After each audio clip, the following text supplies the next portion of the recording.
Hello, dear friends. I hope you've had a truly wonderful day. As you settle in, you'll notice the gentle glow and crackling warmth of the cozy fireplace behind me. It's the perfect setting for an evening of comfort and imagination. Thank you for choosing to spend your time here with us. Together, we're about to embark on a journey through some heartwarming stories that will transport you to whimsical worlds. Let your imagination drift and enjoy the tales that await. Welcome, and let's begin. Story 1. Aria continued to wander through the fairy realm, her senses overwhelmed by the intoxicating blend of sights and sounds that surrounded her. The air was filled with a heady aroma, a mixture of earthy moss, sweet blossoms, and a hint of something spicy and exotic, like cinnamon and cloves. Each breath she took seemed to fill her with a sense of wonder and possibility. The path was unlike any she had tread before, with the ground beneath her feet cushioned by soft, velvety moss that felt alive, responding to her every step. Above, the canopy of leaves filtered the sunlight into delicate patterns, casting an ever-changing quilt of gold and green on the forest floor. The air was alive with the hum of nature, a chorus of chirping crickets, distant bird calls, and the gentle rustle of leaves in the breeze. This symphony seemed to swell and recede like the ocean's tides, lulling Aria into a state of blissful peace.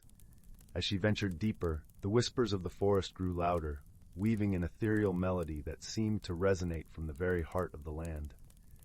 It was as if the trees, with their ancient, knotted trunks and verdant leaves, were singing the secrets of the ages.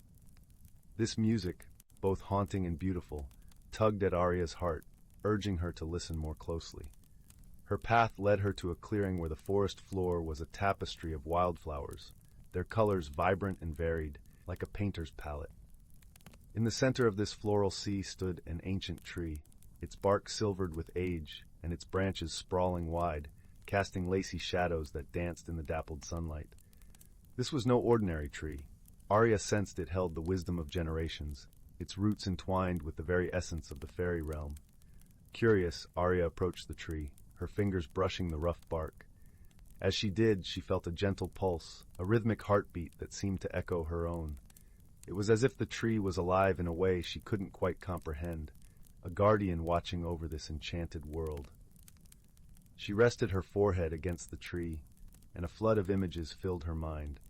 Visions of the forest through the seasons, of creatures great and small living in harmony, of the passage of time marked by rings within the tree's trunk. Her mind was drawn into a vivid vision, one that revealed a story of the tree's origin. In the vision, a group of ethereal beings gathered around a sapling, their hands glowing with an ancient magic as they infused life into its budding branches. Aria saw their faces, serene and wise, saw their connection to the earth and sky, and felt the love they poured into the tree. It was as if she was witnessing the birth of the very heart of the forest, a bond forged between nature and spirit. Aria was drawn out of her reverie by a soft voice, melodic and clear, like a bell. She turned to see a figure emerging from the shadows, a tall, graceful woman with skin like moonlight and hair that flowed like a cascade of autumn leaves. Her eyes, deep and knowing, sparkled as she smiled at Aria. "Welcome, dear child," the woman said, her voice like a gentle breeze rustling through the leaves. "I am Alara, keeper of this realm. Few mortals find their way here, drawn by the light of curiosity and the courage of a pure heart." Aria, though taken aback by the woman's sudden appearance, felt a sense of familiarity, as if she had met a kindred spirit. "I didn't mean to intrude," Aria said, her voice a whisper, "but the light, it called to me." Alara nodded, her expression serene. "This place has a way of revealing itself to those who seek it with an open heart. You are welcome here, Aria. Our world is not so different from yours, yet it is hidden from those who are not ready to see." Together, they walked through the clearing, Alara explaining the balance of this realm, the harmony between creatures and nature, between magic and the mundane. Aria listened, entranced by Alara's words, understanding that this was not just an adventure, but a lesson about the interconnection of all things. As they walked, Alara led Aria to a hidden grove where a shimmering pool lay still, its surface reflecting the sky above like a perfect mirror. "This," Alara said, gesturing to the pool, "is the reflection of truth. It shows one's deepest desires and fears, not to judge, but to illuminate the path to understanding." Aria knelt by the pool, peering into its depths. At first, she saw nothing but her own reflection, but as she focused, images began to emerge. Her family, her village, her dreams of exploring beyond what she had known. Yet, alongside these dreams, she saw her fears, her moments of doubt and uncertainty. The realization was powerful, yet comforting, as if understanding her fears gave her the strength to overcome them. Feeling a swirl of emotions, Aria turned to Alara, seeking guidance. "How do I embrace these parts of myself?" she asked, her voice trembling with vulnerability. Alara's gaze was gentle, her words a balm. "Embracing your fears and dreams is a journey, Aria. It involves patience, courage, and the willingness to accept that both light and shadow are part of who you are. This realm has shown you that magic exists in balance." Suddenly, a soft rustling caught Aria's attention. From behind the ancient tree emerged a small, delicate creature, its wings shimmering like gossamer in the fading light. It was a fairy, its eyes bright with curiosity and mischief. It fluttered closer, leaving a trail of sparkling dust in its wake, and landed on Aria's shoulder, whispering secrets only she could hear. Aria laughed, a sound that mingled with the music of the forest, and felt a warm glow spreading through her chest. "Thank you," she whispered to the fairy, understanding that the creature's presence was a reminder of the whimsy and joy that existed alongside her newfound wisdom. As the sun began to dip below the horizon, the golden light that had first drawn Aria began to fade, replaced by a soft, silvery glow that bathed the forest in a gentle luminescence. The sprites returned, their laughter like tinkling bells, encircling Aria in a playful dance before darting back into the trees. Alara placed a hand on Aria's shoulder, her touch warm and reassuring. "It is time for you to go back, young one. But remember, the magic you have seen today is not confined to this place. It exists within you, in your heart and your imagination. Carry it with you, and you will always find your way." With a nod of understanding, Aria turned to leave, her heart full of the wonders she had witnessed and the wisdom she had gained. As she retraced her steps through the forest, the path seemed less daunting, the shadows less intimidating. She knew now that the world was vast and full of mysteries waiting to be uncovered. As she emerged from the woods, the village lay quiet under the starlit sky. She paused, turning back one last time, the memory of the fairy realm lingering like a cherished dream. She felt changed, her spirit alight with newfound courage and the promise of endless possibilities. As Aria made her way back home, she passed by familiar landmarks, now viewed through a transformed perspective. The old oak by the village square seemed to pulse with a life she hadn't noticed before, and the moonlit stream sang a gentle lullaby, its waters a ribbon of silver. She realized that the magic she had encountered in the fairy realm was woven into the very fabric of her world, waiting to reveal itself to those willing to see beyond the ordinary. Upon reaching her doorstep, Aria paused, her hand on the weathered wood of the door. She took a deep breath, carrying with it the scents of the forest, the whispers of the wind, and the echoes of her adventure. She stepped inside, her heart brimming with gratitude, ready to share her tale with those she loved. And so, with a heart full of wonder and a mind alive with dreams, Aria embraced the magic in the everyday world around her, forever changed by her journey through the fairy realm. Story. In a whispering ancient forest, where the leaves murmured old tales and the breeze played soft melodies, there existed a realm unseen by most eyes. This was the Forest of Lumen, a place where nature and magic intertwined like the roots of the oldest oak, creating a tapestry of life both enchanting and serene. The morning sun, a gentle orb of gold, stretched its fingers through the canopy, dappling the forest floor with patterns of light and shade. The air was crisp with the scent of pine and earth, a symphony of natural fragrances that enveloped the senses. Here, amidst the rustling ferns and sweet-smelling pines, lived creatures of all kinds, each bearing secrets as ancient as the trees themselves. Among them was Silas, a wise old tortoise whose shell bore the marks of time and tales untold. Silas had seen the seasons dance their eternal waltz, watched as the forest blossomed under spring's tender touch and rested beneath winter's quiet blanket. His eyes, deep and knowing like the forest pools, carried the wisdom of generations. As he moved slowly through the forest, a soft crunch of leaves underfoot, He was a living testament to the passage of time and the endurance of nature. One crisp autumn morning, as the leaves turned from emerald to amber and scarlet, Silas was joined by a curious young squirrel named Pip. Pip was a lively creature, her fur the color of chestnuts and her eyes bright as acorns. Her energy seemed boundless, a stark contrast to the deliberate pace of Silas. She had come to Silas with a question that troubled her heart.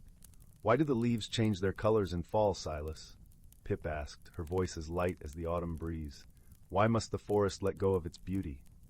Silas smiled, a slow, gentle smile that crinkled his leathery face. "Ah, Pip," he began, his voice a deep rumble, like the distant echo of thunder.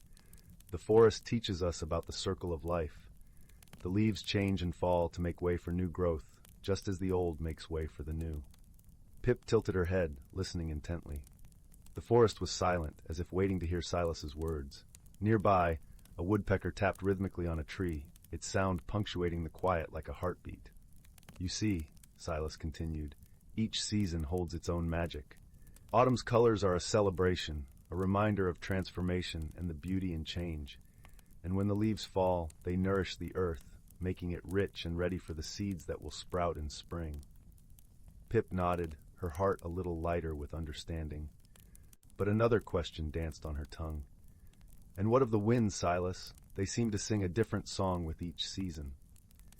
"Indeed they do," Silas replied, his eyes twinkling like stars peeking through the twilight. "The winds are the forest's messengers, carrying secrets and stories from one end of Lumen to the other. In spring they bring whispers of rebirth. In summer they carry laughter and warmth. Autumn's winds tell tales of change and letting go, while winter's breath speaks of rest and reflection." Pip shivered slightly, feeling the cool autumn air wrap around her like a familiar cloak. She nestled closer to Silas, comforted by his presence. As they sat together, a gentle rustling stirred the leaves around them. A soft glow, like the moonlight caught in a dewdrop, began to shimmer in the air. From the heart of the forest, a figure emerged. It was Phelan, the guardian of seasons, a being woven from the very essence of nature. Her hair flowed like the rivers, her eyes a kaleidoscope of the forest's hues. With each step, flowers bloomed and faded, leaves turned and fell, snowflakes danced and melted. "Greetings, dear Silas and curious Pip," Phelan spoke, her voice a symphony of rustling leaves and flowing streams. "I have come to share a gift with you." Pip's eyes widened with wonder. "A gift?" she breathed, her voice barely above a whisper. Phelan nodded, her smile as warm as the summer sun. "The gift of understanding. For you see, harmony in the forest is not merely about change, but about balance. Each creature, each leaf, each breeze plays its part in the grand symphony of life." With a gentle sweep of her hand, Phelan conjured images from the heart of the forest. Pip watched as a tapestry unfolded before her eyes, a dance of creatures big and small, the sway of trees in the wind, the shimmer of stars in a velvet sky. She saw how each element connected, like notes in a song, each necessary for the harmony of the whole. "Remember this, young Pip," Phelan said, her gaze tender and all-encompassing. "In the forest, as in life, we are all interconnected. Our actions, our choices, ripple through the world, shaping the seasons of our lives." Pip felt a warmth spread through her chest, a sense of peace settling within her. With gratitude, she looked from Phelan to Silas, understanding now that the forest's magic was not in the grand and the rare, but in the everyday wonder of existence, the gentle balance of life. As Phelan faded back into the forest, leaving only the echo of her presence like a sweet fragrance on the air, Silas and Pip remained by the ancient oak. The sun dipped lower, casting a golden glow over the forest, the shadows lengthening like gentle strokes of a painter's brush. In that moment, Pip realized the forest was not losing its beauty with the fall of the leaves. Rather, it was preparing for the beauty that would come. And so she sat, nestled beside Silas, feeling the pulse of the forest in her heart, a melody of harmony and balance, a song as old as time itself. As the stars began to twinkle in the deepening sky, Pip knew she was part of something wondrous, part of a story as timeless as the forest, a tale of wisdom, friendship, and the gentle embrace of nature's eternal cycle. The night deepened, and as the moon rose high, casting its silvery glow across the land, Pip thought of her place within this vast, interconnected world. She recalled her family, a bustling group of squirrels who lived in the tallest pine near the forest's edge. Though they were often preoccupied with gathering and storing food for the winter, Pip had always felt a longing to understand more about the world beyond their immediate needs. That night, as she lay nestled against Silas, she began to understand that her curiosity was part of something greater, a desire to see the world not just as a place of survival, but as a tapestry where each being played a vital role. Her heart swelled with a newfound resolve to share these stories, this wisdom, with her family and others. The forest around them was alive with the sounds of night. An owl hooted softly from its perch, and the distant chorus of frogs sang a lullaby that lulled Pip to sleep. In her dreams, she danced through the forest, each step a note in the grand symphony of life, her spirit light and free. When morning came, the forest was bathed in the soft glow of dawn. Pip awoke, feeling refreshed and invigorated. She looked at Silas, who was gazing at her with a knowing smile. "Thank you, Silas," Pip said, her voice filled with gratitude, "for teaching me to see the beauty in every season and the importance of balance and connection." Silas nodded slowly, the creases of his face forming a gentle map of wisdom. "And remember, Pip, the forest is always here to teach us, to guide us. We only need to listen." With a final glance at the wise tortoise, Pip scampered off into the forest, eager to share her newfound knowledge and continue her quest for understanding. The leaves whispered encouragement as she went, and the forest of Lumen, in all its vibrant splendor, embraced her as one of its own. And so the dance of life continued, with Pip playing her part in the ever-unfolding story of the forest. As Pip ventured deeper into the forest, her senses attuned to the delicate symphony of life around her, she encountered a clearing she had never seen before. The clearing was a vibrant circle of emerald grass surrounded by towering pines, their needles whispering secrets to the wind. In the center stood an ancient stone circle, its surface covered in moss and lichen, symbols faintly etched into its weathered face. Curiosity piqued. Pip approached the stones. As she touched one, a gentle warmth spread through her paw, a comforting sensation that seemed to echo the heartbeat of the forest itself. Here she could feel the pulse of Lumen, each heartbeat a reminder of the interconnectedness Phelan had spoken of. As Pip pondered this new discovery, she was joined by a group of young animals, rabbits, birds, and foxes, all drawn to the clearing by the same invisible thread of curiosity. It was here that Pip found her voice, sharing the lessons she had learned from Silas and Phelan, her words weaving a tapestry of understanding and unity among the gathered creatures. Together, they imagined a forest where each being respected and cherished the role they played, a forest where balance was maintained, not just by the cycles of nature, but by the conscious choices of its inhabitants. And as they talked and shared stories under the arching sky, they realized that they were more than just creatures of the forest. They were its guardians, its storytellers, its heart. With the day's light waning and the first stars appearing in the sky, Pip looked around at her newfound friends, feeling a sense of belonging she had never known. She understood now that the true magic of the Forest of Lumen lay not just in its enchanting beauty, but in the community it fostered and the wisdom it shared with those willing to listen. And so, as the night descended once more, Pip returned home to her family, her heart full with the stories of the forest, ready to share them with those she loved. She knew her journey was only beginning, and that with each step she took, she would carry the lessons of Lumen, ensuring the harmony and balance of the forest for generations to come. Story 3, titled The Whispering Grove.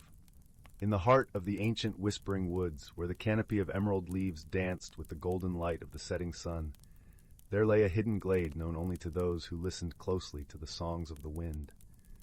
Within this enchanted world, there was something magical, a secret that only the most curious and kind-hearted souls would ever discover. The story begins with a young girl named Rowan, who lived in a quaint village nestled at the edge of the woods. Rowan had fiery red hair that cascaded like a waterfall of autumn leaves and eyes as green as the forest itself. She was known for her gentle spirit and an insatiable curiosity that often led her to wander the paths less traveled. One day, as the village prepared for the annual harvest festival, Rowan found herself drawn to the mysteries of the Whispering Woods. Her grandmother had often told her stories about the woods, tales of mystical creatures and ancient secrets.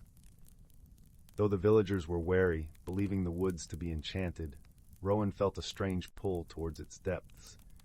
With the soft crunch of leaves underfoot and the cool breeze whispering stories into her ears, Rowan ventured deeper into the woods than she had ever dared before. The air was filled with the sweet scent of pine and the earthy aroma of damp soil. Sunlight filtered through the leaves, painting the forest floor in patches of gold and shadow. As Rowan walked, she noticed the forest seemed to hum with life. The trees whispered to one another, and the birds sang melodies that wove through the branches like threads in a tapestry. It was then that she stumbled upon a curious sight, a ring of mushrooms, perfectly formed in a circle, with a single ancient oak standing majestically at its center. Rowan approached the circle, feeling an inexplicable sense of belonging. She reached out to touch the bark of the old oak, its surface cool and rough against her fingertips. As she made contact, a gentle breeze swept through the glade, carrying with it a chorus of soft, harmonious whispers. "Welcome, gentle heart," the wind seemed to say, and Rowan felt a warmth spread through her. It was as if the forest itself was embracing her, acknowledging her presence. Curiosity piqued. Rowan knelt down to examine the mushrooms, noticing that they seemed to shimmer with an ethereal glow. She remembered her grandmother's tales of fairy rings, portals to hidden worlds where magic thrived. Her heart raced with excitement and a touch of trepidation. As she sat there, pondering whether to step inside the circle, she heard a soft rustling from the underbrush. Out stepped a creature unlike any she had ever seen. It was small and delicate, with fur as white as the winter snow and eyes that sparkled like sapphires. It was a fox, but not an ordinary one. This fox seemed to shimmer with an inner light, and its gaze held a wisdom beyond its years. The fox approached Rowan cautiously, its movements graceful and deliberate. It stopped at the edge of the mushroom circle and looked at her with a gentle curiosity. Rowan, sensing no danger, extended her hand in friendship. "Hello there," she whispered, her voice barely louder than the rustling leaves. The fox tilted its head, as if understanding her words. Then, to Rowan's amazement, it spoke in a voice as soft and musical as the wind itself. "I am Lirel, guardian of the Whispering Grove. You have been chosen, young one, to embark on a journey of discovery." Rowan's eyes widened in wonder. She had always dreamed of meeting a talking animal, yet now that it was happening, it felt both surreal and perfectly natural. "Chosen for what?" she asked, her voice filled with awe. "To uncover the magic hidden within this world and within yourself," Lirel replied. "But first, you must prove your heart's purity and your mind's courage." Rowan nodded, feeling a sense of purpose welling up inside her. "What must I do?" Lirel gestured towards the mushroom circle. "Step inside, and the path shall reveal itself." Taking a deep breath, Rowan stood and stepped into the circle. As she did, the world around her seemed to shift. The glade shimmered and blurred, and when her vision cleared, she found herself in a place that seemed both familiar and wondrously new. The trees were taller here, their leaves a dazzling array of colors that shifted and flowed like a painter's palette. The air was alive with the scent of blooming flowers and fresh rain, and the ground beneath her feet felt soft and welcoming. Rowan turned to Lirel, who had followed her into this new realm. "Where are we?" "This is the Heartwood," Lirel explained, "a hidden world where the magic of the forest is strongest." As they walked through the Heartwood, Rowan marveled at the sights around her. Creatures of all shapes and sizes flitted through the trees, some familiar, others fantastical. There were deer with antlers woven from ivy, birds with feathers that sparkled like gemstones, and rabbits with ears as long as the tallest grass. Their journey took them deeper into the Heartwood, where the light of the sun seemed to dance through the leaves, as if playing with the shadows. Rowan noticed the way Lirel moved through the forest, his paws barely making a sound, and she realized that he was not just a guardian, but also a part of this magical world. The path led them to a clearing where a crystal-clear pond lay nestled among the trees.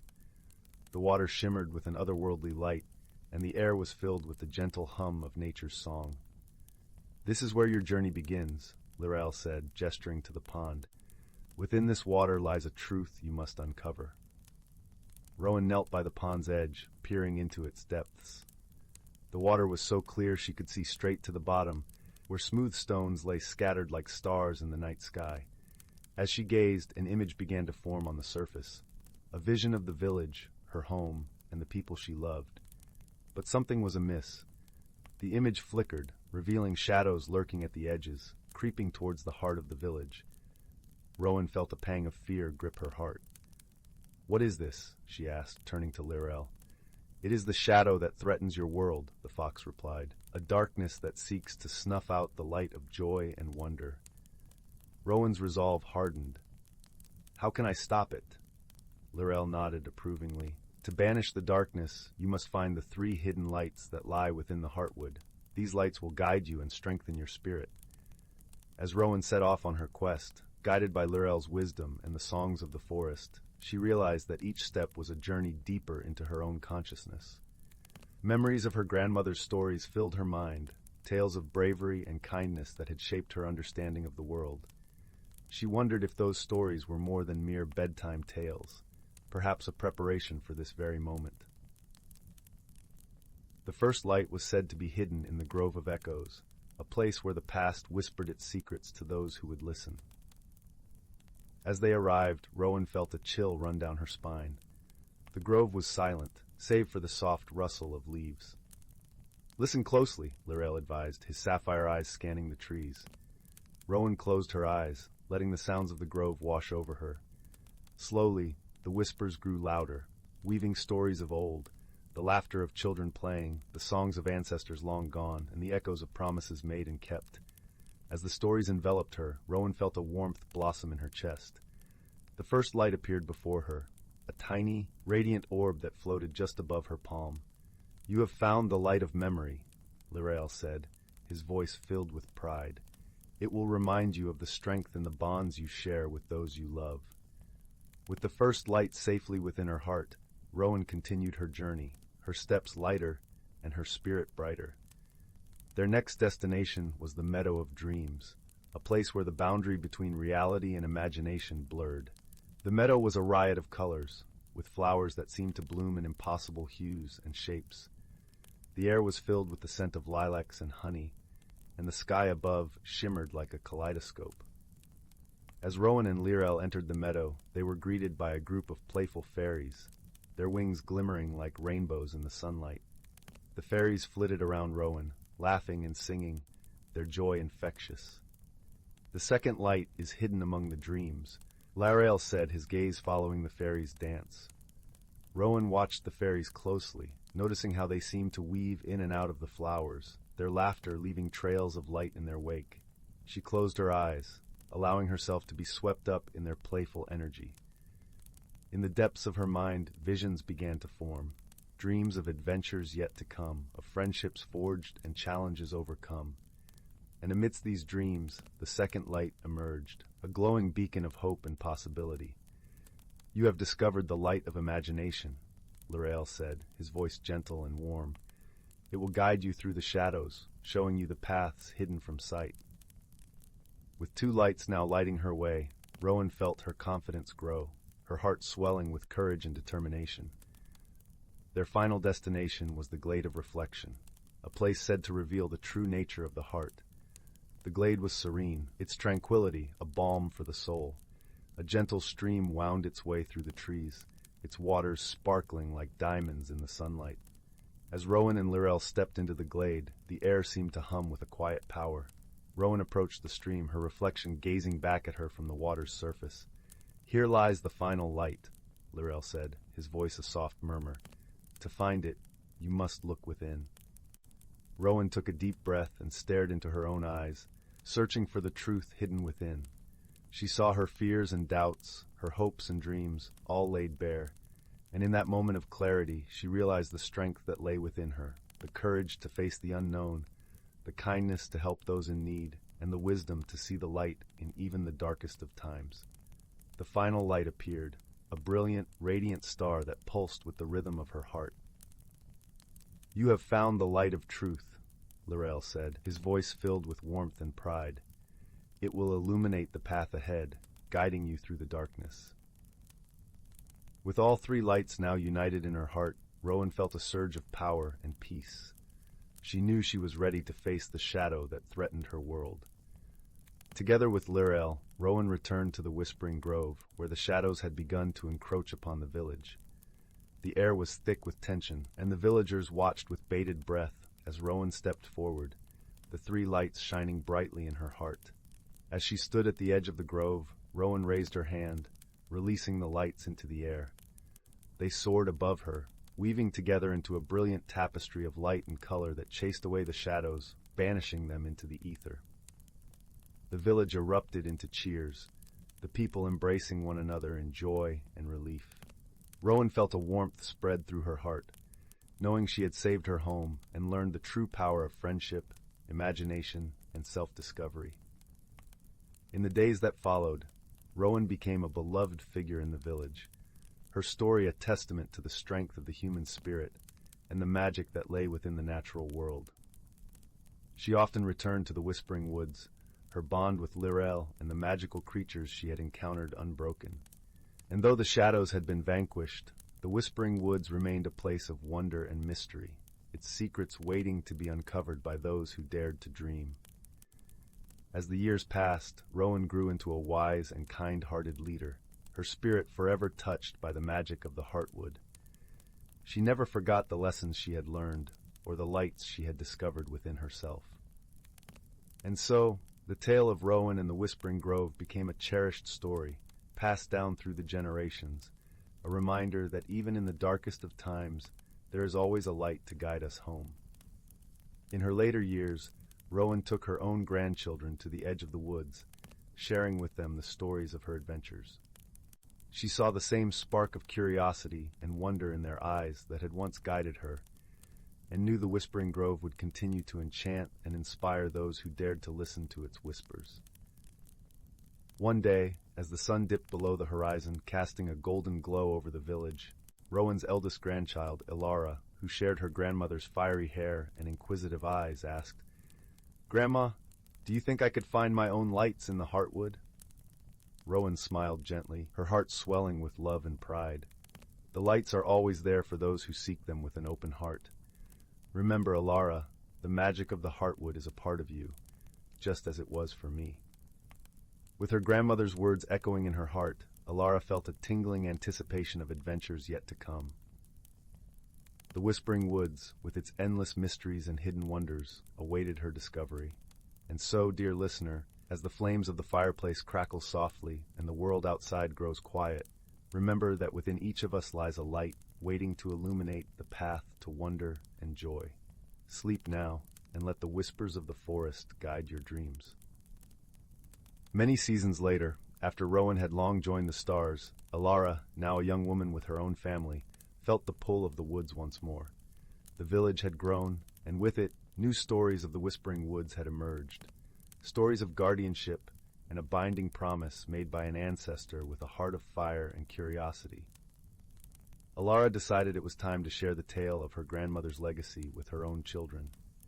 As she gathered them by the fire one crisp autumn evening, the wind outside began to rise, carrying with it a familiar harmony of whispers.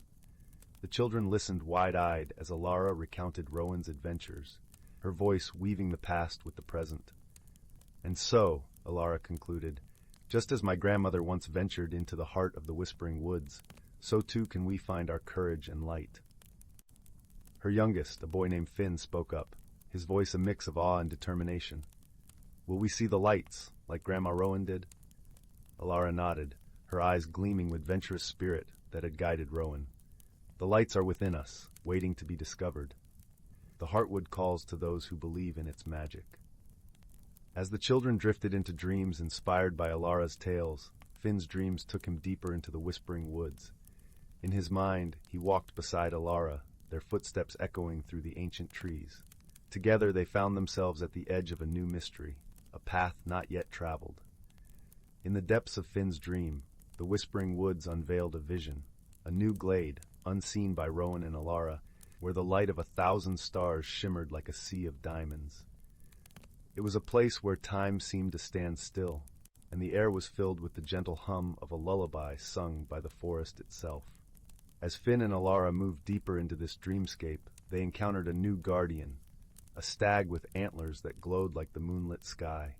His eyes held the wisdom of ages, and he spoke with a voice that resonated like the earth's heartbeat.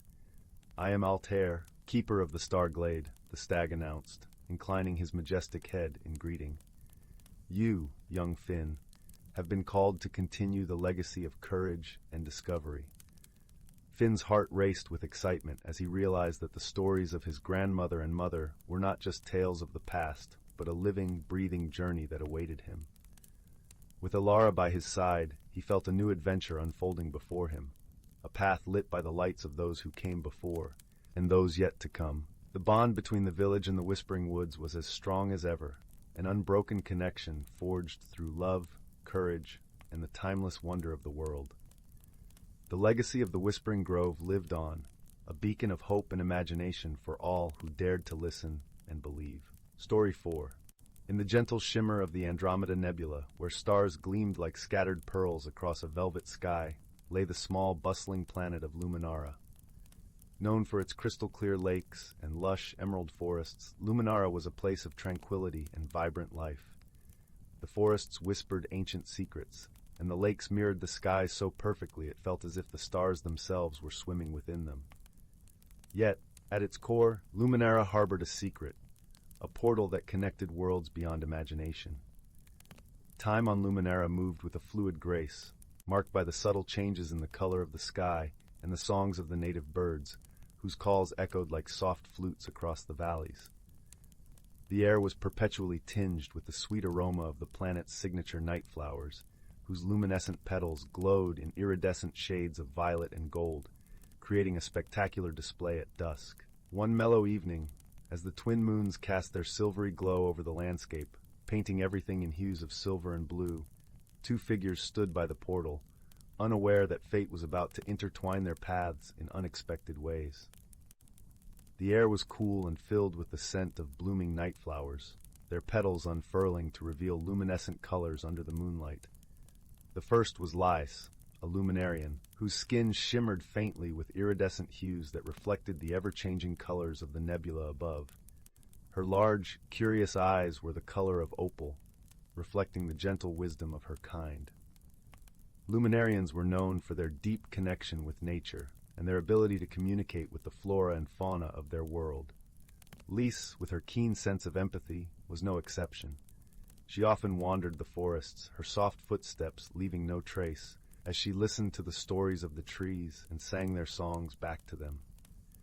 Lys had always felt a profound connection to her world, a bond that was as natural as breathing. Her days were spent learning the secrets of the forest, guided by the ancient spirits that whispered through the leaves. She was known among her people for her ability to heal, a skill that went beyond mere knowledge and tapped into the very essence of life itself. Yet, beneath her calm demeanor lay a restless spirit, yearning for something unknown, a story untold in the lore of her ancestors. The second was Zorak, a rugged, metallic-skinned visitor from the planet Kronos, a realm where technology reigned supreme. Chronosians were logical, methodical, and often misunderstood for their seemingly cold demeanor. Zorak's eyes were a deep cobalt, and his demeanor was one of quiet contemplation, masking a heart that yearned for connection. He was driven by an insatiable curiosity, a desire to understand the universe beyond the strict logic of his homeworld. On Kronos, Zorak had always been an outlier, someone who questioned the rigid structure of his society.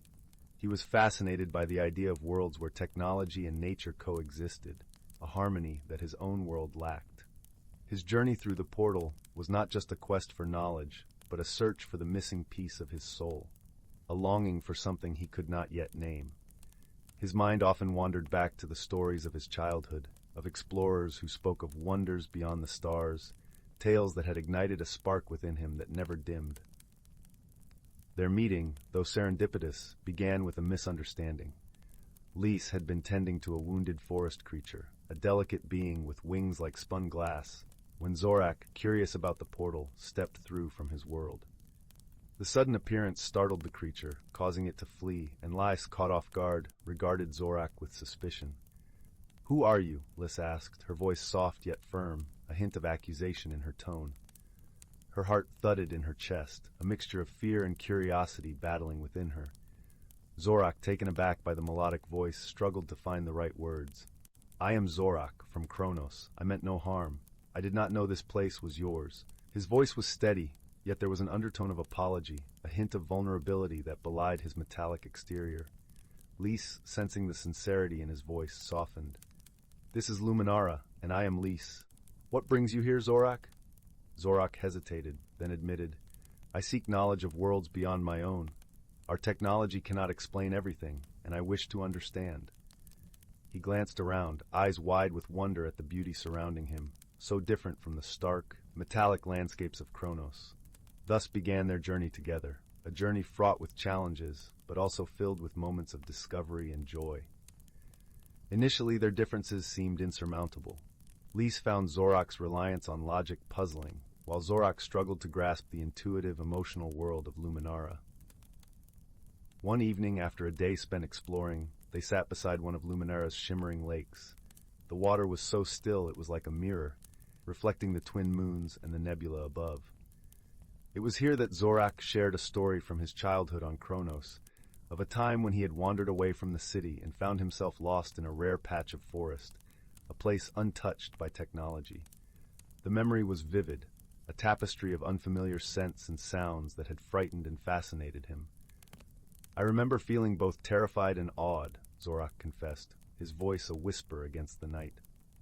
"The forest was alive in a way I could not comprehend.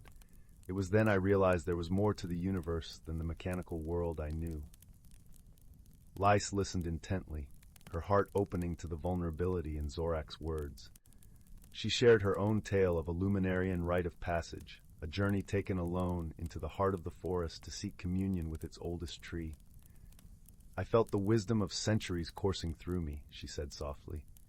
"It was humbling to be part of something so vast and enduring." Their exchange deepened their understanding of one another, a bridge formed from shared experiences and mutual respect. As the night deepened, the stars seemed to lean closer, as if eavesdropping on the burgeoning friendship below. In the following days, Lys and Zorak continued to explore the wonders of Luminara. They delved deeper into the heart of the forest, where the trees stood like ancient sentinels, their bark etched with the stories of time. Here, Zorak learned to listen with more than just his ears, feeling the vibrations of history and memory that danced around them. In one memorable scene, they discovered an ancient luminarian temple, hidden beneath the roots of a colossal tree. The temple, carved from a single piece of golden stone, was adorned with intricate carvings that told the story of Luminara's origins. As they explored its sacred halls, Lys explained the legends of her people, tales of celestial beings who had first planted the seeds of life in the fertile soil of Luminara. Zorak marveled at the fusion of art and nature, realizing that the temple was not just a structure, but a living part of the forest. The experience deepened his appreciation for the Luminarian way of life, a harmony between the physical and the spiritual. One day, while exploring the forest's heart, they encountered a peculiar phenomenon, a swirling vortex of wind and light, a rare occurrence signaling an imbalance in the natural order. The vortex threatened to consume the forest, its chaotic energy tearing at the fabric of the world, and only by combining their unique strengths could they hope to restore harmony. Zorak, with his analytical mind, devised a plan to stabilize the vortex using technology. He constructed a small device, its surface shimmering with digital runes, that could counteract the vortex's energy. Meanwhile, Lys reached out with her empathetic abilities, calming the surrounding wildlife and channeling the forest's energy to aid in their task. Her connection with the forest intensified, and she could feel the pulse of the earth beneath her feet, guiding her. As they worked side by side, a silent understanding blossomed between them. Zorak marveled at the Luminarian's gentle strength, at how she moved with the grace of the wind and the certainty of the tides, while Lys began to appreciate Zorak's unwavering resolve and the depth of care hidden beneath his logical exterior. In the midst of their efforts, there was a moment when Lys faltered, overwhelmed by the vortex's chaotic energy. It was as if the vortex was reaching into her very soul, threatening to unravel her connection to the world. Zorak, sensing her struggle, offered his steady hand. "Lean on me, Lys. Together, we are stronger." Lys, touched by his kindness, nodded. "And I will guide you through the currents of this world, Zorak." With renewed determination, they finally succeeded in dispelling the vortex, watching as the forest returned to its serene state. Exhausted yet exhilarated, they sat beneath the ancient trees, the air filled with the soothing melody of rustling leaves. "Thank you, Zorak," Lys said quietly, her eyes reflecting the moonlight. "I was wrong to doubt you." Zorak shook his head, a gentle smile playing on his lips. "No, I am the one who has learned. You have shown me a world beyond logic, a world where understanding comes from the heart." Their friendship, forged in the crucible of shared trials, became a beacon of hope and unity, a testament to the power of connection across the stars. They continued to explore the wonders of Luminara and beyond, each day deepening their bond. On their journeys, they visited the crystal caves of Luminara, where the very air hummed with ancient songs. In these caverns, Zorak discovered a resonance that transcended the cold algorithms of his home world, an echo of life that seemed to sing directly to his soul. He learned to listen not just with his mind, but with his heart, embracing the symphony of life around him. In return, Lys traveled to Kronos, where she marveled at the intricate latticework of the city's towers, each a testament to the Kronosians' mastery of form and function. It was a world of stark beauty, each structure a harmony of metal and light, echoing the structured elegance of the stars themselves. In Kronos, Lys met Zorak's kin, who, despite their mechanical exteriors, showed a warmth that was often hidden beneath their logical facades. She shared stories of Luminara, of the forest's rhythms and the lake's whispers, and in turn, learned of the Kronosians' deep-seated desire for harmony through structure and order. It was in these exchanges that she discovered a profound respect for their way of life, a balance that mirrored her own world in unexpected ways. Their explorations took them further than either had imagined possible. They ventured to the floating isles of Luminara, where gravity itself seemed to be a suggestion rather than a rule. Here, amidst the clouds, Lys and Zorak discovered a hidden community of creatures who sang songs of the cosmos, their voices weaving tales of distant galaxies. It was here that Zorak experienced a revelation, as he realized that the universe was a vast, interconnected tapestry of life, each thread significant in its own right. As they journeyed onwards, the pair also faced challenges that tested their bond. They encountered a rogue Kronosian artifact that threatened to disrupt the delicate balance of Luminara's ecosystem. It was a relic from Zorak's world, a stark reminder of the consequences of unchecked technological advancement. Together, they worked tirelessly, combining Zorak's technical knowledge with Lys's innate understanding of nature, to deactivate the artifact and restore peace to the land. In these moments of adversity, their friendship grew stronger, a blend of intuitive understanding and shared wonder. They learned that their differences were not obstacles but bridges, pathways to deeper connection and understanding. In the heart of the galaxy, under the watchful gaze of the twinkling stars, Lys and Zorak discovered the true meaning of friendship, a bond that transcended worlds, a harmony of wisdom and warmth that would light their paths for all time. The duo even ventured deeper into the heart of the Andromeda Nebula, visiting ancient worlds and learning from civilizations that had long mastered the balance between progress and preservation. They stood upon the floating platforms of the nebular elders, whose wisdom stretched back to the dawn of time, gaining insights that would forever change their view of the cosmos. As they journeyed onward, they carried with them the gentle lesson that differences, when embraced with an open heart, could blossom into the most beautiful of friendships, enriching their lives and the universe they called home. And so, under the shimmering skies of Andromeda, Lys and Zorak continued their exploration, forever guided by the light of friendship, a beacon that would illuminate even the darkest corners of the cosmos. Story 5. Once upon a time, nestled in the gentle embrace of rolling green hills, and under a sky that seemed to stretch forever, lay a quaint little village called Willowbrook. The village was a painting come alive, with its thatched roof cottages interspersed between vibrant fields and woodlands. It was a place where time moved a bit more slowly, and the air always carried the sweet scent of lavender and freshly baked bread. The cobblestone streets echoed with the gentle laughter of children, and the village square, with its stone fountain, was a gathering place for stories and shared dreams. The villagers were a tight-knit community, bound together by generations of shared history and a love for their serene corner of the world. In this serene village, there lived a young girl named Clara. Clara was known for her curious nature and the twinkle of wonder in her bright blue eyes that seemed to reflect the vastness of the sky above. She had a heart as open as the sky and a spirit as boundless as the fields around her.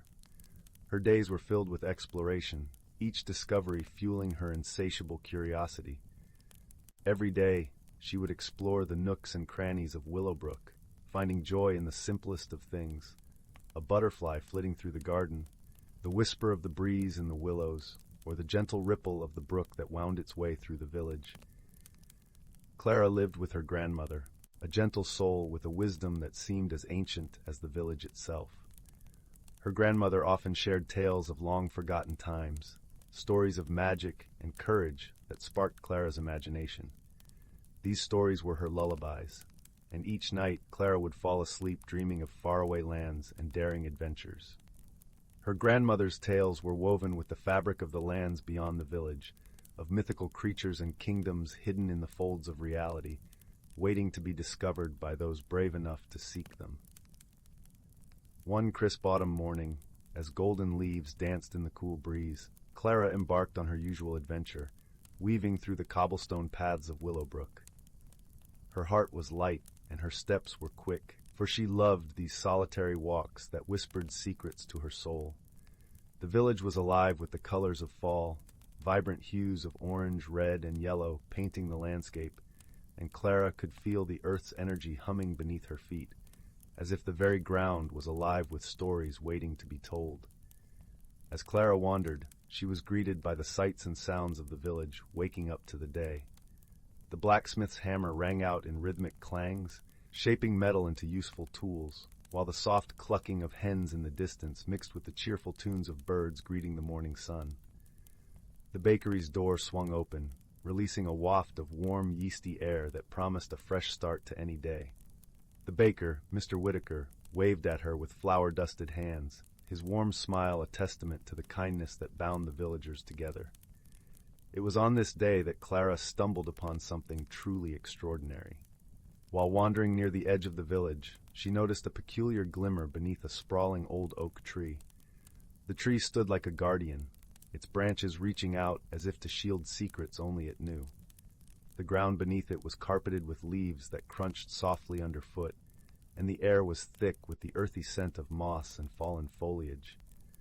Curious, she knelt down and brushed aside the leaves to reveal a small, ornate mirror. Its frame was crafted from intricate silver vines that seemed to coil and twist around themselves, and as she gazed into it, the glass shimmered with an otherworldly light, casting a soft glow on her face. Clara's heart skipped a beat. She had heard tales of magical objects hidden in the most unlikely places, but she never imagined she would find one herself. As she held the mirror, it felt warm to the touch, and she sensed a gentle hum of energy, as if it were alive with possibility. The mirror seemed to pulse gently, as if breathing in time with her own breath, and Clara felt an inexplicable connection to it, as though it had been waiting for her all along. Wondering about the mirror's secrets, Clara decided to visit Madame Leela, the town's wise and kind-hearted herbalist. Madame Leela was known for her deep knowledge of the mystical and magical, and her cozy cottage was a haven of dried herbs, flickering candles, and the soothing scent of chamomile. The walls were lined with shelves bursting with curiosities from around the world, each with its own story, each a piece of the tapestry of knowledge that Madame Leela had woven over the years. Clara found Madame Leela tending to her garden, her silver hair glinting in the afternoon sun. Her garden was a riot of colors and scents, with herbs and flowers growing in harmonious disarray. "Ah, Clara!" she called out warmly, her voice as comforting as a hug. "What brings you to my little corner of the world today?" She wiped her hands on her apron and motioned for Clara to sit on the stone bench beside her, where they could talk amidst the buzzing bees and rustling leaves. With a shy smile, Clara held out the mirror. "I found this near the old oak tree, Madame Leela. It feels special," Clara said, her voice tinged with the wonder that danced in her eyes. Madame Leela took the mirror with a soft murmur of interest. She examined it closely, her eyes twinkling with the wisdom of many years. She ran her fingers lightly over the intricate silver vines, as though reading a language only she could understand. "Ah, yes," she nodded. "This is no ordinary mirror. It is a looking-glass of dreams, crafted long ago by the fair folk of the forest. It can reveal hidden truths and guide one on a journey of discovery." Clara's eyes widened with awe. "A journey? What kind of journey?" she asked, her voice a blend of excitement and trepidation. "The kind that leads to the heart's deepest desires and the soul's true calling," Madame Leila replied cryptically. Her gaze was steady, filled with the warmth of someone who had seen the world in all its mysteries. "But remember, dear Clara, the mirror can only show the way. The path must be walked with courage and wisdom."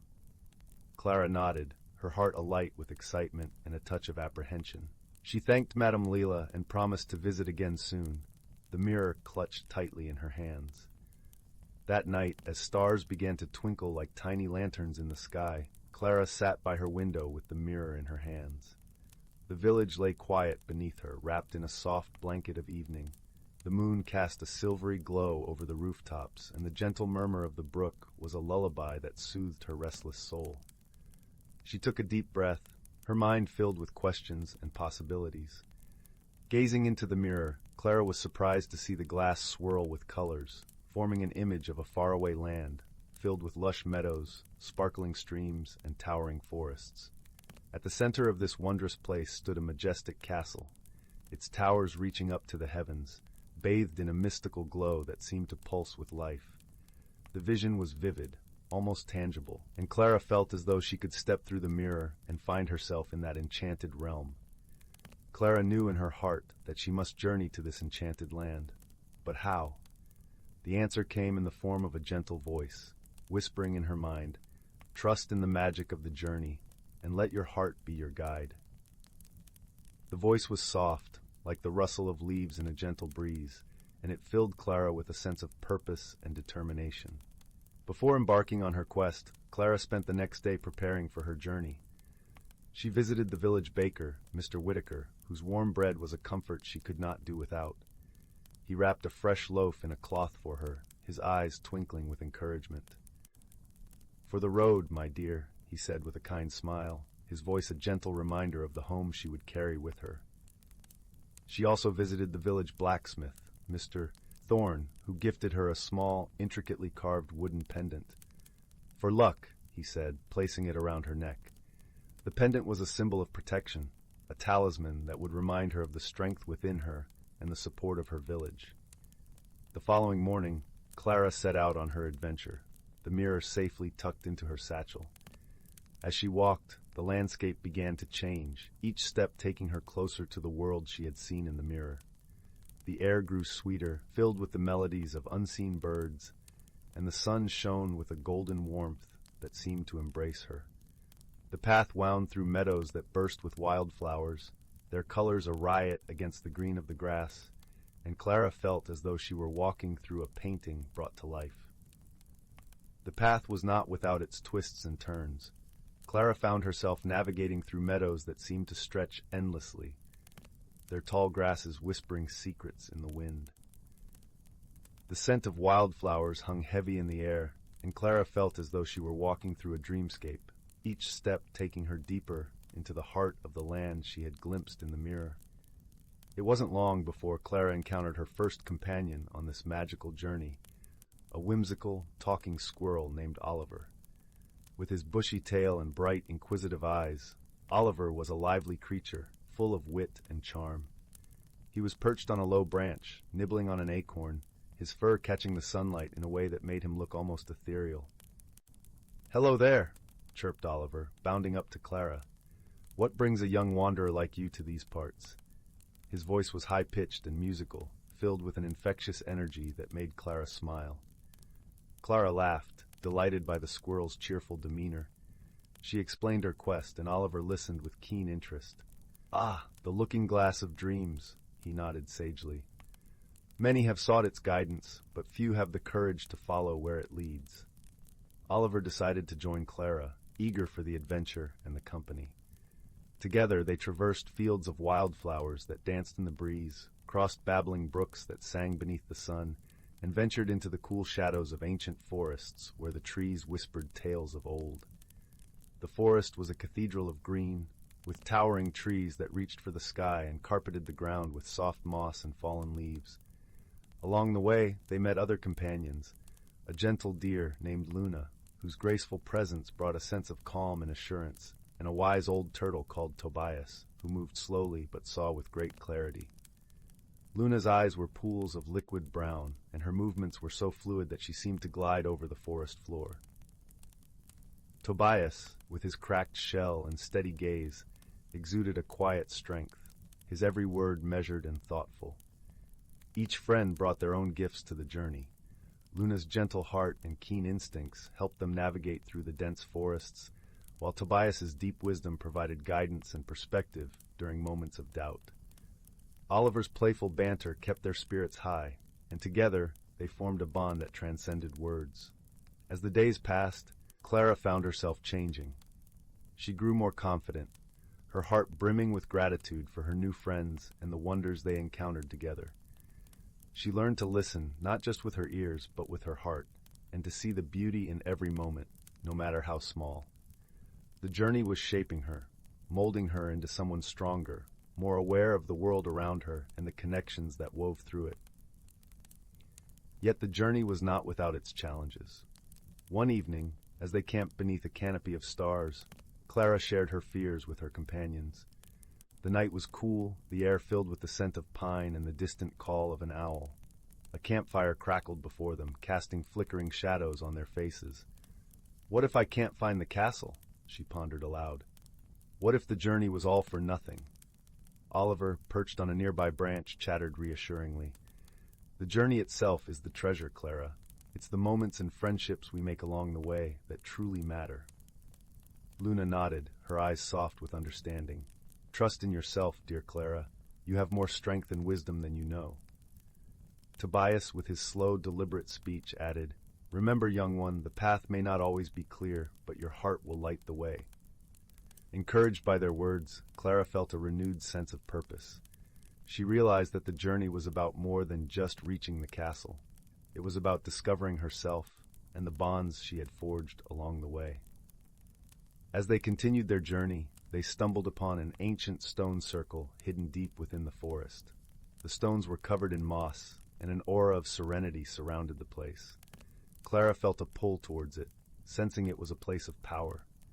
She entered the circle, and as she stood at its center, a vision unfolded before her eyes, a glimpse of herself, standing tall and confident, her heart glowing with an inner light.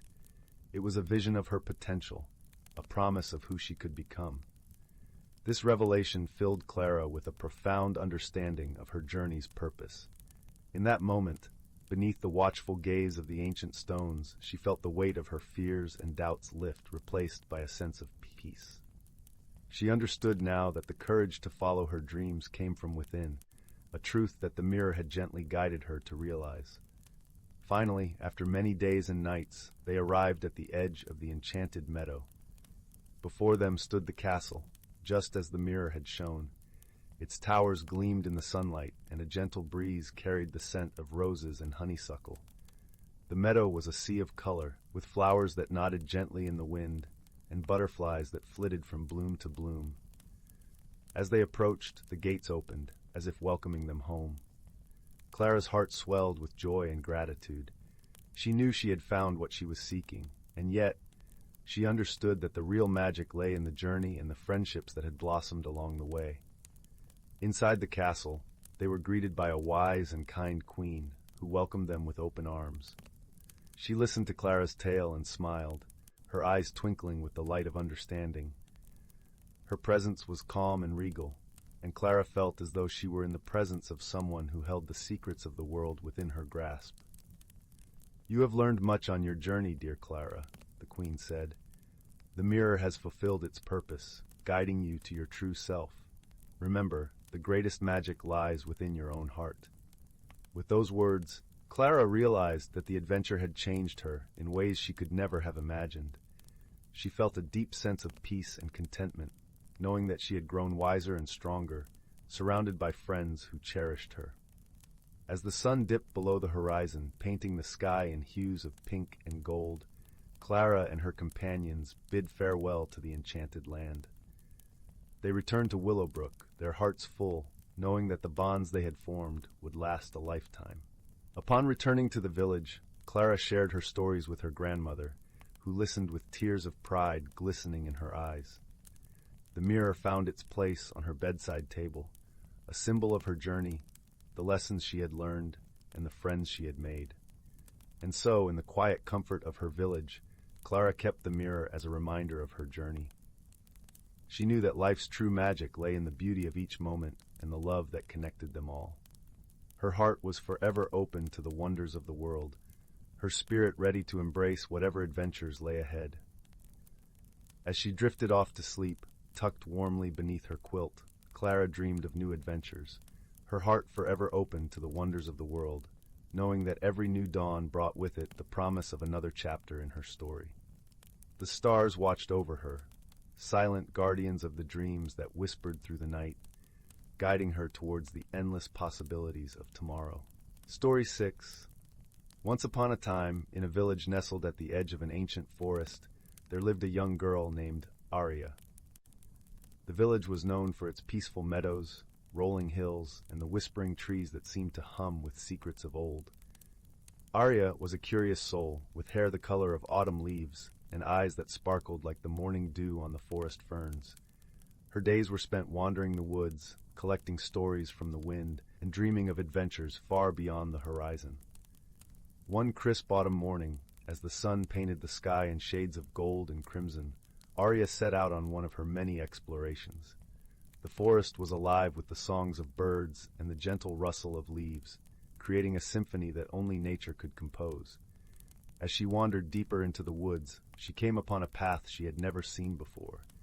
It was narrow and winding, flanked by towering trees that seemed to lean in, whispering secrets to one another. Aria's heart fluttered with excitement and a hint of apprehension. She felt the pull of adventure, and with a deep breath, she stepped onto the path. As she walked, the air grew cooler, and a faint mist began to rise from the forest floor, swirling around her feet like a ghostly dance. The path twisted and turned, leading her to a clearing bathed in soft, ethereal light. In the center of the clearing stood an ancient oak tree, its branches stretching wide like welcoming arms. The tree was unlike any Aria had seen before. Its bark shimmered with hues of silver and emerald, and from its branches hung delicate strands of what appeared to be sparkling stardust. At the base of the tree, nestled among the roots, lay a small, ornate chest, crafted from wood and inlaid with intricate patterns of gold and jade. Aria approached the chest with a sense of wonder and reverence. As she knelt beside it, she noticed an inscription carved into the lid. For those who seek with a pure heart, the world within shall play its part. Her fingers traced the words, and she felt a gentle warmth emanating from the chest, as if it were alive and breathing in tandem with the forest. With a mixture of anticipation and trepidation, Aria lifted the lid. Inside, she found a delicate, glowing feather, unlike any she had ever seen. It was iridescent, shifting colors with every movement, and it pulsed with a gentle, rhythmic light. As she reached out to touch it, a soft voice filled the clearing, echoing like the rustle of leaves in the wind. "Welcome, seeker of wonders," the voice said, warm and melodic. "You have found the feather of whimsy, a key to the hidden world that lies beyond sight. With it, you may glimpse what is unseen and discover the truths that dwell within." Aria's heart soared with the promise of discovery. She carefully lifted the feather from the chest, feeling its warmth seep into her skin, and as she held it aloft, the world around her began to shimmer and shift. The forest transformed, revealing a realm alive with magic and mystery. The trees glowed with an inner light, and creatures of every shape and color flitted among the branches, their laughter like tinkling bells. A gentle breeze swept through the clearing, carrying with it a sense of belonging and purpose. Aria understood that this was the beginning of her journey, a journey that would change her in ways she could not yet comprehend. With the feather of whimsy in hand, she set forth, guided by the whispers of the wind and the promises of the hidden world. As she ventured deeper into this enchanted realm, Aria encountered beings both wondrous and wise. There was Lumi, the gentle fox with eyes like liquid amber, who spoke in riddles and taught her the language of the forest. Together they traveled through glades and groves, where the air was sweet with the scent of blooming jasmine, and the ground was carpeted with soft emerald moss. Lumi became Aria's steadfast companion, his keen senses guiding them through the ever-changing landscape. Under his tutelage, she learned to listen to the songs of the stars and to understand the stories written in the patterns of fallen leaves. With every step, Aria felt herself growing, her heart expanding with the knowledge and the simple joys of friendship. One evening, as the sun dipped below the horizon and the sky blazed with the colors of twilight, Aria and Lumi found themselves at the edge of a serene, crystalline lake. The water mirrored the sky, creating a canvas of vibrant hues that shimmered with each ripple. On the far shore stood a figure, tall and graceful, with wings that glimmered like moonlit silk. The figure was Silas, the keeper of the lake, whose presence commanded both awe and peace. His eyes, the color of a storm-tossed sea, met Aria's with a knowing gaze. As he approached, the air around him seemed to hum with an ancient energy, as if the very world held its breath in anticipation. "Welcome, Aria, bearer of the feather," Silas greeted, his voice a soothing melody. "You have journeyed far and learned much, but there is a mystery yet to be revealed, a truth that lies beneath the surface of understanding." Aria felt a thrill of curiosity mingled with uncertainty. "What is this mystery?" she asked, her voice barely above a whisper. Silas gestured to the lake, its surface now calm and inviting. The lake holds the reflections of many worlds, each a mirror to the heart's deepest desires and fears. To understand the mystery, you must look within and embrace what you find. With Lumi by her side, Aria stepped to the water's edge. The feather of whimsy glowed gently in her hand, casting a warm light on the surface of the lake. Taking a deep breath, she gazed into the water, and as she did, the reflection began to shift and change, revealing images and scenes that tugged at her heart. She saw herself as a child, playing in the meadows of her village, her laughter a melody carried by the wind. She saw her parents, their faces etched with love and pride, guiding her with gentle hands and encouraging words. Memories of joy and sorrow, triumph and challenge unfolded before her eyes, weaving a tapestry of her life. As the images faded, Aria felt a profound sense of understanding and acceptance. She realized that the mystery was not a hidden secret, but the journey itself, the moments of connection, growth, and discovery that defined her path. It was a lesson wrapped in the beauty of the world and the strength of her spirit. With newfound clarity, Aria turned to Silas, gratitude shining in her eyes. "Thank you," she said softly. "I understand now. The journey is the mystery, and the mystery is the journey." Silas nodded, a gentle smile playing on his lips. "Indeed, child of wonder, you have embraced the truth with a heart open to the magic of the world.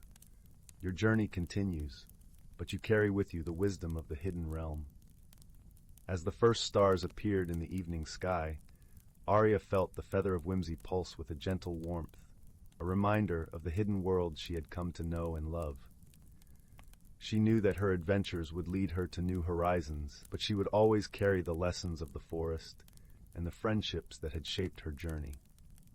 With Lumi and Silas as her guides, Aria returned to her village, her heart full of stories and her spirit alight with wonder.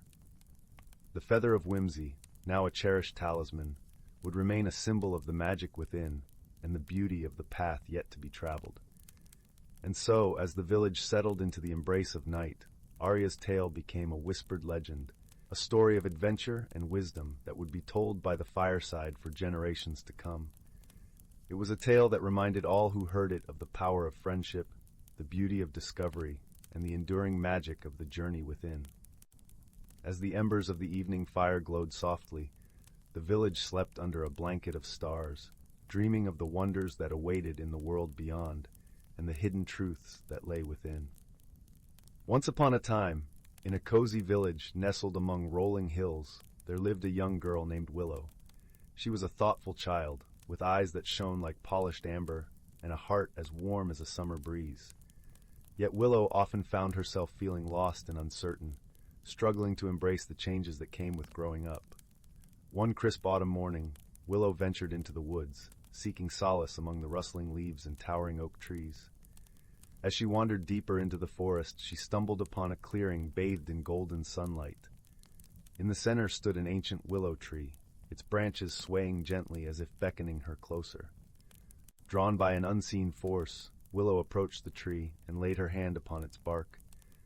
To her astonishment, the tree began to glow with a soft, ethereal light, and a melodious voice echoed through the clearing. "Dear Willow, I sense your struggle with change," the voice said. "But fear not, for within you lies the seed of transformation, waiting to blossom." Before Willow could respond, a shower of glittering dust rained down upon her, and she felt a warmth spreading through her body. Suddenly, she found herself shrinking, her form shifting until she had become a delicate butterfly. With a flutter of her newly formed wings, Willow took flight, soaring effortlessly above the treetops. As she danced among the clouds, she felt a profound sense of freedom and wonder, her worries melting away like morning mist. In her new form, Willow encountered a kindly old oak tree who had witnessed countless seasons come and go. "Change is the natural order of life, my dear," the oak tree said, its voice resonating like ancient wisdom. "Embrace it, and you will discover the beauty in each new phase." Willow also met a playful squirrel who taught her the importance of adaptability. "Life is full of surprises," the squirrel chattered. "But if you remain flexible, like a branch swaying in the wind, you'll find joy in even the most unexpected moments." With each encounter, Willow's perspective shifted, and she began to see the world through new eyes. She marveled at the intricate patterns of a spider's web, glistening with morning dew. She delighted in the vibrant hues of a wildflower meadow, each petal a brushstroke of color. As the sun began to set, Willow felt a gentle tug, and she found herself returning to her human form. But this time she carried within her a profound understanding that change was not something to fear, but rather a natural part of life's grand tapestry. From that day forward, Willow embraced each new season with open arms, cherishing the lessons she had learned on her magical journey. She blossomed into a confident young woman, her spirit as radiant as the sunrise, and her heart filled with gratitude for the transformative power of growth. And whenever she felt uncertain or afraid, Willow would return to the ancient willow tree, listening to the whispers of the forest and drawing strength from the eternal cycle of life, death, and rebirth that surrounded her. Story 8. In the heart of the ancient whisperwood forest, where the air danced with the fragrance of pine and the gentle murmur of a bubbling brook sang a continuous lullaby, there existed a hidden world, one where the natural and magical intertwined like the gnarled roots beneath the forest floor. As dawn painted the sky with hues of rose and gold, a soft mist clung to the forest like a silken veil. Here, beneath the towering canopies of emerald leaves, lived creatures that few humans had ever seen. The forest was a sanctuary for the thistlebright, diminutive sprites with wings like dragonfly glass, iridescent and shimmering in the morning light. They flitted from flower to flower, leaving trails of luminescent dust that twinkled in the shadows. Among these enchanted beings was a wise old turtle named Balthazar, whose shell was a mosaic of moss and tiny growing mushrooms. Balthazar was the keeper of the forest's ancient wisdom, knowledge passed down through the whispers of the wind and the rustle of leaves. He was a gentle soul, moving slowly and deliberately, leaving a path of calmness in his wake. One morning, as the sun's rays pierced through the leafy canopy, Balthazar sensed a shift in the forest's harmony. The brook, usually a clear ribbon of laughter, was murmuring in a worried tone, its waters clouded with silt.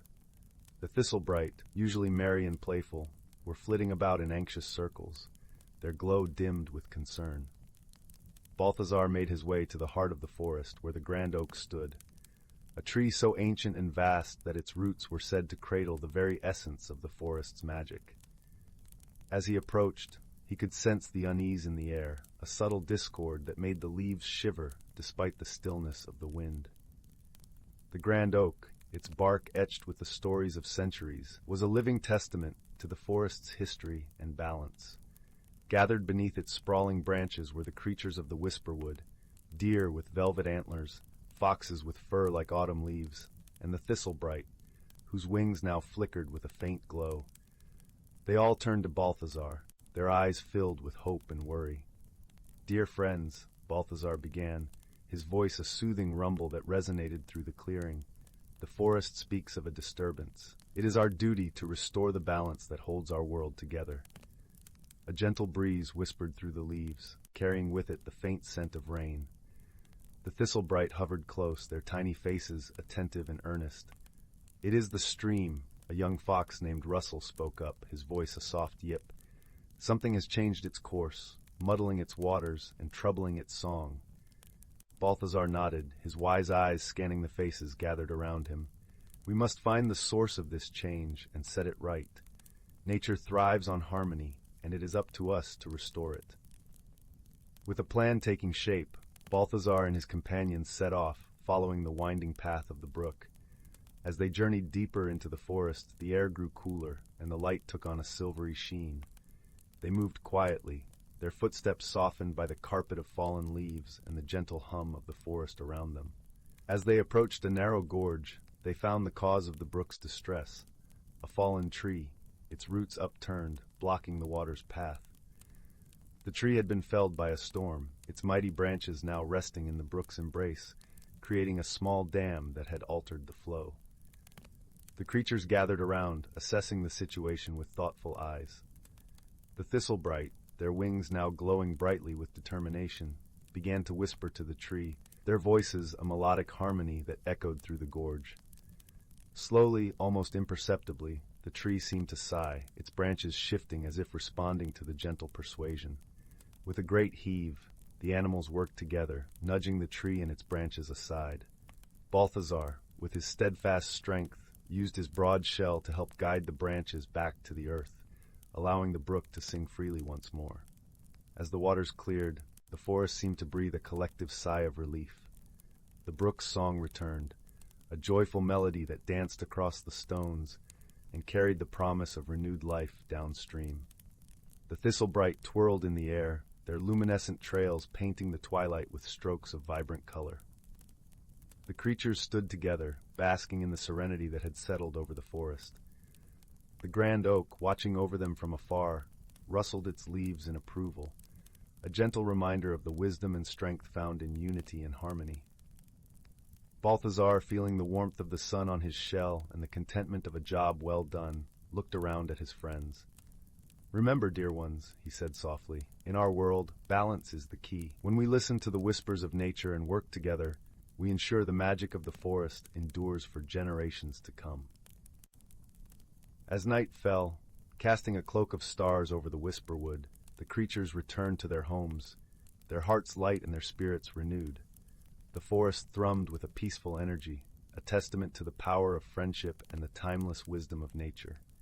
And so, the ancient whisperwood forest continued to thrive, a haven of magic and harmony where the natural and the mystical lived as one, guided by the gentle hand of balance and the enduring light of friendship. Story 9 title, The Whispering Grove. Once upon a time, nestled between the rolling hills and the whispering streams of a quaint little village named Willowbrook, there was a forest unlike any other. The locals called it the Whispering Grove, for it was said that the trees could speak, their leaves rustling with secrets passed down through generations. It was a place of wonder, where the boundaries between the ordinary and the extraordinary blurred like mist over the morning meadows. In this village, there lived a young girl named Leela. Lila was known for her boundless curiosity and her knack for finding the extraordinary in the most ordinary of things.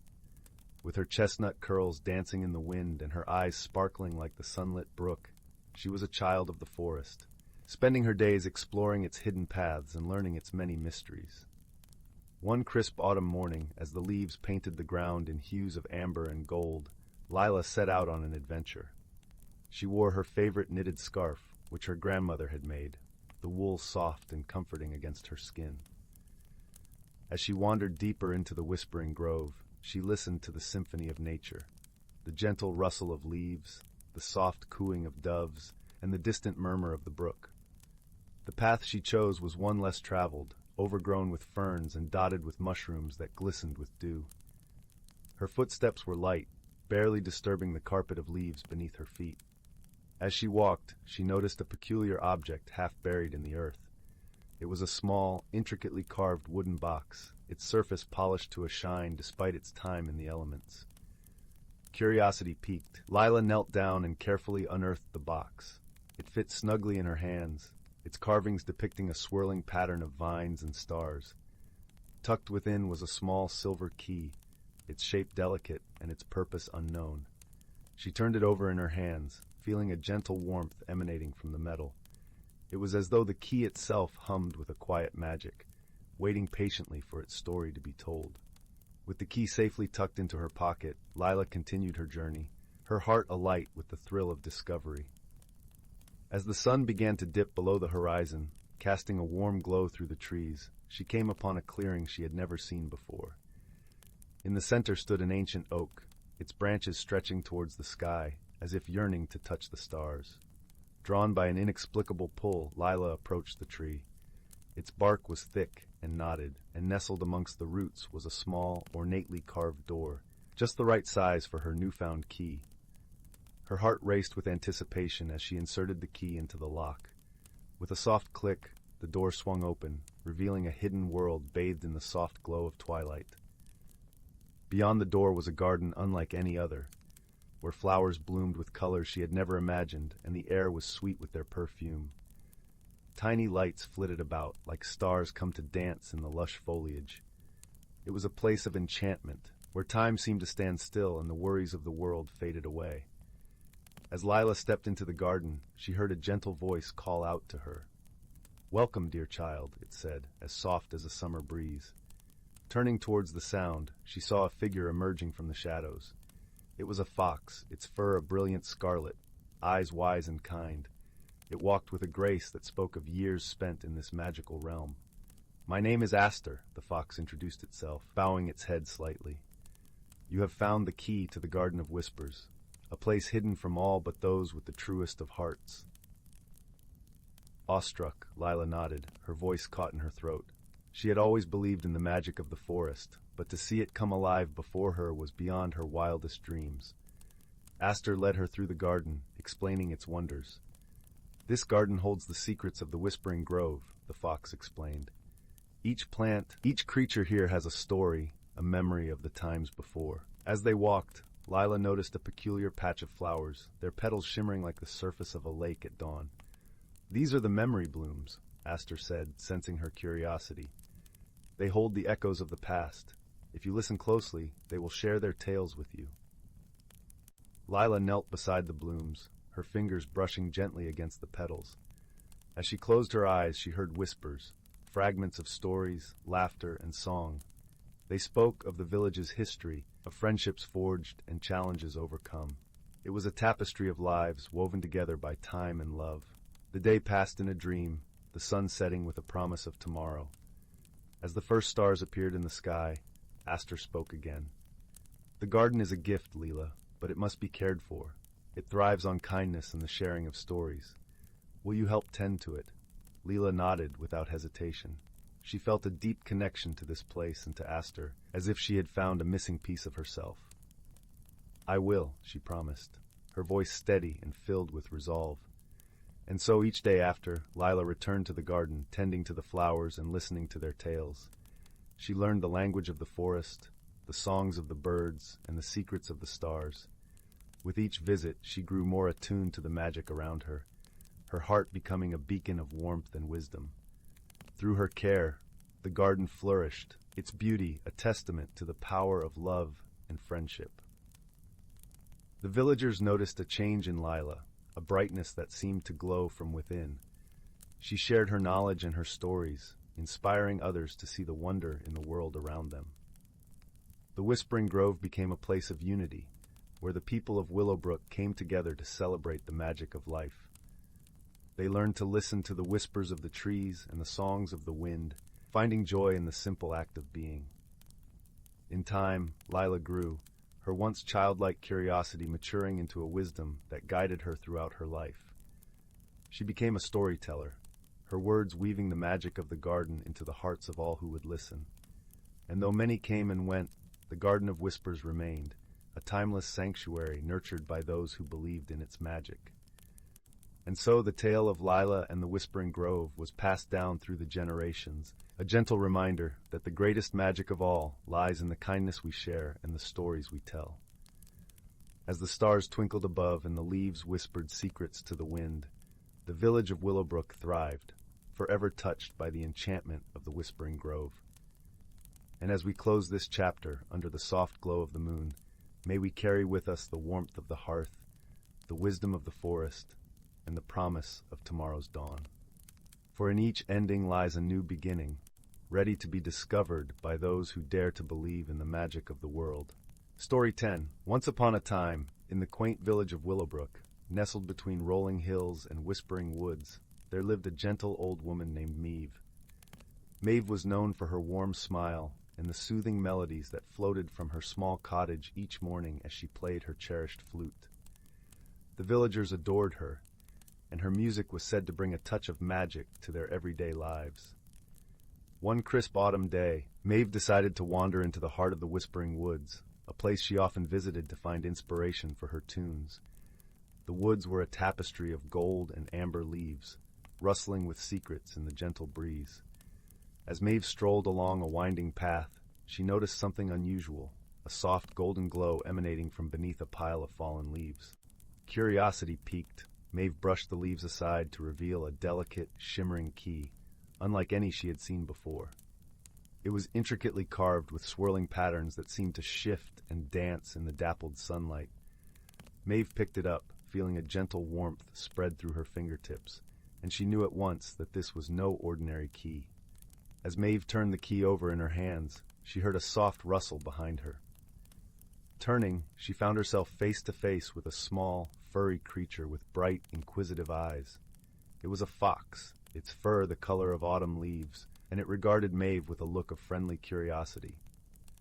"Hello there," Maeve greeted, her voice warm and inviting. "Do you know what this key might unlock?" The fox tilted its head as if pondering her question, then beckoned Maeve to follow. Intrigued, Maeve tucked the key into her pocket and followed the fox deeper into the woods. The path grew narrower and soon opened into a clearing bathed in soft sunlight. At its center stood an ancient oak tree, its gnarled branches reaching towards the sky. The fox paused at the base of the tree and pawed at the roots. There, Maeve noticed a small, ornate lock embedded in the trunk. With a sense of wonder, she retrieved the key and gently inserted it into the lock. It turned smoothly, and with a soft click, the bark of the tree parted to reveal a hidden door. Inside, Maeve found a cozy, secret chamber, lined with shelves filled with objects that glimmered in the dim light. It was a treasure trove of wonders, each item humming with a quiet magic of its own. Among them was a small shimmering flute, similar to Maeve's own, but crafted from a luminous silver that seemed to glow with an inner light. The fox nudged the flute towards Maeve, and as she picked it up, a melody began to play in her mind, one she had never heard before, yet felt innately familiar. It was a song of the forest, of whispers in the leaves and the gentle patter of rain. Maeve placed the flute to her lips and began to play, the notes weaving a tapestry of sound that filled the chamber and spilled out into the woods beyond.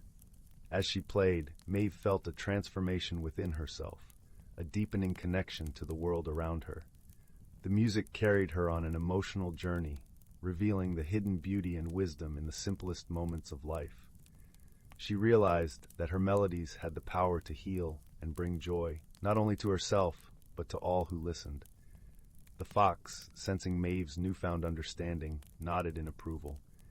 It seemed to say, "You have found the true magic within you."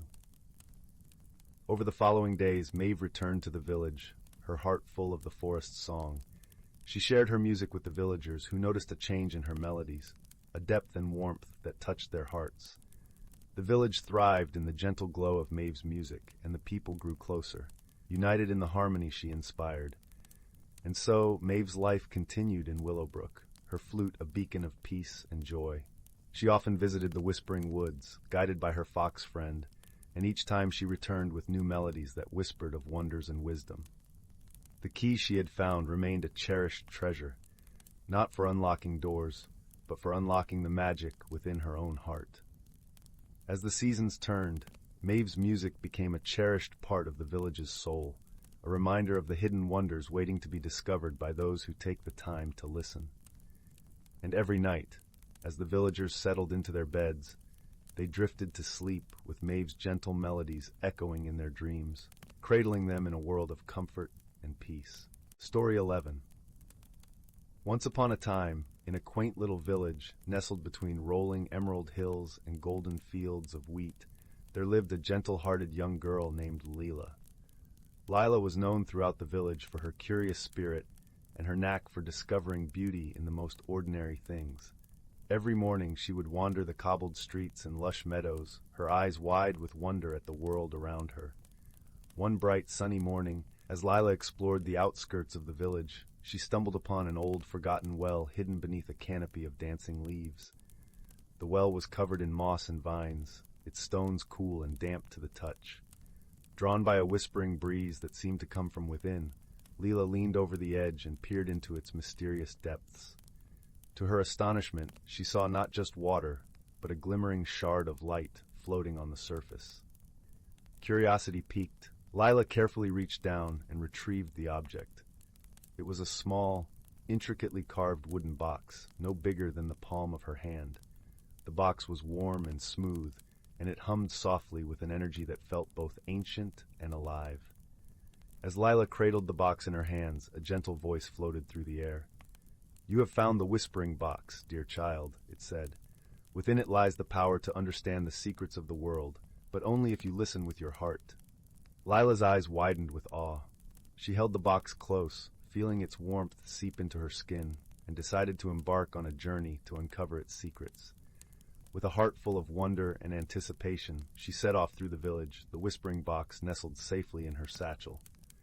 Along her journey, Lila encountered a wise old tortoise named Oliver, who was known for his endless patience and gentle humor. Oliver had seen many things in his long life and was curious about Lila's newfound treasure. "Come, sit with me a while," Oliver suggested, his voice a slow, comforting rumble. "Let's see what this box of yours has to say." Together they settled beneath a sprawling oak tree, its leaves rustling softly in the breeze. Lila opened the whispering box, and a melody of soft, tinkling notes filled the air, like the sound of raindrops on a spring morning. As the music played, images began to form in Lila's mind, pictures of the village, its people, and the intricate web of connections that bound them all together. Oliver watched with a knowing smile as Lila's eyes grew bright with understanding. "The box reveals the hidden bonds between us," he explained. "It shows us that we are never truly alone, and that our actions ripple outward, touching lives in ways we may never know." Inspired by this revelation, Lila decided to share her discovery with the people of the village. With Oliver's help, she organized a gathering beneath the old oak tree, inviting everyone to come and listen to the whispering box. As the villagers gathered, Lila opened the box once more, and its enchanting melody wove through the crowd, weaving a tapestry of harmony and unity. Neighbors who had long been estranged found themselves smiling at one another, and children who had quarreled began to play together once more. The village, once divided by small grievances and misunderstandings, was brought together by the gentle magic of the whispering box. In the days that followed, Lila's journey continued, but now it was a journey of the heart. She discovered new friendships and strengthened old ones, guided by the wisdom she had gained. The whispering box had taught her that true magic lay not in the box itself, but in the kindness and understanding it inspired.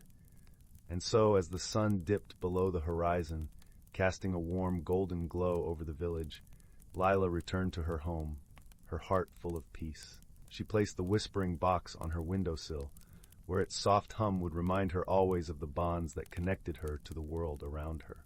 And that night, as the stars twinkled in the velvet sky and a gentle breeze whispered through the trees, Lila drifted into a deep and restful sleep, knowing that she was never truly alone. For she had discovered the greatest secret of all, the power of love and understanding to heal and unite. And so, the village lived in harmony, its people bound by the gentle magic of the whispering box, and their hearts forever open to the wonders of the world. Story 12. Once upon a time, in the heart of an ancient, whispering forest, there lay a hidden world, unseen by the eyes of most. It was a realm where the sun dripped honey-like light through the dense canopy, dappling the ground in a quilt of golden patches. The air was perpetually sweetened with the scent of blooming wildflowers, mingling with the earthy aroma of moss-covered stones and the gentle murmur of a nearby brook. This was a place where the ordinary and the extraordinary danced in harmony, shielded from the hurried pace of the world beyond. In this enchanted sanctuary lived a young girl named Lila. She was not much different from other children, save for the spark of quiet curiosity that burned in her chest like a tiny lantern. Her days were spent exploring the edges of the village that bordered the forest, her imagination painting vibrant stories over the mundane. Lila was gentle-hearted, with eyes as bright as the morning dew, and hair that tumbled in unruly curls down her back like a cascade of autumn leaves. One crisp morning, while wandering along the fringes of the forest, Lila stumbled upon something curious. Nestled beneath the sprawling roots of an ancient oak tree was a small, intricately carved wooden box. It was weathered, its surface etched with delicate spirals and symbols that seemed to pulse with a life of their own. Lila's fingers tingled as she brushed away the leaves covering it, revealing the box's full mystery. With a soft creak, the lid opened to reveal a shimmering stone nestled within. It was unlike anything Lila had ever seen, a translucent gem that glowed with a gentle inner light, shifting colors like a rainbow trapped in a droplet of water.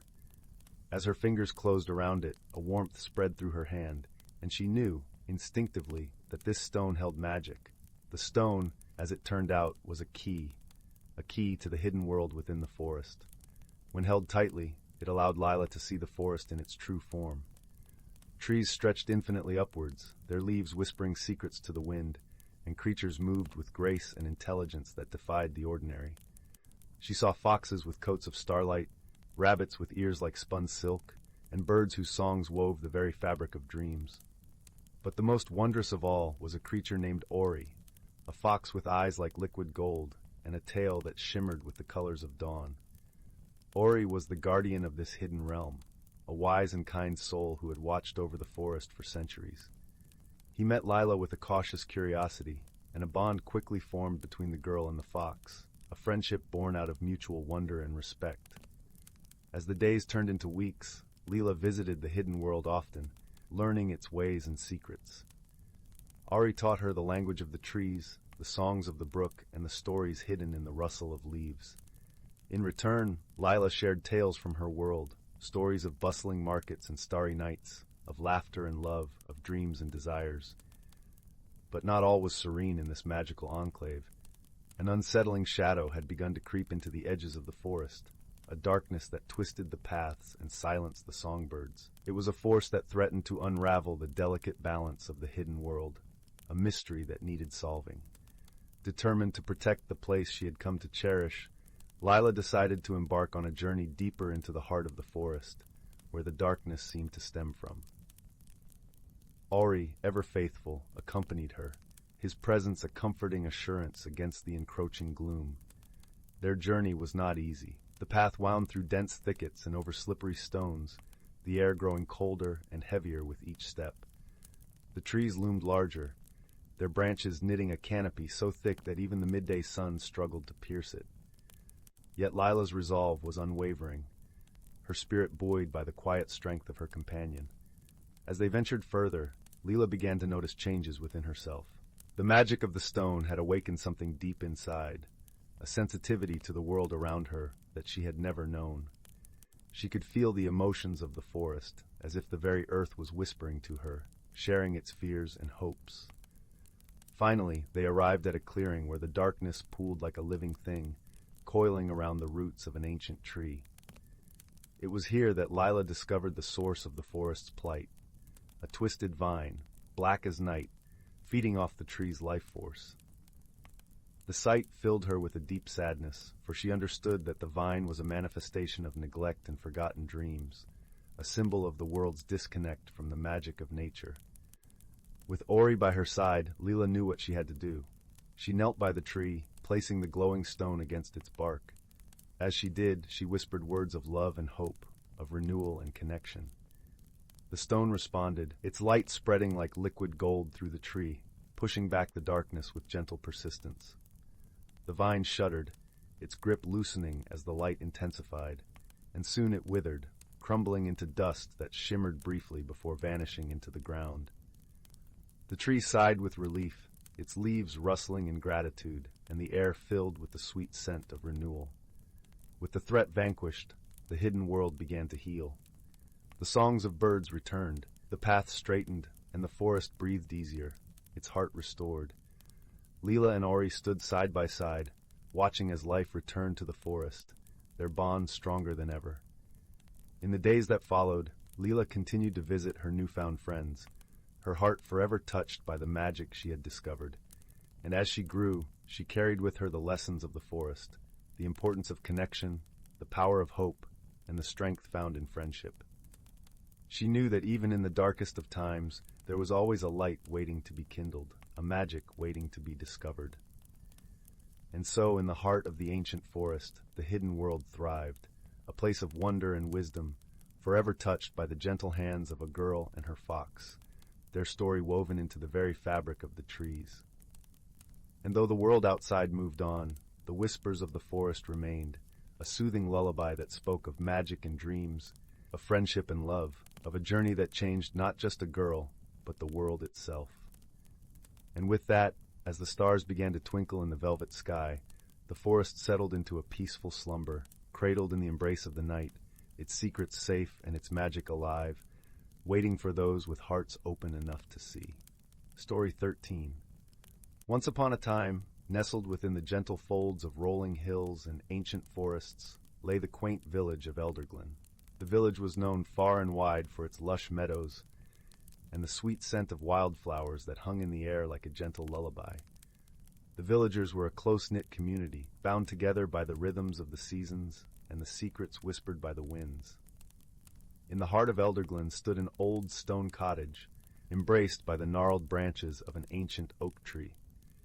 This was the home of a wise woman named Anara, known throughout the village for her kind heart and the twinkle of mystery that danced in her eyes. Anara had a special gift. She could feel the whisper of magic in the world around her, a gift passed down through generations. One crisp autumn evening, as the golden leaves rustled like whispers in the wind, a young boy named Finn made his way to Anara's cottage. Finn was a curious soul, with hair like the golden wheat fields and eyes that mirrored the azure sky. His heart was filled with dreams of adventure and the unyielding belief that there was more to the world than met the eye. Finn arrived at Anara's doorstep with a question burning in his heart. "Anara," he began, his voice a mix of eagerness and trepidation, "is it true that there's a hidden world within the forest? A world filled with magic and wonder?" Anara smiled gently, her eyes crinkling at the corners. "Ah, Finn, you've heard the whispers of the wind, haven't you? There are indeed wonders hidden within the forest, but they are not easily found. They reveal themselves only to those who seek with an open heart and a willing spirit." Intrigued, Finn leaned closer, hanging on to Anara's every word. "How can I find this hidden world? What must I do?" he asked, his youthful determination shining brightly. Anara paused, her gaze drifting towards the window where the first stars began to twinkle in the dusky sky. The journey to the hidden world is not a straightforward path. It requires more than just footsteps. It requires understanding and courage. But I have something that may guide you. She rose from her chair and crossed the room to a wooden chest, its surface etched with carvings of leaves and vines. From the chest, Anara retrieved a small, intricately carved box made of shimmering wood that seemed to pulse with a gentle light. She handed it to Finn, who held it reverently in his hands. "This is the compass of hearth and heart," Anara explained. "It will guide you, but it will not show you roads or paths. Instead, it will guide your heart towards truth and kindness, for those are the keys to the hidden world." Finn's fingers brushed over the box, feeling the warmth that radiated from it. He nodded, determination filling his voice. "I will follow its guidance, Anara. Thank you." With the compass in hand, Finn set out on his journey early the next morning. The forest loomed before him, a tapestry of emerald and shadow, the air alive with the songs of birds and the rustle of leaves. As he ventured deeper, the compass began to glow softly, a gentle pulse that seemed to sync with the beating of his own heart. The path was not always clear. There were times when the forest seemed to close in around him, the shadows lengthening with the setting sun. But whenever doubt crept into Finn's heart, he would hold the compass close, letting its warmth remind him of the kindness and courage within him. On the third day of his journey, as the sun dipped below the horizon, painting the sky in hues of rose and gold, Finn stumbled upon a clearing. In the center of the clearing stood a magnificent tree, its trunk wide and ancient, its branches reaching out like welcoming arms. The air around it shimmered with a light that felt both strange and familiar. As Finn approached, he noticed a small door at the base of the tree, carved with intricate runes that seemed to dance in the fading light. His heart beat with anticipation and a hint of apprehension. He reached out with trembling fingers, opening the door to reveal a spiral staircase descending into the earth. Taking a deep breath, Finn stepped inside, the cool air wrapping around him like a comforting embrace. As he made his way down the stairs, a soft, melodic hum filled the air, guiding him deeper into the heart of the hidden world. At the bottom of the staircase, Finn found himself in a vast underground chamber, illuminated by the soft glow of luminescent flowers that carpeted the ground. The air was sweet with their fragrance, and the gentle sound of flowing water echoed through the space. In the center of the chamber stood a pool, its surface as smooth as glass, reflecting the twinkling lights above. Finn approached the pool, his reflection staring back at him. As he gazed into the water, he saw not only his own face but images of his village, the faces of the people he loved, and the dreams he held dear. A voice, gentle and wise, echoed through the chamber. "Welcome, seeker. You have found the heart of the hidden world. What is it that you seek?" Finn hesitated, his mind racing with possibilities. But in his heart, he knew what he truly sought. "I seek understanding," he replied, his voice steady. "Understanding of the world and my place within it. I want to bring kindness and light wherever I go." The water shimmered, and from its depths emerged a figure made of light and shadow, a guardian of the hidden world. "Your heart is pure, young seeker. You have shown courage and kindness, and for that you shall be granted the gift of insight." The guardian extended a hand, and as Finn reached out to touch it, a warmth spread through him, filling him with a profound sense of peace and understanding. He saw the interconnectedness of all things, the threads of magic and life woven together in a tapestry of wonder. With this newfound understanding, Finn knew it was time to return to his village. As he ascended the stairs and emerged from the tree, the morning sun bathed the forest in golden light, welcoming him back to the world above. Finn returned to Elderglen with a heart full of wisdom and a spirit renewed. He shared his experiences with the villagers, not through grand tales of adventure, but through simple acts of kindness and understanding that touched their lives in ways words could not. In time, the villagers of Elderglen came to see the magic in their own lives, finding wonder in the everyday and joy in the connections they shared.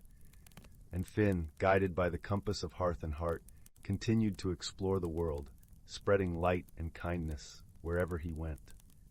And so, under the watchful gaze of the ancient oak tree, the village of Elderglen thrived, its people bound together by the magic of understanding and the gentle whisper of the wind.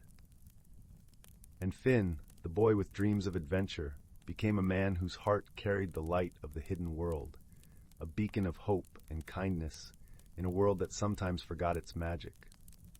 And as the years passed, the stories of Elderglen and its hidden wonders were whispered through the valleys and hills, reminding all who heard them of the power of friendship, courage, and the boundless magic that lies within every heart. Story 14.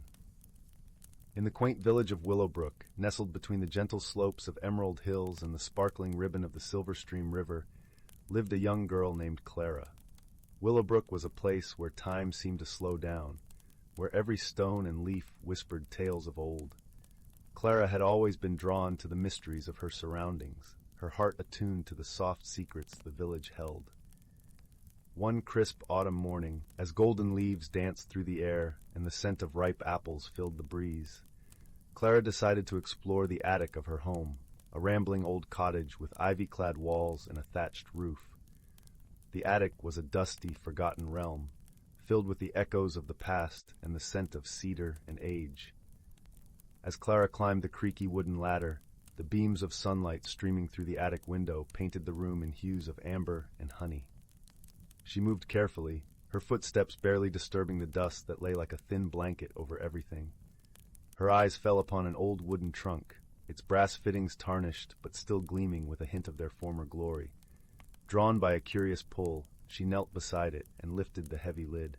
Inside, among faded quilts and moth-eaten shawls, lay a peculiar object, a small, ornate mirror, its surface covered in a film of dust. Clara gently wiped it clean, revealing a frame intricately carved with swirling vines and tiny blossoms. As she gazed into the mirror, something extraordinary happened. The glass began to shimmer with a soft, ethereal light, and the reflection that looked back at her was not her own. Instead, it was a landscape, a lush, verdant forest, where sunlight filtered through a canopy of leaves, creating a mosaic of light and shadow on the forest floor. Clara's heart skipped a beat, and she felt an inexplicable urge to step closer, to reach out and touch the scene. As she did, she felt a gentle tug, as if the mirror was inviting her to journey beyond its surface. Without a moment's hesitation, Clara allowed herself to be drawn into the mirror, her senses enveloped by the vibrant world on the other side. She found herself standing on a path carpeted with moss, the air alive with the scent of pine and the distant murmur of a babbling brook. The forest was alive with the songs of birds, their melodies weaving a gentle symphony that guided her steps. As Clara ventured deeper into this enchanted realm, she encountered her first companion, a wise old owl perched on a low-hanging branch. His feathers were a tapestry of browns and creams, and his eyes shone with the wisdom of countless years. "Greetings, young traveler," the owl hooted softly, his voice as smooth as the rustling leaves. "I am Oliver, the keeper of the forest's secrets. What brings you to our realm?" Clara, feeling a sense of calm and trust, explained how she had found the mirror and been drawn into its world. Oliver nodded sagely. "The mirror is a portal, young one, a gateway to places where your heart's deepest wishes may find their answers. But be mindful, the journey is not always easy. True understanding comes not from what you see, but from what you learn along the way." Thanking Oliver for his guidance, Clara continued her journey, her heart buoyed by the promise of discovery. As she walked, the path led her to a clearing where sunlight poured down like liquid gold. Here, she met another companion, a gentle deer with eyes as deep and dark as the forest night. Her name was Luna, and she spoke with a voice as soft as the brush of a feather. "Hello, Clara," Luna greeted with a graceful nod. "I am here to help you find what you seek. The forest can be a maze of wonders and challenges, but together we shall find your way." With Luna by her side, Clara felt her confidence grow. They traveled together, sharing stories and laughter, their friendship blossoming like the wildflowers that lined their path. As they journeyed, Clara learned to listen to the whispers of the forest, to understand the language of the wind and the wisdom in the silence. Their path eventually led them to a tranquil glade, at the center of which stood an ancient tree, its trunk twisted and gnarled, yet pulsating with life.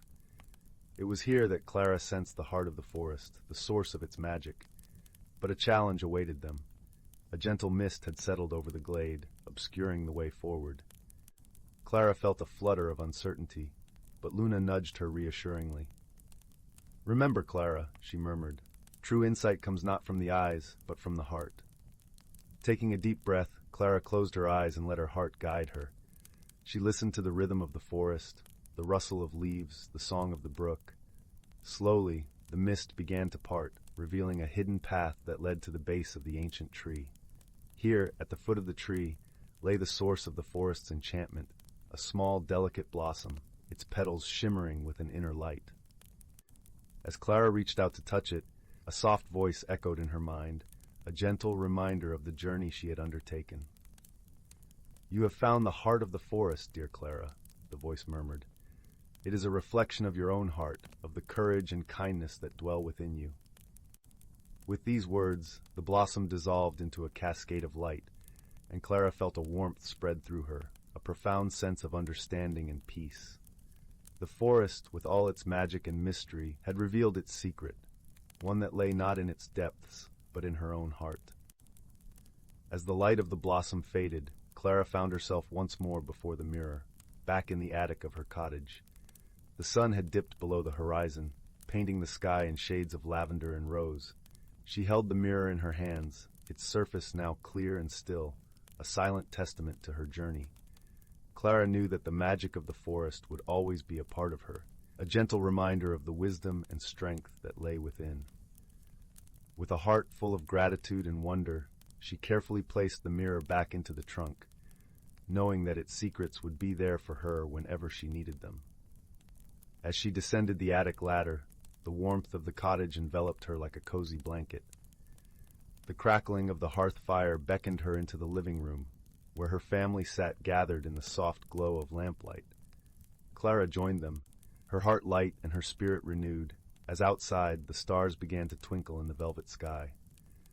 That night, as she lay tucked beneath her quilt, Clara drifted into a peaceful sleep, her dreams filled with the songs of the forest and the gentle wisdom of her journey. She knew that, no matter where her path might lead, the magic of Willowbrook and the lessons of the enchanted forest would always guide her, like a warm and comforting embrace. Story 15. In the heart of the whispering wood, where the leaves murmured secrets to those who dared to listen, there was a small, hidden glen untouched by time. Here, the air was perfumed with the sweet scent of blooming moonflowers, and the ground was soft with moss that felt like velvet underfoot. A gentle brook gurgled through this secluded paradise, its waters sparkling like a cascade of tiny diamonds under the dappled sunlight. It was said that anyone who stumbled upon this place would find peace and solace, a haven from the worries of the world. Living at the edge of this mystical forest was a young girl named Leora. She was known in her village for her kind heart and gentle spirit, always quick to lend a hand or share a smile. Leora had a special bond with nature. She could often be found wandering the woods, listening to the songs of the birds and the whispers of the trees. Her favorite time was dusk, when the world seemed to hold its breath, just before the stars began to twinkle.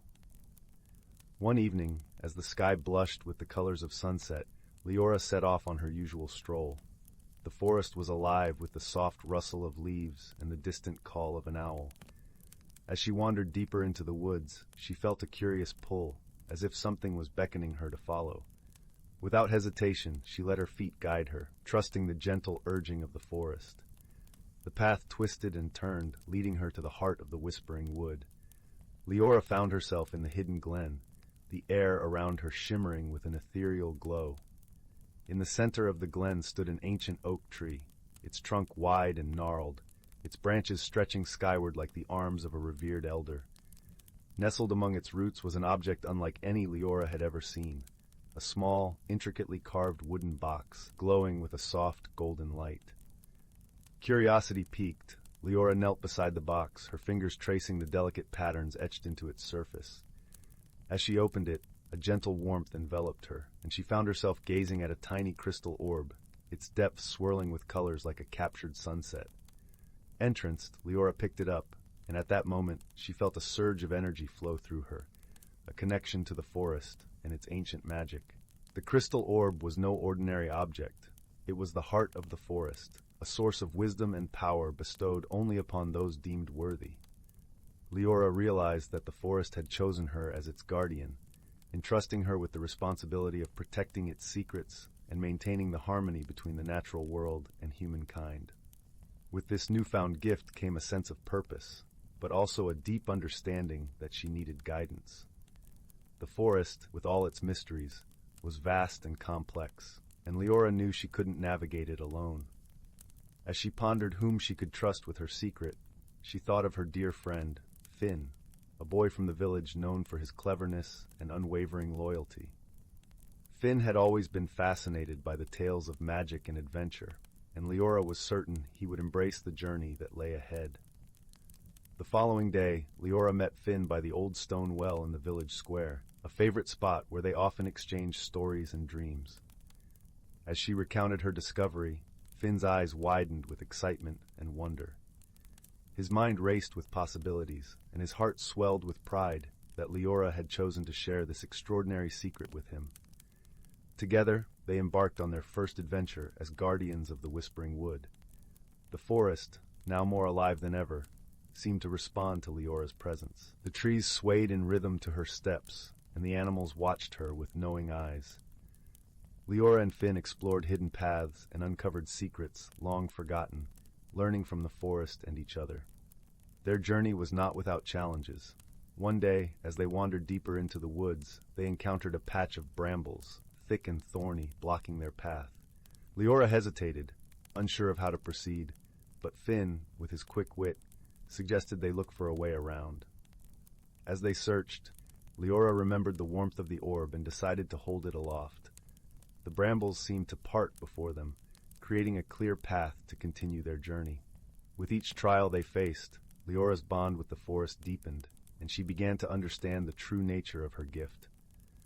The heart of the forest was not just a source of power, but a reflection of her own heart, compassionate, wise, and strong. As she grew in confidence, she realized that her role as guardian was not just to protect, but to nurture and heal. One afternoon, as the sun cast long shadows through the trees, Leora and Finn came across a clearing filled with wildflowers.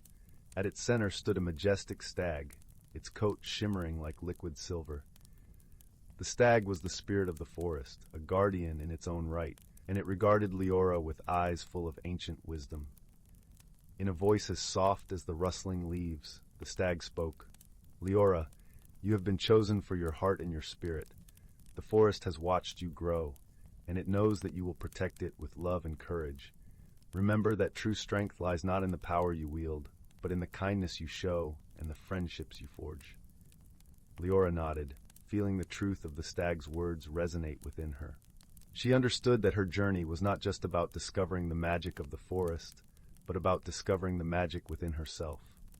With Finn by her side, she knew she could face whatever challenges lay ahead. As the seasons changed, so did Leora and Finn, growing in wisdom and strength. They learned to listen to the forest, to understand its needs, and to act with compassion and foresight. Their friendship, once rooted in shared stories and dreams, blossomed into a partnership built on trust and love. Years passed, and Leora became a beloved figure in the village, known for her gentle guidance and her unwavering commitment to the forest. Under her care, the Whispering Wood thrived, its secrets safe and its wonders preserved for generations to come. Finn, ever the loyal friend, stood by her side, his clever mind and quick smile a constant source of support and joy. One day, as the sun set in a blaze of orange and gold, Leora and Finn returned to the hidden glen, the place where their journey had begun. The ancient oak stood tall and proud, its branches sheltering the heart of the forest. Leora placed the crystal orb back in its rightful place, knowing that its magic would endure, a beacon of hope and harmony for all who sought it. As they sat beneath the oak, watching the stars blink into existence, Leora felt a deep sense of peace. She knew that the forest would always be a part of her, its magic woven into the very fabric of her being. And she knew that, with Finn by her side, she could face whatever the future held. In the gentle embrace of the Whispering Wood, Leora and Finn found their true selves, their friendship a testament to the power of love and trust. And as the moon rose high above, casting its silver light upon the world, they knew that their story was but one chapter in the endless tale of the forest, a story of magic, of friendship, and of the enduring bond between nature and the human heart. And so, as the night deepened and the stars danced in the velvet sky, Leora and Finn drifted into a peaceful slumber, their hearts full of hope and dreams of adventures yet to come. The Whispering Wood stood sentinel, its secrets safe, its magic alive, a timeless testament to the power of kindness and the beauty of the natural world. In the quiet of the night, the forest sang a lullaby, a gentle melody that spoke of love and unity, weaving its magic into the dreams of all who listened.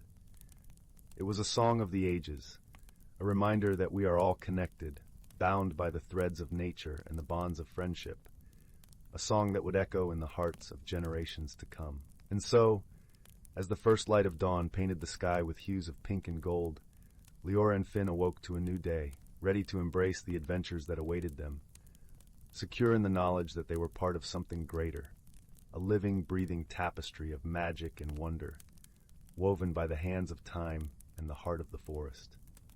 Story 16. Once upon a time, in a quaint little village nestled between rolling hills and a shimmering lake, there lived a gentle young girl named Lila. Her cottage sat on the edge of a lush forest, where the trees whispered secrets to the wind, and the brook sang a lullaby as it meandered through the emerald landscape. Lila was known in her village for her kindness and inquisitive nature, often wandering into the woods with a basket to gather herbs and flowers. One crisp autumn morning, as the sun stretched its golden fingers across the sky, Lila set out on her usual path. The forest beckoned her with its earthy scent and the crunch of leaves underfoot. As she walked, she noticed something peculiar, a faint, silvery glow emanating from a cluster of ferns. Curiosity piqued, Lila knelt beside the ferns and gently pushed them aside, revealing a small, intricately carved box made of wood as dark as midnight. The box seemed to hum with an energy that was both comforting and mysterious. Lila carefully opened the lid, and inside lay a pendant shaped like a teardrop, suspended from a delicate silver chain. The pendant was nothing short of magical, with a swirling mist trapped within its glassy surface. It pulsed softly in her hand, as though it had a heartbeat of its own. Unbeknownst to Lila, this pendant was no ordinary trinket. It was a relic from the hidden world of Eldergrove, a realm deeply intertwined with nature and unseen by ordinary eyes. The pendant held the power to reveal this world, but only to those with a pure heart and the courage to embrace its wonders. Lila felt a warmth spread through her fingers as she clasped the pendant, and suddenly her surroundings began to change. The colors of the forest intensified, the greens more vibrant, the browns richer, and the blues of the brook deeper. She could hear the forest more clearly now, the chatter of squirrels, the rustle of leaves, and the melodious songs of birds, all in perfect harmony. As she stood in awe, a gentle voice broke through the symphony. "Welcome, dear traveler, to the world of Eldergrove." Startled, Lila turned to see a small creature perched on a moss-covered stone. It was a fox, but unlike any she had seen before. Its fur glistened like spun silver, and its eyes were a deep, knowing amber. The fox nodded at her, its bushy tail curled around its paws. "I am Sylvan," the fox introduced, his voice a soft whisper carried by the breeze. "Guardian of Eldergrove, you have found the heart of the forest." Lila, still entranced by the beauty around her, managed to stammer, "What is this place? How did I get here?" Sylvan chuckled, a sound like tinkling bells. "You have crossed into Eldergrove, a realm woven from dreams and the essence of nature itself. The pendant you hold is a key, revealing our world to those who are deemed worthy." Lila looked down at the pendant, its gentle glow seeming to affirm Sylvan's words. "But why me?" she asked softly. "Because," Sylvan replied, his gaze unwavering, "your heart is open and your spirit is kind. Eldergrove needs someone like you." Lila felt a sense of responsibility settle over her, a weight that was not burdensome but filled with purpose. "What must I do?" Sylvan leapt gracefully from the stone, landing softly by Lila's side. "Come, I will show you." Together they ventured deeper into Eldergrove. The path was lined with flowers that glowed softly in shades of violet and gold, their petals fluttering like butterflies. The air was sweet with the scent of honey and pine, and every step seemed to lighten Lila's heart. As they walked, Sylvan explained the plight of Eldergrove. "Our world has been hidden for centuries, safe from those who would harm it. But now, a shadow has fallen, a darkness that seeks to unravel the harmony we have cherished. It is a force that feeds on fear and despair, spreading its tendrils through the land."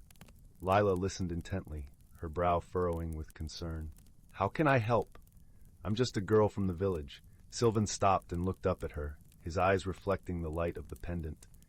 "Sometimes, the greatest strength lies not in power, but in kindness and courage. You possess both, and with them you can help restore balance." They came upon a clearing where the trees formed a protective ring around a shimmering pool. The water was so clear that it seemed to hold the sky within its depths. Sylvan gestured towards it. "This is the mirror of the soul. It reveals one's true self and the path they must take." Lila approached the pool, her reflection gazing back at her with a mix of apprehension and hope. As she stared into the water, images began to form, scenes of Eldergrove in its true glory, vibrant and alive, but also glimpses of the encroaching darkness, creeping like a shadow across the landscape. The vision shifted, showing Lila herself, standing bravely against the tide of darkness, her heart glowing with the light of the pendant. She saw herself speaking words of comfort, bringing creatures together, and weaving a tapestry of unity and hope. The images faded, leaving Lila staring at her reflection once more. She took a deep breath, feeling the weight of her task settle more firmly. "I see now," she murmured. "I understand." Sylvan nodded, his expression one of approval and warmth. "The heart of the forest will guide you, and I will be by your side. Together, we will rally the creatures of Eldergrove and rekindle their hope." With newfound resolve, Lila and Sylvan set off to spread their message. They visited the woodland creatures, speaking to wise old owls, playful deer, and industrious beavers. Each time, Lila spoke from her heart, sharing her vision of a united Eldergrove, where each creature played a vital role in restoring balance. The creatures listened, their spirits lifting with each word. They began to see themselves not as isolated beings, but as part of a greater whole, each thread woven into the fabric of their world. As their hope grew, so did the light within the pendant, its glow spreading like a beacon through the forest. Yet the darkness was not idle. It sensed the growing strength of the creatures and sought to extinguish it. One evening, as the sun dipped below the horizon, a chill crept through the forest. Lila felt it in her bones, a coldness that threatened to snuff out the warmth she had cultivated. Sylvan, ever vigilant, sensed the danger. "The darkness is upon us," he warned. "We must gather at the Heartwood tree, where the magic of Eldergrove is strongest."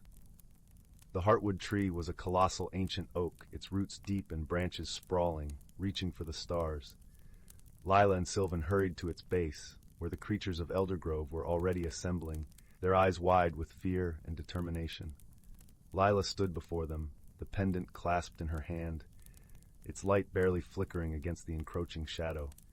She felt the weight of their hopes upon her, and though fear gnawed at her, she refused to let it show. "We are stronger together," she declared, her voice steady and clear. "The darkness cannot take what we do not give. Let us stand as one, and let our light shine brighter than any shadow." The creatures responded with a chorus of agreement, their resolve echoing through the clearing.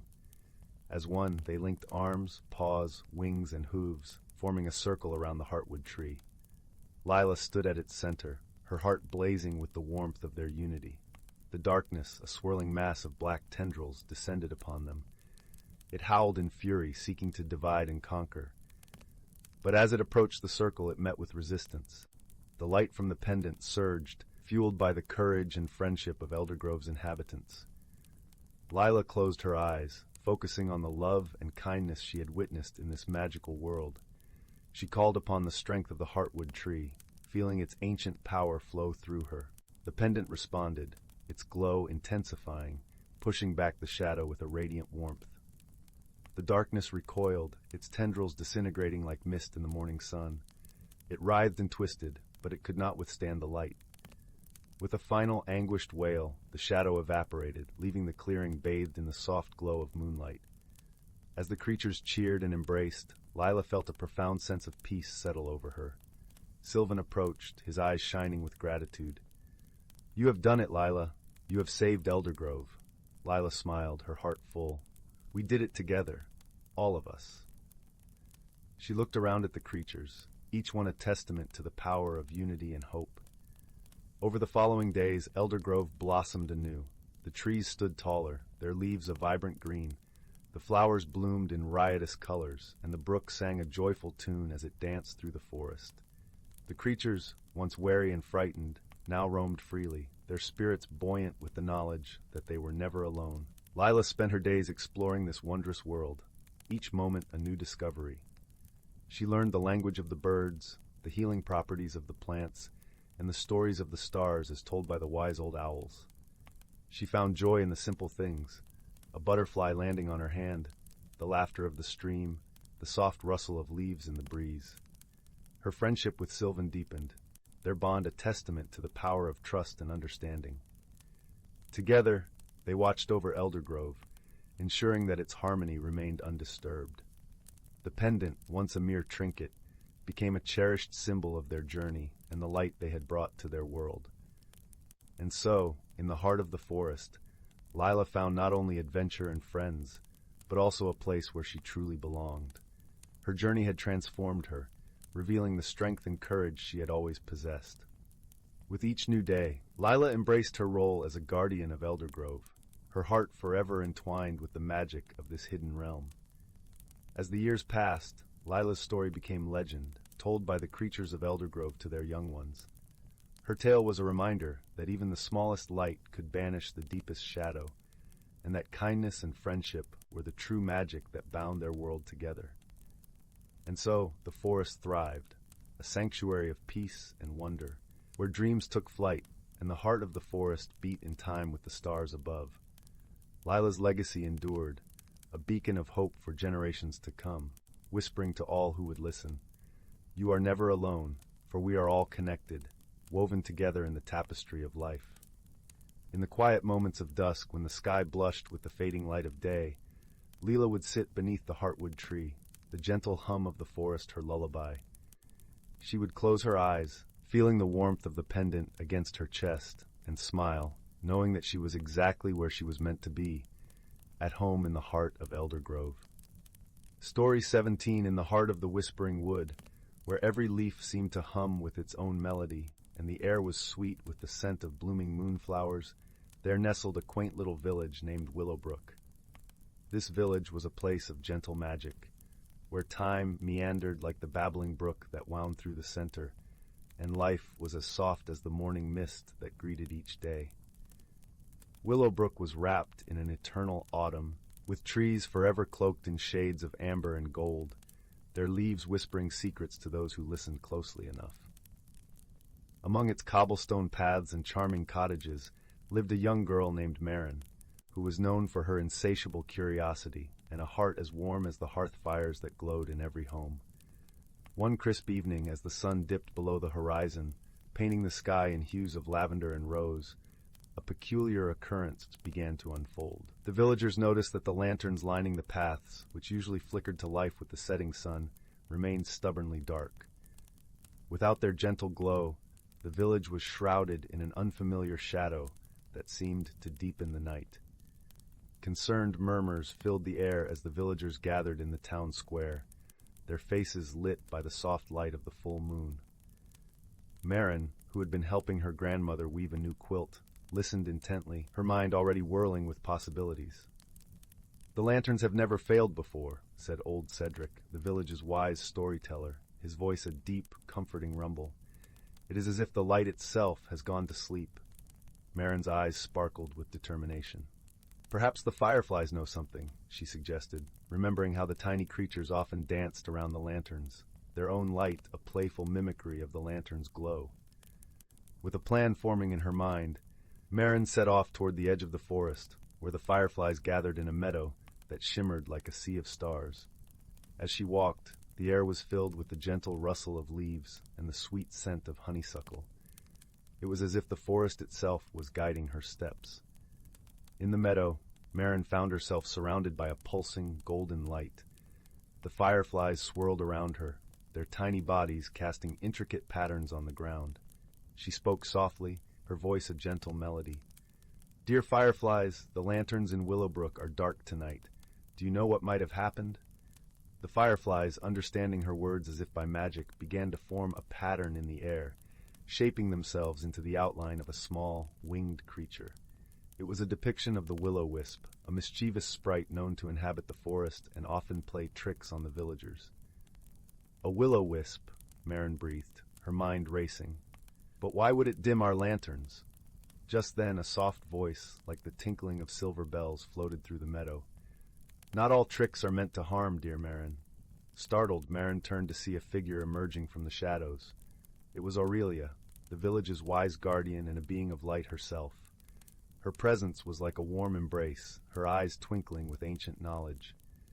"Sometimes, even the wisest among us forgets to look beyond the obvious," Aurelia continued, her voice soothing.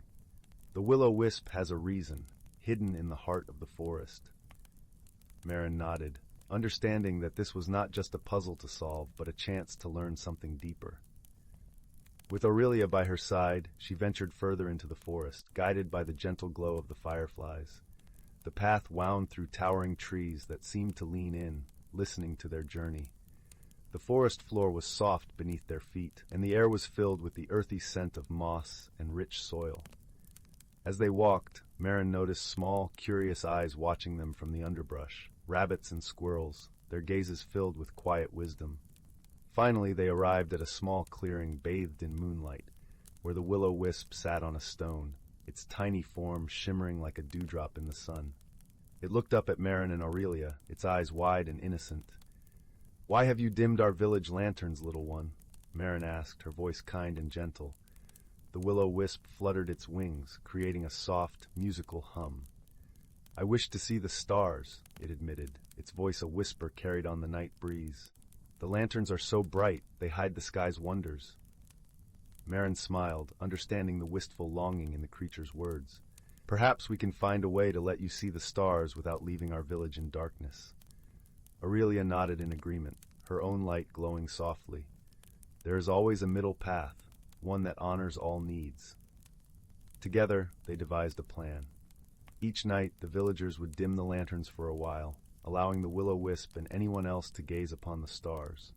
In return, the will-o-wisp promised to guide travelers with its own gentle light when the lanterns were dimmed.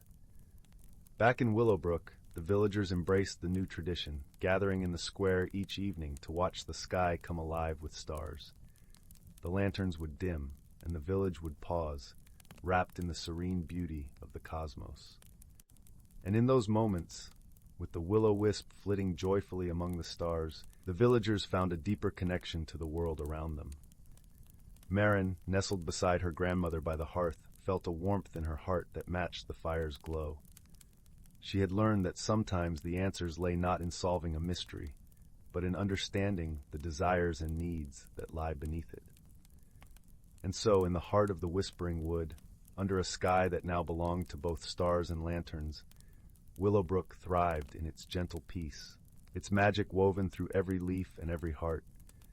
And Marin, with her boundless curiosity and gentle spirit, continued to discover the wonders of her world, one mystery at a time. Story 18. In a secluded valley nestled between misty mountains, a small village thrived amidst the lush greenery. Here, the townsfolk lived in harmony with nature, their lives intertwined with the ancient forests that surrounded them. One such inhabitant was a young girl named Willow, whose curiosity and love for adventure knew no bounds. Willow's most cherished possession was a tarnished bronze locket that had been passed down through generations. Though it appeared ordinary, the locket held a profound secret, the ability to reveal hidden realms within the natural world. Taught from a young age to respect and protect the forests, Willow had been entrusted with this sacred duty by her grandmother, the village's wise elder. One crisp autumn morning, as Willow ventured into the familiar woods, she noticed a peculiar shimmer amidst the fallen leaves. Drawn closer, she discovered a trail of glimmering dust leading deeper into the thicket.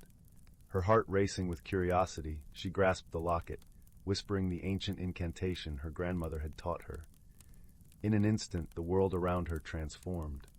The trees seemed to come alive, their branches swaying in a mystical dance, and the very air thrummed with magic. Willow gasped in awe as tiny, winged creatures flitted among the foliage, leaving trails of sparkling dust in their wake. As she followed the shimmering path, Willow found herself transported to a hidden realm, a realm where the boundaries between the natural and the mystical blurred. Here the forest floor was carpeted with vibrant mosses and mushrooms of every hue, while towering trees twisted and turned, forming intricate archways overhead. Willow's journey had just begun, and she soon discovered that she was not alone in this enchanted world. A small, mischievous sprite named Zephyr appeared before her, his gossamer wings fluttering rapidly. "Welcome, young one," he chirped, his voice like the tinkling of bells. "You have stumbled upon the fairy realm, a place few mortals have ever laid eyes upon." Zephyr became Willow's guide, leading her through the wonders of this hidden realm. They encountered friendly woodland creatures who could speak, ancient trees that whispered secrets of the past, and glittering pools whose waters seemed to dance with magic. As they ventured deeper, Willow learned of a dark force that threatened the delicate balance of the fairy realm. A malevolent sorcerer, driven by greed and a lust for power, sought to exploit the realm's magic for his own nefarious purposes. His minions, twisted creatures born of dark magic, were slowly corrupting the once vibrant forests. Willow's heart ached at the sight of the withering trees and the dimming lights of the fairy folk. She knew she had to help, but how could a mere mortal child stand against such a formidable foe? Zephyr, sensing her uncertainty, placed a tiny hand on her shoulder. "You possess a pure heart, Willow, and that is the greatest magic of all. The locket you wear is a symbol of your connection to the natural world, and with it, you can harness the power of the forests themselves." Emboldened by Zephyr's words, Willow embarked on a quest to gather the ancient relics scattered throughout the realm, relics imbued with the essence of the elements. With each relic she collected, she could feel the locket growing stronger, pulsing with newfound energy. Her journey was not without challenges. She faced treacherous terrain, cunning riddles, and encounters with the sorcerer's minions. But through it all, Willow remained steadfast, her determination fueled by the friendship she forged with the fairy folk and the woodland creatures who rallied to her cause. At last, Willow stood before the sorcerer's lair, the locket glowing with the combined power of the relics. The sorcerer, his face twisted with malice, summoned forth his darkest magic, unleashing a torrent of energy that threatened to consume the entire realm. In that moment, Willow felt the true power of the forests coursing through her veins. She raised the locket high, and a brilliant light burst forth, banishing the darkness and restoring the vibrant hues of the fairy realm. The sorcerer, his powers diminished, fled in defeat, his malicious plans thwarted. The fairy folk celebrated Willow's triumph, their laughter and songs filling the air once more. As Willow prepared to return to her own world, Zephyr approached her with a bittersweet smile. "You have grown so much on this journey, Willow. Your courage and compassion have saved our realm, and for that we are eternally grateful." Willow embraced her dear friend, tears glistening in her eyes. "I will never forget the wonders I've witnessed or the friends I've made," she whispered, "and I promise to always protect the natural world, for it is a precious gift." With a final farewell, Willow stepped through the shimmering portal, returning to the familiar forests of her village. But now, she carried within her the wisdom and magic of the fairy realm, a constant reminder of the extraordinary journey that had transformed her forever. From that day on, Willow became a guardian of the forests, sharing her knowledge and inspiring others to cherish the hidden wonders that surrounded them. And whenever she glimpsed a flash of fairy dust or heard the faint whispers of the trees, she knew that the magic of the fairy realm lived on, forever intertwined with the beauty of the natural world. Story 19. In the heart of an ancient forest, where the canopy loomed thick and green, a gentle symphony of nature played endlessly. The rustling leaves whispered secrets to the wind, while the babbling brook laughed softly over smooth stones, weaving its way through the woodland. It was a place where the lines between the mundane and the magical blurred, a sanctuary where creatures of all kinds thrived in a delicate dance of harmony and balance. In this enchanted forest lived a wise old tortoise named Thistle. Her shell was a mosaic of earthy browns and greens, etched with patterns that seemed to tell stories of the ages. Thistle was considered the guardian of the forest's wisdom, a gentle soul who had seen the turning of many seasons and learned the secrets they carried. Each morning, as the first golden rays of dawn filtered through the trees, Thistle would meander to a sun-dappled clearing. Here, the grass was soft underfoot, and the air was perfumed with the sweet scent of wildflowers.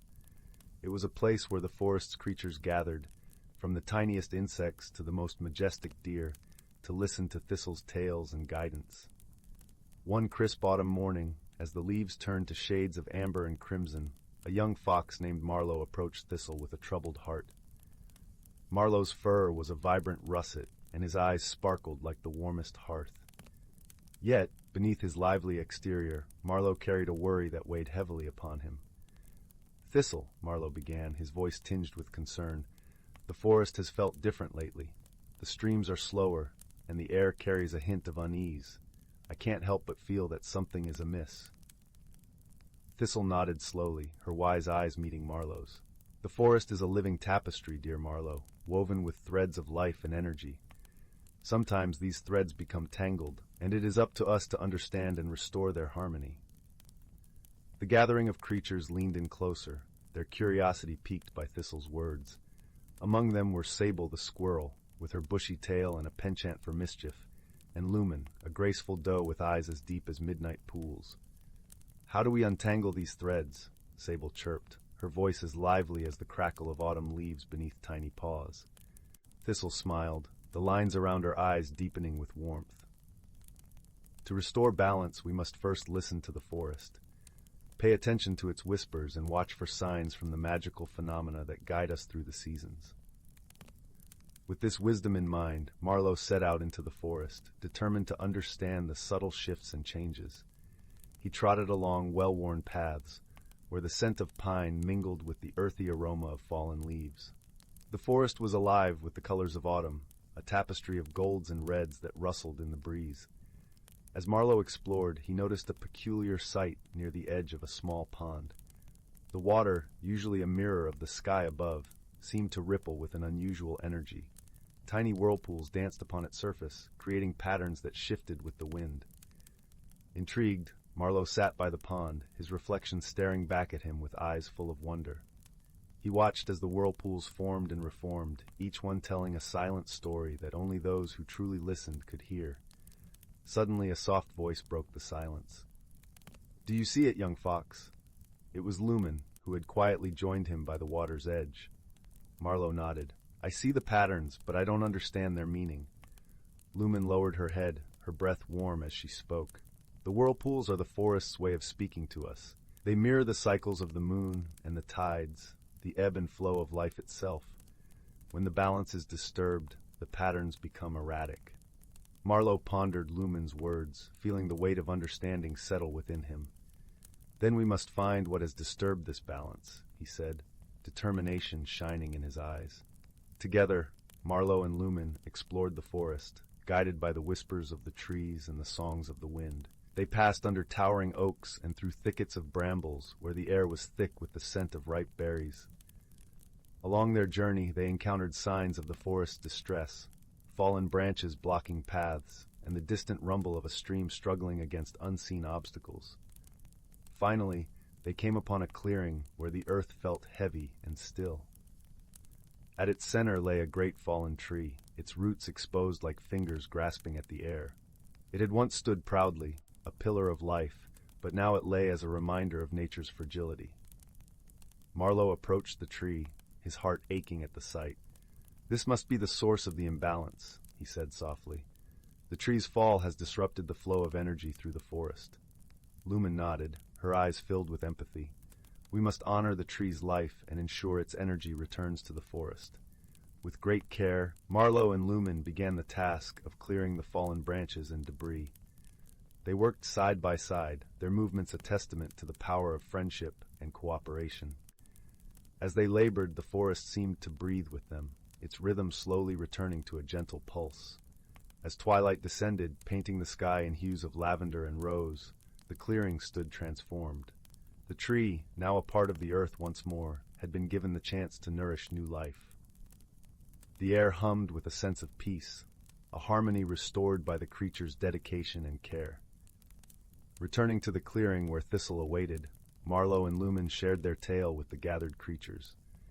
The forest had found its balance again, thanks to the wisdom passed down through generations and the bond of friendship that united them all.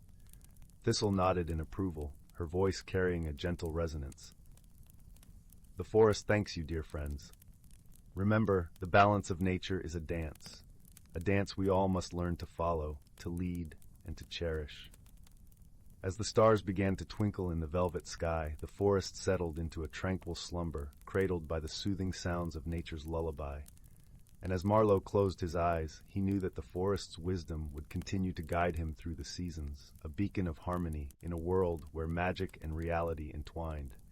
And so, the ancient forest thrived. Its hidden lives, a testament to the beauty of balance, the power of understanding, and the gentle magic that lingered in every rustle of leaves and every whisper of the wind. Story 20. In a mystical forest where the whispers of ancient trees mingled with the songs of bubbling brooks, a land of timeless wonder thrived. This place, often veiled in morning mists and dappled by sunlight filtering through a canopy of emerald leaves, was home to creatures whose lives remained hidden from the rushing eyes of the modern world. Nestled in a hollow beneath the roots of a venerable oak tree, there lived a family of forest spirits known as the sylphs. These gentle beings, as delicate as the softest moss, had skin that shimmered like dew at dawn and eyes that held the wisdom of countless seasons. The sylphs were guardians of harmony, each member entrusted with the care of the forest's fragile balance.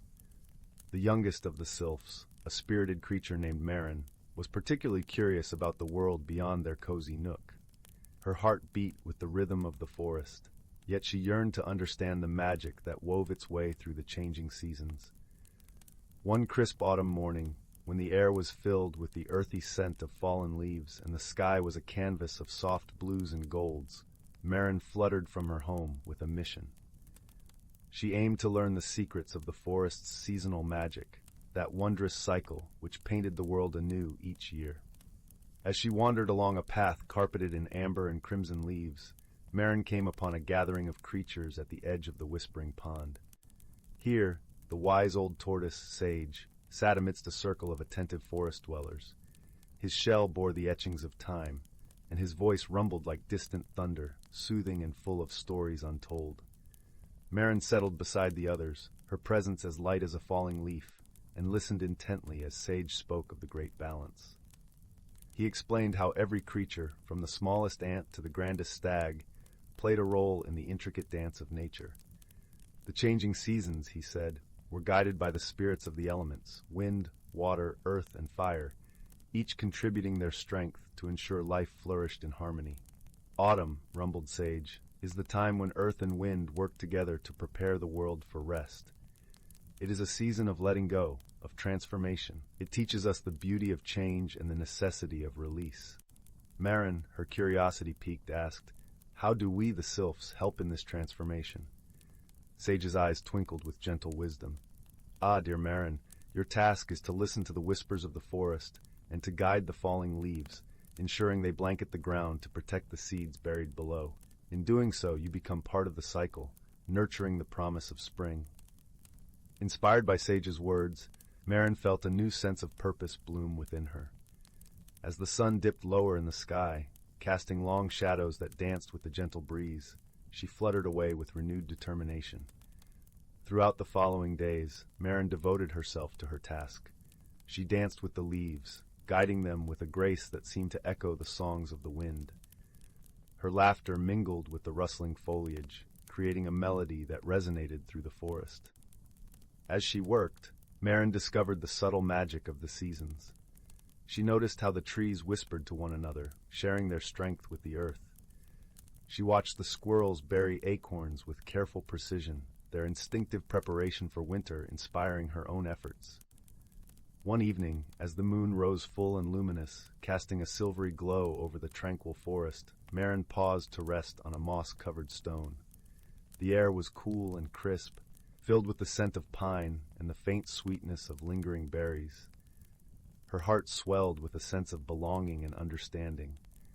She realized that the magic of the seasons was not just in the grand sweeping changes, but also in the small, often unseen acts of cooperation and care that each creature contributed. The days grew shorter, and soon winter's gentle embrace began to descend upon the forest. Snowflakes drifted from the sky, their delicate patterns a testament to nature's artistry.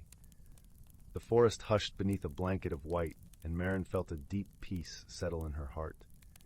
Returning to the oak tree's hollow, Marin shared her newfound wisdom with her family. Together, they marveled at the intricate tapestry of life, woven with threads of patience, cooperation, and change. As the fire in their hearth crackled softly, casting a warm glow over their cozy home, Marin understood that she was part of something timeless and beautiful. The forest, with its ever-changing seasons, was not just a place to live.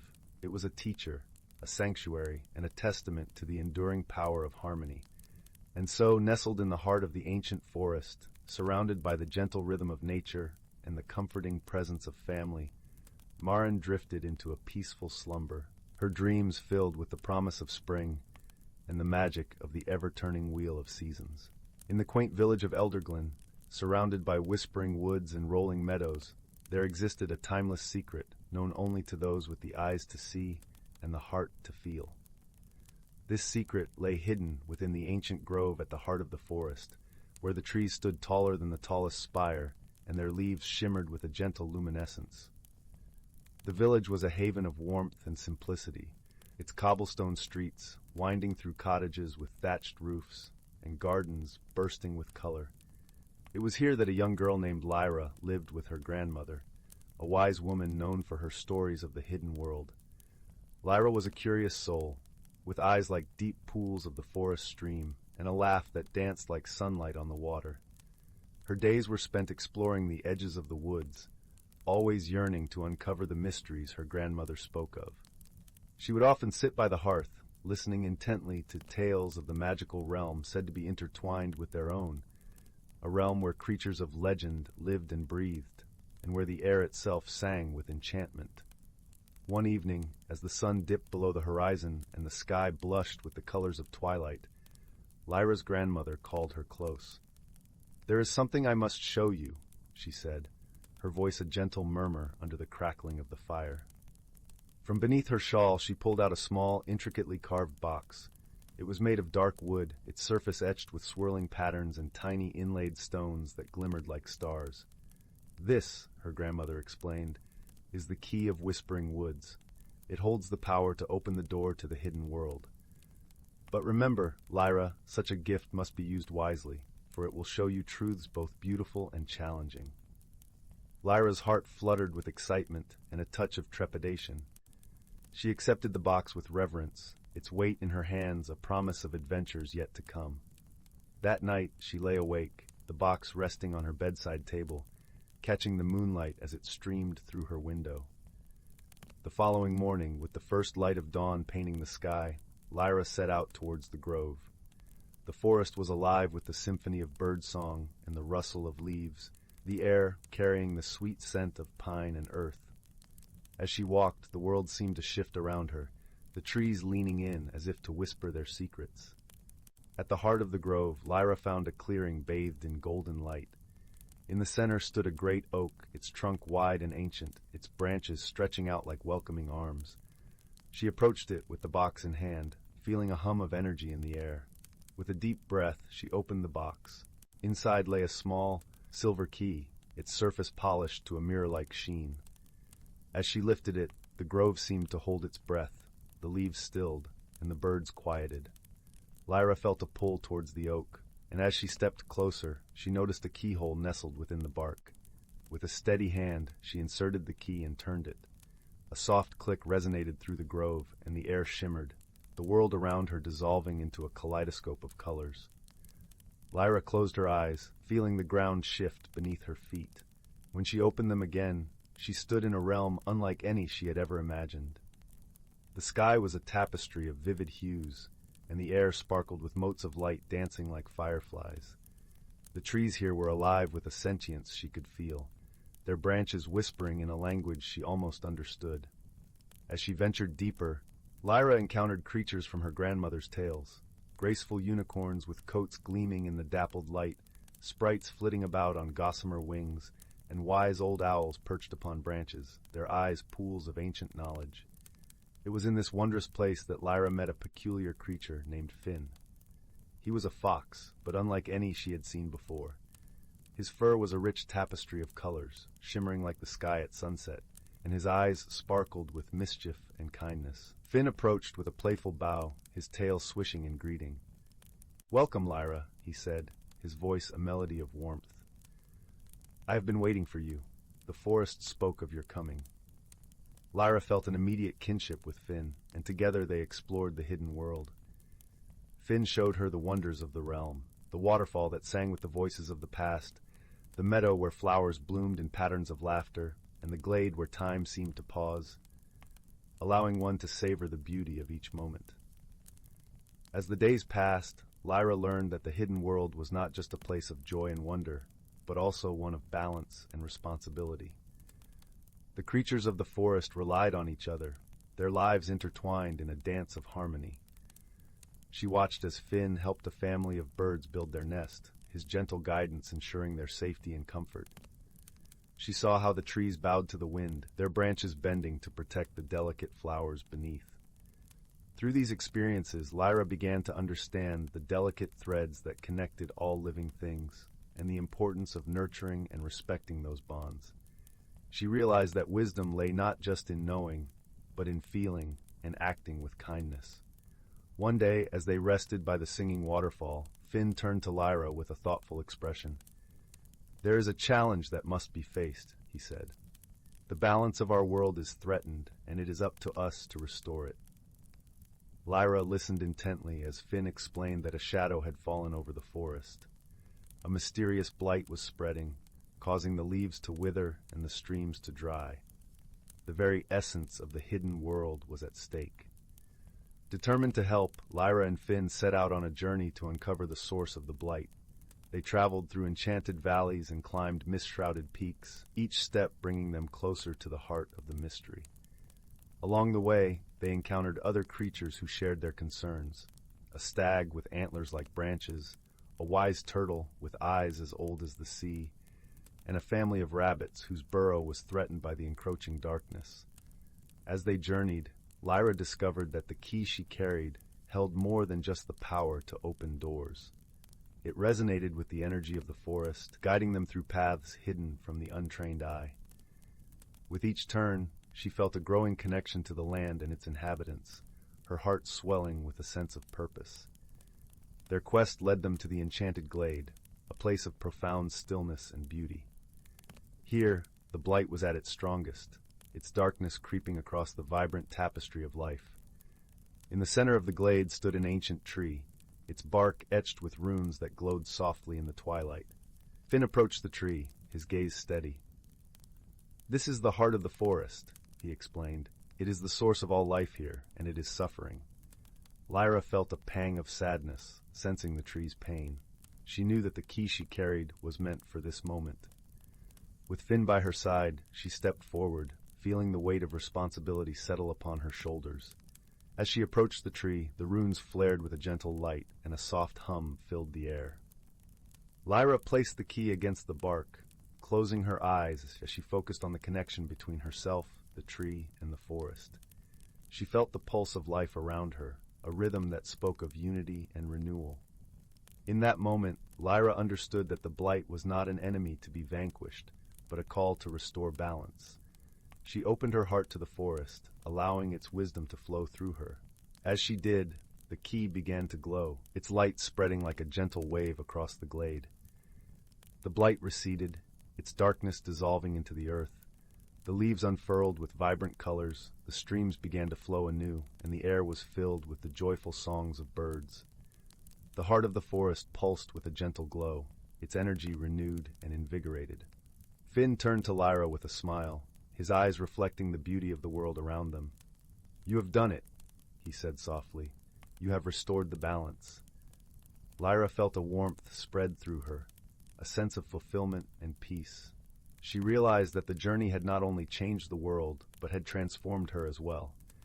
She had learned to listen to the whispers of the forest, to see with her heart, and to act with compassion. As the stars began to twinkle in the sky, Lyra knew it was time to return to her own world. She bid farewell to Finn and the creatures of the hidden realm, promising to carry their lessons with her always. With the key in hand, she retraced her steps to the grove, where the great oak stood waiting.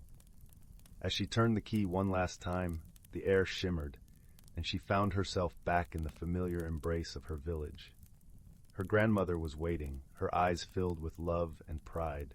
Lyra shared the story of her adventure, her words weaving a tapestry of magic and friendship, of challenges faced and wisdom gained. That night, as she lay in her bed, Lyra felt the gentle pulse of the key beside her, a reminder of the hidden world and its eternal beauty. She closed her eyes, knowing that the forest would always be a part of her, its lessons living on in her heart. And so, under the watchful gaze of the moon and stars, Lyra drifted into a peaceful sleep, her dreams filled with the wonders of the hidden world and the gentle promise of new adventures to come.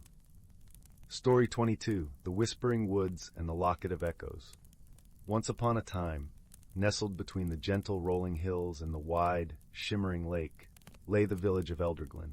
The village was quaint, with cobblestone pathways that wound like lazy streams through clusters of thatched cottages. Each home was surrounded by gardens brimming with wildflowers, their vibrant hues reflecting like a painter's palette against the emerald backdrop of the Whispering Woods. The Whispering Woods was a place of enchantment, where stories of old spoke of trees that murmured secrets and paths that shifted like dreams. It was said that those who wandered too far might find themselves in another world entirely, a hidden realm veiled by the natural beauty of the forest. In this village lived a young girl named Lysandra, whose heart was as wild and free as the winds that danced through the trees. With hair the color of chestnuts and eyes speckled like the forest floor, she was known for her adventurous spirit and her insatiable curiosity. While others might have been content with the simple pleasures of village life, Lysandra yearned for something more. One crisp autumn morning, as the leaves began their gentle descent to carpet the forest in gold and crimson, Lysandra set out on a journey. She had heard whispers, both from villagers and the woods themselves, of a magical object hidden deep within the forest. This object, a locket known as the Locket of Echoes, was said to possess the power to reveal truths and hidden paths. Intrigued by the possibility of uncovering secrets beyond her imagining, Lysandra was determined to find it. The forest greeted her with open arms, its ancient trees standing tall and proud, their leaves whispering in a language only the wind seemed to understand. The air was rich with the scent of pine and earth, and the sound of a nearby brook added a harmonious undercurrent to the symphony of birdsong. As Lysandra ventured deeper, the path beneath her feet seemed to shift, guiding her further away from the familiar trails she knew. Yet, she felt no fear. The forest felt alive, as if it too was eager for her quest. Sunlight filtered through the canopy, casting dappled shadows that danced like playful spirits along her path.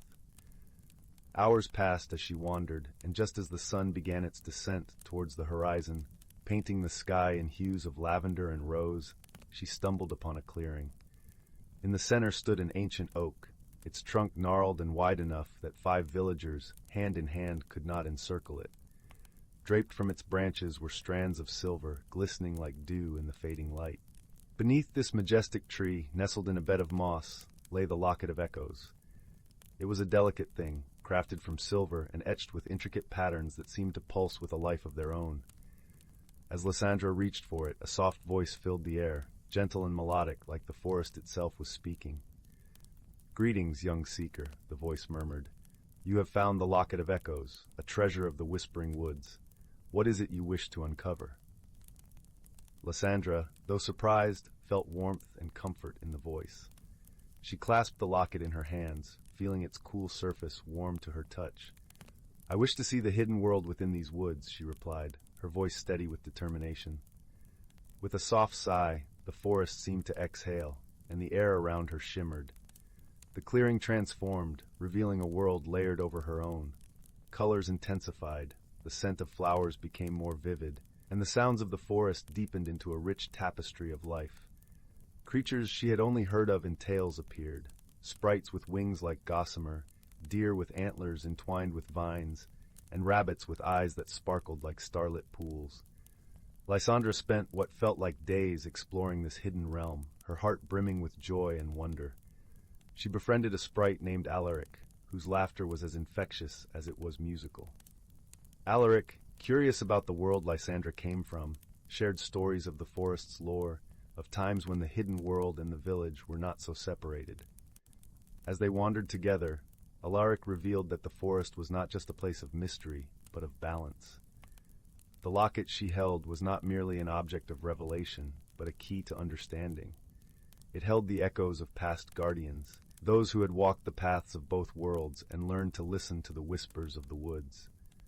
Through Alaric, Lysandra learned that the boundary between the worlds had shifted over time, creating divisions where once there was unity. The locket, through its echoes, could guide her to restore this balance, but it required a heart open to understanding and friendship. With this knowledge, Lysandra felt a transformation within herself. She realized that her journey was not just about discovering another world, but understanding her own. Her heart, once restless, now held a calm resolve, a sense of purpose intertwined with her love for the forest and its secrets. As the days slipped by, marked only by the gentle rise and fall of the sun, Lysandra knew she must return to her village. Yet she was not the same girl who had set out on this adventure. She carried with her the whispers of the forest, the laughter of her friend Alaric, and the promise of unity between worlds. Returning to Elderglen, Lysandra found that she could hear the whispers of the woods even from the heart of the village. She shared her tales, not to boast, but to inspire. The villagers listened, captivated, their imaginations kindled by the magic she described. In time, the boundaries between the village and the forest softened. Elderglen became a place where the hidden world was respected and cherished, where the wisdom of the woods guided the hearts of its people. Lysandra, with the Locket of Echoes, became a guardian of this harmony, a bridge between the worlds she loved. And so, under the watchful gaze of the whispering woods, the village of Elderglen thrived. Its people learned to listen, to respect, and to cherish the magic that lay both within and beyond their sight. Lysandra's journey had changed her, but it had also transformed her home, weaving a tale of friendship, understanding, and a unity that defied expectations. In the quiet of the night, as the stars twinkled above, their light reflected in the lake's gentle ripples, Lysandra would sit beneath the ancient oak where her journey began. Holding the Locket of Echoes close, she would listen to the whispers of the woods, her heart at peace, knowing she was exactly where she was meant to be. And thus, the story of the Whispering Woods and the Locket of Echoes became a cherished tale, whispered by the firelight in Elderglen, a reminder of the harmony that could be found when one listens with an open heart and embraces the magic of friendship and understanding. Story 23. In the heart of the Whispering Woods, where the trees' silvery leaves murmured secrets to the wind, there lay a quaint little village known as Everlight. The village was aptly named, for it always seemed to bask in a soft, warm glow, even when the clouds gathered and the sun hid sheely behind them. The villagers, a gentle folk, were known for their kindness and the harmony they shared with the magical creatures that lived alongside them. One crisp autumn evening, as golden leaves pirouetted through the air, the villagers gathered around the town square where a peculiar event had begun to unfold. The great oak that stood at the center, a tree as old as the village itself, was shedding its leaves in a strange pattern. Instead of drifting down lazily, the leaves twirled in spirals, forming mysterious symbols before settling on the ground. The villagers, their curiosity piqued, watched in wonderment. Among the onlookers was young Milo, a bright-eyed boy with a penchant for puzzles and an insatiable curiosity. Milo had always been fascinated by the forest and its mysteries. He often spent his days exploring its nooks and crannies, befriending the creatures that dwelled there. His closest companion was a small wise owl named Orin, whose feathers shimmered with an iridescent hue. As the villagers murmured among themselves, Milo tugged at his father's sleeve. "What do you think it means, father?" he asked, his eyes wide with excitement. His father, a kindly man with a face etched by years of laughter, stroked his chin thoughtfully. "It could be a message, perhaps. Or maybe just the wind playing tricks on us," he replied, though the twinkle in his eye suggested he was as intrigued as his son. Determined to solve the mystery, Milo set off into the forest, with Orin perched on his shoulder. The path through the Whispering Woods was soft underfoot, carpeted with moss and dappled in the fading light. The air was crisp, carrying the earthy scent of fallen leaves and the distant sound of a babbling brook. "Orin," Milo said as they walked, "do you think the symbols could mean something important?" The owl ruffled his feathers thoughtfully. "In this forest, everything has a purpose, young Milo. We must observe carefully and listen to what the forest wishes to tell us." Together, they ventured deeper into the woods, where the light grew dimmer and the air cooler.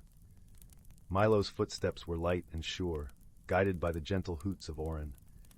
As they walked, they passed by a clearing where a family of rabbits played, their fur as soft and white as the clouds above.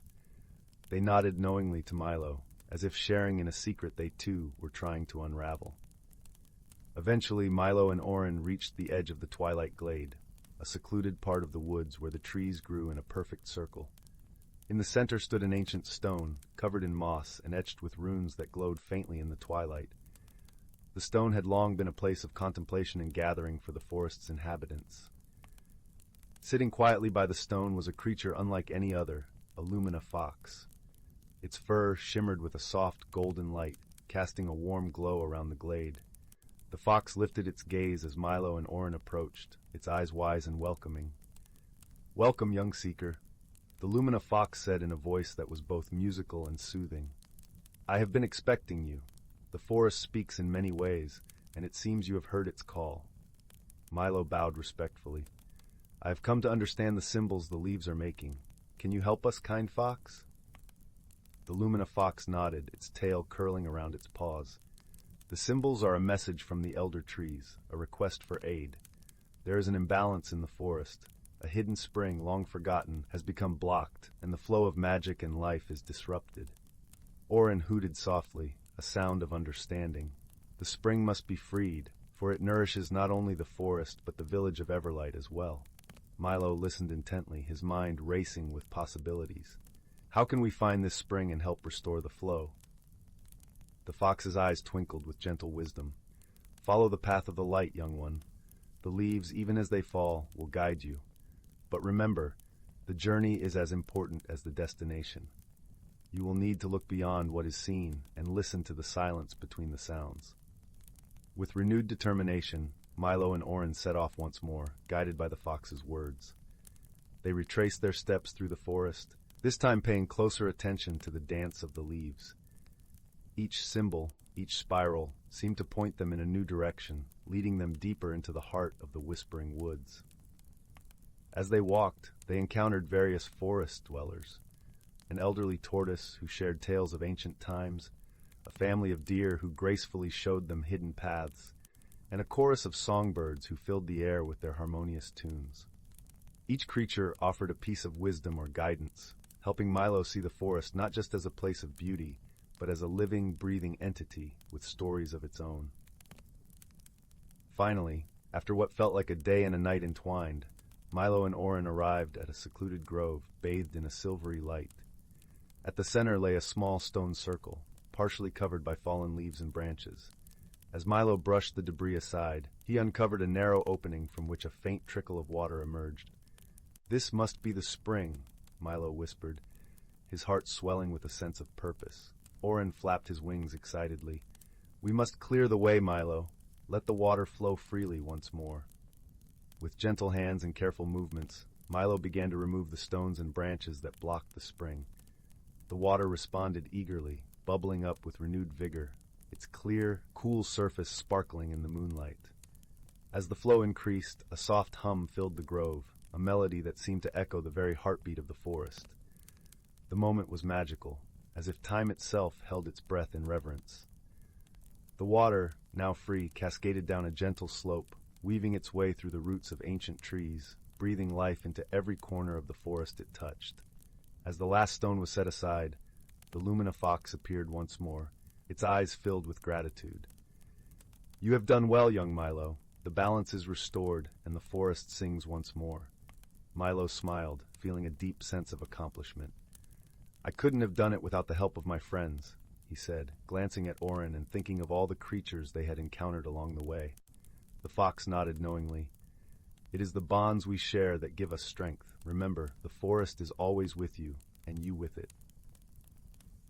With those parting words, the lumina fox disappeared into the shimmering light, leaving Milo and Orin to make their way back to Everlight. As they walked, the forest seemed more alive than ever, its every whisper and rustle a gentle song of thanks. When Milo returned to the village, the great oak in the square stood tall and proud, its leaves now falling in a gentle, natural rhythm. The villagers gathered around, their faces alight with understanding and joy. Milo's father knelt beside him, a proud smile on his face. "You have done us all a great service, my son," he said, embracing Milo warmly. That night, as the stars twinkled brightly above, Milo lay in his bed, Orin nestled beside him. The world outside was quiet and peaceful, and the mystery of the leaves had been solved. But more than that, Milo had discovered the magic of connection and the power of listening to the whispers of the world around him. With a heart full of contentment, Milo drifted into a gentle sleep, comforted by the knowledge that he was a part of something much greater, a tapestry of life that wove through every leaf, every creature, and every heart in the whispering woods. Story 24. In a quaint village nestled between rolling hills and whispering forests, there lived a young girl named Lila. Her home was a charming cottage with a thatched roof and ivy-covered walls, sitting on the edge of the woods where the trees murmured secrets in the language of rustling leaves. The village of Willowbrook was known for its peaceful atmosphere and warm-hearted inhabitants, who were always ready with a smile or a helping hand. Lila was a curious soul, her mind as eager as her feet, always seeking the unknown mysteries that lay just beyond the next hill or hidden beneath the surface of everyday life. One crisp autumn morning, as golden leaves danced to the ground, a peculiar series of events began to unfold in the village. It started with the apples. The villagers awoke to find that every apple in the orchard had vanished, leaving behind only the gentle sway of branches in the cool breeze. The apples had been ripe and ready for the annual harvest festival, a celebration eagerly anticipated by all. The villagers were puzzled, their brows furrowed in confusion as they stood among the empty trees. Lila, intrigued by this strange happening, decided to investigate. She took a basket, packed with warm bread and cheese, and set off down the winding path that led through the forest. The air was crisp, carrying the earthy scent of fallen leaves and the distant sound of a babbling brook. As she walked, Lila noticed something peculiar. The path was sprinkled with tiny, golden feathers. They glimmered softly in the dappled sunlight, leading deeper into the heart of the forest. Her heart danced with excitement as she followed the trail, each step bringing her closer to the mystery's heart. The deeper she ventured, the more magical the forest seemed. The trees stood tall and ancient, their branches arching overhead like the vaulted ceilings of a grand cathedral. The sunlight filtered through the leaves, painting the forest floor in a mosaic of light and shadow. Birds chirped a gentle symphony, and the forest seemed alive with whispers of wonder. Before long, Lila found herself at the edge of a clearing. In the center stood a magnificent willow tree, its branches cascading down like a waterfall of green and gold. Beneath the tree sat an old man with a long silver beard, his eyes twinkling like stars. He was clothed in robes of deep emerald, and beside him perched a small, magical creature, a creature unlike any Lila had ever seen. It was a piffle, a tiny creature with shimmering wings and a mischievous grin. Its fur was as soft as down, and it emitted a faint, comforting glow. The piffle flitted about, leaving trails of golden feathers in its wake. "Ah, young Lila!" The old man greeted her with a warm smile, as if he had been expecting her. "Welcome to the Willow Glade. I am Eldrin, keeper of the forest's secrets, and this is my friend, Whimsy." Lila's eyes widened with wonder as she approached the pair. "Hello, Eldrin." "Hello, Whimsy. Do you know what happened to the apples in our orchard?" Eldrin chuckled softly, and the sound was like the rustling of leaves. "Indeed I do, my dear. It seems the piffles have been playing their tricks again. They are very fond of apples, you see, and sometimes forget to ask before borrowing." Whimsy giggled, a sweet tinkling sound, and somersaulted in the air. Lila couldn't help but smile at the playful creature. "But do not worry," Eldrin continued. "The piffles are kind-hearted and will gladly return what they've taken once they understand the importance of your festival." Lila nodded, her curiosity piqued. "How can we help them understand?" Eldrin leaned closer, his eyes filled with wisdom. "You must find the Piffle village, deep within the forest. There you can speak to their leader, Wisp, and explain the situation. Take this as a token of friendship." He handed Lila a small golden apple that shimmered with a magical light. With a grateful heart, Lila set off once more, following the trail of feathers that Whimsy playfully scattered before her. The forest grew denser, but Lila's spirit was unyielding. her determination as steady as the North Star. After what seemed like both an eternity and a heartbeat, Lila arrived at a hidden grove. Tiny cottages, woven from leaves and branches, dotted the clearing. The air was filled with the sweet scent of blooming flowers and the soft hum of piffles bustling about their daily tasks. Wisp, the leader of the piffles, was a stately creature with wings that shimmered like opals. Lila approached him with a polite bow and offered the golden apple. "Greetings, Wisp. I'm Lila, from the village of Willowbrook. I believe there's been a misunderstanding regarding our apples." Wisp examined the apple, his eyes softening with understanding. "Ah, young Lila, I see. We piffles meant no harm. We often borrow the forest's bounty but failed to realize the significance of your apples." Lila explained the importance of the harvest festival, and Wisp nodded, his expression one of genuine regret. "We shall return the apples at once, and even help with your festival preparations as a gesture of goodwill."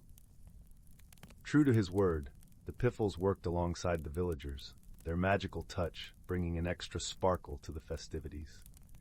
When the day of the harvest festival arrived, the village was aglow with joy. Tables were laden with delicious treats, laughter echoed through the air, and the scent of cinnamon and baked apples wafted on the breeze. As the sun set, painting the sky in hues of rose and gold, Lila sat beneath the willow tree with Eldrin and Whimsy. The old man smiled at her with pride. "You have shown great wisdom and kindness, Lila. Remember, every mystery holds a lesson, and every challenge an opportunity for friendship." Lila nodded, her heart full of warmth and understanding. The strange occurrence had been resolved not through conflict, but through empathy and connection, reminding her that the world was a tapestry of wonder and possibility. And so, as the stars twinkled above and the gentle murmur of the forest lulled the village to sleep, Willowbrook was once again a place of peace and harmony. The mystery had been solved, and the bonds of friendship had grown stronger, leaving a legacy of enchantment that would echo through the ages. With a contented sigh, Lila closed her eyes, drifting into dreams woven from the magic of the forest and the kindness of its creatures, her heart as light and free as the piffles themselves. Story 25. In the starry expanse of the Andromeda sector, there existed a vibrant planet called Xeris, renowned for its lush emerald forests and sapphire rivers that shimmered under the triune moons. Among the inhabitants of this verdant world was a gentle creature named Leora, whose skin glowed faintly with the soft luminescence of moonlight. Leora belonged to the Florian species, known for their affinity with nature and their ability to communicate with the flora through melodies that echoed in the breeze. Far across the galaxy, on a distant planet named Tharn, lived a solitary engineer named Rax. Tharn was a world of towering metal spires and ceaseless mechanical hums, where its residents, the Tharnites, thrived in a society driven by logic and invention. Rax was a master of machines, his hands deftly weaving circuits and gears into creations that leaped with life. Yet beneath his practical exterior lay a heart that yearned for something beyond the cold logic of his world. Fate, it seemed, had woven their paths together when Rax, on a mission to study the ecological systems of Xeris, crash-landed his starship amidst the verdant forests of Leora's home. The crash was not without notice, and Leora, drawn by the discordant notes of distress that rippled through the trees, ventured to the site where metal met earth. Rax emerged from the wreckage, his metallic exosuit gleaming under the dappled sunlight, only to find himself face to face with Leora. At first, their encounter was fraught with misunderstanding. Rax's technology was foreign to Leora, and his abrupt, mechanical voice startled the gentle Florian. Conversely, Leora's melodic speech and ethereal presence puzzled Rax, who was accustomed to the structured communication of his own kind. Yet as days turned into weeks, necessity bridged their differences. Stranded and needing to repair his ship, Rax had to rely on the resources of Xeris, while Leora, intrigued by the new visitor, offered her aid. Together, they embarked on a journey to gather the rare minerals and plants Rax needed. Venturing into the heart of the forest, where the air was thick with the scent of blooming flowers and the gentle rustle of leaves sang like a lullaby. As they traveled, Leora shared the secrets of her world, teaching Rax to listen to the songs of the earth, to feel the heartbeat of the planet beneath his feet. In return, Rax revealed the wonders of his technology, crafting small devices from the natural materials around them, sparking Leora's curiosity and admiration for his ingenuity. Their journey was not without peril. One evening, as dusk painted the sky in hues of amethyst and gold, a sudden storm swept across the forest. The winds roared, and rain lashed down with a ferocity that threatened to tear the very trees from their roots. In the chaos, Rax's exosuit was damaged, leaving him vulnerable and afraid. It was then that Leora, with a calmness born from her bond with nature, led them to a hidden grove, shielded by ancient trees whose branches wove a protective canopy above. There, in the safety of the grove, she sang a soothing melody that calmed the storm's fury, her voice a gentle balm to Rax's fear. In the quiet that followed, Rax, touched by Leora's kindness and courage, realized that true strength lay not in machines or logic alone, but in the compassion and harmony she embodied. Leora, in turn, saw in Rax a heart capable of deep care and resilience, hidden beneath the armor of his practical mind. Through their shared challenges, a deep friendship blossomed, a bond that transcended the vast distances between their worlds. They learned to communicate beyond words, through gestures and shared laughter, through the silent understanding that grew with each passing day. As Rax's ship neared completion, the time for parting loomed closer. Yet, neither felt the sadness of farewell, for they had discovered that friendship was not bound by space or time, but was a tapestry woven by trust and shared experiences. On the day Rax was ready to return to Tharn, Leora accompanied him to the ship, her luminous skin glowing softly in the dawn light. With a gentle smile, she gifted him a small, living crystal from the heart of the forest, a token of their bond and a reminder of the lessons learned. Rax, in turn, left behind a small device crafted from the metals of his world and the stones of Xeris, a testament to their collaboration and the harmony they had forged between nature and technology. As Rax's ship ascended into the sky, leaving behind a trail of stardust, Leora stood amidst the whispering trees, her heart full of warmth and peace. She knew that somewhere, among the stars, a friend thought of her, just as she thought of him. And so, in the vast, infinite tapestry of the universe, two souls from distant worlds discovered that friendship was the most profound journey of all, a journey that, once begun, never truly ended. As the triune moons rose high above, casting their gentle light upon the sleeping forest, the melody of their bond lingered in the air, a timeless song of unity and love. Story 26.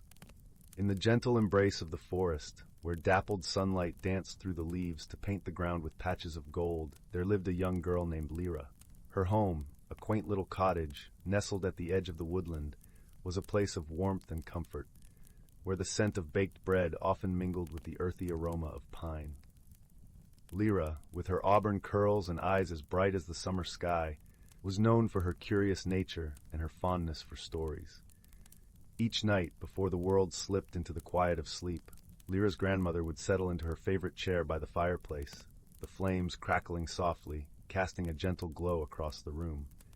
Wrapped in her knitted shawl, she would tell tales of magic and wonder, her voice a soothing lull in the evening air. But among all the stories, Lyra cherished one above all, the legend of the Whispering Woods.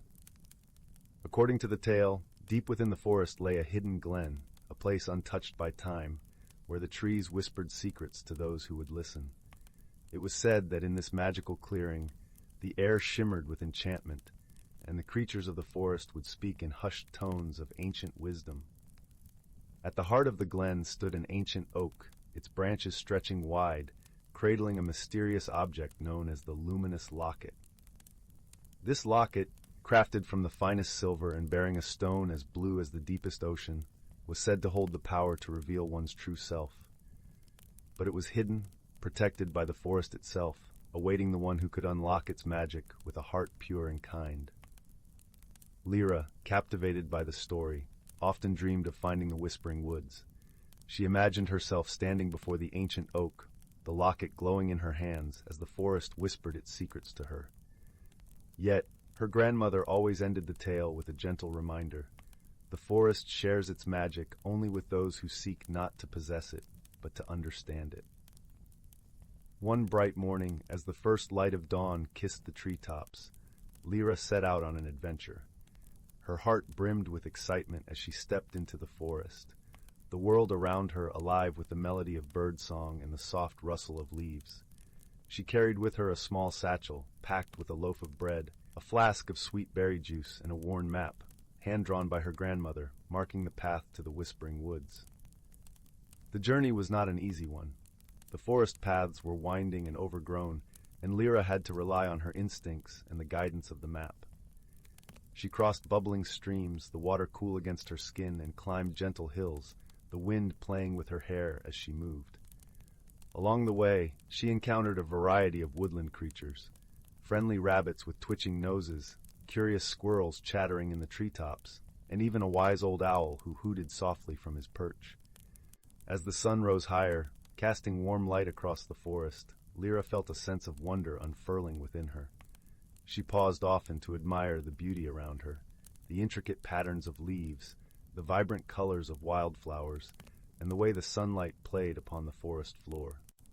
Her heart swelled with gratitude for the world she was discovering, each moment a treasure to cherish. After hours of walking, as the sun began its descent, painting the sky in hues of orange and pink, Lyra found herself at the edge of a clearing. Her breath caught in her throat as she stepped forward, the air around her shimmering with a soft, iridescent glow. She had found it, the Whispering Woods. The glen was a place of serene beauty, where time seemed to pause. The air was filled with a gentle hum, a symphony of whispers that danced among the trees. Lyra felt a tingling sensation on her skin, as if the forest itself was welcoming her. In the center of the clearing stood the ancient oak, its presence both majestic and comforting. Its leaves rustled softly, as if sharing a secret known only to the wind. With cautious steps, Lyra approached the tree, her heart pounding with a mixture of awe and anticipation. As she drew near, the locket came into view, nestled within the gnarled branches. It glowed softly, a beacon of light amid the shadows.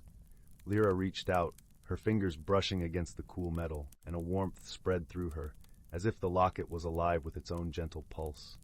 As she held the locket, the whispers around her grew louder, forming a melody that resonated within her very soul. The forest seemed to breathe with her, each sound a note in the symphony of life. Lyra closed her eyes, letting the music wash over her, and in that moment she understood the true magic of the locket. It was not a treasure to be possessed, but a mirror to the heart. It reflected the essence of who she was, a tapestry of dreams, hopes, and kindness. The locket glowed brighter, and in its light, Lyra saw herself, not as she appeared, but as she truly was, a part of the world around her, connected to the whispers of the forest. A gentle voice, soft as a breeze, spoke to her heart. "You have found the magic within, dear child. Cherish it, nurture it, and let it guide you." Tears of joy welled in Lyra's eyes, for she had found more than she had ever hoped. With a heart full of gratitude, she returned the locket to its place among the branches, knowing that its magic would remain, waiting for those who sought it with open hearts. As the sun dipped below the horizon, casting a final golden glow across the glen, Lyra began her journey home. The path seemed shorter now, each step light with newfound wisdom and understanding.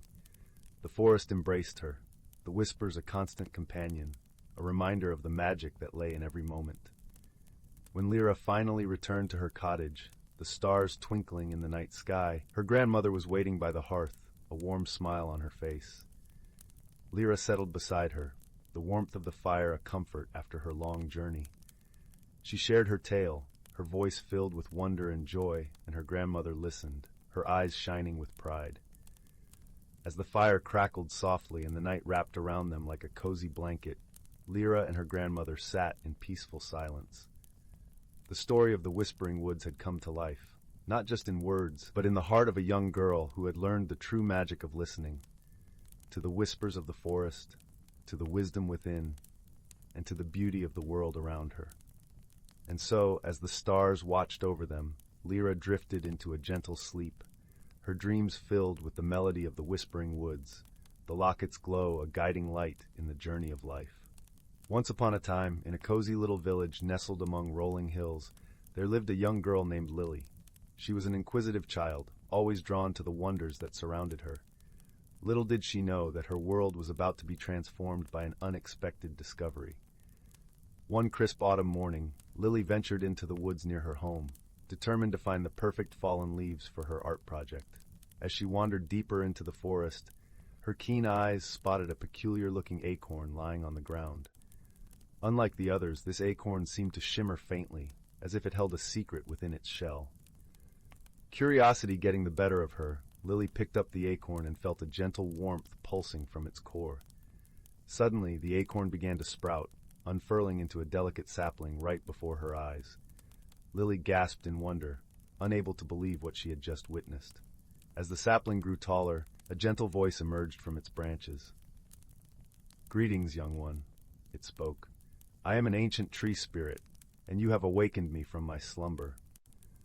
Lily's eyes widened in amazement as she realized she was in the presence of a magical being.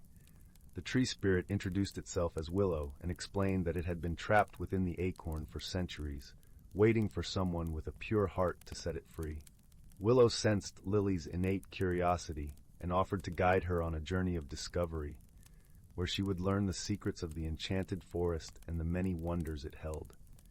Lily eagerly agreed, and thus began an adventure unlike any she could have imagined. Along the way, they encountered a variety of fascinating companions. There was Flitter, a mischievous fairy who could communicate with the birds and insects, and Mossy, a wise old troll who had lived among the ancient trees for as long as anyone could remember. Each new friend taught Lily valuable lessons about the natural world and the importance of respecting all living things. She learned to listen to the whispers of the wind, to decipher the language of the flowers, and to interpret the patterns in the bark of the trees. As they journeyed deeper into the heart of the forest, Lily and her companions faced a formidable challenge. A dark force had taken root, spreading a blight that threatened to consume the entire woodland realm. Willow explained that this blight was born from the negative emotions of those who had lost their way, fueled by greed, anger, and fear. It could not be defeated by physical force alone. Instead, they would need to counter it with wisdom, compassion, and a pure heart. With the guidance of her newfound friends, Lily embarked on a quest to heal the forest. They visited sacred groves and ancient springs, gathering the elements needed to perform a powerful ritual. Along the way, Lily learned to confront her own fears and doubts, emerging stronger and more resilient with each step. Finally, the day of the ritual arrived. Under the light of the full moon, Lily and her companions wove together the threads of nature's magic, channeling their collective wisdom and love for the forest into a powerful incantation. As they chanted, their voices resonated through the trees, and a warm, radiant light began to emanate from Lily's heart. This light spread outward, dispelling the darkness and restoring the vibrant hues of the woodland realm. The blight retreated, its power diminished by the strength of their unity and the purity of Lily's intentions. The forest was saved, and a newfound harmony was restored. As the journey came to a close, Willow smiled warmly at Lily. "You have grown so much, young one," the tree spirit said.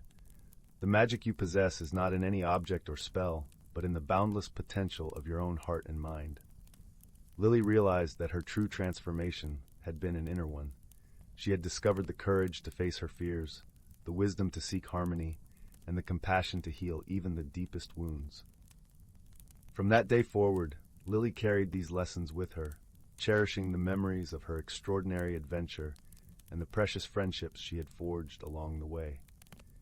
And whenever she felt lost or uncertain, she need only close her eyes and listen to the whispers of the enchanted forest, for its magic lived on within her heart.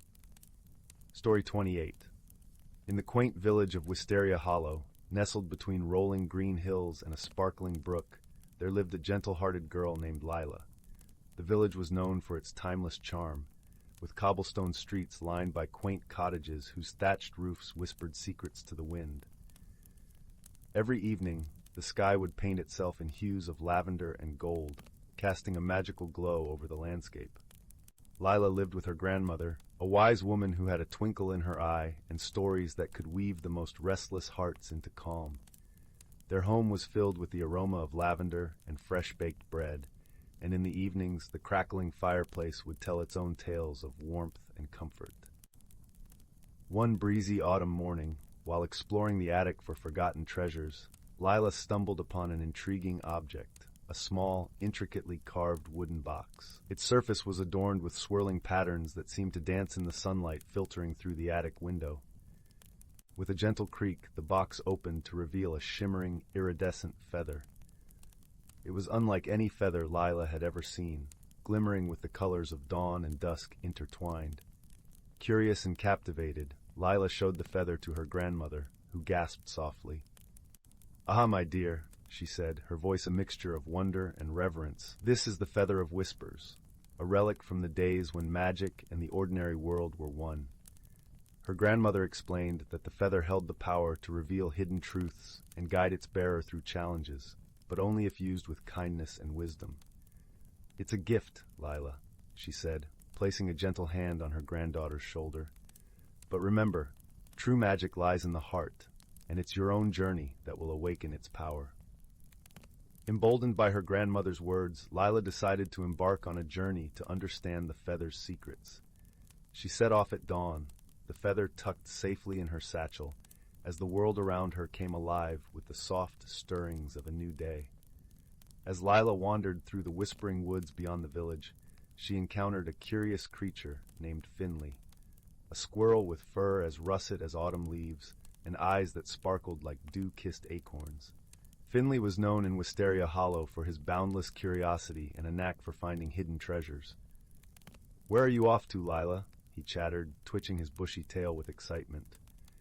Lila shared the tale of the Feather of Whispers, and Finley's eyes widened with delight. "Ah, a quest! I do love a good adventure," he declared, scampering to her side.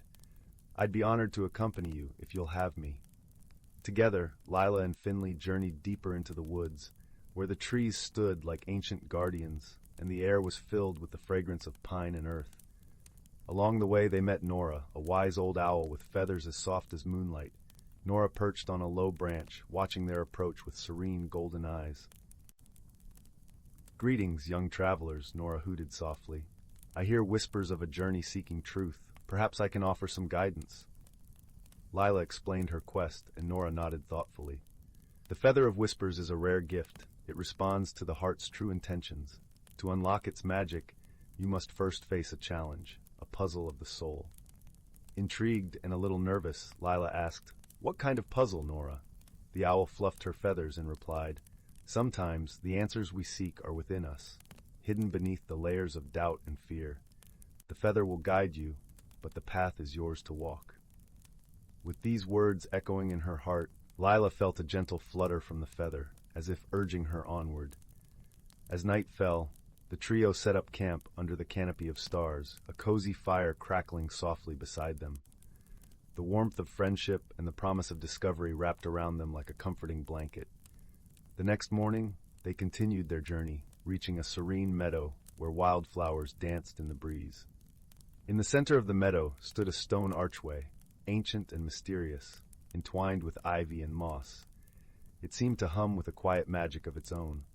Lila felt the feather pulse gently, guiding her towards the archway. As she stepped through, a soft light enveloped her, and she found herself standing in a place of pure tranquility, a glade where time seemed to pause, and the air shimmered with possibility. In this sacred space, Lila understood the challenge before her. It was not a test of strength or intellect, but of heart and honesty. She closed her eyes and listened to the whispers within, the voice of her own heart calling her to embrace her true self, to trust in her dreams and the goodness she carried within. As she stood in silent reflection, the Feather of Whispers glowed softly, its light merging with her own. In that moment, Lila realized that the magic she sought was not in the feather itself, but in her journey of self-discovery and the bonds of friendship she had forged along the way. When she opened her eyes, the glade shimmered with a gentle light, and a path unfolded before her, leading back to Wisteria Hollow. Finley and Nora, who had watched with quiet understanding, joined her as they returned home, their hearts light and their spirits enriched by the adventure. Back in the village, Lila shared her tale with her grandmother, who listened with a smile that spoke of pride and love. "You found the true magic, my dear," she said, embracing Lila warmly. "It's in the journey, the friendships, and the courage to be yourself." As the sun set over Wisteria Hollow, painting the sky in soft pastels, Leela knew that her adventure was only the beginning. With the feather of whispers tucked safely in her pocket and her heart full of hope, she was ready to embrace whatever wonders the world had in store. And so, under the watchful eyes of the twinkling stars, Lila drifted into a peaceful slumber, her dreams woven with the gentle magic of discovery, friendship, and the boundless beauty of the world around her. Story 29. In a universe teeming with stars and secrets, there drifted a quaint little spaceship named the Wandering Hearth. It was not the most advanced or the fastest vessel, but it was beloved by its pilot, a gentle creature named Lyra. Lyra hailed from the verdant planet of Viridian, known for its lush forests and tranquil rivers. Her skin shimmered with the softest green, and her eyes mirrored the deep blue of a twilight sky. She had left her home in search of the stories written among the stars, her vessel a cozy haven with walls adorned by tapestries of her own weaving and shelves lined with books collected from various corners of the galaxy. One evening, as the ship glided smoothly through the velvety expanse of space, Lyra noticed a faint distress signal blinking on her console. It was a steady, rhythmic pulse, like the heartbeat of a distant star. Deciding to investigate, she adjusted her course towards the signal's source and soon found herself approaching a small, unfamiliar craft, visibly battered and drifting aimlessly. As Lyra carefully docked alongside the mysterious ship, she prepared herself for anything. Her heart, always open and hopeful, whispered that perhaps she was about to meet a new friend. The airlock hissed open gently, and from the shadows emerged a figure unlike any she had seen before. It was a creature named Zephyr, from the arid planet of Sirocco, where the winds sang endless desert songs. Zephyr's form was lithe and covered in scales that glimmered like the sands of his homeland. His eyes were like two amber suns, bright and curious, yet wary. His ship had been caught in a meteor storm, leaving him stranded and in need of help. "Thank you," Zephyr spoke, his voice a soft desert breeze, though it carried an edge of guardedness. "I didn't expect anyone to come." Lyra smiled warmly, her voice as calming as the gentle rustle of leaves. "The stars tell many stories, and sometimes those stories lead us to one another. Let's get you aboard and see what we can do." As they worked together to repair Zephyr's ship, Lyra and Zephyr discovered that their differences were vast. Where Lyra moved with the grace of flowing water, Zephyr was quick and precise, his movements sharp as the desert winds. Their conversations sometimes stumbled over misunderstandings, like when Lyra offered a Viridian tea that Zephyr found far too sweet, or when Zephyr recounted tales of his homeland's fierce sandstorms, which Lyra found difficult to imagine. Yet amidst these differences, there blossomed a companionship rooted in mutual respect and curiosity. The nights aboard the Wandering Hearth were filled with shared stories and laughter, the ship's cozy warmth wrapping around them like a familiar blanket. Lyra introduced Zephyr to the delicate art of weaving, and he, in turn, taught her how to read the patterns of the stars, a skill he had mastered navigating the open skies of Sirocco. As their friendship deepened, a challenge loomed on the horizon. A cosmic storm of unprecedented magnitude was brewing, threatening to engulf them. The ship's sensors buzzed with warnings, the very air thick with the storm's impending chaos. Lyra and Zephyr knew they must act swiftly. Together, they formulated a plan, combining Lyra's knowledge of the ship's capabilities with Zephyr's star navigation skills. As the storm approached, their hands moved in unison over the controls, their minds and hearts perfectly aligned. In the heart of the storm, where time seemed to stretch and the universe whispered its ancient songs, they faced their greatest trial. Lightning danced across the void, and the ship shook with the fury of the elements. Yet amidst the tempest, there was a calmness within the Wandering Hearth, born of trust and friendship. With Lyra's steady hand at the helm, and Zephyr's keen eyes guiding them through the chaos, they navigated the storm's treacherous path. It was a dance of harmony, a testament to their newfound bond. When they finally emerged into the tranquil embrace of open space, the stars seemed to twinkle with approval. Exhausted but victorious, Lyra and Zephyr shared a moment of quiet gratitude. The storm had not only tested their skills, but had also forged a connection that transcended the boundaries of their origins. "Thank you, Lyra," Zephyr said softly, his voice carrying the warmth of the desert sun. I would have been lost without you. Lyra smiled, her heart swelling with affection. And I without you, my friend. Together we are as strong as the stars. As they continued their journey, they knew that their friendship was a universe unto itself, vast and filled with endless possibilities. The wandering hearth sailed on, carrying Lyra and Zephyr towards new adventures, their spirits buoyed by the knowledge that true friendship was the greatest treasure of all. And so, beneath the watchful gaze of countless stars, Lyra and Zephyr discovered the true meaning of companionship, a bond that transcends differences, a light that shines even in the darkest of times. As they drifted into the gentle embrace of sleep, the ship's soft hum a lullaby, they knew that they were not just travelers among the stars, but kindred spirits, forever connected by the journey they shared. Story 30. In the heart of the whispering woods, where the trees were forever draped in the softest emerald moss, and the air hummed with the songs of hidden birds, lay the quaint village of Willowbrook. The village was known for its charming cottages with thatched roofs, each wrapped in a cascade of flowering vines. It was a place where the sun seemed to linger longer, casting a golden glow over the cobblestone paths that wound through the village like a gentle stream. The villagers of Willowbrook lived in harmony with the forest around them, their lives intertwined with the magic that pulsed through the woods. It was a magic that felt like a gentle breeze, whispering secrets to those who listened closely. In this tranquil setting, strange occurrences began to unfold, stirring the curiosity of the villagers. It started one misty morning when the sun was just beginning to peek over the horizon, casting a golden hue over the dew-kissed leaves. Young Felix, a bright-eyed boy with a penchant for adventure, was the first to notice something peculiar. As he strolled along the path leading to the village square, he found an array of unusual footprints that seemed to appear overnight. They were unlike any he'd seen before, delicate and intricate, as if drawn by an artist's hand. Felix knelt down, brushing his fingers lightly over the prints, feeling the faint warmth emanating from them.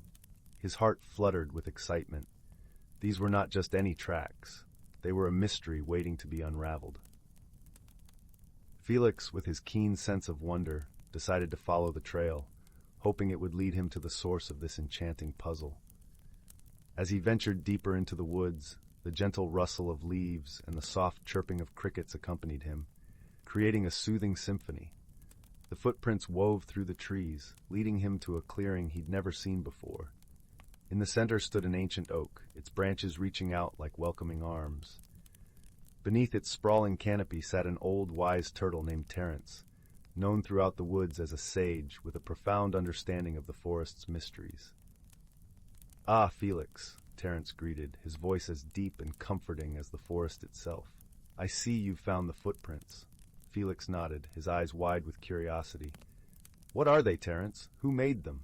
Terence chuckled softly, the sound like the bubbling of a brook. "These are the footprints of the moonlit moths, creatures of rare beauty and gentle magic. They only appear when the moon is at its fullest, drawn to places where kindness has been shown." Felix's mind raced with possibilities. "Why are they here now?" "Ah!" Terence sighed. "That is the true mystery, isn't it? Their presence suggests a stirring in the balance of our woods. But fear not, dear boy, for their appearance is also a sign of something wondrous yet to come." With these words echoing in his mind, Felix returned to the village, his thoughts weaving through the events of the past weeks. He recalled that not long ago, the village had come together to help a family in need, offering food and shelter. Could this act of kindness have drawn the moonlit moths to their home? Determined to uncover more, Felix decided to seek the wisdom of Elysia, the gentle healer who lived at the edge of the village. Her cottage was nestled among wildflowers, a place where the air was always laced with the sweet scent of lavender and thyme. Elysia welcomed Felix with a warm smile, her eyes twinkling with the knowledge of countless herbs and remedies. As Felix recounted his encounter with Terence and the mysterious footprints, Elysia listened intently, nodding thoughtfully. "The moonlit moths are indeed drawn to acts of compassion," she confirmed, her voice as soothing as a lullaby. They bring with them a magic that nurtures the soul, a reminder that every gesture of kindness echoes far beyond what we can see. With her guidance, Felix realized that the village had been unknowingly blessed by these magical creatures. The moonlit moths were not a mystery to be solved, but a gentle reminder of the power of kindness and community. Inspired, Felix gathered the villagers, sharing the story of the moonlit moths and the significance of their presence. Together, they marveled at how their simple acts of generosity had invited such enchanting visitors to their home. As the full moon rose that evening, casting a silvery light over Willowbrook, the villagers gathered in the square, each carrying a lantern. They whispered words of gratitude into the night, their voices mingling with the rustle of leaves and the distant call of owls. And as the moonlight danced across the village, the moonlit moths returned, their wings shimmering like spun silver. They fluttered gently above the villagers, weaving a tapestry of light and magic that filled every heart with warmth and joy. In the days that followed, the spirit of the moonlit moths lingered in Willowbrook, a gentle reminder of the magic that kindness can weave. Felix, with his heart full of wonder and wisdom, knew that mysteries were not always meant to be solved, but cherished for the beauty they brought into the world. And so, under the watchful eyes of the Whispering Woods, the village of Willowbrook continued to thrive, wrapped in the gentle embrace of magic and friendship, where every kind act became a light that guided them through the darkest nights. Story 31. Once upon a time, nestled in a sleepy valley where the emerald hills met the azure sky, lay a quaint village called Willowbrook. It was a place where time seemed to stretch gently, like the ripples on the surface of its namesake brook. The villagers tended to their gardens and flocks, their lives woven with the simple rhythms of nature. Among them was a young woman named Marin, whose heart was as full of dreams as the night sky was of stars. Marin had always been enchanted by the whispers of the forest that bordered the village, where the great oak trees stood like ancient sentinels. She often wandered along the winding paths, her fingers brushing against the ferns that carpeted the forest floor, her mind adrift in thoughts of adventures yet to unfold. But change was something Marin found difficult to embrace. The comfort of her familiar routines was like a warm blanket on a chilly evening, and the idea of stepping beyond the known stirred a quiet fear within her. One golden afternoon, as the sun dipped low and painted the world in shades of amber and rose, Marin found herself at the edge of the forest. The air was sweet with the scent of wild honeysuckle, and the gentle rustling of leaves sang a song that only she could hear. It was then she noticed something peculiar, a shimmering path unseen before, winding deeper into the woods. Compelled by a curious pull, she took a hesitant step forward. As Marin ventured along the path, the trees seemed to part with a soft sigh, revealing a glade bathed in dappled sunlight. At its center stood an ancient well, its stones covered in a tapestry of moss. She approached cautiously, her footsteps silent on the soft earth, and peered into its depths. To her surprise, the water mirrored not her reflection, but the image of a vibrant, flourishing garden. Suddenly, a gentle voice, as melodious as a summer breeze, spoke from the shadows of the trees. "Welcome, Marin," it said. "This is the well of transformation, and it shows not what is, but what could be." From the shade stepped an old woman, her eyes twinkling with wisdom and kindness. Her name was Anwin, a guardian of the forest and a friend to all who sought counsel. Marin, filled with wonder and a touch of apprehension, asked, "Why does it show me a garden?" "Because, dear child," Anwin replied, "just like a garden, your heart and mind are fertile ground for growth and change. But to bloom, you must first embrace the seasons of your own life." Marin listened intently, her heart stirring with a new understanding. She realized that the garden within her was untended, its potential locked away by her fear of change. Anwin, sensing Marin's inner turmoil, offered her guidance. "Would you like to learn the ways of the forest, to understand the magic that mirrors your own journey?" With a newfound resolve, Marin nodded. Over the following days, under Anwin's gentle tutelage, she learned to recognize the subtle signs of transformation in the natural world, the way a bud unfurls to reveal its hidden beauty, or how a caterpillar wraps itself in silk to emerge as a butterfly. Each lesson mirrored the changes she needed to embrace within herself. As she worked alongside Anwin, Marin discovered the joy of nurturing the seeds of her dreams. She learned to trust the process of growth, finding strength in the support of her newfound mentor and the friendship of the creatures of the forest who accompanied her: a mischievous fox, a wise owl, and a gentle deer. Each offered their own unique perspective, helping Marin see her path with clarity and courage. One crisp morning, as the first frost of autumn sparkled like diamonds on the leaves, Marin stood once more at the well of transformation.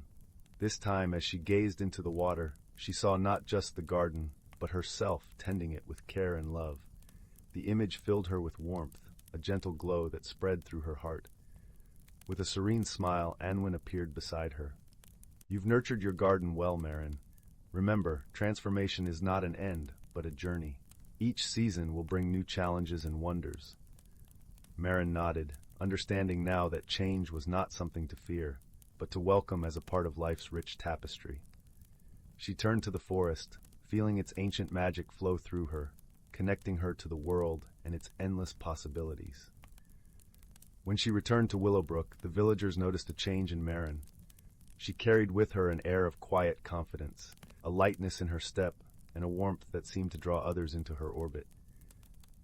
Her garden, once a patch of untended earth, flourished under her care, a vibrant testament to her own inner transformation.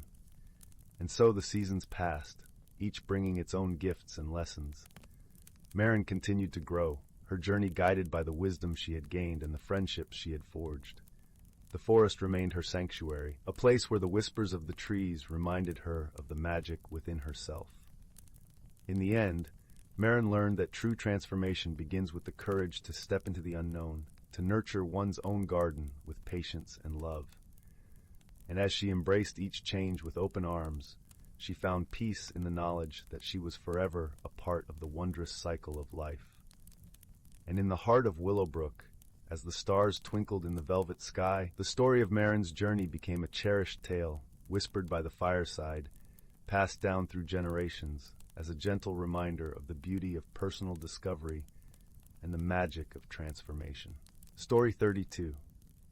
In the heart of the whispering woods, where the trees stood tall and proud, their branches weaving together like the fingers of old friends, there was a secret known only to those who dared to listen to the murmurs of the leaves. It was in this place, where sunlight filtered through the canopy in gentle dapples, that a young girl named Lila found herself one early summer morning. Lila was a curious soul with eyes the color of stormy skies and hair that bounced in wild curls around her face. She had always felt an unexplainable pull towards the woods that bordered her small village of Willow Creek. Her parents often warned her of the wood's mysteries, but Lila felt no fear, only a deep sense of belonging. One particular morning, as the dew still clung to the grass and the air was rich with the scent of blooming honeysuckle, Lila set out with a sense of purpose. She had heard the whispers again, the soft susurration that seemed to call her name. With each step, the forest seemed to welcome her, the path unfolding like a story waiting to be told. As she walked, Lila noticed the familiar sights of the woods, the ancient oaks with their gnarled roots, the soft carpet of moss that cushioned her steps, and the gentle rustle of creatures unseen. But today something was different. There was a hint of gold in the air, a shimmer that danced just out of reach, leading her deeper into the heart of the forest. It was there, at the foot of the oldest tree in the woods, that Lila found it, a small, unassuming stone, pulsing with a soft golden light. She knelt beside it, her fingers hovering above its surface, feeling the warmth it emitted. "Hello," she whispered, half expecting the stone to answer back. It was strange, she thought, how something so ordinary could seem so magical. With a gentle touch, she picked it up, marveling at how it fit perfectly in her palm. As she did, the forest seemed to change around her. The colors grew brighter, the sounds more vibrant, as if the world itself was humming with life. "What are you?" Lila asked the stone, holding it close to her heart. But of course the stone remained silent, its secret locked within its mysterious glow. Determined to unravel its mystery, Lila decided she would visit the Wise One, a kind-hearted elder who lived at the edge of the woods. The Wise One was known for her tales of magic and wisdom, and surely she would know what to make of this peculiar stone. As Lila made her way to the Wise One's cottage, she felt a strange sense of companionship with the stone, as if it were guiding her gently, each step more assured than the last. The cottage came into view, its thatched roof peeking through a veil of ivy. Smoke curled lazily from the chimney, and the air was filled with the comforting aroma of herbs and baking bread. Lila knocked lightly on the wooden door, which was soon opened by the Wise One herself. "Ah, Lila," the Wise One greeted with a warm smile, her eyes twinkling like stars. "I've been expecting you." Lila blinked in surprise. "You have?" The Wise One chuckled softly, waving her inside. "The forest speaks, child, and I listen." Inside, the cottage was a haven of warmth and light. Shelves lined the walls, filled with jars of herbs, dried flowers, and books that seemed to whisper secrets of their own. Lila felt at ease here, as if she had stepped into a place that existed outside of time. "I found this," Lila said, holding out the stone. "I think it's special." The Wise One took the stone, her fingers tracing its smooth surface. "Ah, the heart of the forest," she murmured, her voice filled with reverence. "It hasn't been seen for many generations." "The heart of the forest?" Lila echoed, her curiosity piqued. The Wise One nodded, settling into a chair and gesturing for Lila to do the same. "Long ago it is said that the forest was alive with magic. The heart was its source, a gift from the earth itself, bringing harmony and life to all it touched." Lila leaned forward, captivated by the story. "But why is it here now? What does it mean?" "The heart chooses who it reveals itself to," the Wise One explained, her gaze meeting Lila's. "It seeks those with open hearts and minds, those who wish to protect and nurture the magic of the world."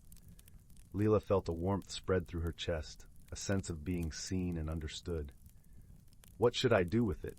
"The heart has chosen you for a reason, dear Lila. It is up to you to discover why. But remember, its magic is not for oneself alone. It is to be shared, to bring light and kindness to the world."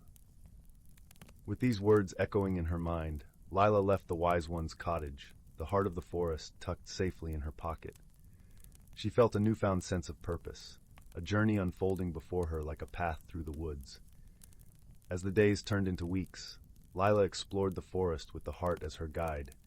She discovered hidden groves where the air shimmered with enchantment, and clear streams that sang with the voices of the past.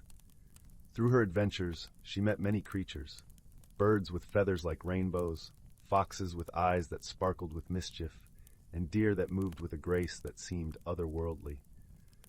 But it was not only the creatures of the forest that Lila encountered. One day, as she was weaving a crown of wildflowers by a bubbling brook, she met a boy named Finn.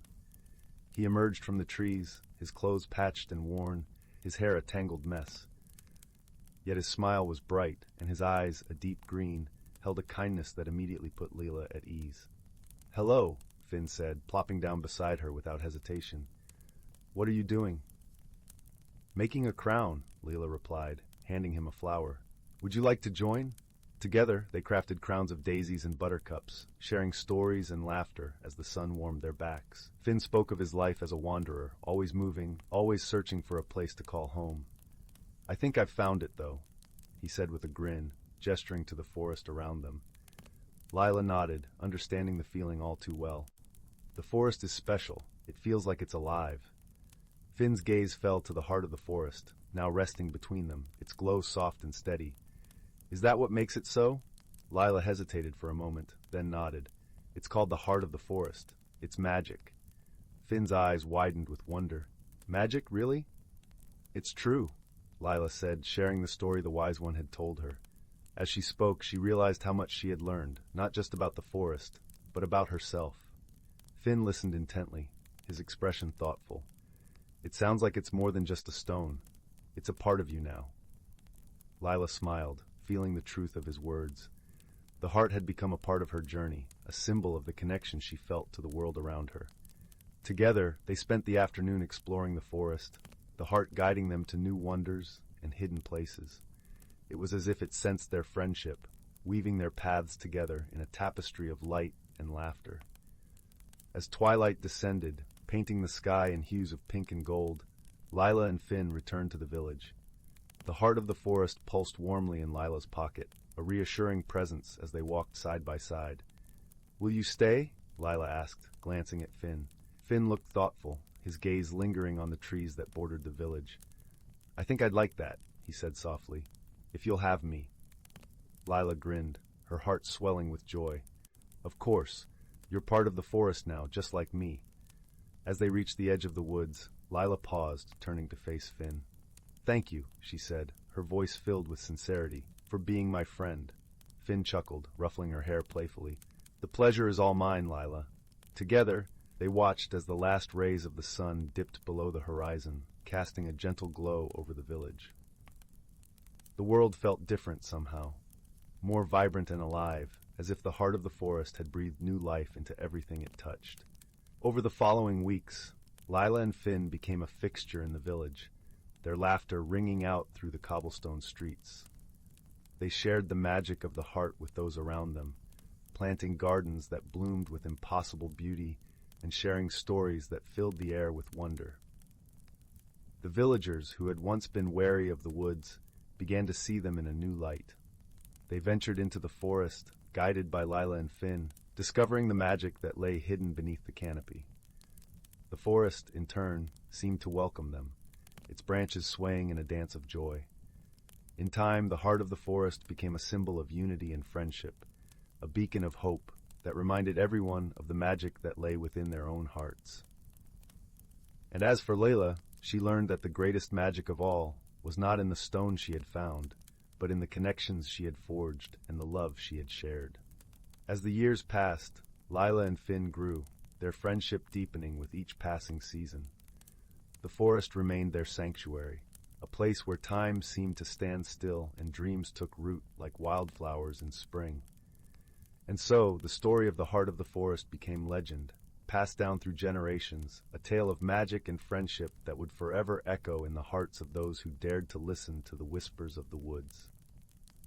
In the gentle glow of twilight, as the village settled into a peaceful slumber, Lila and Finn sat side by side beneath the ancient oak, their hands entwined, hearts full of the magic they had discovered together.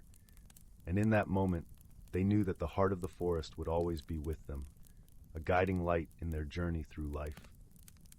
And so, dear reader, as you close your eyes and drift into dreams, remember the tale of the heart of the forest, and let its magic fill your heart with warmth and wonder.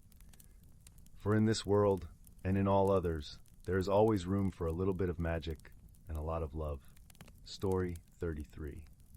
In a small village nestled between the rolling hills and dappled meadows, there lived a curious child named Lily. Her days were filled with the sound of the wind rustling through the tall grass and the warm embrace of the sun's golden rays. But it was the nights, under the blanket of twinkling stars, that filled Lily with a sense of wonder about what lay beyond the familiar borders of her home. One evening, as the sky blushed with the hues of twilight, Lily noticed a peculiar glow emanating from the edge of the woods. It was unlike anything she had seen before, a shimmering luminescence that beckoned with a gentle, mysterious allure.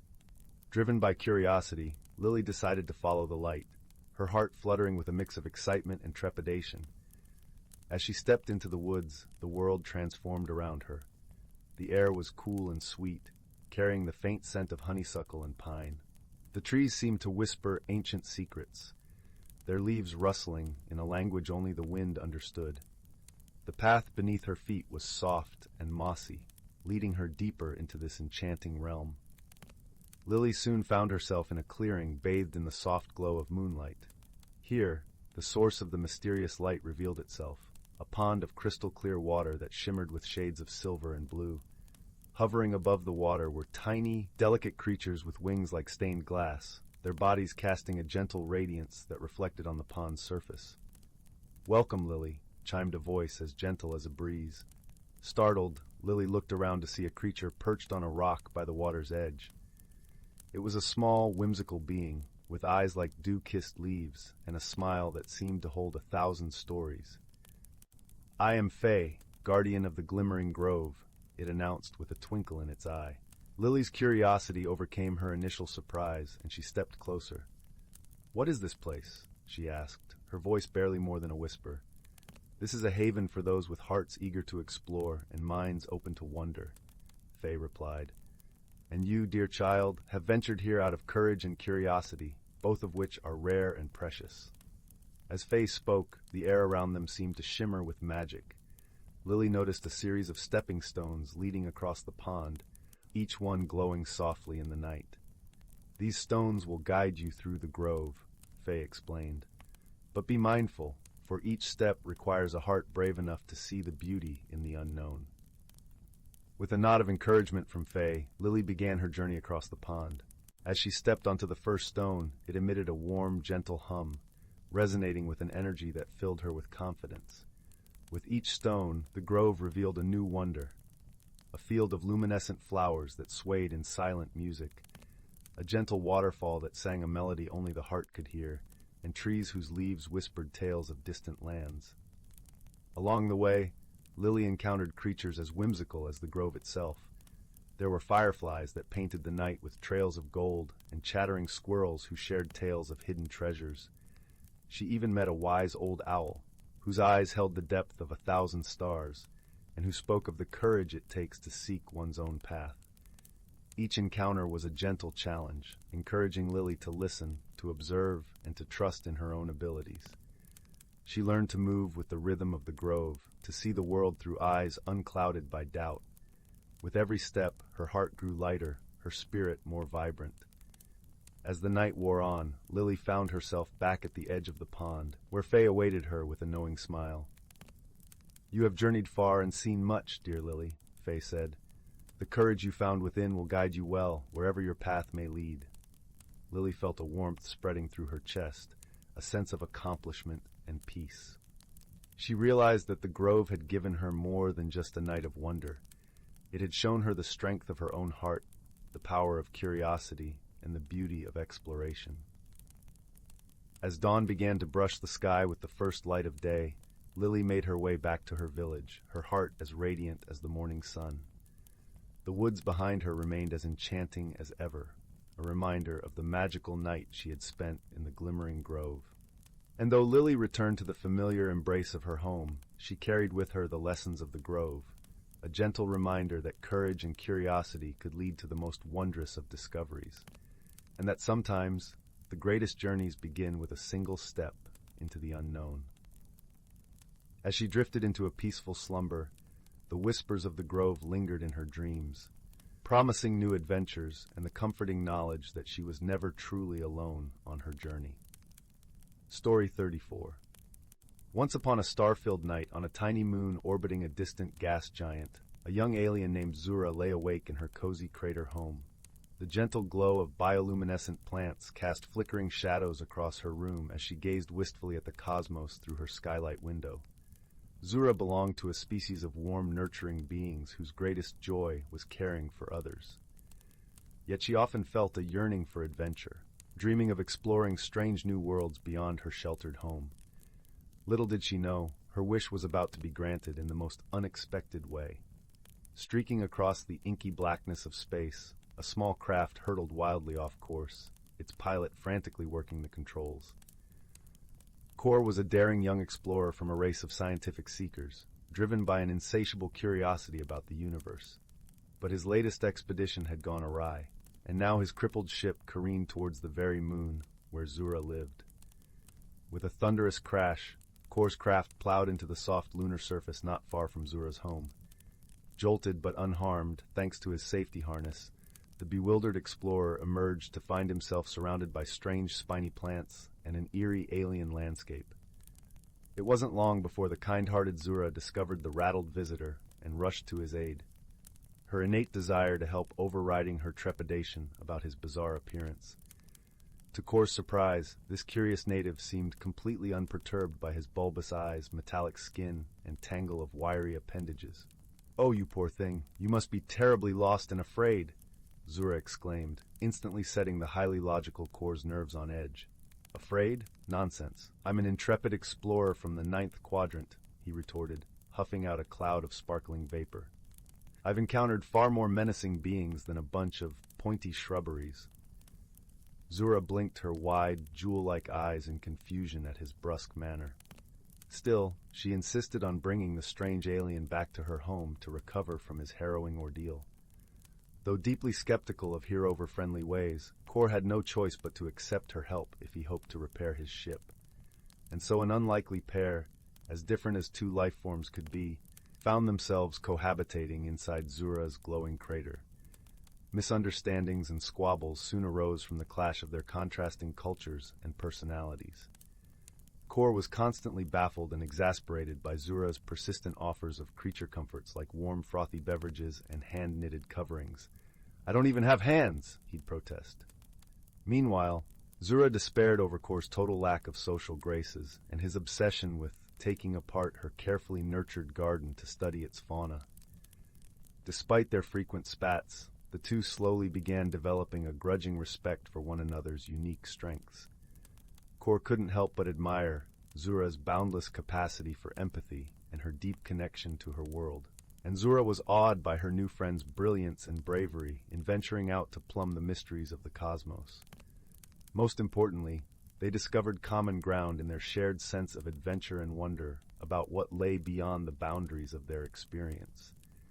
As Kor regaled Zura with tales of his interstellar travels, she instinctively sensed his underlying loneliness as a solitary roamer of the galaxy's vast reaches. And Kor, witnessing how selflessly and joyfully Zura cared for all living things around her, came to admire the rich spiritual life she drew from her community. When a rogue meteor shower threatened to decimate the moon, it was only through pooling their respective skills that Zura and Kor found a way to protect the fragile ecosystem, her by weaving a protective biosphere, him by applying force fields and outmaneuvering the deadly projectiles with his spacecraft's maneuvering thrusters. As they worked feverishly side by side, bathed in the eerie glow of Zura's bioluminescent tendrils and Kor's crackling force fields, it became clear to them both that their abilities complemented each other perfectly. In that moment, the wise beyond her years Zura understood that Kor's spirit yearned to roam free among the stars, just as a part of her gentle soul longed to explore the great undefined. And Kor, whose relentless pursuit of knowledge had once been a purely intellectual vocation, realized the simple joy he found in Zura's unassuming companionship allowed him to perceive deeper truths about connection and purpose. When at last Kor's craft was repaired, the two friends regarded each other with profound sadness over their impending farewell. But as Kor powered up his engines and prepared to depart, Zura revealed she had one final gift for him. A tiny spore pouch filled with seeds from her sanctuary's life-giving flora.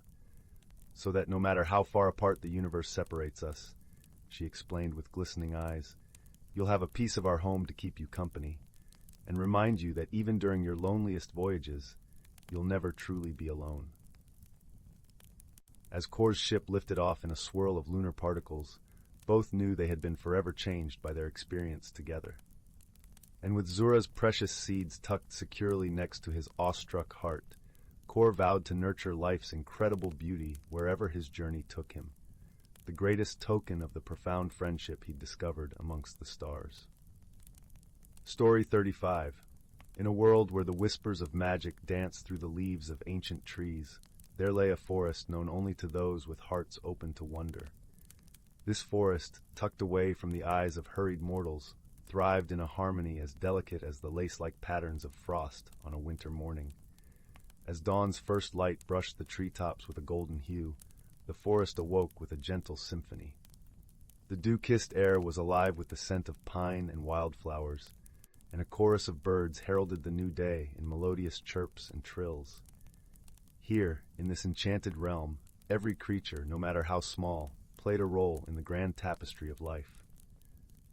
In the heart of this forest stood the elder oak, a tree so ancient its roots intertwined with the very essence of the earth. Its bark was a mosaic of moss and lichen, and its branches stretched out like welcoming arms. Beneath its canopy, a community of woodland creatures had made their home. From the nimble squirrels that darted playfully about its branches to the wise old tortoise who pondered slowly along the forest floor, all found shelter and sustenance here. One such creature was a gentle doe named Aveline. With eyes as deep and warm as the forest's darkest glades, she moved with a grace that seemed to echo the whispers of the wind. Aveline's coat was the soft brown of autumn leaves, and she carried with her an innate understanding of the forest's rhythms, passed down through generations. As the seasons shifted from the vibrant bloom of spring to the languid warmth of summer, the forest came alive with the magic of transformation. The air shimmered with the promise of new growth, and the streams sang a song of renewal. It was during this time that Aveline noticed something amiss. The once crystal waters of the stream that wound through the forest had grown murky, and the fish that gleamed like silver coins beneath its surface seemed fewer in number. Concerned, Aveline sought counsel with the forest's elder, a wise owl known as Bramble. His feathers, mottled with the grays and browns of the bark, blended seamlessly with the woodland shadows. Perched high in the elder oak, Bramble's eyes, like polished amber, held the wisdom of countless seasons.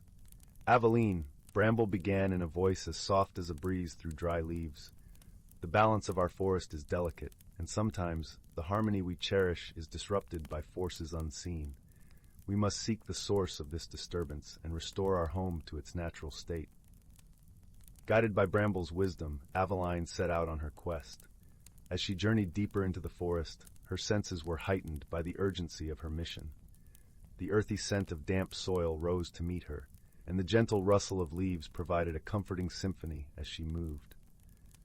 Along her path, she encountered friends who shared in her concern: a mischievous fox with a coat like burnished copper, and a family of industrious beavers who had long tended to the forest's waterways. Together, they followed the stream upstream, where they discovered an unexpected blockage. A storm, fierce and untamed, had brought down a tangle of branches and debris, creating a dam that disrupted the natural flow of water. The forest creatures gathered, their spirits determined, and hearts united by a common purpose. Under the dappled sunlight, they worked side by side, guided by the fox's cleverness and the beaver's skillful paws.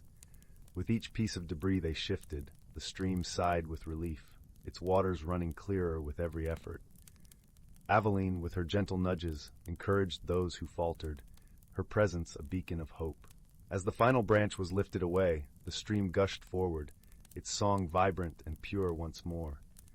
The fish returned, darting through the water with renewed vigor, and the forest seemed to breathe a collective sigh of relief. With their task complete, the creatures gathered beneath the elder oak, where Bramble watched with a nod of approval. "You have done well," Bramble hooted softly, his eyes gleaming with pride. "In restoring the stream, you have reminded us all of the power of unity and the importance of maintaining the balance of our world." And so the forest continued to thrive, its inhabitants ever mindful of the delicate equilibrium that sustained their lives.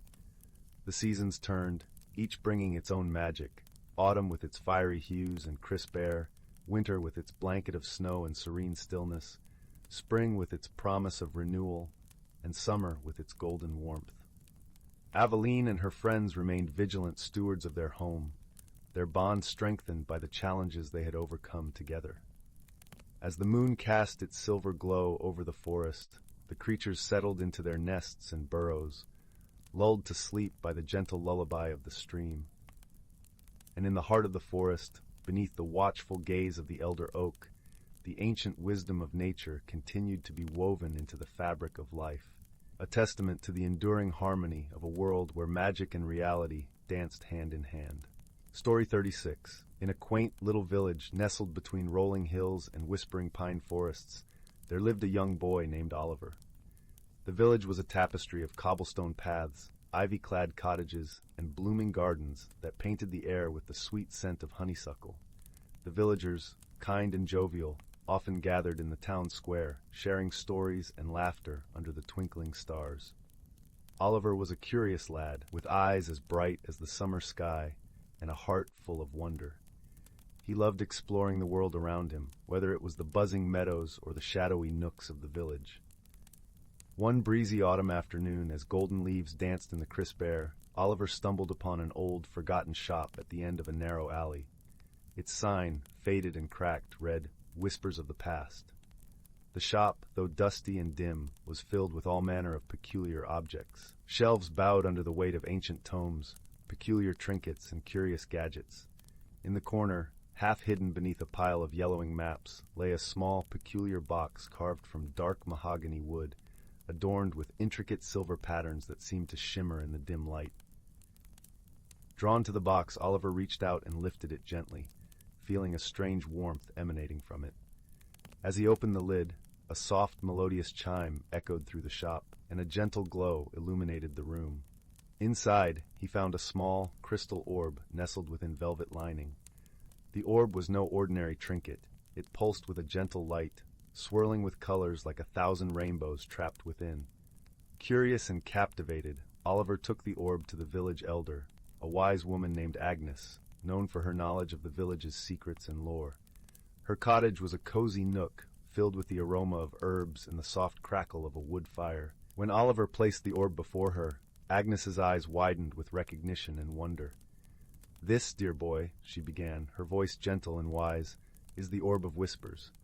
It holds the power to hear the voices of the world, the hidden thoughts of nature, and the echoes of forgotten stories." The orb, she explained, had been lost for generations, its magic sealed away until found by one with a pure heart and a mind open to the wonders of the world. Oliver felt a flutter of excitement and responsibility. With Agnes's guidance, he learned to listen to the orb, to attune himself to the whispers of the world around him. The orb revealed secrets of the forest, the laughter of the babbling brook, and the murmurs of the ancient trees. But it also shared a secret burden. The village's beloved river was slowly losing its life, its waters no longer as vibrant or clear. Without the river, the village would wither like a flower in drought. Determined to help, Oliver set out on a journey to save the river, accompanied by a trio of companions. Luna, a clever fox with fur as soft as moonlight, Pip, a cheerful sparrow with a voice like silver bells, and Thistle, a wise old turtle with a shell like an ancient tapestry.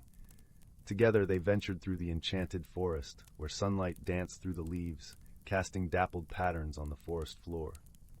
They followed the river upstream, guided by the orb's gentle whispers and the wisdom of the forest's creatures. Their journey was not without challenges. They encountered a thicket of brambles that seemed to stretch endlessly, and a misty swamp where shadows played tricks on the mind. But with patience, teamwork, and the guidance of the orb, they pressed on. In the heart of the forest, they discovered the source of the river's ailment. A great boulder had tumbled into the river's spring, blocking the flow of its life-giving waters. It was not a problem of might, but of understanding and care. Oliver, with the help of his companions, listened closely to the orb. It whispered the secrets of the land, of how the boulder could be persuaded to move with a gentle touch and a kind word. Luna, with her nimble paws, found the perfect spot to nudge the boulder. Pip, with his cheerful song, lightened the mood, while Thistle shared ancient tales that soothed the heart. Together they whispered to the boulder, coaxing it with kindness and patience. Slowly, ever so slowly, the great stone shifted, allowing the spring to flow once more, its waters bubbling with renewed life and vigor. The river sang with joy as it cascaded down the hills, and the village thrived once again, its gardens lush and bountiful. The villagers celebrated with a festival, thanking Oliver and his companions for their bravery and wisdom. As the village slept under a blanket of stars, Oliver sat by the river, the orb resting in his hands. He listened to the gentle hum of the waters, the whispers of the night, and felt a deep sense of peace and gratitude. The orb had taught him that magic lay not just in the extraordinary, but also in the simple acts of listening and caring. And so, with a heart full of wonder and joy, Oliver drifted into a peaceful slumber, the orb's gentle glow cradling him like a warm embrace, promising dreams filled with light and laughter. Story 37. Once upon a time, nestled in the gentle embrace of the whispering woods, there was a quaint little village named Linden Hollow. The village was known for its ancient oaks that swayed softly in the breeze, their leaves whispering secrets of the ages to those who cared to listen. The air in Linden Hollow was perpetually sweet, with the scent of blooming honeysuckle and the earthy aroma of the forest floor, making it a haven for those seeking solace from the bustling world beyond its borders. In the heart of this village lived a kind-hearted young boy named Oliver, whose curiosity was as boundless as the skies above. Oliver was a gentle soul, with eyes that sparkled like dew-drenched grass in the morning sun. He had a particular fondness for the tales told by the village elders, stories that spoke of hidden worlds and magical realms just beyond the veil of the ordinary. One chilly autumn evening, as the sun dipped below the horizon and painted the sky in hues of amber and violet, Oliver sat by the hearth, listening intently to Old Man Thistle. He was the village storyteller, a man whose voice was as smooth as the finest silk and as comforting as a warm blanket on a cold night. This evening, Old Man Thistle spoke of the enchanted glade, a mystical place said to lie deep within the whispering woods. It was a realm where time danced to its own tune, and where a single touch of magic could change the fate of those who dared to enter. The story lingered in Oliver's mind, kindling a flame of adventure within his heart. He felt a deep, inexplicable pull towards the woods, as if the very trees were calling his name. That night, as the moon cast its silvery glow over Linden Hollow, Oliver made a decision that would alter the course of his life forever. He would seek out the enchanted glade, to see with his own eyes the magic that lay hidden within the forest's embrace. The following morning, with the first light of dawn peeking over the horizon, Oliver set off on his journey. The forest welcomed him with open arms, its canopy filtering the sunlight into a mosaic of light and shadow that danced along the forest floor. The air was crisp and fresh, carrying with it the songs of birds and the rustle of leaves underfoot. Oliver walked with a sense of purpose, his heart beating in time with the gentle rhythm of the forest. As he ventured deeper into the woods, the familiar paths of Linden Hollow gave way to the wild, untamed beauty of nature. Towering trees stood like ancient sentinels, their branches entwined in a tapestry of green. The forest was alive with the chatter of squirrels and the fluttering of wings, each sound a note in the symphony of life that surrounded him. Oliver walked for hours, guided by an instinct he didn't fully comprehend. The forest began to change around him, the air humming with an otherworldly energy that set his senses tingling. It was then that he noticed a faint, ethereal glow emanating from between the trees. Intrigued, Oliver followed the light, his heart pounding with anticipation. The glow led him to a hidden glade, a place so breathtakingly beautiful that it seemed to belong to another world entirely. The glade was bathed in a soft golden light that shimmered like stardust, casting a warm, inviting glow over everything it touched. In the center of the glade stood a magnificent tree, its branches stretching towards the sky like the graceful arms of a dancer. Its leaves were a vivid emerald, and from its boughs hung delicate, luminescent flowers that glowed with a gentle radiance. Oliver approached the tree with reverence, feeling a deep sense of peace as he stood beneath its canopy. It was then that he noticed a small, intricately carved wooden box nestled among the roots. The box seemed to pulse with a life of its own, its surface etched with symbols that Oliver couldn't decipher. Compelled by a force he couldn't explain, Oliver reached down and opened the box. Inside lay a perfectly round, iridescent stone that shimmered with all the colors of the rainbow. As he held it in his hand, he felt a warm, comforting energy flow through him, filling him with a sense of wonder and possibility. In that moment, Oliver understood that the stone was a gift from the enchanted glade, a piece of its magic entrusted to him. He felt a newfound strength within him, a quiet confidence that whispered of untold adventures and endless possibilities. With the stone safely tucked in his pocket, Oliver began his journey back to Linden Hollow, his heart light with the knowledge that he had been touched by the magic of the forest. As he walked, he noticed subtle changes in the world around him. The colors seemed more vibrant, the air more alive. It was as if the glade had awakened something within him, a connection to the natural world that transcended the ordinary. Upon his return to the village, Oliver found that he could share the magic of the stone with others. With a simple touch, he could bring warmth to a cold heart, heal old wounds, and inspire hope where there had been none. The villagers, amazed by his newfound abilities, came to see Oliver as a beacon of light in their lives, a reminder of the beauty and wonder that lay just beyond the veil of the everyday. In time, Oliver grew into a wise and compassionate leader, guiding the village with kindness and understanding. The stone remained a cherished symbol of the bond between Linden Hollow and the enchanted glade, a reminder of the magic that existed in the world for those willing to seek it out. And so, the story of Oliver and the enchanted glade became a cherished tale in Linden Hollow, passed down from generation to generation. It was a story of adventure and wonder, of a boy who dared to follow his heart, and in doing so, discovered the magic that lay within. As the years passed, the whispering woods continued to sing their ancient songs, the leaves whispering secrets to those who would listen. And somewhere, deep within the forest, the enchanted glade waited, a timeless realm of magic and possibility, forever a part of the tapestry of life in Linden Hollow. And so it was, in a village nestled within the gentle embrace of the whispering woods, that the tale of Oliver and the enchanted glade became part of the fabric of the world. A story of hope and wonder that would be told for generations to come, always ending with the promise of a new dawn and the magic that awaited those with the courage to seek it. Story 38. In the quiet village of Elderglen, where the whispering wind carried tales of yore and the moon painted silver paths across cobblestone streets, lived a young dreamer named Leora. Her days were filled with the comforting rhythm of village life, but her heart danced to the tune of adventure whispered by the rustling leaves and the babbling brook that bordered her home. One crisp autumn morning, as the amber sun peeked over the horizon, Leora decided to follow the stream that meandered through the golden fields and into the heart of the mysterious Whisperwood Forest.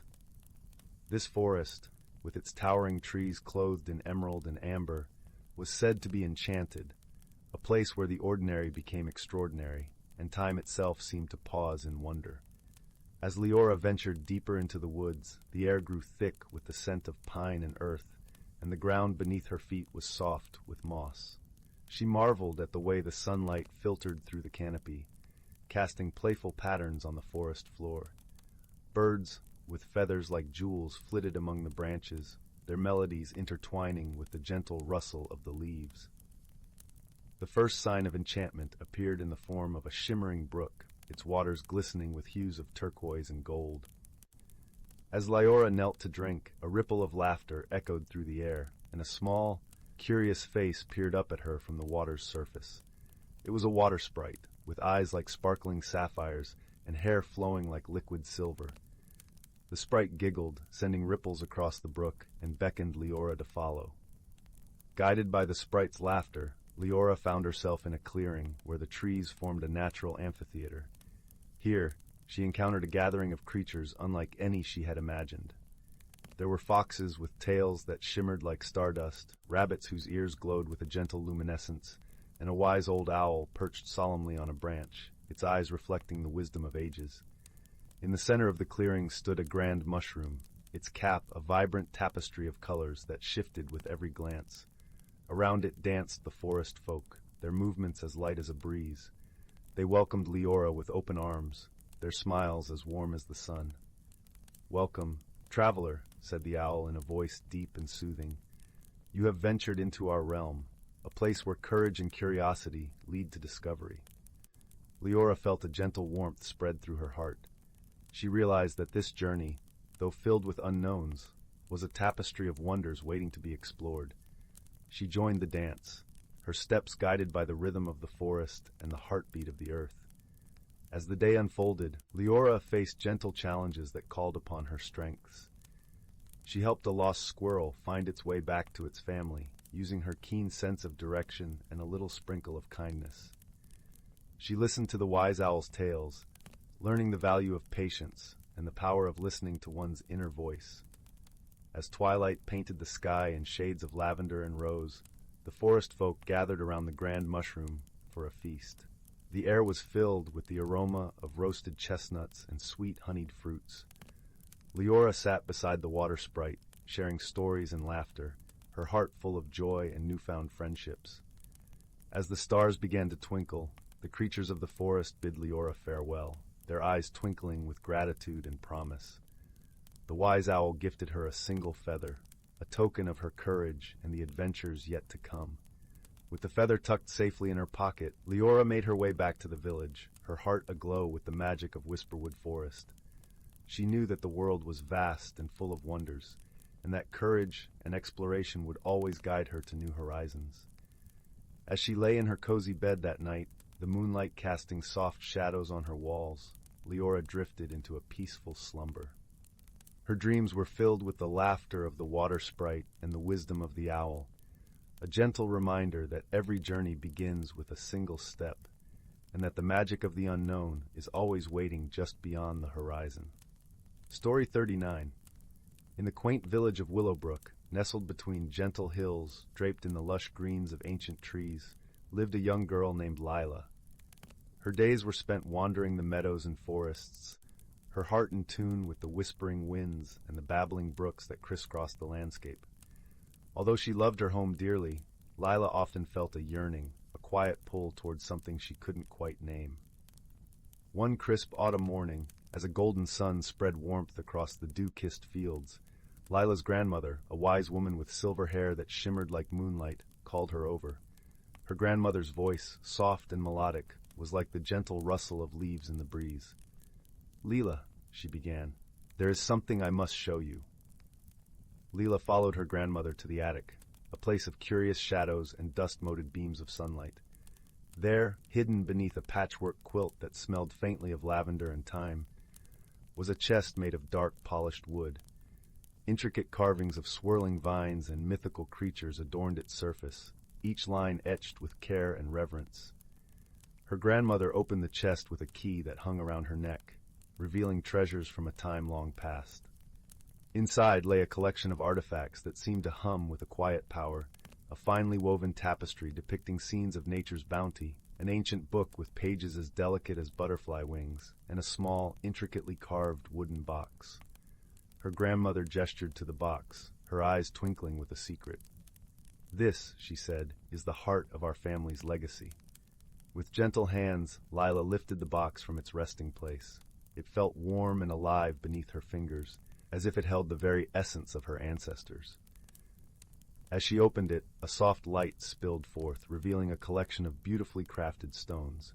Each stone was unique, shimmering with colors that shifted like the changing seasons. Her grandmother explained that these stones were gifts from their ancestors, each one representing a story, a lesson, a piece of wisdom passed down through generations. "These stones are not just tokens of our past," she said softly. "They are guides, reminders of who we are and where we come from." As Lila held the stones, she felt an unfamiliar warmth spread through her, a sense of connection to the earth beneath her feet and the sky above her head. Her grandmother's stories unfolded like a tapestry, each thread weaving a tale of courage, kindness, and the simple, profound magic of everyday life. Among the stones was one that caught her eye, a deep, azure blue, swirling with hints of gold like a summer's sky at dusk.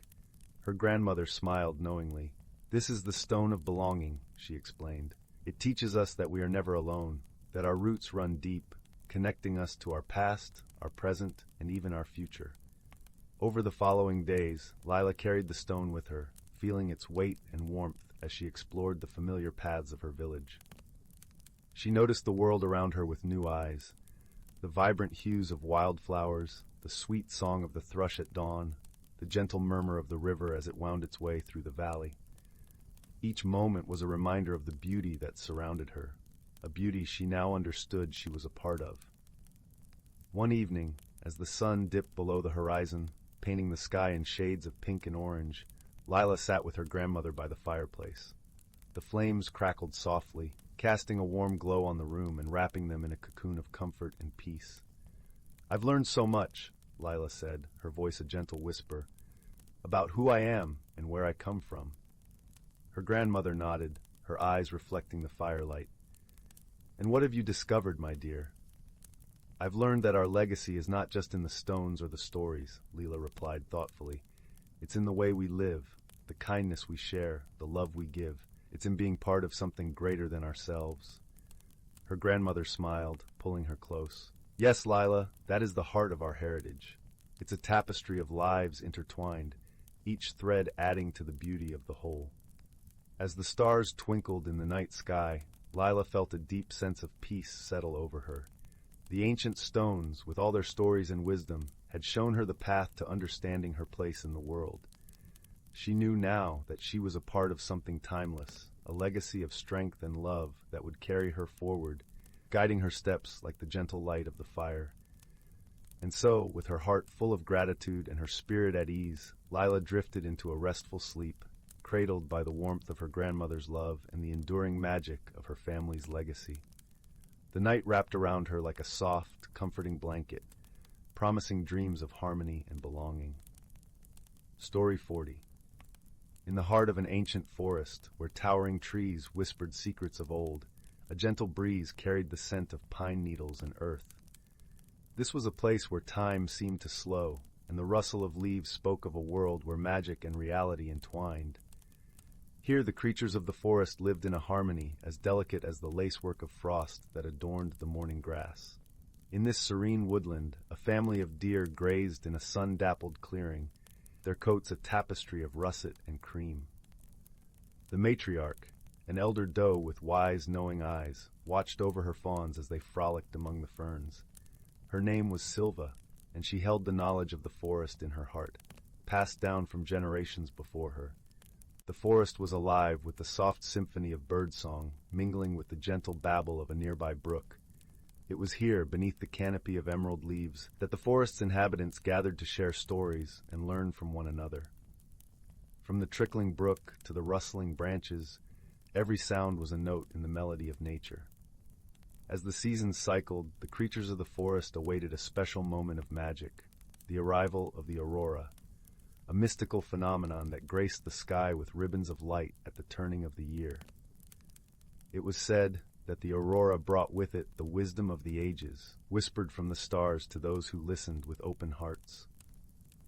One crisp autumn morning, as the sun painted the sky in hues of amber and gold, a young fox named Rowan emerged from his cozy den. His fur was as fiery as the leaves that carpeted the forest floor. Rowan was curious and clever, with a heart full of wonder for the world around him.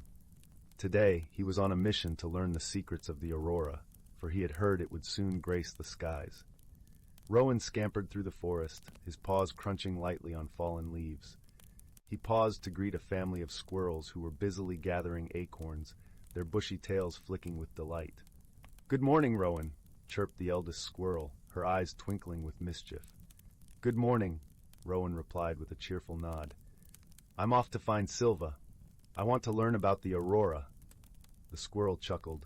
"Ah, the aurora! You must listen carefully, young one. Silva knows much of its mysteries." Rowan continued on his way, his path winding through moss-covered stones and beneath ancient boughs until he reached the sunlit clearing. There Silva stood, her presence regal and serene. Her ears flicked in greeting as Rowan approached. "Good day, Silva," Rowan said, his voice tinged with eagerness. "I've come to learn about the aurora. Can you tell me its secrets?"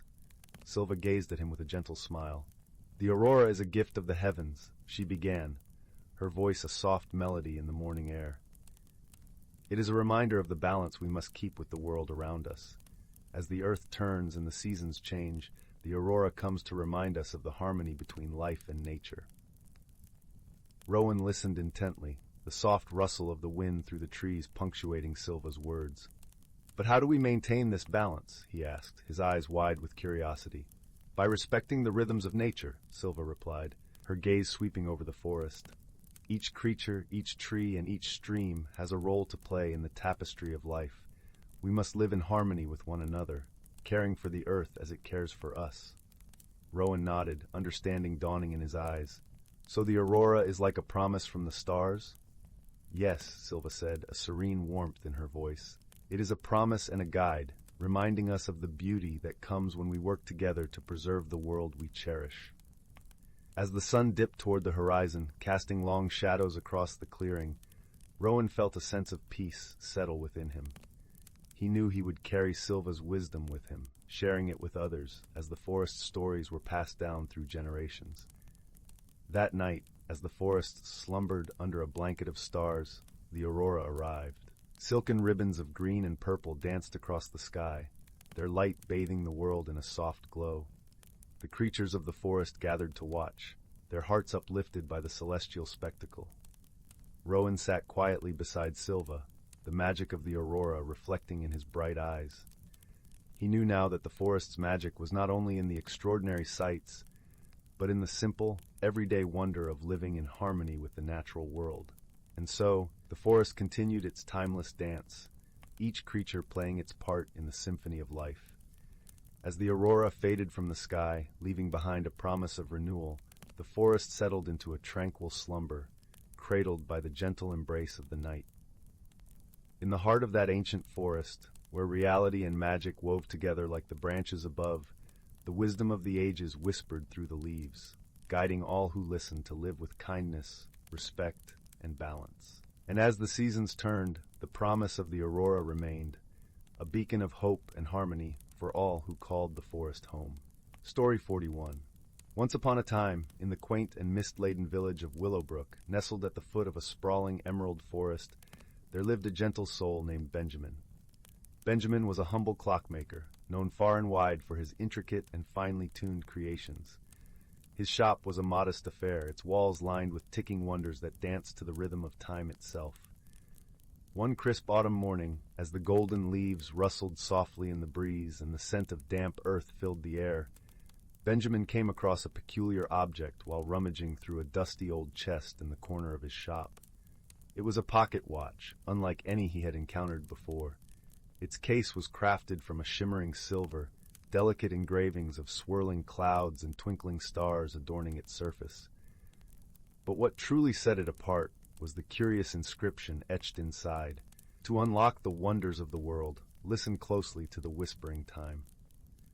Intrigued, Benjamin took the watch in his hands, feeling the cool metal against his skin.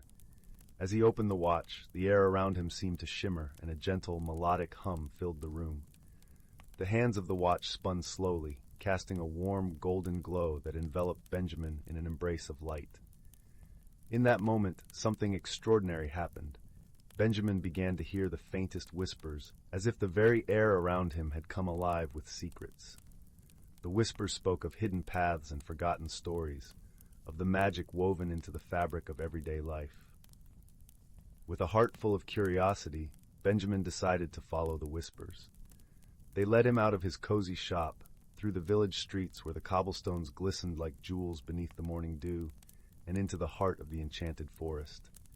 As he walked, the sounds of the forest wrapped around him like a soothing lullaby, the rustle of leaves, the gentle babble of a nearby brook, and the distant call of a nightingale. Along his journey, Benjamin met a cast of delightful companions. First was Hazel, a wise old owl with eyes like pools of amber, who perched herself comfortably on his shoulder. Hazel, with her soothing voice and wealth of knowledge, became Benjamin's guide through the forest's labyrinthine paths. Then there was Thistle, a mischievous squirrel with a penchant for storytelling, who darted around with boundless energy, sharing tales of forest legends and ancient mysteries. Together they ventured deeper into the forest, where sunlight filtered through the canopy in dappled patterns, painting the world in hues of gold and green. The whispers grew stronger, guiding them to a hidden glade where the air was thick with the scent of wildflowers and the ground was soft with moss. In the center of the glade stood an ancient oak, its gnarled branches stretching high into the sky like a wise old guardian. At its base was a small, intricately carved door. Benjamin, Hazel, and Thistle exchanged curious glances before gently pushing the door open. Inside, they found a chamber filled with wonders, glittering crystals that cast rainbows on the walls, books with pages that glowed with secrets of the past, and a pool of water that shimmered like liquid silver. It was a place where time itself seemed to slow, inviting them to ponder the mysteries of the universe. But there was a challenge that awaited them. At the heart of the chamber lay a puzzle of time, an intricate arrangement of gears and cogs that needed to be aligned perfectly to unlock the chamber's secrets. It was a task that required not strength, but patience and wisdom. As Benjamin studied the puzzle, he listened to the whispers, allowing them to guide his hands. Hazel offered her insights, drawing from the depths of her ancient knowledge, while Thistle encouraged them with his infectious enthusiasm. Together, they worked in harmony, each piece of the puzzle falling into place with a gentle click. With the final cog aligned, the chamber filled with a radiant light, and the whispers rose to a crescendo, revealing the true magic of the watch. It was not merely a tool for telling time, but a bridge to understanding the hidden wonders of the world, a reminder that the ordinary was often extraordinary, if only one took the time to listen. As the light faded, Benjamin felt a sense of peace wash over him. The journey had changed him, opening his heart to the magic of life's simple joys and the beauty of friendship. He knew that he would return to Willowbrook with more than just a tale of adventure. He would carry with him a newfound appreciation for the world around him. And so, with Hazel and Thistle by his side, Benjamin made his way back through the forest. The whispers lingered in the air, a gentle reminder of the secrets he had uncovered and the wisdom he had gained. Back in his shop, Benjamin placed the magical watch in a place of honor, its hands ticking softly in the quiet of the room. And though the whispers had faded into the background, he knew that their message would forever echo in his heart, a testament to the wonders that awaited those willing to listen, to see with eyes anew, and to cherish the moments that made life truly magical. And from that day on, in the village of Willowbrook, the gentle ticking of clocks was accompanied by the laughter of friends, the rustle of leaves, and the timeless stories told by a warm fireplace, as Benjamin shared his newfound wisdom with all who would listen. Thus, the enchantment of the pocket watch lived on, not just as a relic of wonder, but as a beacon of life's simple yet profound beauty. And so, with hearts full and spirits lifted, the villagers of Willowbrook would drift off to sleep each night, cradled by the gentle music of time and the promise of dreams filled with wonder. Story 42. In a small corner of the universe, where stars twinkled like tiny lanterns in an endless sea of night, there was a planet named Viridian. Viridian was known for its lush, emerald forests and skies that shimmered with hues of lavender and gold. It was a place where gentle breezes carried the scent of sweet blooms, and the rustling leaves whispered tales of ancient times. Here lived a creature named Lumo, a being of light with a radiant, translucent form that glowed softly like the moon. Lumo had never ventured beyond Viridian, content with the comforting embrace of its familiar woods. Meanwhile, light years away, on the tumultuous planet of Zarnok, lived a creature named Brack. Zarnok was a stark contrast to Viridian, with its jagged, rocky landscapes and skies perpetually painted in shades of fiery orange and crimson. Brack, a sturdy creature with a rough, mineral-like exterior, was accustomed to the harsh, rugged terrain of his home. The Zarnokians were known for their resilience and strength, traits necessary to survive the planet's unpredictable storms. Fate, however, had an unexpected adventure in store for these two beings. One serene evening on Viridian, as the sun dipped below the horizon and painted the sky with ribbons of rose and violet, Lumo noticed a peculiar sight. A shimmering trail of stardust streaked across the sky, and at its end, a small craft landed with a gentle thud in the meadow. Curiosity piqued, Lumo floated towards the craft, its glow illuminating the darkening surroundings. Out of the craft emerged Brack, dusting off the remnants of his long journey. He had been sent on a mission to explore and learn from other worlds, a task that filled him with both excitement and apprehension. As Brack's eyes adjusted to the softer light of Viridian, he saw Lumo approaching. Startled by Lumo's ethereal glow, Brack instinctively backed away, misinterpreting the light as a threat. Lumo, sensing Brack's fear, halted and dimmed its glow, trying to convey peace and friendliness. With a gentle hum, Lumo extended a tendril of light, a gesture of welcome. Brack, hesitating at first, reached out with a rocky appendage, and thus their unlikely friendship began, albeit with a shaky start. Their initial meetings were filled with misunderstandings. Brack found Viridian's lush environment overwhelming, his heavy steps often trampling the delicate flora, much to Lumo's dismay. On the other hand, Lumo's light, ever-shifting and changing, confused Brack, who was used to the solid, unyielding terrain of Zarnok. But as they spent more time together, their mutual curiosity began to bridge the gap between their worlds. Lumo showed Brack the beauty of the forest at twilight, where fireflies danced in the air like tiny stars, and the night flowers bloomed, releasing their sweet, soothing fragrance. Brack, in turn, demonstrated the strength needed to climb Viridian's tallest trees, offering Lumo a view of the world it had never seen from above. Their adventures together were not without challenges. One day, as they explored deeper into the forest, a sudden storm swept through Viridian, the wind howling through the trees and rain lashing down in torrents. Lumo's light flickered anxiously, the storm threatening to extinguish its gentle glow. Brack, understanding the peril, shielded Lumo with his sturdy form, offering protection against the elements. In that moment, Lumo realized the strength of Brack's heart, a warmth beneath the rocky exterior. When the storm passed, leaving the world washed clean and glistening, they emerged from their shelter, a new understanding blossoming between them. It was a realization that despite their differences, they complemented each other perfectly. Lumo's light now seemed to dance with Brack's shadow, creating a harmonious balance. As they continued their journey, they encountered other beings of Viridian who had never seen a creature like Brack. Initially wary, the forest dwellers soon learned of his strength and kindness, thanks in large part to Lumo's glowing endorsement. Through this, Brack discovered the power of gentle persuasion and the importance of patience in building trust. In turn, Lumo learned from Brack the value of resilience and courage, especially when they faced the challenges of the unfamiliar. Their shared experiences wove a tapestry of friendship that was as strong as it was beautiful, each thread a memory of a lesson learned or a challenge overcome.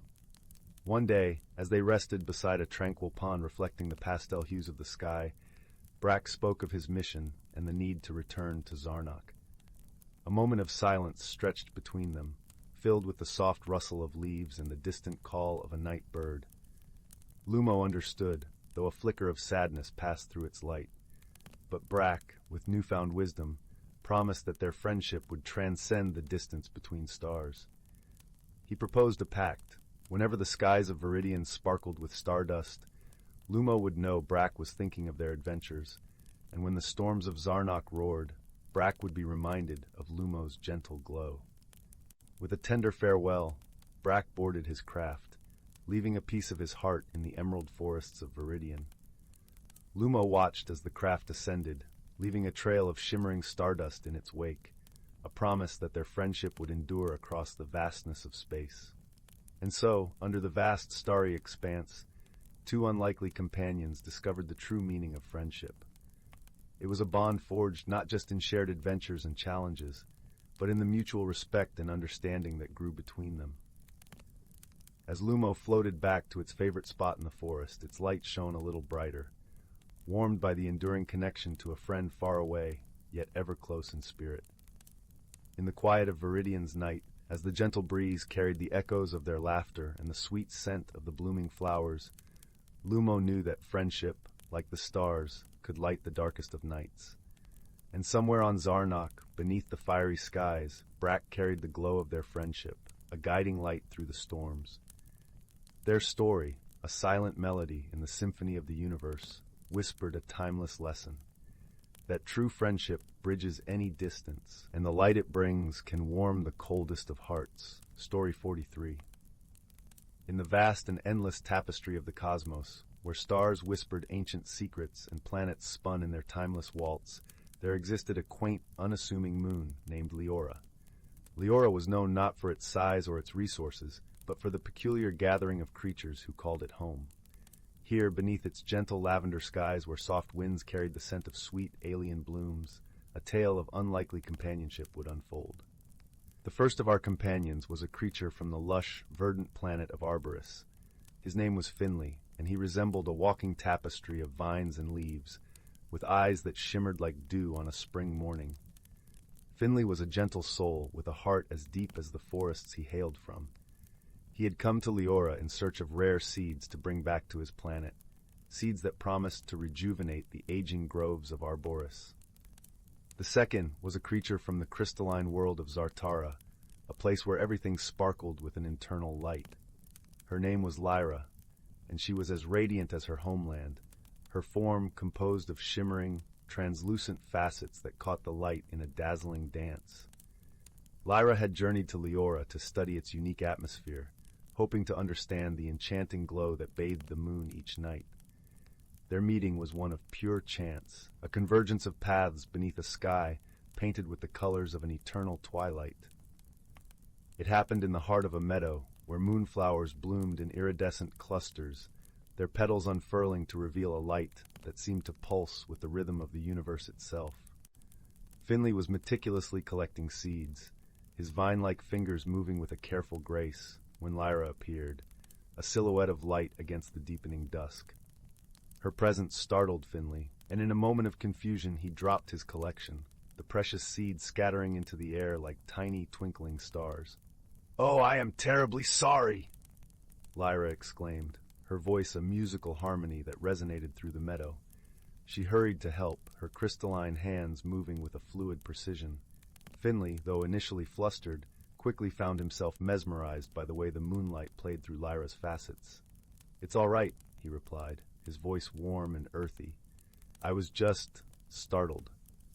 As they gathered the seeds together, an unspoken understanding began to form, a bridge across the differences of their worlds. Yet it was not without its challenges. Lyra's habit of reflecting too much light sometimes blinded Finley, while his earthy scent overwhelmed her crystalline senses. Each misunderstanding, however, became a stepping stone to greater empathy and patience. Their first true challenge came in the form of a sudden storm, a rare occurrence on Leora, but one that could be fierce. The skies turned a deep indigo, and the wind began to howl, carrying with it the scent of impending rain. Finley and Lyra sought shelter beneath a canopy of ancient trees, their branches intertwined like the fingers of old friends. As the storm raged around them, Finley noticed Lyra trembling, her usually vibrant form dimming with fear. Without hesitation, he wrapped his vine-like arms around her, offering warmth and reassurance. "The storm will pass," he soothed, the rhythm of his words a gentle lullaby against the tempest. Lyra, touched by his kindness, allowed herself to lean into his embrace. "Thank you," she whispered, her voice barely audible over the roar of the wind. "I am not used to such chaos." Finley chuckled softly. "Chaos often hides beauty, just like how the storm will leave the air fresh and the ground nourished." When the storm finally abated, leaving the world washed and new, Finley and Lyra emerged from their shelter to find the meadow transformed. Rain-drenched blossoms glistened in the moonlight, and the air was alive with the scent of rebirth. It was in this newly cleansed world that their friendship truly blossomed. They spent their days exploring the wonders of Leora, sharing stories of Arboris and Zartara, their laughter mingling with the songs of the moonbirds. They learned to appreciate their differences, finding strength in their unique perspectives. In moments of quiet reflection, as they lay side by side beneath the endless sky, they spoke of their fears and dreams, of the worlds they missed and the ones they hoped to see. It was in these tender exchanges that they discovered the true meaning of friendship, a bond that transcended words and appearances, a connection forged in the shared understanding of heart and spirit. One evening, as the moon hung low and golden in the sky, Lyra gifted Finley a small, crystal pendant, its surface etched with the patterns of her home. "To remind you of our adventures," she said, her voice full of warmth.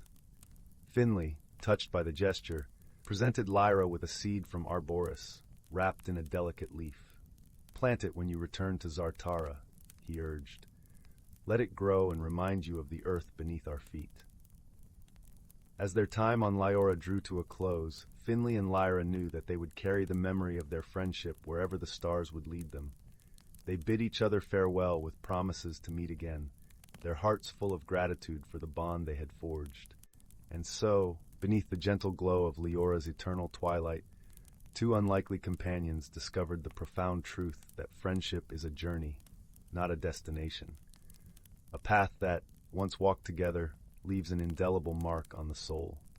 As they departed, the moonflowers continued to bloom, their light a testament to the enduring power of understanding and the beauty of a friendship born under the vast, watchful eyes of the universe. Story 44. In the heart of an ancient forest, where towering trees whispered secrets to the wind and the earth cradled its roots in a gentle embrace, there lay a realm untouched by the passage of time. Here, within the emerald canopy, the creatures of the forest lived not only in harmony with one another, but also in concert with the magical essence that flowed like a hidden river through their world. As the first rays of morning light filtered through the leaves, dappling the forest floor in patches of gold, a young squirrel named Thistle scurried about, gathering acorns for the cool days ahead. His fur was as soft as the moss that blanketed the ancient stones scattered throughout the wood, and his eyes sparkled with the mischief and curiosity of youth. Thistle was known among the creatures of the forest for his boundless energy and his knack for finding treasures hidden in the most unexpected places. This day, however, Thistle's usual foraging was interrupted by a peculiar phenomenon. As he leaped from branch to branch, a gentle hum filled the air, a melody that seemed to resonate from the very heart of the forest itself. Intrigued, Thistle paused on a sturdy oak branch, his tiny ears perked to catch the ethereal tune. It was then that an elder of the forest, a wise old owl named Bramble, swooped silently down to perch beside him. Bramble's feathers were a mosaic of muted browns and soft whites, and his eyes held the wisdom of countless seasons. "Ah, young Thistle," Bramble hooted softly, his voice as smooth as the bark of the tree they sat upon. "Do you hear the song of the seasons?" "The song of the seasons?" Thistle echoed, his whiskers twitching with curiosity. "What is that, Bramble?" Bramble's gaze shifted to the distant horizon where the sun began its slow ascent. "It is the harmony of our world, the melody that guides the changing of the seasons and ensures the balance of all things. It is rare for it to be heard by the young, but when it is, it signifies a moment of great importance." Thistle's heart fluttered with excitement and a touch of apprehension. "Why can I hear it now?" "The forest has chosen you, dear Thistle," Bramble replied, his eyes twinkling with gentle affection. "There is a task that needs your spirit and courage. You must journey to the heart of the forest, where the old magic resides, to understand and restore what has been disturbed." With that, Bramble unfurled his broad wings and soared into the sky, leaving Thistle to ponder the weight of his newfound responsibility. Determined, he scampered down the oak, his paws barely making a sound as they padded across the soft earth. The forest seemed to beckon him onward, each rustling leaf and murmuring brook guiding him deeper into its embrace. As Thistle ventured further, the air grew cooler, and the light took on a silvery hue as it filtered through the dense foliage. He encountered friends along the way, wise tortoises with shells like intricately carved stone, mischievous foxes with fur as red as autumn leaves, and gentle deer whose antlers seemed to weave patterns in the air. Each offered him words of encouragement, their voices weaving a tapestry of support around him. Eventually, the path led Thistle to a clearing bathed in the soft glow of twilight. At its center stood an ancient tree, its trunk gnarled and twisted, its branches reaching skyward like arms in perpetual prayer. This was the heart of the forest, a place where the past and present intertwined in a dance as old as time itself. As Thistle approached, he noticed a shimmering mist encircling the tree, pulsating with the rhythm of the song of the seasons. The mist was a living entity, vibrant with hues of blue and green, and as Thistle drew nearer, it parted to reveal a small, delicate creature, a sprite, with wings as translucent as dew-kissed spider silk. "Welcome, Thistle," the sprite spoke, her voice a gentle breeze that rustled the leaves. "I am Lyra, guardian of the heart. The balance of our world has been disrupted, and it is through your courage and kindness that it can be restored." Thistle nodded, his resolve firm. "What must I do?" Lyra gestured to a small pool of water nestled among the roots of the great tree. "Within this pool lies the reflection of our world. It has grown cloudy, a sign that the harmony of nature is in peril. You must clear it, so the balance can be restored." With a deep breath, Thistle approached the pool. Its surface shimmered under the touch of the fading light, reflecting the sky above. As he gazed into its depths, he saw images of the forest, of streams that had slowed to a trickle, of leaves that hung with wariness, and of creatures whose laughter had grown quiet. Understanding that his actions must be guided by the wisdom shared among his friends, Thistle reached into the pool, his touch gentle and careful. As his paw skimmed the surface, he remembered the lessons of harmony taught by Bramble, the patience of the tortoises, and the joy of the foxes. These memories flowed through him like a river of light, and as they did, the cloudiness within the pool began to lift, revealing the vibrant world reflected within. The song of the seasons swelled around him, a symphony of life and renewal. The mist encircling the tree glowed brighter, and the air was filled with the scent of fresh rain and blooming flowers. The forest, once again, sang with the voices of its inhabitants, each note a testament to the enduring balance between all things. As Thistle stepped back from the pool, Lyra hovered by his side, her expression one of gratitude and pride. You have done well, Thistle. The forest will remember this day, and so will I. Your heart has shown the strength of generations, and your actions have rekindled the magic of our world. With a humble nod, Thistle felt warmth spread through him, a sense of belonging and purpose that wrapped around him like a comforting embrace. As he turned to make his way home, he realized the forest seemed even more alive than before. Each leaf, each blade of grass, a part of the grand tapestry that he too was woven into. The journey back through the now familiar paths was filled with the vibrant colors of dusk, and the air was sweet with the promise of new beginnings. As Thistle returned to his cozy nest high in the oak tree, he glanced at the sky, where the stars began to twinkle like tiny beacons of light. That night, as the forest settled into a peaceful slumber, Thistle nestled into his bed of moss and leaves, his heart full of the knowledge that he was part of something greater than himself, a world where every creature, no matter how small, played a role in the symphony of life. With that comforting thought, he drifted into a gentle sleep, soothed by the eternal lullaby of the forest he called home. Story 45. Once upon a starlit eve, 1,000 fireflies danced among the ancient boughs of the whispering woods. Their gentle glow illuminated a realm where wonders unveiled with each season's turn. As winter mellowed into spring, crystalline droplets trickled from mighty oaks and willows awoke with tender green buds. The forest floor came alive with wildflowers in a kaleidoscope of colors, sunny daffodils, periwinkle bluebells, and rosy trilliums unfurling in radiant blooms. This yearly awakening stirred the creatures who called the whispering woods their home. Families of cottontail rabbits emerged from snug warrens, twitching velvety noses at the earthy floral perfume. Scarlet cardinals and golden finches serenaded the forest with joyful melodies, weaving twigs and bits of moss into intricately crafted nests. Yet this natural symphony held an ethereal undertone orchestrated by the most ancient and revered residents. Cloaked in living wood's shimmering bark, the tree folk oversaw the land's perpetual cycle as patient guardians. Eldest among them was the magnificent Willow Bright, whose spirit energy flowed through every stream and puddle. From her roots sprang the woodland sprites, benevolent fays as old as the trees themselves. With masterful illusions, they coaxed the first buds and blossoms into being each spring. On this morn, young sprite Dewdrop frolicked among the dogwood petals, sparkling like liquid diamonds in the dawn's rosy glow. Though Dewdrop's childlike wonder rejuvenated with every spring, an ancient wisdom sparked in her eyes, insights from eons of harmonious seasons. As sunlight filtered through the canopy in brilliant rays, Dewdrop flitted to the forest's heart, where Willowbright's transcendent beauty illuminated a serene glade. The great willow's emerald tresses swayed in the breeze as she shared cherished teachings with the woodland sprites. Let your life forces mingle with the land's verdant breath, her melodic voice carried through the stillness. Open your senses to its whisperings of rebirth and abundance.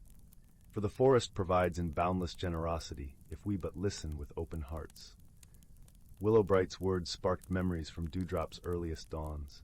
She smiled, recalling how each spring heralded a celebration of symbiotic balance. From the towering pines to the delicate floating fungi, all living beings were kin in this emerald embrace, interconnected in a sacred dance as ancient as the soil itself. That evening, as amethyst twilight descended, the whispering woods came alive with otherworldly luminescence. Twinkling wildflower patches glowed in bioluminescent halos while fleeting will-o-wisps danced amid the bracken. Dewdrop laughed in delight, spinning in airy loops that trailed shimmering stardust. This was the radiant magic of the spring equinox, a celestial convergence that amplified all life's vital energies. Dewdrop and her kin added their spirited voices to the symphony, expelling joy in rainbows of glittering dust that showered every ravine and thicket in brilliant incandescence. In that transcendent spectacle, every creature's essence was uplifted and renewed. From the iridescent moths to the silken spiders, the soaring hawks to the underbrush shrews, all beheld the timeless cycles of birth, growth, and splendor, embodied in nature's perpetual rhythm. As the vernal equinox faded into May's first eve, Dewdrop snuggled amid Willowbright's mossy roots with a contented sigh. Another spring had blossomed in spectacular glory, and with it, A profound gratitude blossomed within Dewdrop's spirit. For in the whispering woods, life's grandest gifts were the ephemeral joys that bloomed anew with each turning of the eternal wheel. The sights, sounds, and scents that reminded all creatures of the sacred equilibrium sustaining their verdant home. This was the treasured wisdom, as infinite as the forest itself, that would forever echo through the shadowed hollows in quiet susurrations, prompting generations to come to live in abiding reverence for nature's wondrous splendor. Story 46. In the quaint village of Willowmere, nestled deep within the verdant folds of the whispering woods, tales of enchantment were as common as the gentle rustle of leaves in the breeze. Here, in this place where time seemed as languid and unhurried as the winding streams, there lived a young girl named Lila. With eyes as bright as the summer sky and a heart as open as the meadows in bloom, Lila was known throughout Willowmere for her curiosity and the gentle kindness she extended to all creatures, great and small. Lila's days were filled with simple joys, gathering wildflowers, listening to the stories of the elders, and exploring the hidden nooks of the woods with her faithful companion, a small, clever fox named Finn. The villagers often remarked on the unusual bond between the girl and the fox, as if they shared a language all their own, woven from laughter and shared adventures. One late afternoon, as the sun dipped below the horizon, painting the sky with strokes of amber and rose, Lila and Finn ventured further into the woods than they ever had before. The air was cool and carried the earthy scent of moss and pine. A soft carpet of fallen leaves crunched underfoot, while the trees whispered secrets to those who cared to listen. Their path led them to a part of the forest where the trees grew thicker, their ancient trunks twisted and gnarled. Here the air felt different, charged with a kind of expectant energy that made the hair on Lila's arms stand on end. It was as if they had crossed an invisible threshold into a realm where magic lingered just beyond the edge of sight. "Do you feel that, Finn?" Lila whispered, crouching beside the fox. Finn's ears perked up, and he gave a soft yip, his eyes sparkling with mischief and understanding. Encouraged by her companion's response, Lila pressed on, her heart pounding with a mixture of excitement and trepidation. They soon stumbled upon a small clearing bathed in soft moonlight. At its center stood an ancient oak tree, its branches sprawling wide like the arms of a guardian embracing the night. It was beneath this tree that Lila noticed something unusual, a glimmering object half buried in the roots. As she drew closer, she saw it was a small ornate box, adorned with intricate carvings of vines and stars. The box seemed to hum softly, its surface warm to the touch. "What do you suppose this is, Finn?" Lila asked, her voice barely above a whisper. Finn sniffed at the box, then looked up at Lila with a keen, knowing gaze. Driven by an irresistible curiosity, Lila gently opened the box. Inside lay a single, radiant feather that shimmered with hues of gold and silver, as if it had caught the very essence of the sun and moon. The sight of it filled Lila with a sense of wonder and reverence. As she held the feather, a soft breeze stirred the air, carrying with it a voice as gentle as the sigh of the wind. "The feather of Elderglow," it murmured, its tones echoing in Lila's mind. "A gift from the ancient realms, it holds the power to reveal the unseen and guide those with pure hearts." Lila gazed at the feather, her heart swelling with awe. She didn't fully understand what the voice meant, but she felt a deep sense of responsibility settle upon her shoulders. With Finn by her side, she knew she was not alone in this new and wondrous journey. Over the following days, Lila discovered that the feather held a magic all its own. When she held it aloft, it transformed the ordinary world into a tapestry of hidden wonders. The whisper of leaves revealed hidden paths, and the babbling brook sang songs of forgotten times. The feather guided her to new friends in the forest, a family of owls who shared their wisdom, and a gentle deer who led her to fields of blooming night flowers. But the feather's greatest gift was its ability to unveil the unseen world of Willowmere itself. Lila began to notice things she had never seen before. Tiny, glowing sprites flitting among the flowers, and shimmering veils that hinted at realms beyond her own. Each discovery filled her with delight and gratitude, deepening her bond with the land she loved. However, the feather's magic also attracted the attention of those who sought to misuse its power. A stranger arrived in Willowmere, a man cloaked in shadows with eyes as cold as the winter sea. He called himself Mordain, and he was drawn to the village by the feather's light. Mordain was a sorcerer, skilled in dark arts, and he coveted the feather for his own purposes. He approached Lila with honeyed words and promises of great power, but she sensed the darkness that lingered beneath his polished exterior.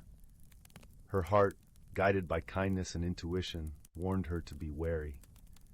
Determined to protect the feather and her village, Lila sought counsel from her new friends in the forest. Together they devised a plan to safeguard the feather and thwart Mordain's schemes. On a moonlit night, as shadows danced among the trees, Lila and Finn led Mordain into the heart of the whispering woods. The forest seemed to hold its breath, waiting as the sorcerer followed them, his eyes glinting with greed. Guided by the feather's light, Lila led Mordain to the ancient oak tree, the very place where her journey had begun. There, the forest spirits gathered, their presence a shimmering aura that enveloped the clearing. Mordain, sensing the power that surrounded him, reached for the feather with a triumphant sneer. But as his fingers brushed its surface, the forest spirits intervened. The feather blazed with light, illuminating the darkness within Mordain's heart. Confronted by the pure magic of the feather and the strength of Lila's heart, Mordain's power crumbled. The sorcerer, stripped of his dark intentions, was given a choice: to leave behind his shadowy ways and walk a path of healing and redemption. Humbled and awestruck by the forest's mercy, Mordain chose to change. Under the watchful gaze of the spirits, he vowed to use his magic for good, to mend rather than harm. With the sorcerer transformed and the feather safe once more, peace returned to Willowmere. The villagers celebrated the harmony between their world and the mystical realm that lay just beyond their reach. Lila, with Finn ever by her side, continued to explore the wonders of the woods, her heart forever open to the mysteries of the world. And so, in the glow of the feather's light, Lila learned the greatest lesson of all, that true magic lies not in power or possession, but in the bonds we share with the world and each other, and in the courage to choose kindness above all else. As the stars sparkled overhead and the forest hummed with life, Lila knew that she was exactly where she was meant to be, in a world filled with endless possibilities and the gentle promise of new adventures. Story 47. In a quaint village nestled within the arms of the misty wood forest, where the trees whispered secrets to the wind and the river sang lullabies to the moon, there lived a young girl named Clara. Clara had a curious mind and an even more curious heart, always eager to explore the wonders of her world. The village was known for its charming cottages with thatched roofs and gardens brimming with flowers that glowed gently in the twilight.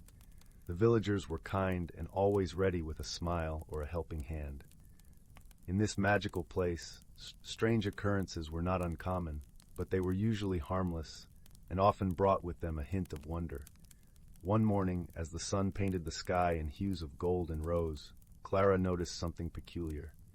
The sunflowers in the village square, usually standing tall and proud as they followed the sun's path, were drooping miserably, their vibrant petals dulled and lackluster. The villagers were puzzled, for never before had the sunflowers looked so forlorn. Determined to uncover the reason behind the sunflowers' sorrow, Clara set off to visit the wise old owl, Hoot, who lived in the ancient oak at the heart of the forest. Hoot was known for his vast knowledge of the natural world and his deep understanding of magical happenings. As Clara approached the oak, she heard the gentle rustle of leaves and the soothing hoot of her feathered friend. "Ah, Clara, my dear," Hoot greeted her warmly, his golden eyes twinkling with wisdom. "What brings you to my humble abode on this fine morning?" Clara explained the plight of the sunflowers, describing their drooping heads and faded colors. Hoot listened intently, nodding as he pondered the mystery. "It seems," he said thoughtfully, "that the sunflowers have lost their connection to the sun's joy. We must find what has caused this disruption." With a gentle flap of his wings, Hoot invited Clara to follow him deeper into the forest, where the air was filled with the sweet scent of pine and the soft murmur of the river.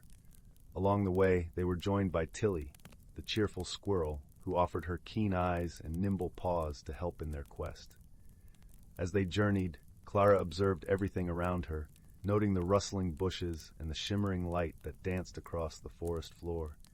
Tilly scampered ahead, her bushy tail twitching with excitement as she investigated every nook and cranny. Finally, they reached the clearing where the river wound its way through the forest, its waters sparkling like a ribbon of stars. There, perched on a smooth stone at the river's edge, was a tiny, forlorn creature, its wings drooping and its light dimmed. "Why, it's a light sprite!" exclaimed Tilly, her eyes wide with surprise. "I thought they only came out at night." The sprite looked up, its eyes filled with a gentle sadness. "Forgive me," it said in a voice that tinkled like wind chimes. "I have lost my way and, in my distress, have accidentally cast a shadow over the sunflowers." Clara knelt beside the sprite, her heart filled with compassion. "How did you lose your way?" she asked softly. The sprite explained that it had been playing with the moonbeams the night before, but a sudden gust of wind had sent it tumbling through the forest, far from its home in the starlit glade. "We must help you find your way back," Clara declared with determination. "Then the sunflowers will surely bloom with joy once more." With Hoot's wisdom guiding them and Tilly's nimble feet leading the way, they set off to return the sprite to its glade. As they traveled, Clara marveled at the beauty of the forest, now alive with the vibrant colors of dawn. The sprite, comforted by their kindness, began to regain its glow, casting a warm, golden light that danced among the trees. Finally, they reached the starlit glade, a place of serene beauty where the grass shimmered like silver and the air was filled with the gentle hum of magic. The sprite fluttered its wings happily, its light now shining bright and clear. "Thank you," it said, its voice filled with gratitude. "You have restored my light and my joy." As the sprite returned to its home among the stars, the sunflowers in the village square began to lift their heads, their petals unfurling in a radiant display of color and life. Clara, Hoot, and Tilly returned to the village where the sunflowers now basked in the sun's warm embrace, their joy restored. The villagers rejoiced, thanking Clara and her friends for their cleverness and kindness. As the day drew to a close and the sky deepened to twilight, Clara sat by her window, watching the stars twinkle like diamonds in the velvet night. She thought of the sprite and the gentle magic that had brought light back to the village. With a heart full of warmth and gratitude, she lay down to sleep, knowing that even the smallest light could chase away the shadows. And so, in the cozy village by the misty wood forest, peace and joy reigned once more, as the sunflowers danced beneath the moonlit sky, and the villagers dreamed sweet dreams of light and friendship. Story 48. In the quiet village nestled at the edge of the whispering woods, there lived a curious young girl named Lily. Her days were filled with the soft rustling of leaves and the gentle songs of birds, but her heart yearned for adventure beyond the familiar paths of her home. Every evening, as the sun dipped below the horizon, Lily would gaze out her window at the mysterious forest that stretched into the distance, its trees standing like ancient sentinels under the moonlight. One morning, the air was crisp and filled with the scent of pine and dew. Lily decided it was the perfect day to explore the uncharted depths of the whispering woods. With a satchel packed with a small loaf of bread, a bottle of fresh spring water, and her favorite book of fairy tales, she set off into the trees, her heart beating with the rhythm of adventure. The forest was alive with the chatter of woodland creatures. Squirrels chattered playfully, and birds fluttered overhead, their wings a blur of color against the emerald canopy. As Lily walked deeper into the woods, the light danced through the leaves, casting intricate patterns on the forest floor that seemed to shift and change with every step. Before long, Lily came upon a clearing where the sunlight poured down like liquid gold. In the center stood an enormous tree, its trunk wide and gnarled with age. Its branches stretched high into the sky, adorned with leaves that shimmered with hues of silver and emerald. At the base of the tree, nestled among the roots, was a door shaped like an archway of woven vines.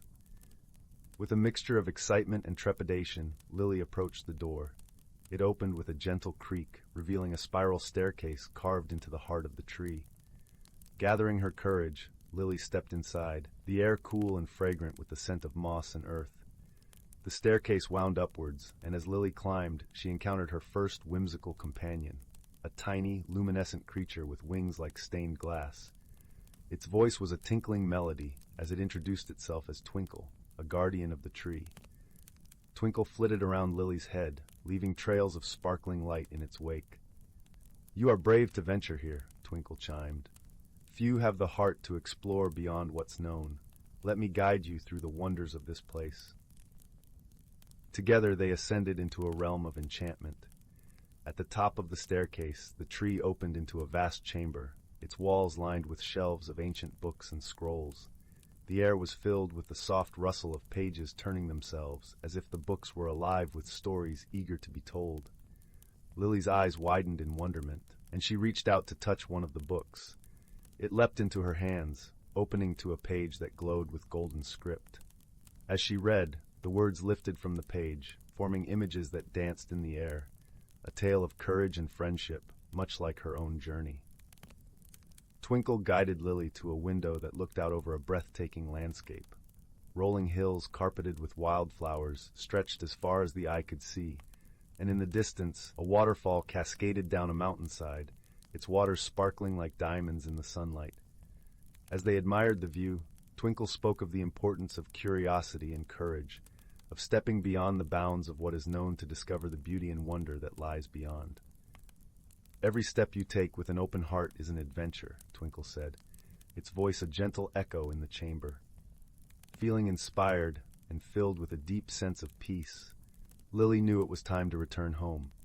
She thanked Twinkle for the guidance and the gift of a story that would forever remain in her heart. As she descended the spiral staircase, she felt the warmth of the sun on her face, knowing she would carry the magic of this place with her always. Back in the village, under the soft glow of evening stars, Lily sat by her window once more. The whispering woods seemed less mysterious now, more like a friend waiting to share its secrets. She realized that the courage to explore had brought her not only to a place of wonder, but also back to herself, with a heart fuller than before. And so, tucked beneath a blanket of stars, Lily drifted into a gentle sleep, her dreams filled with shimmering leaves, sparkling waterfalls, and the tinkling laughter of a tiny luminescent friend who had shown her the beauty of the unknown. In her dreams, the adventure continued, and the lessons of courage and exploration whispered softly, like the rustling leaves of the whispering woods. Story 49. In the heart of the whispering woods, where the trees seemed to murmur secrets and the air was always tinged with the sweet scent of blooming wildflowers, there lay a quaint little village named Willowbrook. This village was nestled beside a serene lake, its waters so clear that the villagers often said it was like gazing into a mirror of the sky. The homes in Willowbrook were cozy, with thatched roofs and chimneys that puffed out gentle tendrils of smoke, hinting at warm fires and comforting meals within. The villagers of Willowbrook were a close-knit group, whose days were filled with simple joys and quiet contentment. However, one peculiar morning, the villagers awoke to find something rather unusual. At the center of the village square, where a majestic oak tree stood as the village's ancient guardian, curious symbols had appeared overnight, etched into the tree's bark. These symbols glowed softly in the early dawn light, casting a warm, mysterious aura around the old oak. The villagers gathered around the tree, their faces marked with wonder and a touch of concern. No one could recall seeing anything like it before, and whispers of magic and mystery spread quickly through the crowd. Among the gathered villagers was a young girl named Leora, known for her bright eyes and inquisitive nature. Leora was particularly fond of tales of old magic and had spent many an evening listening to her grandmother's stories by the fireside. She was determined to solve the mystery of the glowing symbols, believing that there was some enchantment at play. As the sun climbed higher, Leora set off into the whispering woods, hoping to seek counsel from the wisest creature she knew, an ancient owl named Orin. Orin was known throughout the forest for his boundless wisdom and his ability to see things that others could not. His home was in the hollow of a towering elm, where he spent his days perched, observing the world with keen, knowing eyes. The forest was alive with the gentle rustle of leaves and the melodious songs of birds. Sunlight filtered through the canopy, creating a mosaic of light and shadow on the forest floor. The path to Oren's elm was well-trodden, lined with soft moss and fragrant ferns, making Leora's journey feel like a peaceful stroll through an enchanted realm. When Leora arrived at Oren's abode, she found the owl sitting majestically on his branch, his feathers a mix of soft browns and snow-white tips. His eyes, large and amber, regarded her with a kind, thoughtful gaze. "Ah, young Leora," Oren hooted softly, his voice carrying a soothing timbre. "What brings you to my corner of the woods on this fine day?" Leora explained the strange occurrence in the village square, describing the symbols that glowed with an unearthly light. Oren listened intently, nodding his head as she spoke. When she finished, he closed his eyes for a moment, as if delving deep into the recesses of his vast knowledge. "These symbols you speak of," Oren began, "are ancient runes, a language of the forest spirits. They are rarely seen by human eyes, for they appear only when there is a message of great importance to convey." Leora's curiosity piqued even further. "What kind of message, Oren, and why now?" Oren unfurled his wings slightly, as if pondering how best to explain. "The spirits of the forest are guardians of balance and harmony. Such symbols could be a sign of a hidden truth, a mystery that needs unraveling, or a call for aid." Encouraged by Oren's guidance, Leora decided to return to the village and study the symbols more closely. She thanked Oren for his wisdom and promised to visit again soon. As she made her way back, the forest seemed to buzz with a gentle energy, as if even the trees and creatures were aware of the unfolding mystery. Back in Willowbrook, Leora approached the old oak with a fresh perspective. She observed the symbols carefully, noting their intricate patterns and the way they seemed to pulse with a faint glow, like breathing embers. She realized that the shapes resembled the constellations she loved to gaze at during clear nights. An idea began to form in her mind, one that connected the symbols to the night sky. That evening, as the village settled into the quiet rhythms of dusk, Leora climbed to the top of a gentle hill overlooking the village. There, with a blanket spread out beneath her, she lay on her back and watched as the stars began to twinkle into existence. As the constellations emerged, Leora saw the connection. The symbols on the oak tree mirrored a pattern in the stars, a constellation known as the Guardian's Path, said to lead to a place of hidden treasures and secrets long forgotten. The next morning, Leora gathered a small group of friends, each one eager to help uncover the truth behind the mystery. Together, they followed the constellation's path, guided by the starlit symbols that had appeared on the oak. Their journey led them to a secluded glade within the whispering woods, where the air was thick with the scent of honeysuckle, and the ground was carpeted with soft, velvety moss. In the center of the glade stood an ancient stone, covered in the same glowing runes as the oak tree. As the first light of dawn touched the stone, a gentle, melodious hum filled the air, and the runes began to shift and change, revealing a hidden doorway. With hearts full of wonder, Leora and her friends stepped through the doorway, finding themselves in a hidden chamber filled with treasures of the forest. There were books of ancient knowledge, vials of sparkling stardust, and enchanted instruments that played music of their own accord. But the most precious discovery was a large, crystal-clear pool that reflected the sky. The pool was said to hold the wisdom of the ages, offering answers to those who sought them with pure intentions. As Leora gazed into the pool, she understood the message of the forest spirits. The symbols were a reminder of the importance of curiosity, friendship, and the pursuit of knowledge. It was a call to cherish the wonders of their world and to share its magic with others. Returning to Willowbrook, Leora and her friends shared their adventure with the villagers.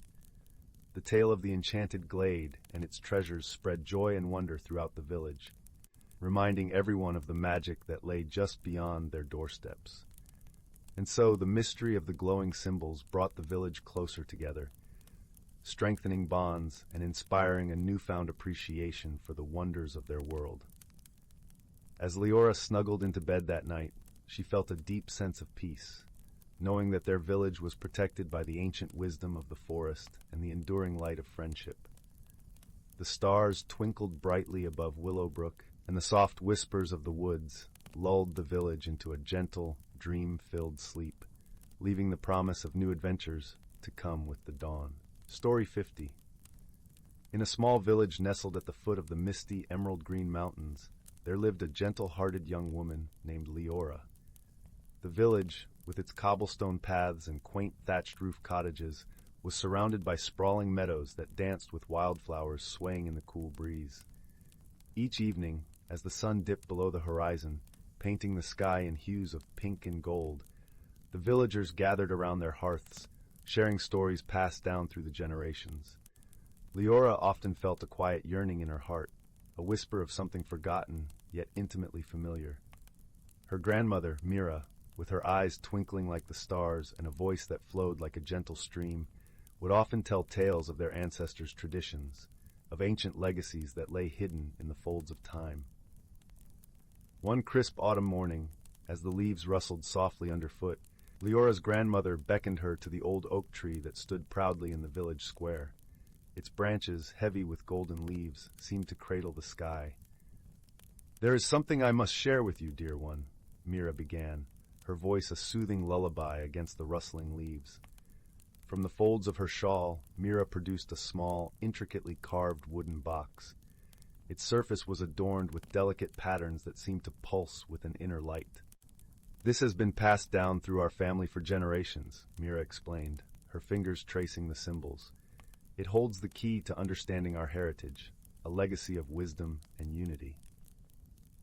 With gentle reverence, Leora opened the box to reveal a shimmering pendant shaped like a leaf, with veins of silver running through it.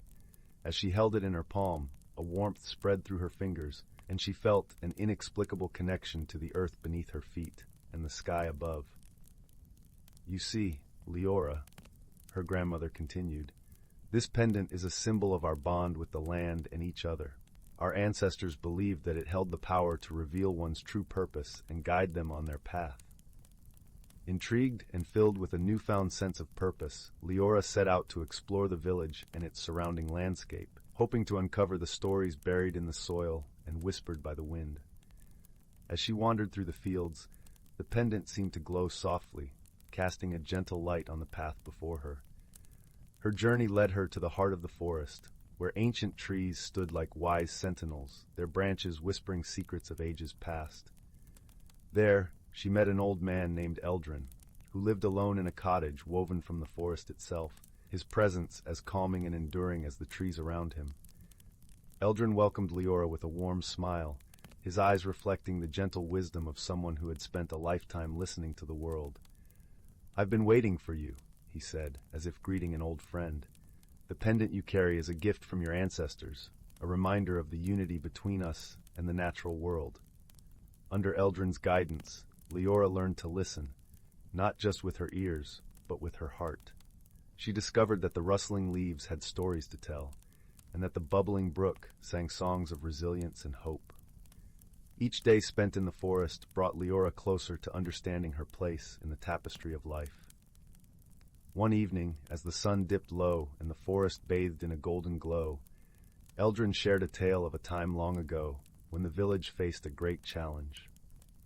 It was the wisdom and unity of their ancestors, he explained, that had brought them through, teaching them to cherish what truly mattered: kinship, harmony, and the enduring spirit of the land. As Leora returned to her village, the pendant around her neck seemed to hum with the knowledge she had gained. She felt a deep sense of belonging, an understanding that her roots were intertwined with every living thing. She knew that the legacy of her ancestors was not just a relic of the past, but a living tradition that she would continue to nurture and share.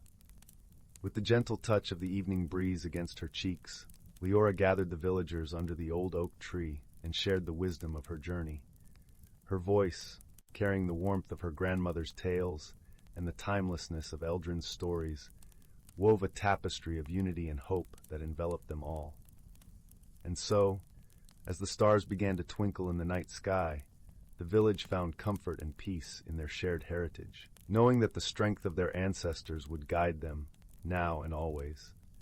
Leora, with the pendant resting gently against her heart, felt the echo of their legacy in every breath of wind and every rustle of leaves, knowing she was exactly where she was meant to be. Story 51. Once upon a time, in a quaint village nestled in the gentle embrace of the whispering woods, there lived a young woman named Isla. Her hair was the color of autumn leaves, and her eyes sparkled like the morning dew. The village was a place where time seemed to dance slowly, and the air was always filled with the sweet scent of wildflowers. Isla was known throughout the village for her beautiful garden. It was a magical place where flowers bloomed in an endless variety of colors, and the air was filled with the hum of bees and the flutter of butterfly wings. Despite her love for her garden, Isla often felt an unease within her heart, a restlessness she couldn't quite understand. She longed for something more, yet feared the unknown changes that lay beyond the borders of her familiar life. The village was surrounded by the whispering woods, a forest steeped in old magic. The trees whispered secrets to those who listened, and it was said that the forest held the power to transform those who dared to venture into its depths. Though Isla had often heard these tales, she had never set foot beyond the garden's edge, content to admire the woods from afar. One morning, as the sun painted the sky with strokes of gold and crimson, Isla noticed something unusual in her garden. A single, delicate flower had sprung up overnight, its petals shimmering with an otherworldly glow. It was unlike any flower she had ever seen, a soft, luminescent blue with a sweet perfume that filled her senses with wonder. Curiosity sparked within Isla's heart, and she felt a gentle tug, a whisper of a promise from the depths of the woods. With a deep breath, she decided to follow this mysterious call, leaving the safety of her garden for the first time. As she stepped into the whispering woods, the world around her seemed to breathe with life. The leaves rustled softly like a grandmother's gentle lullaby, and the earth beneath her feet felt warm and welcoming. The path ahead was dappled with sunlight, and the air was alive with the melody of birdsong. Along her journey, Isla met a wise old tortoise named Bramble. His shell was adorned with intricate patterns of moss and tiny flowers, and his eyes were filled with the wisdom of ages. Bramble had seen many travelers come and go, each seeking something they couldn't yet name. "Why do you wander, child?" Bramble asked, his voice as soft and steady as the forest itself. "I seek to understand this restlessness in my heart," Isla replied, brushing her fingers over the flower she had plucked from her garden. "I feel there is something more I must find." Bramble nodded slowly. "The forest holds many secrets and mirrors the changes within us all. Walk with the forest, and it shall walk with you." With Bramble's words as her guide, Isla continued her journey deeper into the woods. She came across a babbling brook, its waters sparkling like liquid crystal. As she knelt to drink, she saw her reflection rippling in the water. For a moment, her eyes seemed to shimmer with the same luminescent blue as the flower she carried. As Isla ventured further, she encountered a flock of doves. Their wings were as white as freshly fallen snow, and they flew in graceful patterns above her, singing a sweet, enchanting melody. One dove, smaller than the rest, landed gently on her shoulder, cooing softly in her ear. "Do not fear change, dear one," the dove whispered, "for it is through change that we discover the true essence of our being." The dove's words resonated deeply within Isla, and she felt a warmth spreading through her chest, a gentle unfurling of understanding. She realized that change was not to be feared, but embraced, for it was a natural part of life's journey. As dusk began to settle, painting the forest in hues of lavender and indigo, Isla found herself standing before an ancient willow tree. Its branches swayed gently in the evening breeze, and its roots were deeply entwined with the earth. She could feel the tree's wisdom, as old as the forest itself, reaching out to her. Gathering her courage, Isla placed the luminescent flower at the base of the tree. As she did, a soft golden light began to emanate from the willow, wrapping around her in a tender embrace. She felt a tingling sensation, as if the very essence of the forest was flowing through her veins. In that moment, Isla understood that she was part of a greater tapestry, a living, breathing world that thrived on change and transformation. The restlessness she had felt was simply the beginning of her own transformation, a journey of self-discovery that would continue to unfold with each new step she took. With a heart full of peace and newfound clarity, Isla returned to her village. She carried with her the wisdom of the forest, the whispers of the trees, and the songs of the doves. Her garden flourished more vibrantly than ever, reflecting the inner growth she had experienced. And so, in the gentle glow of twilight, as the stars began to twinkle above, Ela sat beside her garden, feeling the warmth of the earth beneath her and the cool breeze upon her skin. She had learned that life was a dance of change, and that the magic of transformation lay not in the destination, but in the journey itself. As the village settled into a peaceful slumber, Ela knew that she was exactly where she was meant to be, embraced by the magic of the whispering woods, and forever guided by the wisdom she had found within herself. Story 52. Once upon a time, in the quaint village of Willowbrook, nestled at the edge of an ancient, whispering forest, there was a small, cozy cottage. This cottage, with its moss-covered roof and flower-filled window boxes, was home to a young girl named Lila. Lila was known throughout the village for her curious mind and gentle heart. She spent her days exploring the meadows and woods, always searching for something new and wonderful. One crisp autumn morning, as the golden leaves danced with the breeze, Lila embarked on her usual wander through the forest. Her boots crunched softly on the carpet of leaves as she hummed a cheerful tune. The air was filled with the earthy scent of damp wood and the distant melody of a babbling brook. As she ventured deeper into the forest, Lila stumbled upon a peculiar door, half hidden behind a cascade of ivy. It was a small wooden door, intricately carved with swirling patterns and symbols that seemed to shimmer in the dappled sunlight. Her heart skipped with excitement and curiosity. She reached out to touch the door, and to her amazement, it swung open silently, revealing a small, dusty room within the hollow of an ancient oak tree. Inside the room, Lila found shelves brimming with curious objects, shimmering stones, bottles of glowing liquid, and scrolls filled with mysterious symbols. But what caught her eye was an ordinary-looking teapot, sitting alone on a table. It was made of plain, unadorned porcelain, save for a single, delicate blue flower painted near the spout. Drawn by an unexplainable urge, Lila gently picked up the teapot. As she did, a soft, musical chime echoed in the room, and a warm, comforting glow enveloped her. In that moment, she knew that this teapot was no ordinary object. It was a vessel of magic. Guided by a whisper of intuition, Lila took the teapot home. That evening, as the sun dipped below the horizon and the stars began to twinkle in the sky, she made herself a cup of tea. To her delight, as the fragrant steam curled up from her cup, the teapot began to speak in a gentle, melodic voice. "Greetings, dear Lila," it said. "I'm a teapot of wonders, here to guide you on a journey of discovery."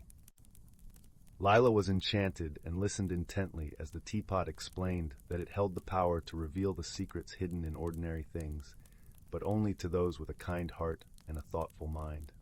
The journey it spoke of was not one of grand adventure, but of seeing the magic in everyday life and understanding the beauty in simplicity. The teapot also introduced her to a delightful array of helpers, a wise old owl named Oliver, who perched in the oak tree, offering sage advice, a mischievous squirrel named Pip, who loved to play and explore, and a gentle breeze called Zephyr, who whispered secrets of the forest. Together they embarked on many quiet adventures. With each sip of tea, Lila and her friends discovered wonders, the laughter hidden in the babbling brook, the stories etched in the bark of ancient trees, and the songs sung by the stars in the night sky. One day, they faced a challenge that tested their newfound wisdom. The village was suffering a drought, and the fields were parched, threatening the harvest. The villagers were worried, their brows furrowed with concern.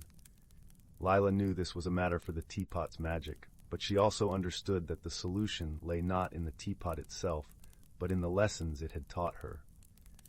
She gathered Oliver, Pip, and Zephyr for a council beneath the oak tree. "How can we help the village?" she asked, seeking their counsel. Oliver, with his wise eyes and calm demeanor, suggested they listen to the forest and learn from its rhythms. Pip, ever the playful spirit, proposed they gather the seeds of resilience found within nature. Zephyr, with its gentle whispers, reminded them to trust in the balance of the world. With this wisdom, Lila led the villagers in planting seeds that could thrive with little water, and taught them to capture morning dew with carefully crafted nets. Through patience and understanding, they learned to work with nature rather than against it. As the weeks passed, the fields began to flourish, a lush green testament to the power of wisdom and cooperation. The village celebrated, grateful for the gentle guidance that had saved them. With each passing day, Lila continued to see the magic in the world around her, her heart ever open to the wonders whispered by the teapot and her forest friends. And as she grew, she shared her discoveries, teaching others to look beyond the surface and find the extraordinary in the ordinary. And so, in the warm embrace of Willowbrook, where the forest sang and the stars danced, Lila's story became a cherished tale of wonder and wisdom, passed down through generations, reminding all who listened of the gentle magic that lies within each of us, waiting to be discovered. As the tale ended, the fire crackled softly in the hearth, casting a warm glow across the room, wrapping everyone in its comforting embrace. The night sky stretched above, a quilt of stars, as peaceful dreams began to weave their way through the village of Willowbrook. Story 53. Once upon a time, nestled amidst the rolling hills and whispering woods of a quaint village named Evergrove, there lay a secret known only to the oldest and most trusted of its inhabitants. The village was a tapestry of vibrant gardens, cobblestone paths that wound like gentle streams, and cottages with chimneys perpetually puffing wisps of smoke into the crisp autumn air. The air was always filled with the sweet scent of baked goods mingling with the earthy aroma of the surrounding forest, creating an atmosphere that was nothing short of magical. At the heart of this village lived a young girl named Leora, known for her unyielding curiosity and a heart as warm as the hearth of her family's home. Leora was not like the other children who spent their days playing in the meadows or learning the art of crafting from their elders. She was drawn to the mysteries whispered by the wind, the stories etched in the bark of ancient trees, and the secrets that danced in the flickering shadows at dusk. One evening, as the sun dipped below the horizon, painting the sky with hues of lavender and rose, Leora sat by the edge of the forest, her favorite place to dream. Her mind wandered to the tales her grandmother used to tell, the stories of a hidden world within the natural environment, a place where magic was not just a possibility, but a way of life. Leora's grandmother had often spoken of a magical object, a mirror said to hold the power to reveal one's true self.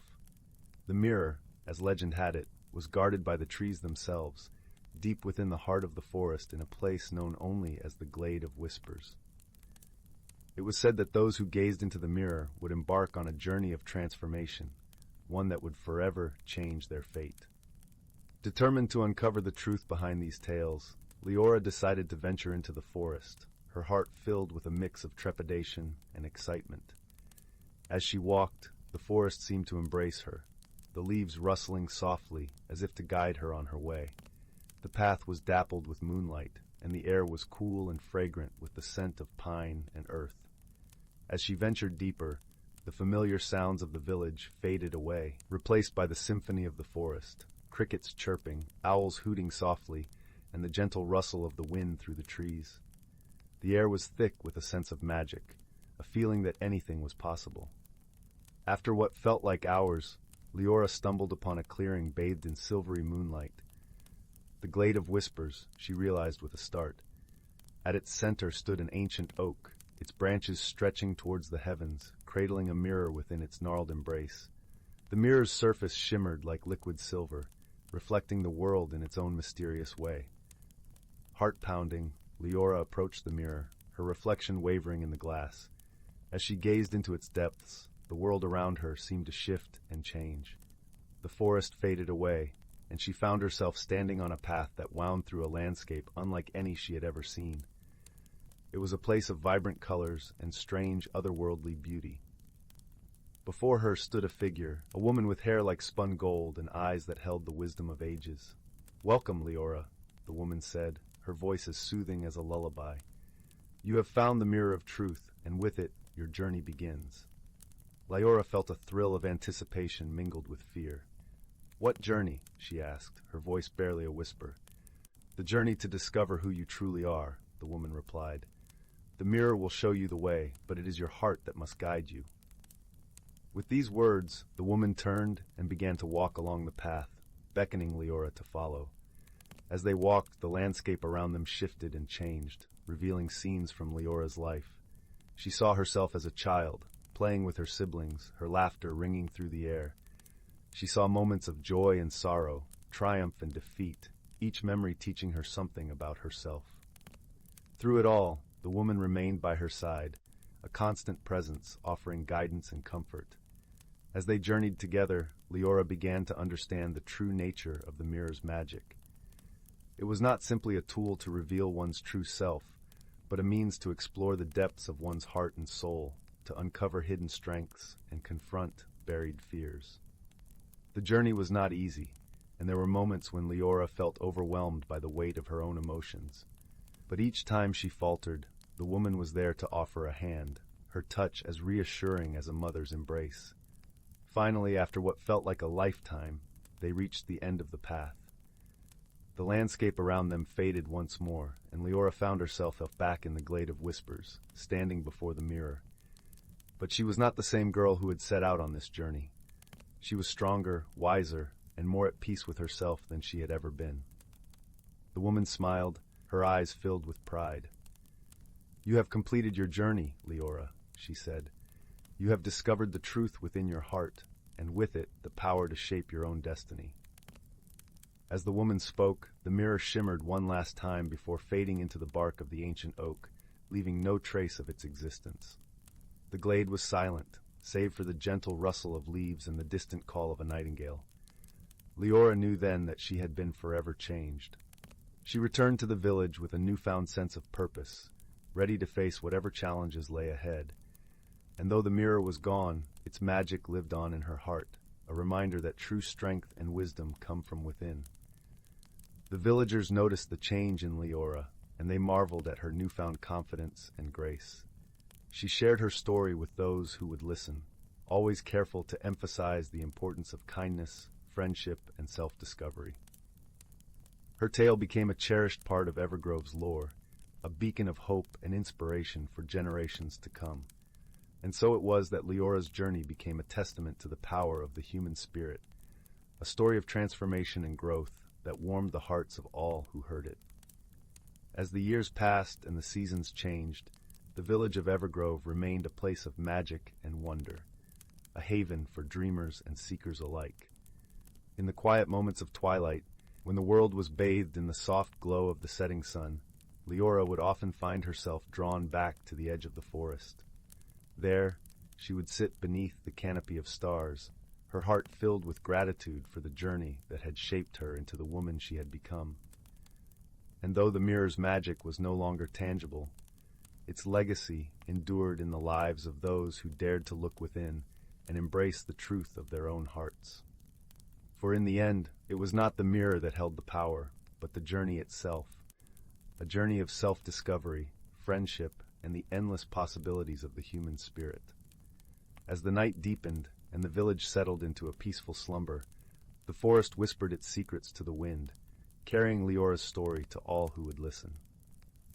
And so, the tale of the Mirror of Truth continued to inspire, a gentle reminder that within each of us lies the power to change the world, one heart at a time. And so, dear listener, as you drift into the realm of dreams, remember that the journey of self-discovery is one we all must take, guided by the light of our own hearts.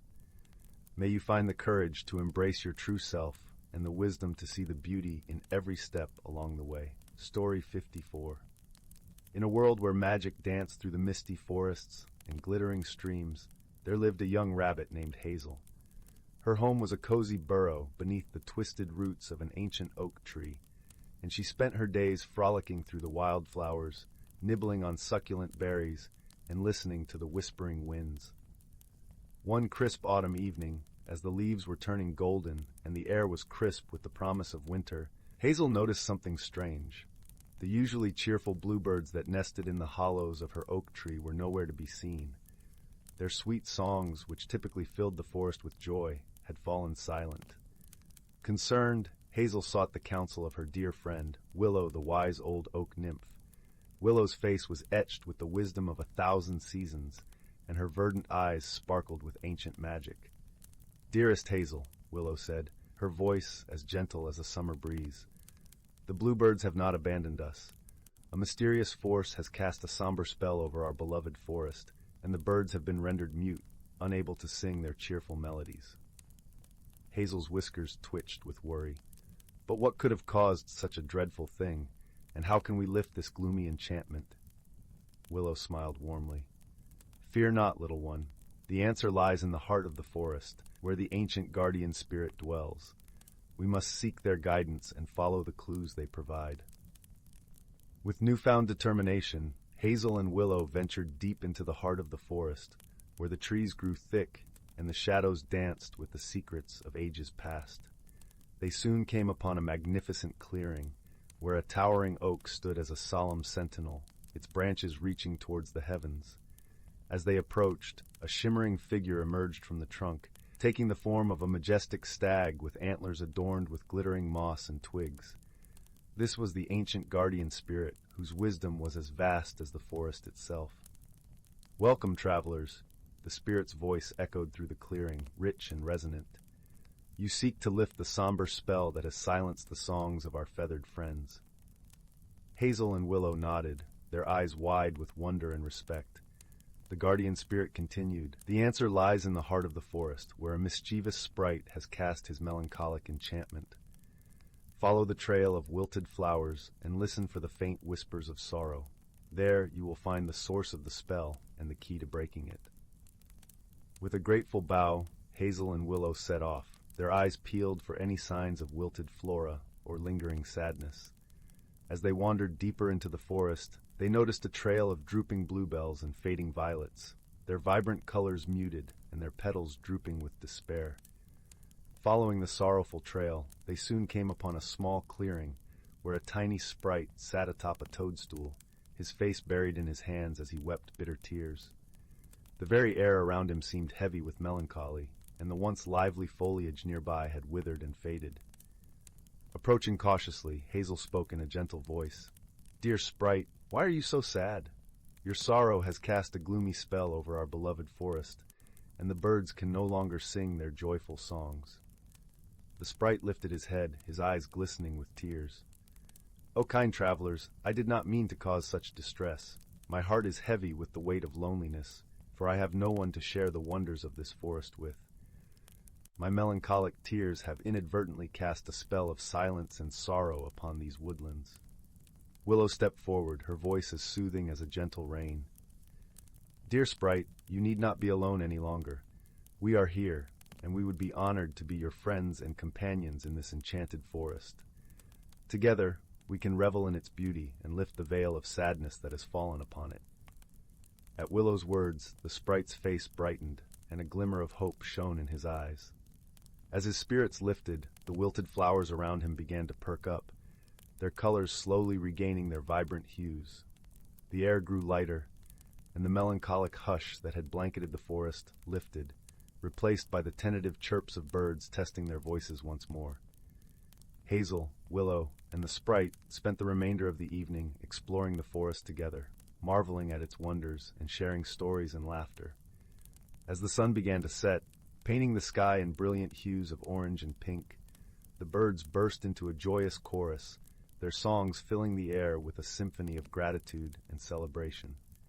From that day forth, the sprite was no longer alone, and the forest thrived under the warm embrace of friendship and joy. Hazel had not only solved the mystery of the silenced birds, but had also gained a dear new friend and a renewed appreciation for the magical world she called home. As the stars twinkled overhead, Hazel snuggled into her cozy burrow, her heart overflowing with contentment. She drifted off to sleep, lulled by the melodious songs of the bluebirds and the whispers of the wind through the leaves, knowing that in this enchanted realm, even the darkest of spells could be lifted by the power of kindness and companionship. Story 55. In the heart of an ancient forest, where the sun's rays danced through a canopy of emerald leaves, there lay a glen untouched by time. The forest was alive with whispers of magic, for it was here that the natural and supernatural mingled, creating a realm where the ordinary and the extraordinary walked hand in hand. As dawn caressed the forest with its golden light, the glen stirred with the soft rustling of leaves and the gentle songs of awakening birds. The air was fragrant with the scent of pine and damp earth, carrying with it the subtle aroma of blooming wildflowers.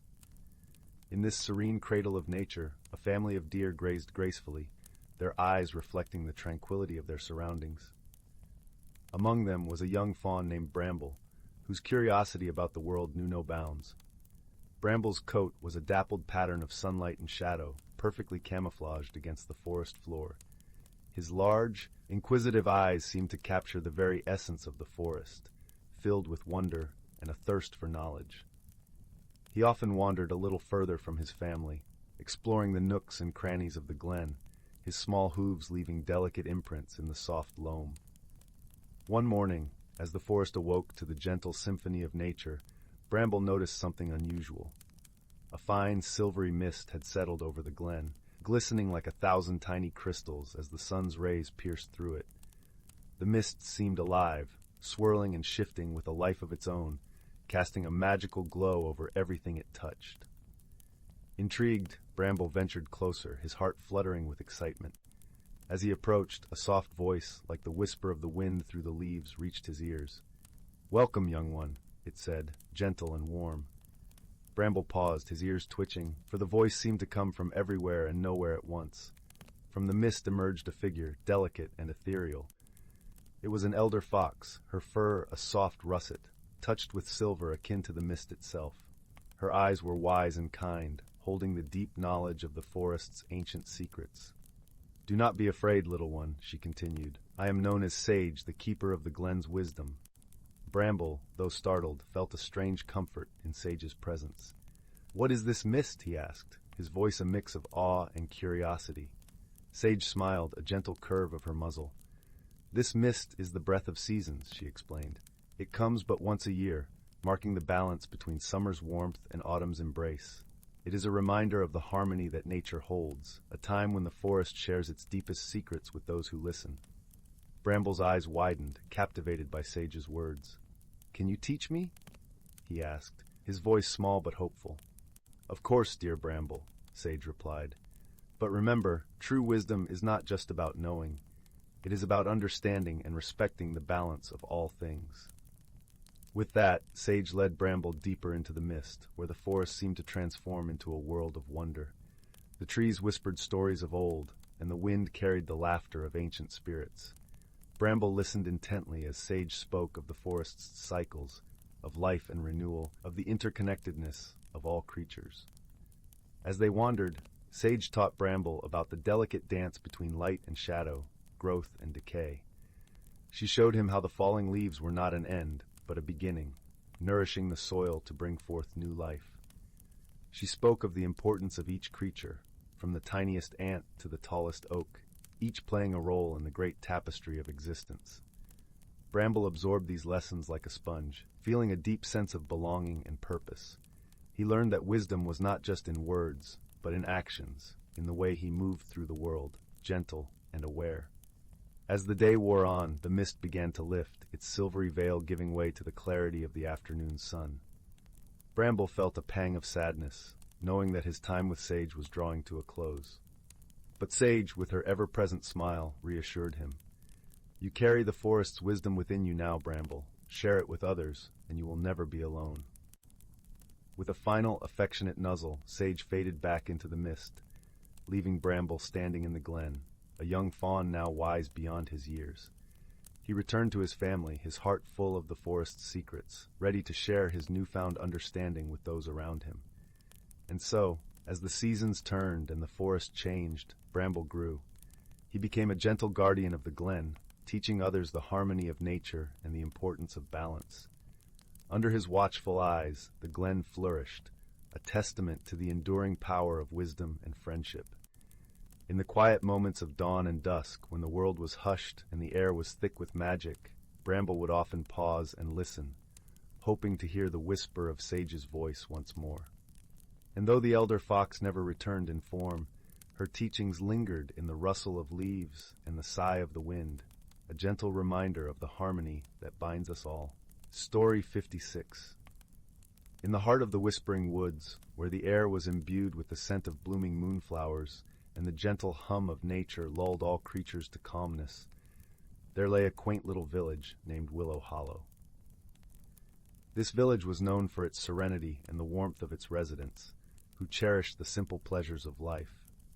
One crisp autumn evening, as the sun began to paint the sky in shades of amber and gold, a peculiar event stirred the villagers' curiosity. The gentle river that wound its way through Willow Hollow had suddenly turned a shimmering shade of lavender. The water glimmered under the fading light, casting a spell of wonder and bewilderment over all who gazed upon it. The villagers gathered near the riverbank, murmuring softly as they exchanged glances of intrigue and concern. Among them was a wise old woman named Lyra, known for her deep understanding of the natural world and her gentle heart. Her long silver hair danced with the breeze, and her eyes, as bright as stars, reflected both wisdom and compassion. As the villagers pondered the mysterious transformation of their beloved river, Lyra stepped forward, her voice as soothing as the river's song. "Fear not, dear friends," she began, her words laced with reassurance. "The river has a tale to tell, and we must listen carefully to uncover its secrets." With that, Lyra suggested they venture upstream toward the source of the river to seek answers. Alongside her walked a young boy named Finn, whose curiosity was as boundless as the sky. Finn admired Lyra greatly and often accompanied her on her explorations of the Whispering Woods. As they journeyed through the forest, the path was alive with the whispers of rustling leaves and the soft crunch of autumn underfoot. Lantern bugs flickered in the gathering dusk, casting a gentle glow that illuminated their way. The air was crisp, carrying the scent of pine and earth, wrapping around them like a comforting embrace. As they neared the river's source, a gentle rustling in the bushes caught their attention.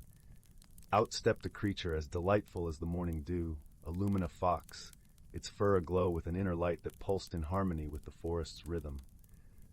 The lumina fox, known for its wisdom and playfulness, was a rare sight indeed. The fox, with eyes sparkling like twin moons, approached Lyra and Finn, its presence both calming and enigmatic. Lyra knelt down, her heart open to the creature's silent communication. The fox, understanding their quest, began to weave around them, its glowing form leaving trails of light in the air. With a soft yip, the fox bounded ahead, leading them to a secluded glen where a small waterfall cascaded into a pool of lavender water. At the edge of the pool sat a mysterious figure, a gentle sprite named Nissa, who tended to the waters with an air of quiet devotion. Nissa turned to them, her translucent wings shimmering like sunlight on water. "Welcome, travelers," she greeted, her voice a melody that seemed to echo the forest itself. "I see you have come to unravel the river's mystery." Lyra smiled, her heart warmed by the sprite's presence. "Indeed, dear Nissa, we seek to understand why the river has turned to lavender." Nissa nodded, her expression serene. "Long ago, the river was blessed by the moon with its silver glow. But recently, a misunderstanding between the river and the moon has caused this change. The river longs to return to its original hue."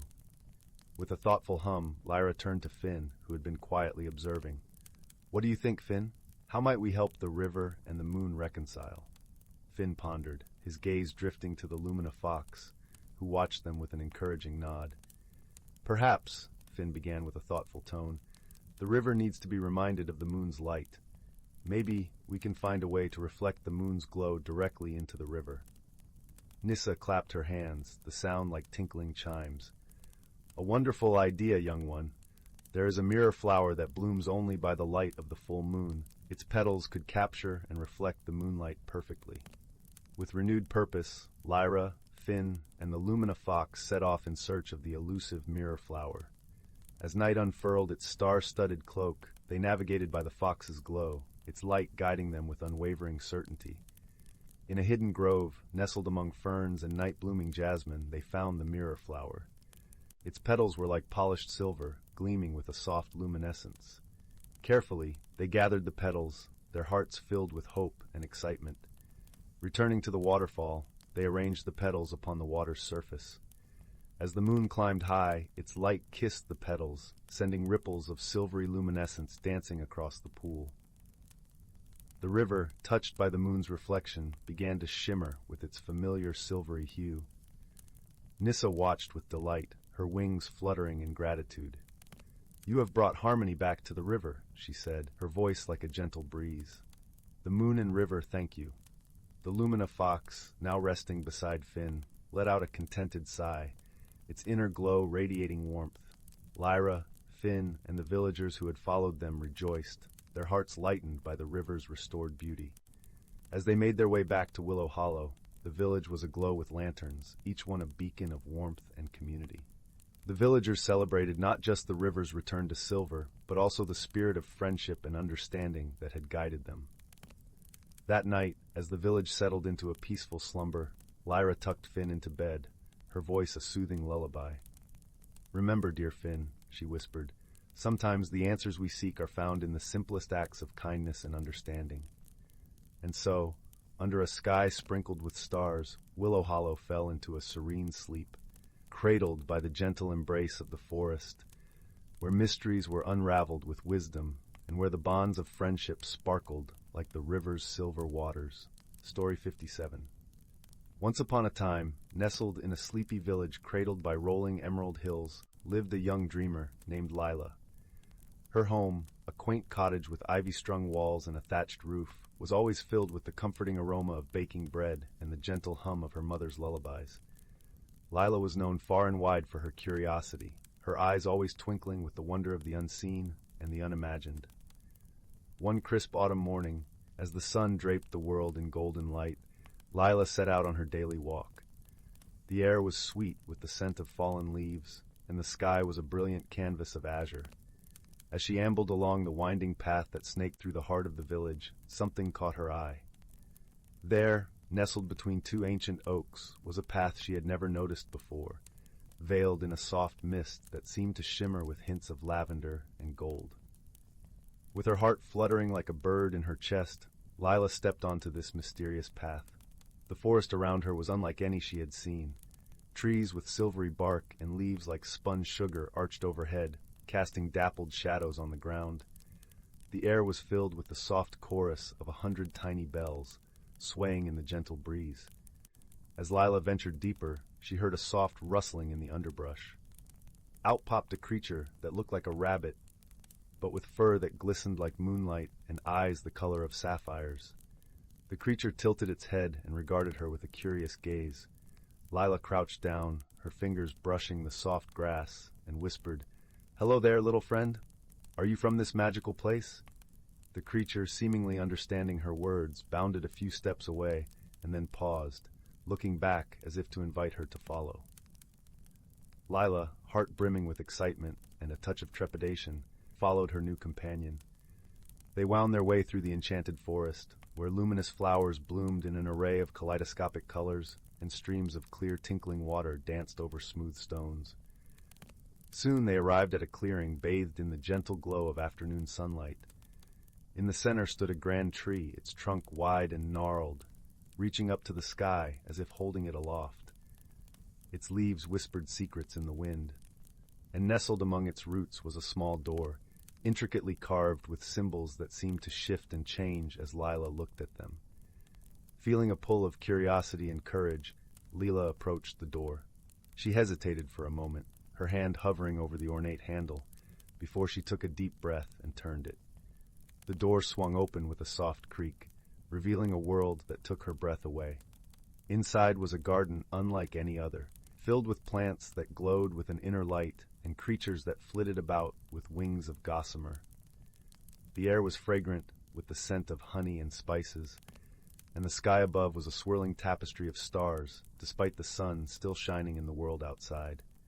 As Lila wandered through this otherworldly garden, she met a group of gentle creatures with plumage and scales that shimmered in hues of emerald and amethyst.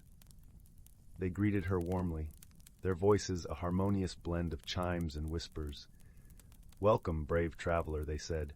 "Few have ventured so far, and even fewer with such an open heart." Lila smiled, her heart warming at their kindness. "Thank you," she replied. "I've always been curious about the world beyond what I know.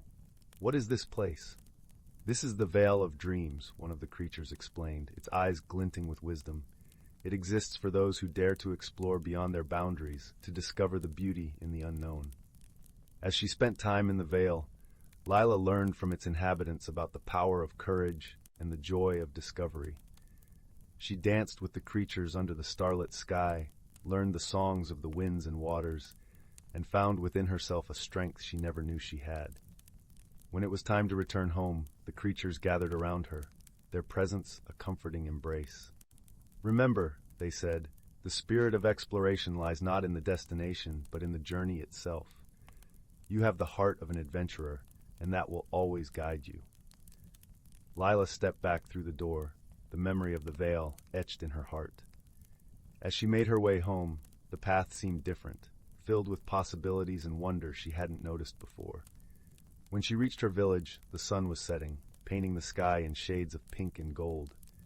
That night, as Lila nestled under her quilt, the room filled with the soft glow of the hearth fire, she knew she had changed. The world was vast and full of mysteries, and she was no longer afraid to explore them. With a contented sigh, she drifted into dreams, where the vale of dreams awaited her return. And so, Lila's heart remained open to the wonders of the world, her courage a beacon in the night, guiding her through all the adventures yet to come. Story 58. In the far reaches of the galaxy, where stars twinkled like diamonds scattered on a velvet cloak, there existed a tiny, unassuming ship known as the Star Wanderer. This ship, though small, was home to two very different beings whose lives were about to intertwine in unexpected ways. The first was a gentle creature named Lyra, hailing from the lush, verdant planet of Verdantia. Her skin shimmered with an emerald hue, reflecting the vibrant flora of her homeland. Lyra's eyes were as deep and serene as the ancient forests she adored, and her voice carried the soothing rustle of leaves in a gentle breeze. She was a botanist, with a passion for understanding the myriad forms of life that populated the universe. The second being aboard the Star Wanderer was a plucky, mechanical entity known as K1TR, or Kit for short. Kit originated from the metallic world of Mecha Prime, where every surface gleamed with the sheen of polished steel. His body was composed of interlocking plates and circuits, and his eyes glowed with a soft, cerulean light. Though his exterior was hard and unyielding, Kit possessed a heart as warm as the core of a star. The pair had embarked on a mission to explore the distant moons of the Nebulon cluster, each drawn by their own curiosity and thirst for discovery. However, their differences were as vast as the space that separated their home worlds. Lyra preferred the tranquility of nature, often spending hours in quiet contemplation, while Kit thrived on the efficiency and precision of his logical mind. Lyra's love for organic life forms occasionally clashed with Kit's preference for the mechanical, leading to misunderstandings that left both feeling isolated in their own perspectives. One evening, as the Star Wanderer glided silently through the cosmic sea, a strange signal appeared on their radar. It was an SOS beacon, flickering weakly against the backdrop of infinity. Lyra and Kit exchanged a glance, their curiosity piqued despite their differences. Together, they decided to alter their course and investigate the source of the distress call. As they approached, they discovered a small, derelict vessel adrift in space. Its hull was battered and worn, hinting at a long, perilous journey. Inside, they found a solitary passenger, a small, furry creature with eyes as bright as the stars. The creature introduced itself as Zebo, the last of his kind from a moon long forgotten by history. Zebo's plight touched Lyra's compassionate heart, and she immediately set to work tending to the creature's wounds with her knowledge of alien flora. Kit, though initially wary, soon found himself drawn to Zebo's indomitable spirit and lively curiosity. Despite their differences, the trio formed a tentative bond, united by their shared mission to help Zebo find a new home. As days turned into weeks, Lyra, Kit, and Zebo faced numerous challenges together. From navigating asteroid fields to deciphering ancient star maps, each trial tested their resolve and forced them to rely on one another's strengths. Lyra's empathy and understanding complemented Kit's analytical mind, while Zebo's unwavering optimism lifted their spirits when the journey seemed most daunting. One day, as they floated amidst a nebula of swirling colors and luminescent gases, a misunderstanding arose that threatened to unravel their fragile friendship. Kit, in his mechanical precision, had recalibrated the ship's systems without consulting Lyra, leading to the temporary loss of her beloved botanical specimens. Lyra, feeling her trust had been violated, retreated to the solitude of her quarters, leaving Kit and Zebo to ponder the rift that had formed between them. It was Zebo, with his boundless charm and gentle wisdom, who first reached out to Lyra. He reminded her of the countless times Kit had quietly ensured their safety, how he had tirelessly worked through nights to repair the ship's failing systems, often without recognition or thanks. Zeebo's words prompted Lyra to reflect on her own actions and the assumptions she had made about Kit. That evening, Lyra approached Kit with an olive branch, her voice as soft as the evening breeze on Verdantia. She apologized for her harsh words and expressed gratitude for his unwavering dedication. Kit, in turn, acknowledged his oversight and promised to be more considerate of her passions and preferences. With Zeebo's encouragement, they both realized that their differences were not barriers, but rather the very foundation of their strength as a team. Their bond solidified. Lyra, Kit, and Zeebo continued their journey with renewed determination. They shared laughter and stories, their friendship growing with each passing day. Through their adventures, they discovered new worlds and forged connections that transcended the boundaries of species and planets. Eventually, they arrived at a lush, verdant moon that reminded Lyra of her home. Here, amidst the towering trees and crystal-clear streams, Zeebo found a new beginning, a place where he could thrive and build a future. As they bid farewell, Lyra and Kit promised to visit often, their hearts warmed by the knowledge that their friendship had helped create a new chapter in Zeebo's life. With a sense of accomplishment and unity, the Star Wanderer resumed its voyage through the stars. Lyra and Kit, once unlikely companions, now understood the true meaning of friendship. They had learned that differences could lead to growth, and that through mutual support and understanding, they could overcome any challenge the universe placed before them. As the ship sailed on, guided by the light of distant galaxies, they knew that their journey was far from over. Together, they would continue to explore the wonders of the cosmos, their hearts forever bound by the unbreakable ties of friendship. And in the quiet moments between the stars, they would always find solace in the warmth and comfort of each other's company. Story 59, The Whispering Woods and the Lantern of Stars. In a quaint village nestled between undulating hills and the edge of a vast, mysterious forest, there lived a young girl named Leora. Her hair was the color of chestnuts in autumn, and her eyes sparkled like the first stars of evening. Leora was known for her insatiable curiosity and a heart as warm as the golden rays of a summer sun. The villagers often saw her wandering the pathways, her small satchel slung over her shoulder, collecting stones, leaves, and anything else that caught her fancy. One brisk evening, as the horizon blushed with the colors of dusk, Leora ventured to the edge of the Whispering Woods. It was said that the forest was enchanted, a place where trees murmured secrets to those who listened closely, and paths twisted and turned, leading to hidden worlds. Leora's heart thrummed with excitement and a hint of trepidation as she stepped into the shadowed grove. The air was cool and fragrant with pine and earth, and the ground beneath her feet was soft and springy with moss. Every now and then, a gentle breeze would stir the leaves, creating a symphony of rustling whispers. Leora imagined she could hear the woods talking, sharing ancient tales of times long past. As she ventured deeper, she stumbled upon an old stone well hidden beneath a canopy of intertwining branches. Its stones were covered in a tapestry of moss and delicate ivy. Leora peered down into its depths, where moonlight danced on the water like silver coins.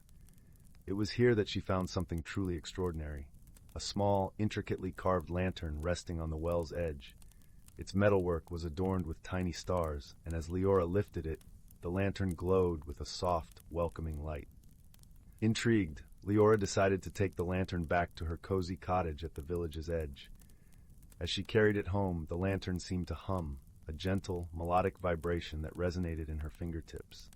That night, as she lay in bed, the lantern cast a soothing glow across her room, and she found herself drifting into a deep, dreamless sleep. The next morning, Leora awoke with a sense of purpose she couldn't quite explain. She felt drawn to the forest again, the lantern now a trusted companion hanging from her satchel. With each step she took, the forest seemed to come alive, vibrant and welcoming, as if it recognized her presence and approved of her journey. As Leora wandered, she encountered creatures she had only heard of in bedtime stories. A pair of foxes with fur as red as fire scampered playfully across her path, their eyes twinkling with mischief. Above, a wise old owl with feathers, the color of snow, watched her with interest from a high branch. "Go to the heart of the forest," the owl hooted softly, its voice echoing like a gentle breeze. "There you will find what you seek." Leora nodded, though she was unsure what it was she sought. She trusted the owl's wisdom and allowed her feet to guide her deeper into the woods. The trees here were ancient and towering, their leaves whispering secrets of the ages. The path seemed to twist and turn of its own will, leading her to places she had never imagined. Eventually she arrived at a clearing where the sun poured down in golden streams, illuminating a circle of stones. In the center stood a great oak tree, its branches spread wide like welcoming arms. At its base, nestled among the roots, was a door made of shimmering bark and adorned with vines. Leora hesitated for a moment, her heart pounding with anticipation. Then, taking a deep breath, she stepped forward and pushed the door open. Beyond was a world unlike any she had ever seen. The hidden realm was a kaleidoscope of colors and sounds. Flowers bloomed in impossible hues, and streams of crystal-clear water sang as they flowed over stones. Creatures of all shapes and sizes roamed freely, each more fantastical than the last. Leora felt a sense of wonder and belonging, as if she had found a place she was meant to be. As she explored, Leora met a kind-hearted sprite named Finn, who had wings that shimmered like dragonfly wings in the sun. Finn was mischievous but gentle, and he quickly became her guide and friend. Together they journeyed through meadows painted with wildflowers, over hills where the grass swayed like a sea of emerald, and into glens where the air was filled with the sweet scent of honeysuckle. Finn taught Leora about the magic of the forest, about how everything was connected, and how the lantern she found was a beacon of hope and light. This lantern, Finn explained, was crafted by the stars themselves. It holds the power to reveal the truth and guide those who are lost. Leora was fascinated and grateful for Finn's friendship. As they roamed, she began to notice changes within herself. She felt more attuned to the natural world, more compassionate towards the creatures she met, and more confident in her own abilities. But as days turned into weeks, a shadow began to creep into the forest. The vibrant colors dulled, and the air grew heavy with an unspoken tension. Finn explained that an ancient mystery had been awakened, a challenge that only someone with a pure heart and a wise spirit could resolve. Determined to help her newfound friends, Leora and Finn embarked on a quest to find the source of the shadow. They followed the lantern's light through tangled underbrush and across misty valleys until they reached a place where the forest was silent and still, as if holding its breath. There, beneath the twisted roots of an ancient tree, they found a hidden chamber. Inside, the air was cool and filled with the scent of earth and time. In the center of the chamber lay a stone altar, upon which rested a small blackened seed. It pulsed with a faint, dark light, the source of the forest's shadow. Leora approached the seed cautiously, feeling its sadness and longing. She understood that it was calling for help, trapped in its own darkness. Remembering Finn's teachings, she held the lantern aloft, allowing its starlit glow to bathe the seed in warmth and light. As the light enveloped the seed, the chamber shimmered with a gentle luminescence. The seed began to change, its dark shell cracking and falling away to reveal a vibrant, golden kernel within. The shadow lifted, and Leora felt a wave of relief and joy wash over her. The forest, too, responded. Colors returned with renewed brilliance, and a soft breeze carried the sound of laughter and song. The creatures of the forest emerged from their hiding places, rejoicing in the return of harmony and balance. Leora learned then that the seed had been a test of courage and compassion, a reminder that even in the darkest times, light and love could prevail. She had grown in ways she never imagined, her heart full of understanding and peace. As the sun dipped below the horizon, painting the sky with hues of lavender and gold, Leora knew it was time to return to her village. She bid farewell to Finn and her other friends, promising to visit often and to keep the magic of the forest alive in her heart. With the lantern guiding her way, Leora made her way home, feeling the gentle touch of the evening breeze on her face. As she stepped out of the woods and into the familiar fields, she knew that her life had been forever changed. She carried the wisdom of the forest with her, a light that would guide her through whatever challenges lay ahead. And so, under the watchful stars that now seemed to twinkle a little brighter, Leora returned to her cozy cottage. She placed the lantern on her windowsill, its light a beacon of hope for all who might look upon it. Settling into her bed, she closed her eyes, her heart full of gratitude and dreams of adventures yet to come. In the quiet of the night, the village slept peacefully, and the whispering woods stood as a gentle guardian, whispering secrets of courage, friendship, and love to those willing to listen. And as Leora drifted into slumber, she knew that the magic of the forest would always be a part of her, a constant reminder that even the smallest light could make a difference in the world. Story 60.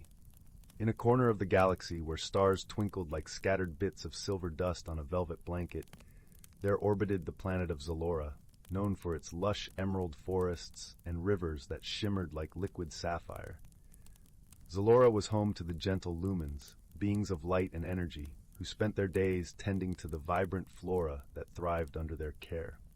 One evening, as the 3 moons of Zalora began their dance across the sky, casting a soft glow over the land, a peculiar event unfolded. A ship, unlike any seen before, descended from the heavens, its metallic hull reflecting the moonlight like a polished mirror. As it landed with a gentle thud in the meadow of whispering grasses, the lumens gathered, their curiosity piqued. From the ship emerged a figure, cloaked in shadows, with eyes that glimmered like distant stars. This was Corin, a traveler from the distant planet of Thalios, where the inhabitants were known for their stoic demeanor and intricate mechanical prowess. Corin, though outwardly composed, carried a heart burdened with loneliness from years spent traversing the cosmos in solitude. The lumens approached with caution, their glowing forms casting a warm light that danced across Corin's face. Among them was Orin, a particularly radiant lumen, with a heart as vast as the galaxy itself. Orin extended a hand of welcome, shimmering with sincerity. "Welcome, traveler," Orin said, their voice gentle and melodic. "You are safe here. What brings you to our humble planet?" Corin hesitated, unaccustomed to such open kindness. "I seek refuge," he replied, his voice tinged with weariness, "and perhaps, in time, companionship." The lumens nodded in understanding, offering a place among them for as long as Corin wished to stay. Yet, despite their hospitality, Corin felt out of place amidst the vibrant energy of Zalora. Accustomed to the cold, mechanical halls of Thalios, the warmth of the lumens' world was both comforting and unsettling. Days turned into weeks, and as Corin attempted to integrate into the life of Zalora, misunderstandings arose. Corin's quiet nature was often mistaken for aloofness, while the lumens' constant energy overwhelmed him. Orin, however, sensed the struggles beneath Corin's composed exterior and sought ways to bridge the gap between their worlds. One evening, as the sun dipped below the horizon, painting the sky in hues of orange and violet, Orin invited Corin to join the lumens in a nightly ritual, a dance beneath the starlit sky, celebrating the harmony of life and light. Reluctantly, Corin agreed, unsure of what to expect. As the lumens began to sway to the rhythm of the universe, their bodies glowing brighter with each movement, Corin stood at the edge, observing.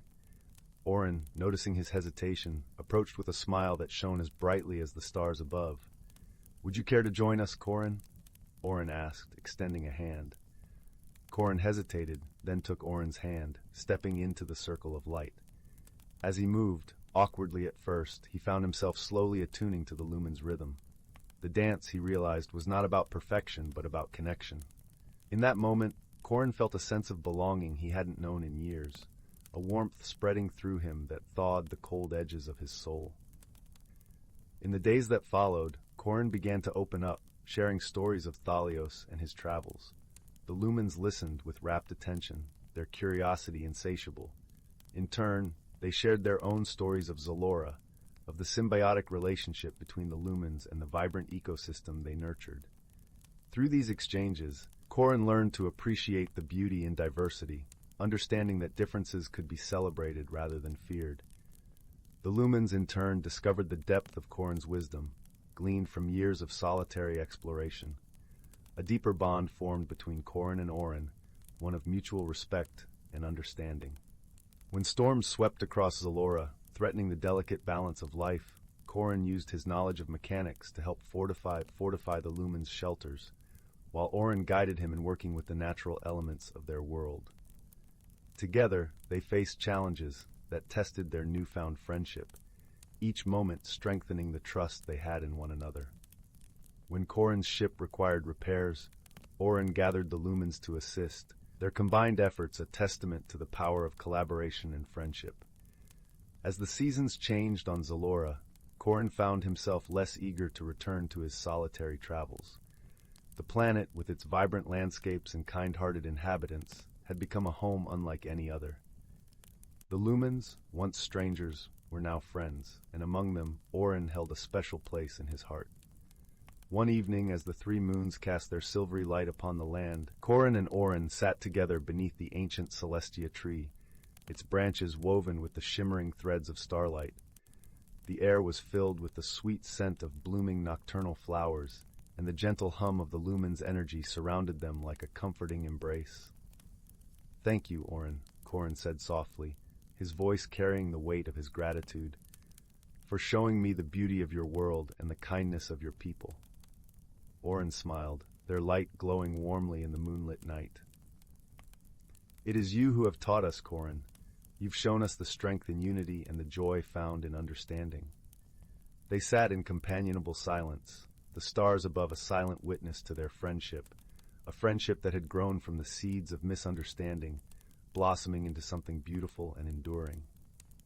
In the quiet moments that followed, Corin realized that his journey had led him to the most precious discovery of all, the true meaning of friendship. It wasn't found in shared words or similar worlds, but in the shared hearts that beat in harmony, regardless of the differences that might lie between. And so, in the gentle glow of the Zaloran moons, Corin knew he had found a place where he belonged, a place where friendship transcended the stars and illuminated the darkest corners of the universe with its boundless light. Story 61. In the heart of the ancient forest, where the canopy of trees stretched upwards like a cathedral of green, a gentle breeze carried with it the whisper of secrets. It was a place where sunlight danced through the leaves, casting dappled patterns of light upon the forest floor. The air was sweet with the scent of pine and earth, and the gentle murmur of a nearby brook sang a soothing melody that harmonized with the rustling leaves. This forest was home to creatures both ordinary and magical, each playing their role in the intricate tapestry of life. Among them lived a wise old tortoise named Thistle, whose shell bore the etchings of countless years and seasons past. Thistle was known far and wide for his gentle demeanor and the stories he carried, stories passed down through generations, filled with the wisdom of the forest. One crisp autumn morning, as the first golden leaves began to fall, Thistle awoke to the delicate touch of a butterfly landing softly on his nose. Her wings painted the colors of the sunset. She fluttered with urgency, her tiny voice barely a whisper above the forest's hum. "Thistle, Thistle," she began, "the balance of our home is at risk. The ancient tree at the heart of the forest is wilting, and with it, the magic of the forest fades." Thistle blinked slowly, absorbing the butterfly's words. He had heard the stories of the ancient tree, a colossal oak that stood as the heart and spirit of the forest, its roots entwined with the very essence of nature's magic. Its branches cradled the nests of countless birds, and its leaves sang the songs of the wind. "Fear not, little one," Thistle replied, his voice like the soft crackling of old parchment.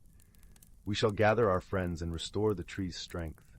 Together, we have the power of wisdom and friendship." And so, a call went out through the forest, carried by the wind and the whispers of the trees. From every corner, creatures came, deer with eyes as deep as the forest pools, rabbits with fur as soft as the morning mist, and even the shy fox, whose coat gleamed like autumn fire.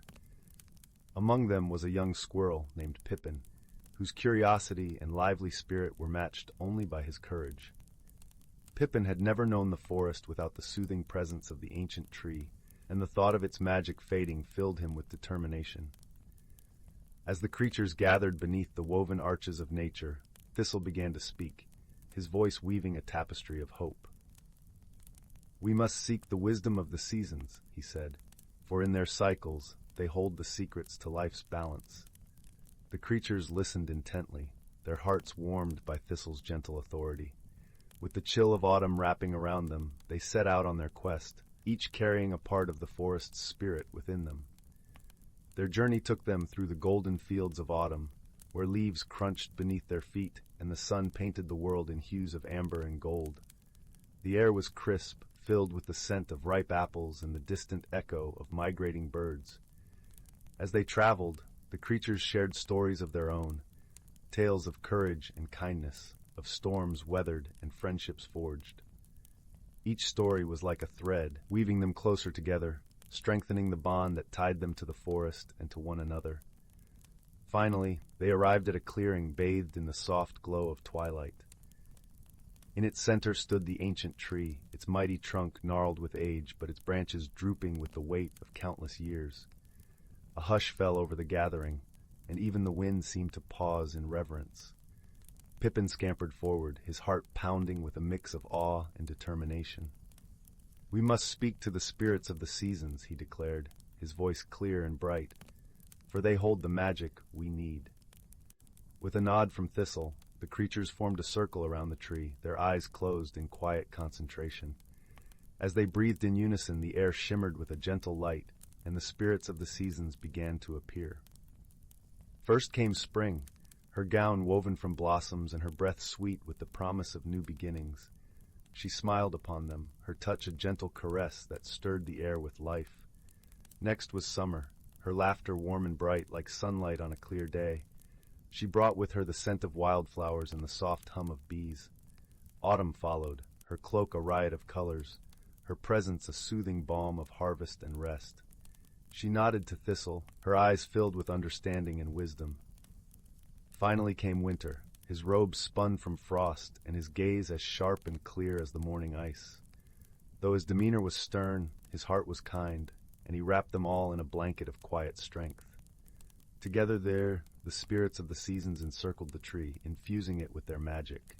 The air hummed with energy, and the ground beneath them pulsed with life.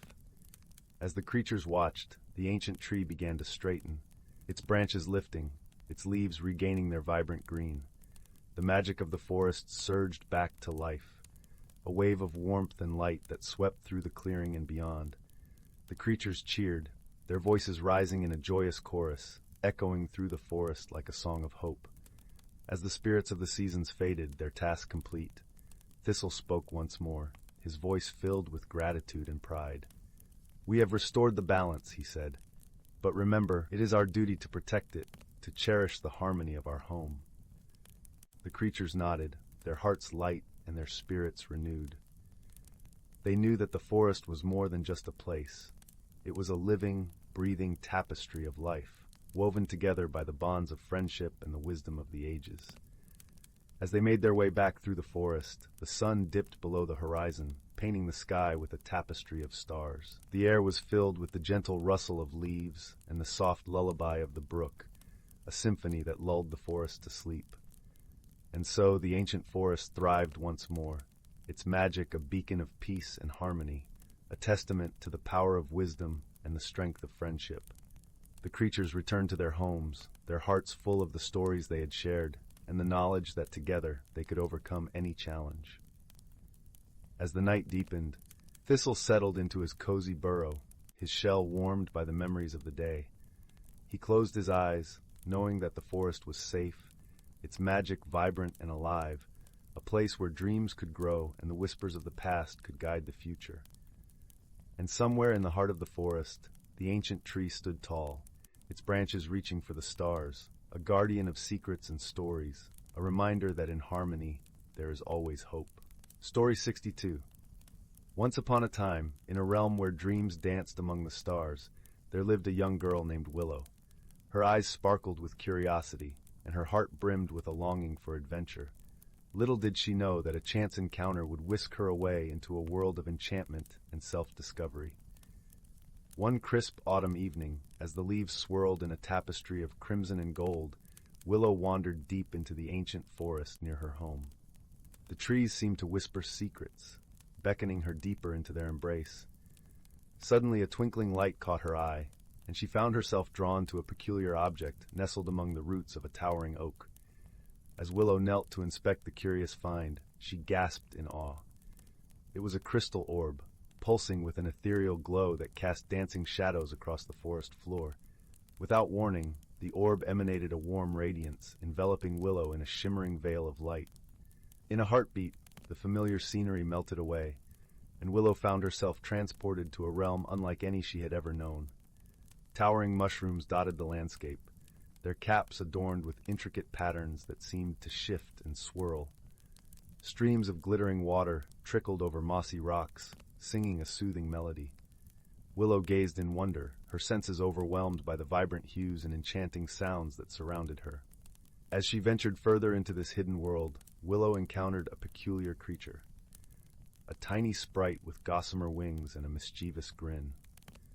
The sprite introduced herself as Zephyr and explained that Willow had stumbled upon the fairy realm, a place where magic thrived and the boundaries of possibility dissolved.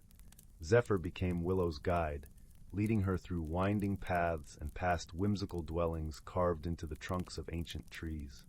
Everywhere they went, Willow encountered beings of myth and legend, fairies flitting among the wildflowers, pixies tending to the woodlands, and even a wise old traint who shared tales of bygone eras.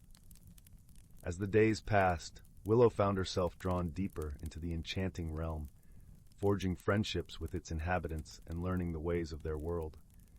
She discovered that the crystal orb she had found was a powerful talisman, capable of opening portals between realms and granting its bearer the gift of understanding the language of nature.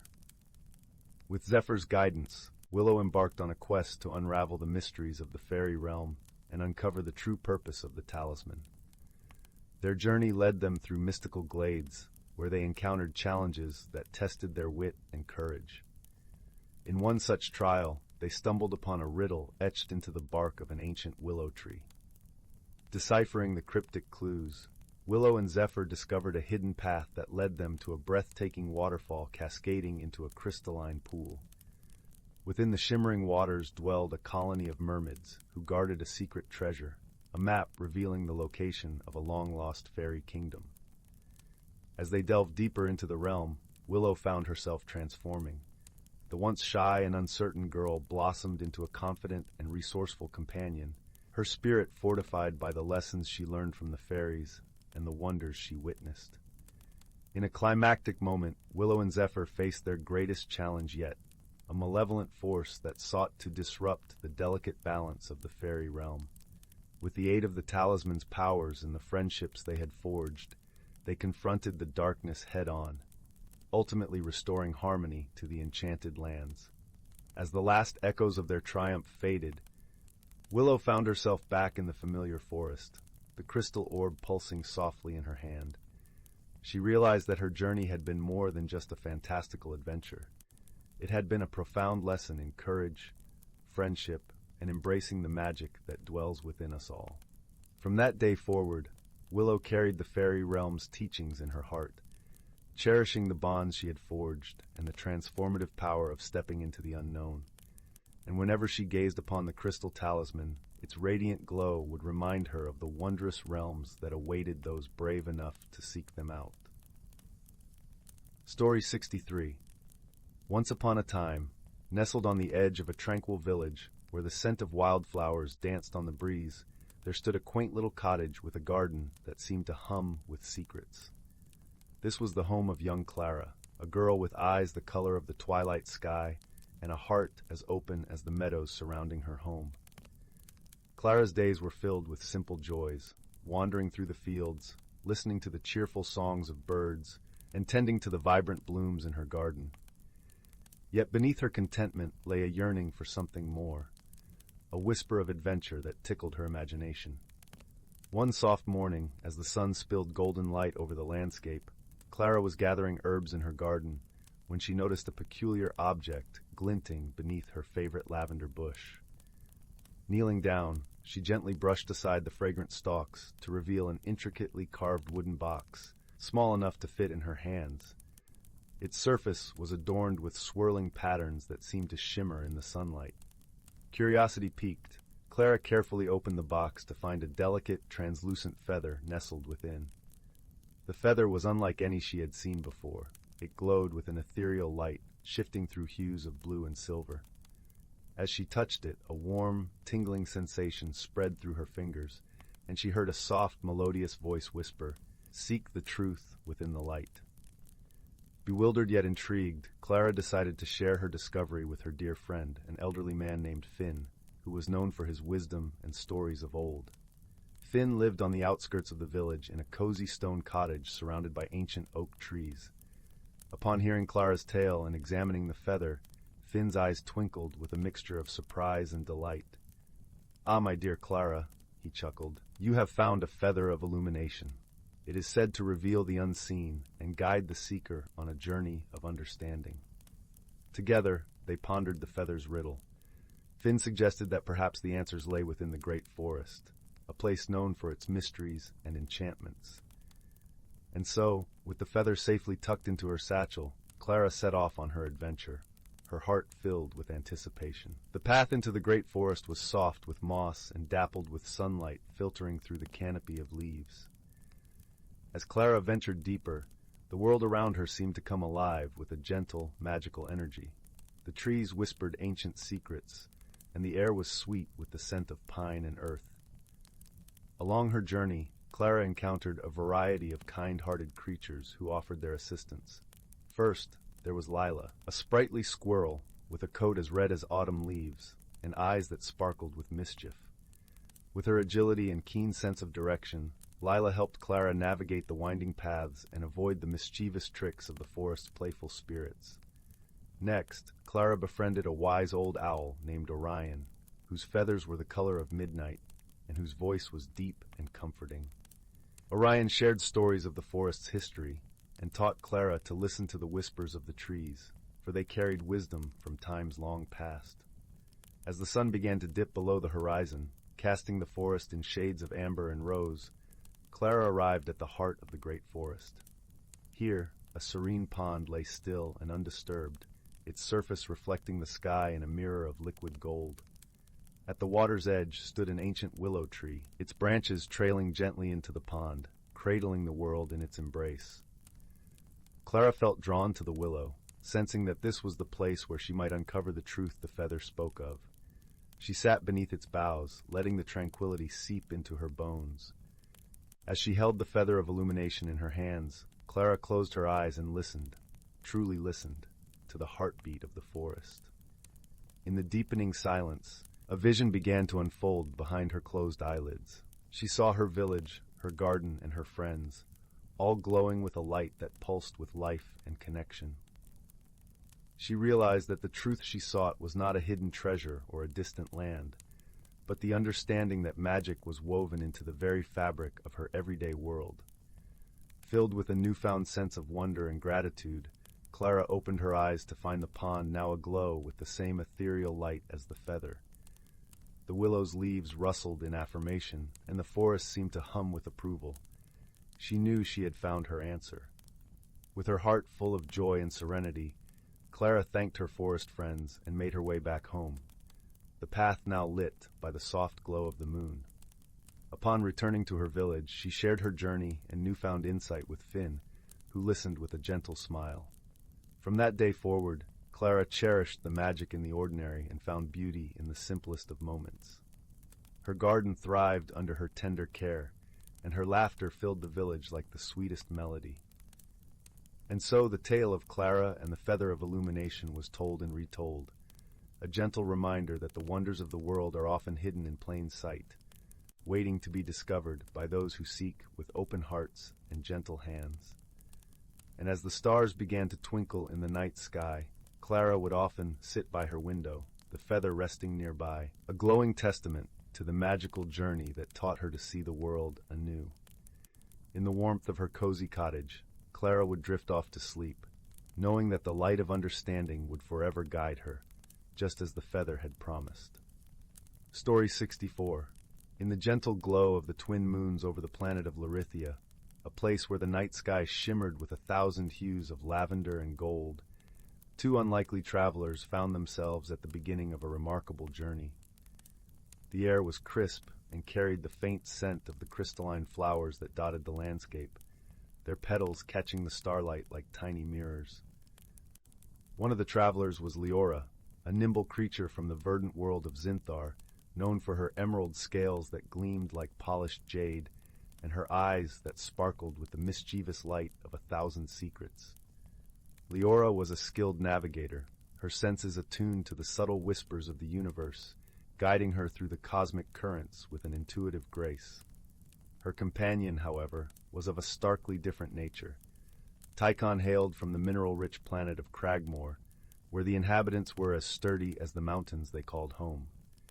His skin was a rugged mosaic of gray and silver, and his deep, resonant voice carried the weight of 1,000 echoes. Tychon was a being of few words but great strength, his heart as vast as the caverns of his homeland. Their meeting was not one of choice but of necessity, brought together by the curious whims of fate. Both had been tasked with retrieving a rare luminous crystal found only on Larithia, said to hold the power to heal the wounded lands of their respective worlds. Yet their initial encounter was marred by misunderstanding.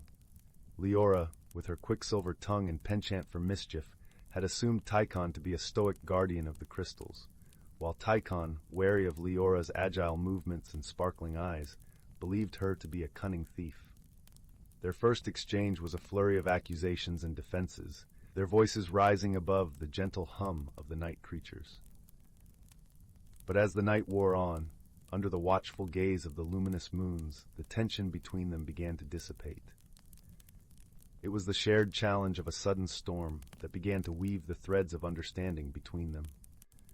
The skies turned an ominous shade of indigo, and the winds howled through the valleys, carrying with them sheets of glistening rain. In the heart of the storm, as the world around them blurred into a swirl of color and sound, Leora and Tychon found refuge in a cavern, its entrance hidden behind a curtain of cascading water.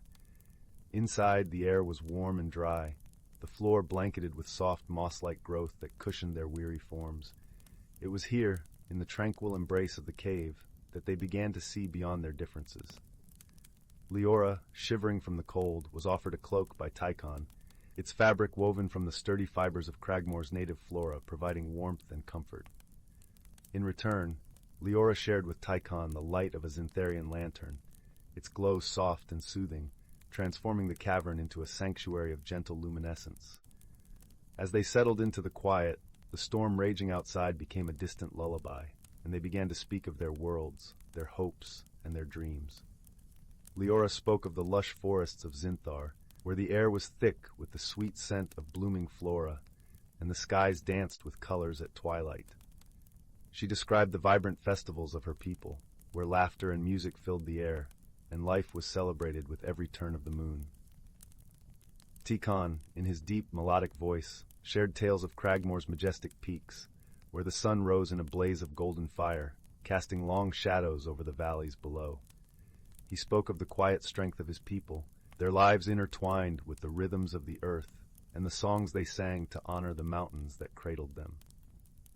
As the night wore on, the barriers that had once seemed so insurmountable began to crumble. They laughed at their earlier misconceptions, realizing that beneath their disparate exteriors lay hearts that beat with the same rhythm of hope and kinship. When the storm finally passed, leaving the world outside washed clean and glistening in the first light of dawn, Leora and Tychon emerged from the cavern, their bond forged in the quiet moments of shared vulnerability and understanding.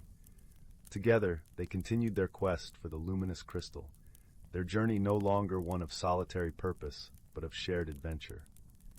In the days that followed, they faced numerous challenges, from treacherous terrains that tested Tychon's strength to intricate puzzles that required Leora's quick wit. Each obstacle brought them closer, their differences becoming strengths as they learned to rely on each other's unique abilities. One particularly challenging day found them at the edge of the Crystal Chasm, a vast, glittering expanse that seemed to pulse with its own inner light. The path across was narrow and steep, the air filled with the hum of energy resonating from the crystals below. It was here that Leora misjudged a step, her foot slipping on the slick surface. In an instant, Tychon's strong hand was there, grasping her wrist with a steady grip. "I've got you," he rumbled, his voice a comforting anchor in the dizzying heights. Their eyes met, and in that moment a silent promise passed between them, a promise of unwavering support and trust. Finally, after days of traversing the enchanting yet perilous landscape of Larithia, they reached the heart of the crystal grove. The air was alive with shimmering motes of light, and the ground beneath their feet glowed with a soft, ethereal radiance. In the center stood the crystal they sought, its surface a kaleidoscope of colors that shifted and danced in the gentle breeze. Together, they carefully extracted the crystal, its light casting a warm, golden glow over their faces. The task complete, they stood side by side, the realization of their journey settling into their hearts, a journey that had transformed them from wary strangers to steadfast friends. As they prepared to part ways, each returning to their home worlds with the promise of healing and renewal, they exchanged tokens of remembrance. Leora offered Tychon a small vial of Xantharian stardust, its luminescent particles a reminder of the nights spent under Larithia's twin moons. Tychon, in turn, gave Leora a pendant carved from Cragmore's rare silverstone, its smooth surface warm from his touch. With a final embrace, they bid farewell, knowing that the bonds they had forged would transcend the vast expanse of space that now lay between them. And as they journeyed back to their respective worlds, their hearts carried the light of a friendship that had illuminated the darkest corners of their souls. Years later, their paths would cross again, drawn together by the pull of a universe that celebrated the connections between its many worlds. But that is a story for another time, a tale to be told by the glow of a future fire under the watchful gaze of distant stars. For now, their story rests, settling into the quiet peace of a friendship that had blossomed against all odds, a testament to the power of understanding and the gentle strength of kindness. And as the night sky of Larithia once again shimmered with its thousand hues, the world sighed in contentment, cradling the tale of Leora and Tychon in its eternal embrace. Story 65. In the heart of a time-worn forest, where emerald leaves whispered secrets to the wind, there existed a realm unseen by human eyes. This realm was alive with the hidden lives of creatures, each playing their part in the grand tapestry of nature. The forest, known to those who dwelled within as Verdant Hollow, was cradled beneath the benevolent gaze of towering ancient oaks whose boughs stretched toward the sky like loyal guardians. When the dawn broke, painting the horizon with soft hues of pink and gold, Verdant Hollow stirred to life. The air was crisp and fragrant, carrying the scent of pine and damp earth. Birds with feathers as brilliant as gemstones flitted from branch to branch, serenading the morning with melodies that danced through the trees. As sunlight filtered through the canopy, it cast dappled patterns upon the forest floor, where ferns unfurled and wildflowers bloomed in quiet splendor. Among the creatures of Verdant Hollow was a wise old tortoise named Bramble. His shell was a mosaic of deep greens and browns, etched with the stories of the forest that he carried upon his back. Bramble was known throughout the forest as a gentle sage, his wisdom drawn from the slow, steady pace with which he observed the world. One morning, as the mist still clung to the underbrush, Bramble set out on his daily journey to the Spring of Whispers, a crystal-clear pool nestled in a sunlit glade. The spring was a place of magic, where the water held the reflections of the past and the secrets of the future. It was here that Bramble often met with his dear friend Willow, a lithe and graceful deer whose eyes sparkled with curiosity and kindness. Willow awaited him at the edge of the pool, her delicate ears twitching with anticipation. "Good morning, Bramble," she greeted, her voice gentle as the breeze that rustled the leaves. "Have you come to share another story with the spring?" Bramble chuckled softly, the sound like the rustling of fallen leaves. "Indeed, dear Willow. But first I must tell you of a change in our forest. The rains have been less frequent and the streams grow shallow. It is a sign that the balance of our home is shifting." Willow nodded, her eyes reflecting the concern shared by all creatures of the hollow. "The trees whisper of it too. What shall we do, Bramble?" The old tortoise pondered, his gaze resting on the ripples dancing across the surface of the spring. "We must seek the counsel of the seasons," he finally said, "for it is they who guide the rhythms of our world." The seasons were mystical beings, each embodying a time of year and holding the power to influence the elements. They resided at the heart of the forest, where the oldest tree, the great elder, stood. Its gnarled branches reached into the heavens, and its roots delved deep into the earth, connecting all life. Together, Bramble and Willow made their way through the forest, their path winding past moss-covered stones and beneath arches of flowering vines. As they journeyed, the forest spoke to them in its own language, leaves rustling like gentle laughter, the chatter of squirrels carrying on the wind, and the distant call of an owl bidding the night goodbye. When they reached the great elder, they found the seasons in their shimmering forms. Spring was a maiden with hair of budding leaves and a gown woven from blossoms. Summer a radiant youth, his eyes as bright as the sun. Autumn an elder with hair of gold and a cloak of russet leaves. And winter a serene figure cloaked in frost and shadow. Bramble bowed respectfully. Great seasons, we seek your wisdom. Our forest is in need, as the rains have grown scarce and our streams run dry. Spring stepped forward, her voice as melodious as birdsong.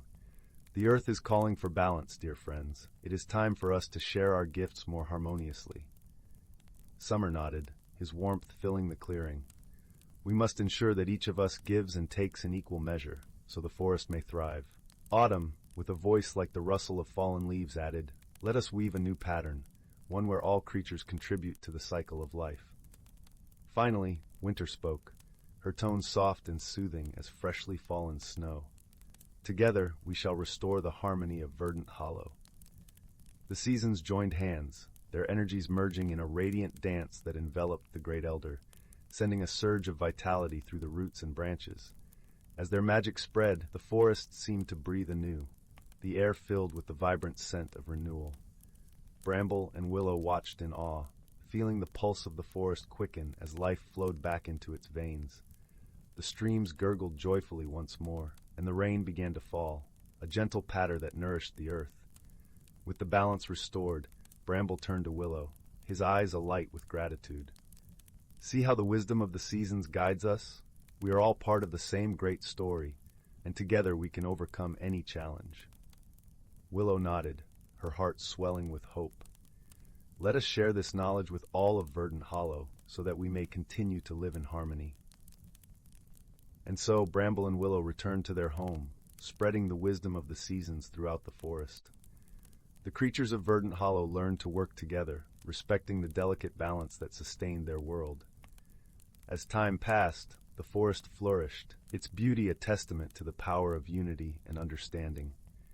And each generation that followed remembered the lessons of the past, ensuring that the harmony of Verdant Hollow would endure for all time.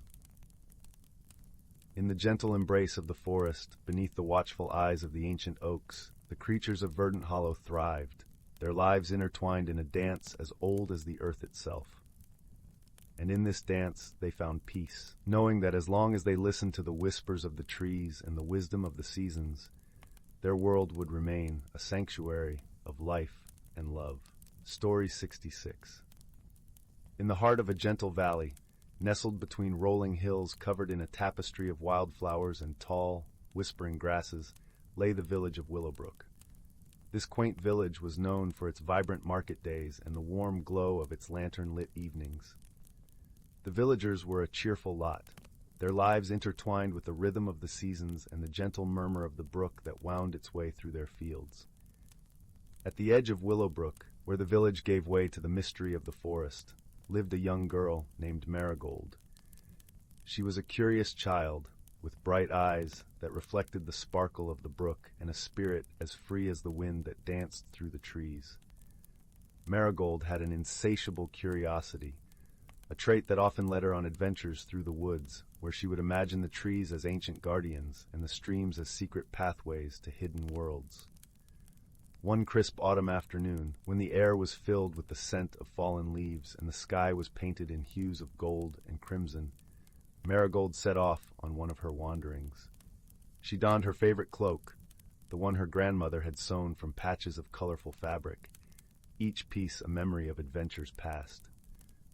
With a small satchel slung over her shoulder, filled with bread, cheese, and a little flask of warm cider, she ventured into the depths of the forest. Marigold's footsteps were soft against the carpet of leaves, her heart beating in time with the rustling of the branches overhead. She followed the brook, its waters glistening in the dappled sunlight, until she came to a place she had never seen before, a small, secluded glade where the brook widened into a serene pool. The air here was different, tinged with a sweet, earthy scent and a hint of something magical.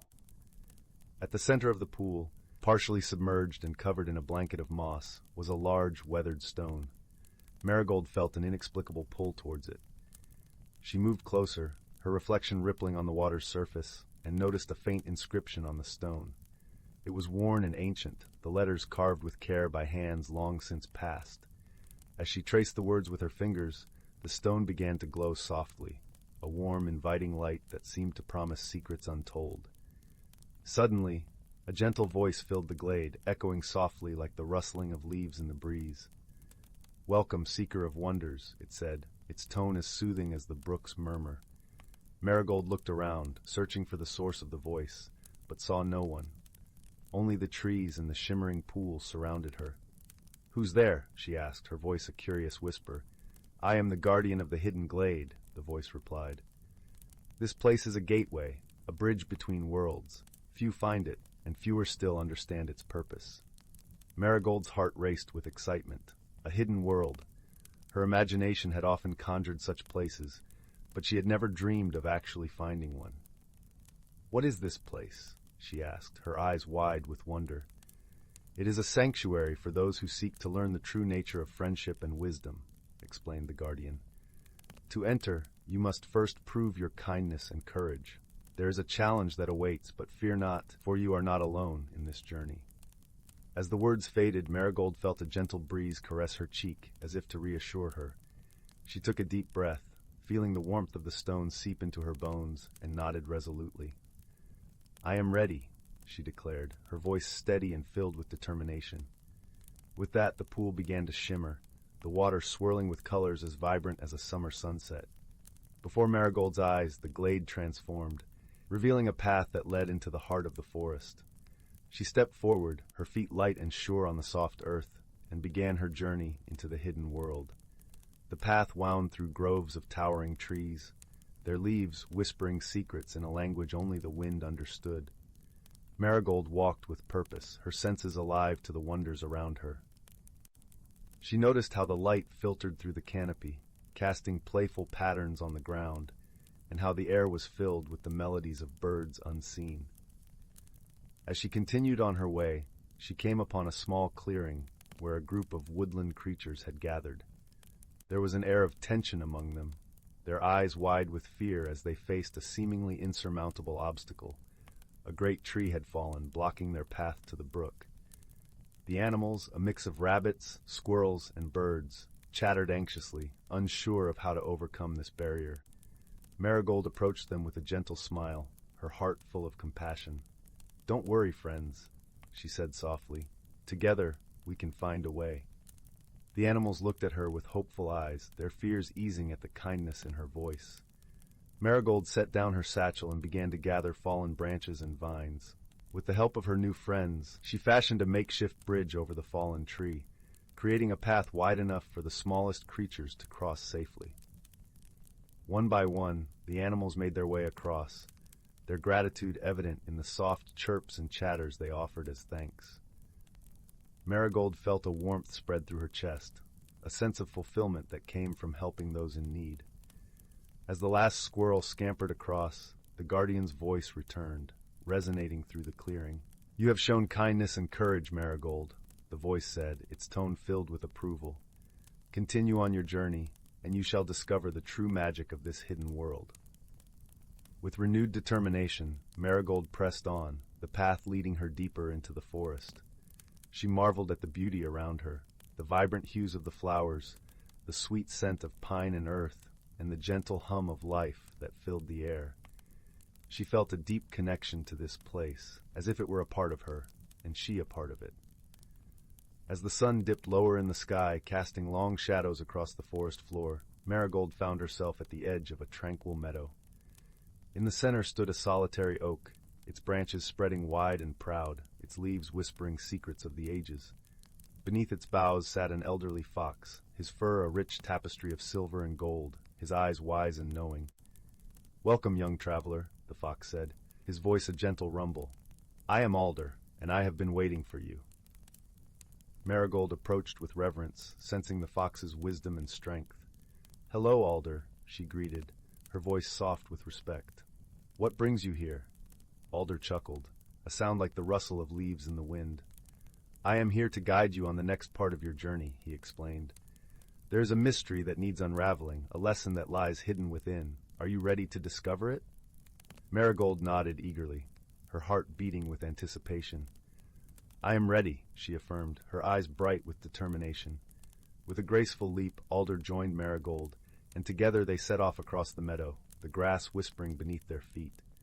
As they walked, Alder told stories of the forest and its inhabitants, tales of friendship and bravery, of challenges overcome through wisdom and unity. Marigold listened intently, absorbing each word like a sponge soaking up rain. Their journey led them to a place where the brook widened into a serene lake, its waters as clear as crystal. The surface mirrored the sky, a tapestry of stars that seemed to dance upon the waves. At the water's edge, a group of creatures had gathered, a regal heron, a playful otter, and a wise old turtle, each with a story to tell. The heron stepped forward, her feathers glistening like moonlight. "Marigold," she began, her voice as smooth as a gentle breeze, "we have awaited your arrival. There is a riddle that holds the key to understanding the magic of this place." Marigold listened closely as the heron spoke, her words weaving a tapestry of mystery and wonder. "To find the hidden truth, you must look beyond what you see. Seek the essence of things, the heart of what can be." As the words settled in the air, Marigold pondered their meaning, her mind turning the riddle over like a smooth stone in her hand. She closed her eyes, letting the sounds of the forest and the gentle lapping of the water guide her thoughts. In her mind's eye, she saw the faces of the creatures she had helped, their gratitude a glowing light that warmed her heart. She thought of Alder's stories, each one a lesson in wisdom and friendship.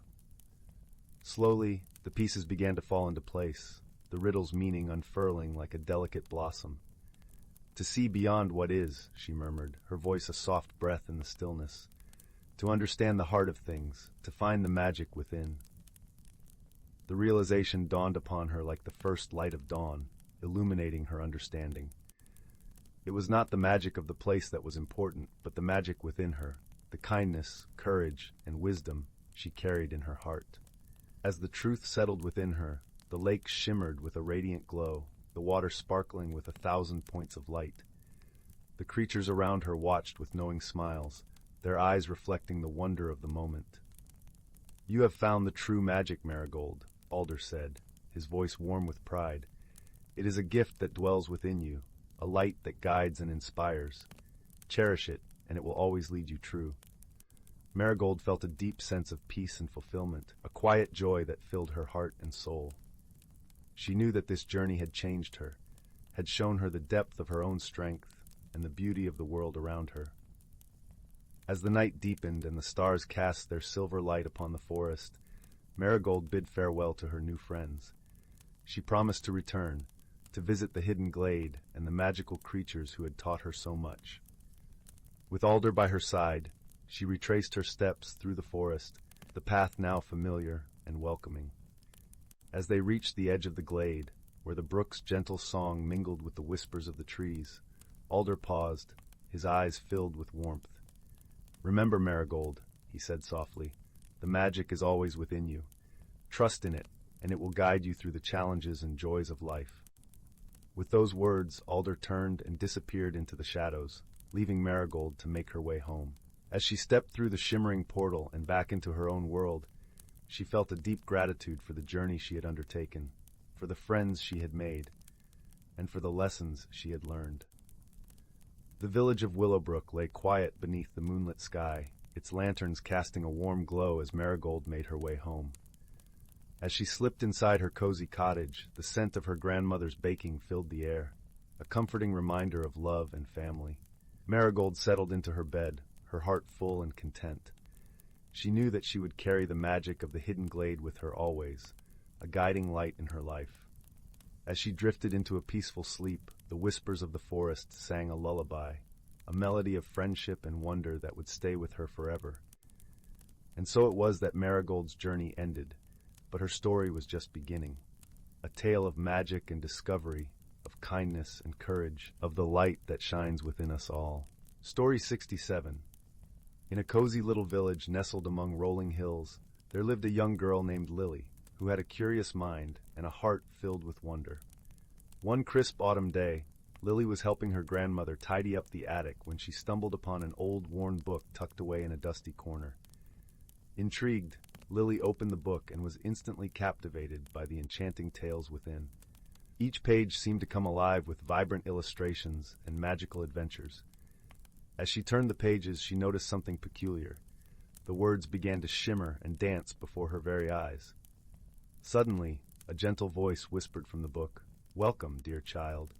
You have discovered the Tome of Wonders, a sacred repository of stories that hold the power to transport you to extraordinary realms." Lily's eyes grew wide with amazement. "But how is this possible?" she asked in disbelief. The book chuckled warmly. "Believe, my dear, and let your imagination soar. Simply recite the words on any page, and you shall be whisked away on a wondrous journey." Without hesitation, Lily began to read aloud, her voice filled with excitement and curiosity. As the last syllable left her lips, the room around her dissolved into a swirl of colors and shapes, and she found herself standing in an enchanted forest where the trees seemed to sway to a gentle melody. A friendly squirrel scampered up to Lily and greeted her with a cheerful voice. "Welcome, young traveler. I am Nutkin, and this is the Whispering Woods. What brings you to our realm?" Lily explained her incredible discovery, and Nutkin's eyes twinkled with delight. "How marvelous! The Tome of Wonders has chosen you for a grand adventure. Come, let me introduce you to my friends, and together we shall embark on a quest like no other." Guided by Nutkin and a colorful array of animal companions, Lily ventured deeper into the Whispering Woods, encountering wonders at every turn. Towering mushrooms that glowed like lanterns, crystal-clear streams that sang softly, and friendly sprites that danced among the flowers. However, their path was not without challenges. They soon came upon a gnarled, ancient tree that blocked their way, its twisted branches forming an impenetrable barrier. Nutkin shook his head sadly. This is the thorny thicket, a formidable obstacle that cannot be overcome by force alone. Lily pondered for a moment, then her eyes lit up with an idea. Reaching into her pocket, she retrieved a small pouch of seeds her grandmother had given her. "Perhaps kindness and patience can help us grow past this challenge," she said softly. With great care, Lily began to plant the seeds around the base of the thorny thicket, whispering gentle encouragement to the seedlings as they sprouted and grew. Day by day, the tiny shoots stretched upward, their vines intertwining with the thorny branches, softening their sharp edges and creating a lush, living archway. As they passed through the newly formed tunnel, Nutkin beamed with pride. "You have shown true wisdom, Lily. Your kindness and patience have unlocked the path forward." Their journey continued, filled with wondrous sights and lessons learned from the wise animal friends who accompanied them. Lily discovered that the greatest magic often lies within oneself, in the power of imagination, kindness, and unwavering determination. Finally, as the sun began to set, Lily found herself back in her grandmother's attic, the Tome of Wonders nestled in her lap. She smiled contentedly, knowing that the incredible adventures awaited within its pages, ready to be explored whenever her heart desired a glimpse of magic. From that day on, Lily cherished the Tome of Wonders, sharing its captivating tales with others and inspiring them to embrace the extraordinary in even the most ordinary of moments. For she had learned that true wonder lies not in grand gestures, but in the simple joys of friendship, curiosity, and an open heart. Story 68. In the far reaches of the galaxy, where stars twinkled like scattered diamonds across the velvet sky, lay the planet Xylora, known for its lush jungles and crystalline lakes.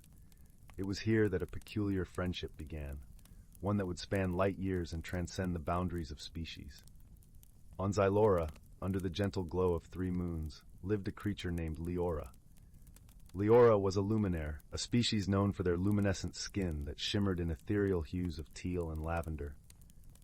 Her heart was as bright as her glow, filled with curiosity and a longing for companionship. Across the galaxy on a distant planet named Kraton, where the ground was a tapestry of rust and ochre, lived a mechanor named Rindle.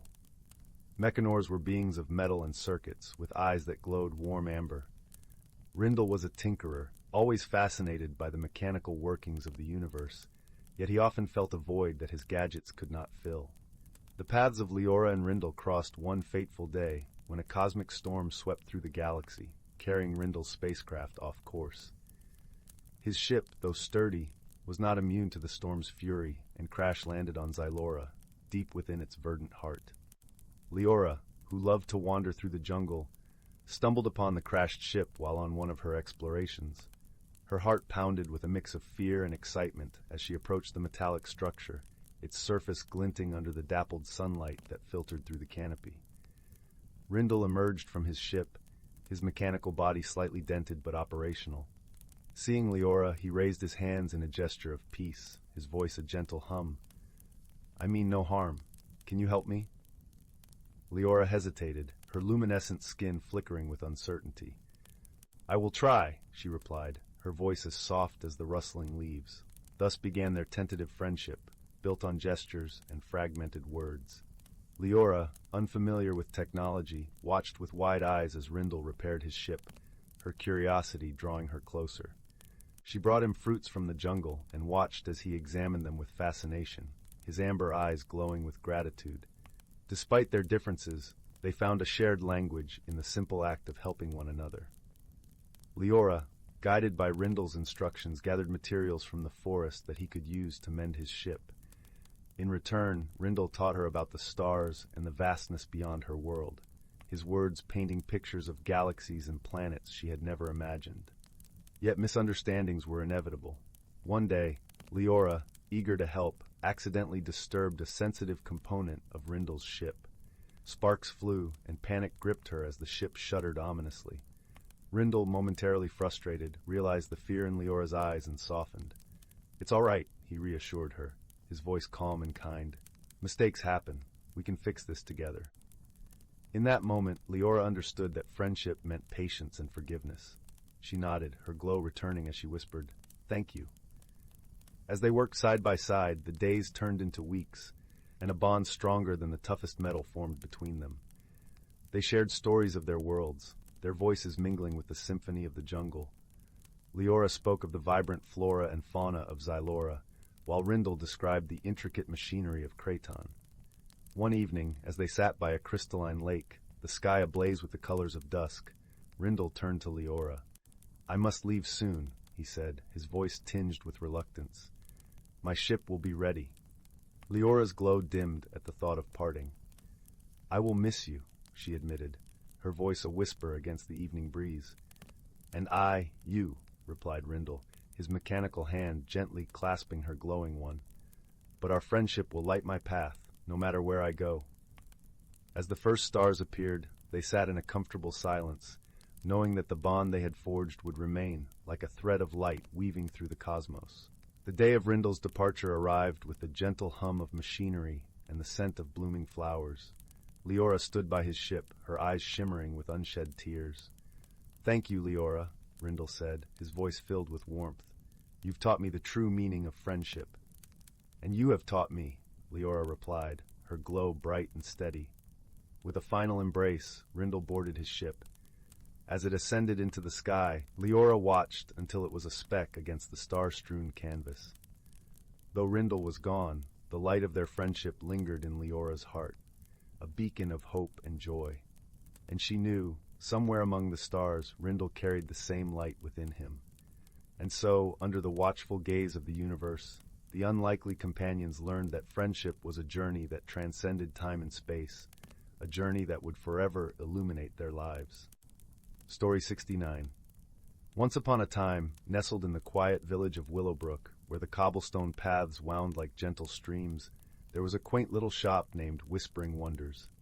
Its sign creaked softly above the door, and its windows glowed warmly with the promise of mystery.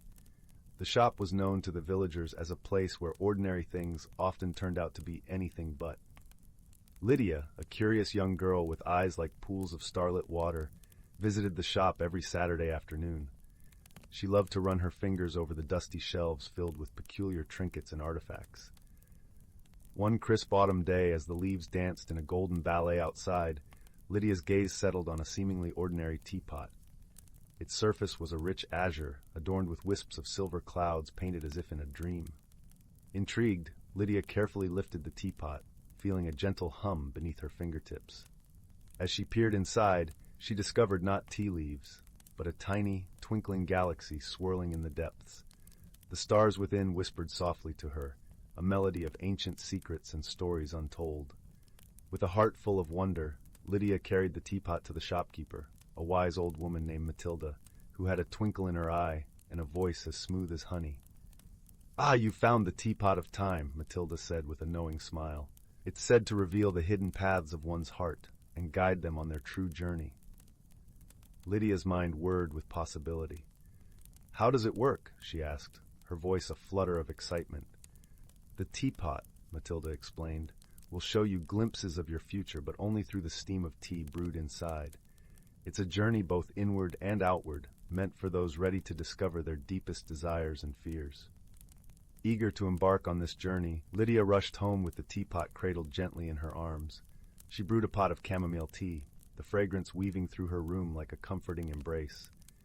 As the steam rose, the room filled with a soft, ethereal glow. Lydia leaned in, her heart pounding with anticipation. In the swirling mist, she saw herself standing at the edge of an ancient forest, a place she had never visited yet felt inexplicably drawn to.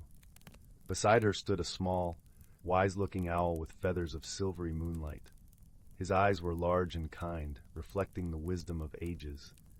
The vision faded, leaving Lydia with a sense of purpose. She knew she had to find this forest and the wise owl within. The following morning, Lydia set out on her journey, the teapot safely tucked into her satchel. As she wandered beyond the familiar paths of Willowbrook, Lydia encountered a gentle breeze that seemed to guide her steps. The countryside unfolded before her like a tapestry of vibrant greens and golds, each leaf whispering secrets of the land. Along the way, she met a cheerful squirrel named Pip, whose fur was the color of cinnamon and whose laughter was infectious.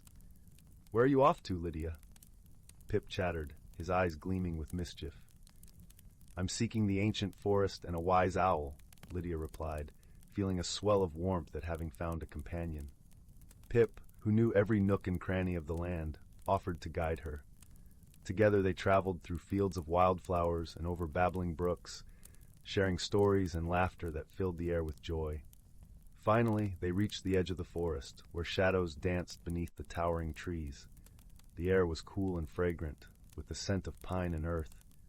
Lydia felt a gentle pull in her heart, guiding her deeper into the woods. As dusk settled, painting the sky in hues of lavender and rose, Lydia and Pip arrived at a clearing bathed in silvery moonlight. Perched on a gnarled branch was the owl from Lydia's vision. He blinked slowly, his eyes glowing with the light of 1,000 stars. "Welcome, Lydia," the owl hooted softly, his voice a calming balm. "I am Orion, keeper of the forest's wisdom." Lydia felt a wave of peace wash over her. "I've come to seek wisdom, to understand the path I should take," she confessed, her voice a whisper. Orion nodded, his eyes twinkling. "The path is not always what it seems. Often the answers lie within, waiting to be unlocked by understanding and friendship." He invited Lydia to sit with him in the moonlit clearing, where he shared stories of the forest, each tale a lesson in patience, kindness, and the strength found in gentle hearts. Lydia listened intently, her soul drinking in the wisdom like a parched flower in rain. As the night wore on, Lydia realized that her journey had not been about finding a specific place or thing, but about discovering the courage and kindness within herself. The teapot had merely set her on the path to uncovering her own heart's desires and fears, and the journey had shown her the power of friendship and wisdom. With Orion's blessing and Pip's cheerful company, Lydia returned to Willowbrook, her heart light and full of newfound understanding. She placed the teapot of time back in the shop, knowing it would guide others on their own journeys of discovery. And so, in the gentle glow of the shop's windows, Lydia's tale became a whispered wonder among the villagers, a story of magic, friendship, and the quiet strength found within. As the seasons turned and the leaves danced once more, Lydia knew that every journey began with a single step and a heart open to the wonders of the world. And with that, dear listener, may your own dreams be filled with the warmth of friendship, the glow of wisdom, and the gentle whisper of wonder as you drift into a peaceful slumber. Story 70. In the heart of a lush, whispering forest where the trees stood tall and proud like ancient sentinels, there lay a hidden world, known only to those who dared to listen closely to the rustle of leaves and the murmur of streams. This was a place where magic breathed with the wind, and if you closed your eyes just right, you could almost feel the pulse of centuries past, beating beneath the forest floor. In a cozy cottage nestled at the edge of this enchanted woodland lived a kind-hearted woman named Mara. Her hair was a cascade of silvery curls, and her eyes shimmered like the morning dew. She was known throughout the nearby village for her gentle wisdom and her uncanny ability to mend both broken hearts and broken things. Her home was filled with trinkets and treasures, but none more precious than the collection of glowing stones she kept on her mantelpiece. These stones were not mere baubles. They were imbued with a quiet, gentle magic. Each stone had a glow of its own, soft blues, gentle greens, and warm ambers that flickered like candlelight and whispered secrets of the forest to those who would heed them. Mara had found them one by one, on misty mornings when the forest was wrapped in a mantle of fog, or during twilight when the world seemed to hold its breath.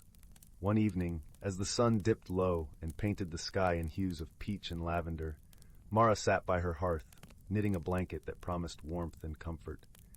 The fire crackled softly, its glow dancing across the walls in a merry jig. She hummed a tune, her fingers deftly weaving the yarn into intricate patterns, when a soft knock echoed through her humble abode. At the door stood a young girl, her cheeks flushed with the chill of the evening and her eyes wide with wonder. She wore a cloak of deep forest green, and her auburn hair tumbled around her shoulders like autumn leaves. Mara welcomed her in with a warm smile, sensing the air of mystery that clung to the girl like morning mist. "My name is Leora," the girl said, her voice a gentle lilt that carried the melody of distant places. "I've traveled far, seeking something I cannot name, but I was drawn here to your door as if the forest itself guided my steps." Mara motioned for Leora to sit by the fire, a twinkle of curiosity in her eyes. "The forest has a way of leading people where they need to be.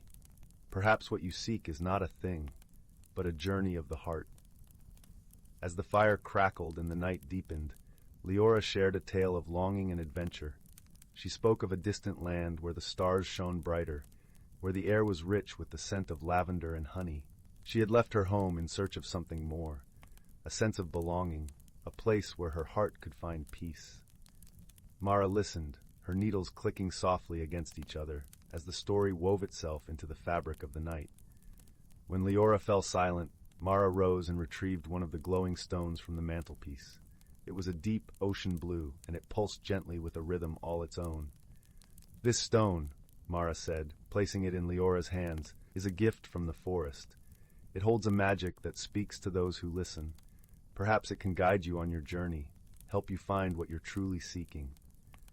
Leora cradled the stone, feeling its warmth seep into her skin, its glow reflecting in her eyes. "Thank you," she whispered, her voice a breathy echo of gratitude. That night, as the world outside the cottage fell into a hushed slumber, Leora lay by the hearth, the blue stone clutched close to her heart. She dreamed of a path winding through the forest, of trees that whispered secrets and streams that sang lullabies. She dreamed of a land beyond the horizon, where the sky blended seamlessly with the sea. When morning light filtered through the curtains, painting the room in soft gold, Leora awoke with a sense of purpose she had not felt before.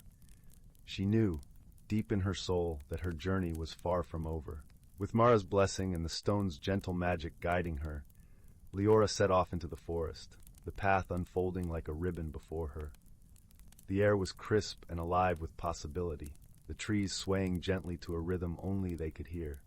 As Leora walked, she felt the whispers of the forest wrap around her, like a loving embrace.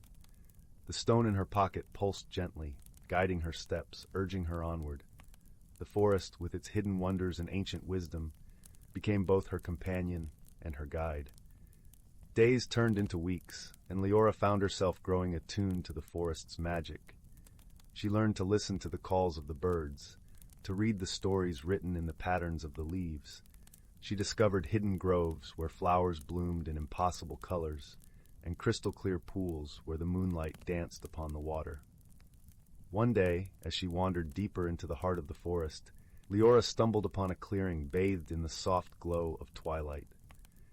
At its center stood an ancient tree, its trunk twisted and gnarled, its branches reaching skyward like a guardian of secrets. The air here was thick with magic, and the ground beneath her feet seemed to hum with life. Drawn by an inexplicable pull, Leora approached the tree, her heart pounding with anticipation. As she laid a gentle hand upon its bark, a vision unfolded before her eyes, a world of light and shadow, of laughter and tears, of journeys undertaken and friendships forged. In that moment, Leora understood that the journey she sought was not one of distance, but of the heart. She saw herself reflected in the lives of others, in their struggles and triumphs, their hopes and dreams. The path she walked was one shared by countless souls, each seeking their own truths, their own place in the world. With a newfound sense of understanding, Leora turned from the tree, her heart light and her spirit renewed. She knew that her journey was far from over, but she no longer traveled alone. She carried with her the wisdom of the forest, the magic of the stone, and the knowledge that she was part of something greater, something wondrous and eternal. As the sun dipped below the horizon, painting the sky in hues of indigo and gold, Leora made her way back to the cottage at the edge of the forest. Mara awaited her return, her eyes warm with welcome, her arms open wide. "You've found your path," Mara said, her voice a soothing balm. "The journey of the heart is never easy, but it is always worthwhile." Leora nodded, her smile a testament to the peace she had found. "The forest has taught me much, about myself, about the world. I am grateful for its gifts, and for yours." Together they sat by the hearth, the fire casting a gentle glow upon their faces. As the night deepened, the forest wrapped itself in the cloak of dreams, its magic weaving through the air like a lullaby.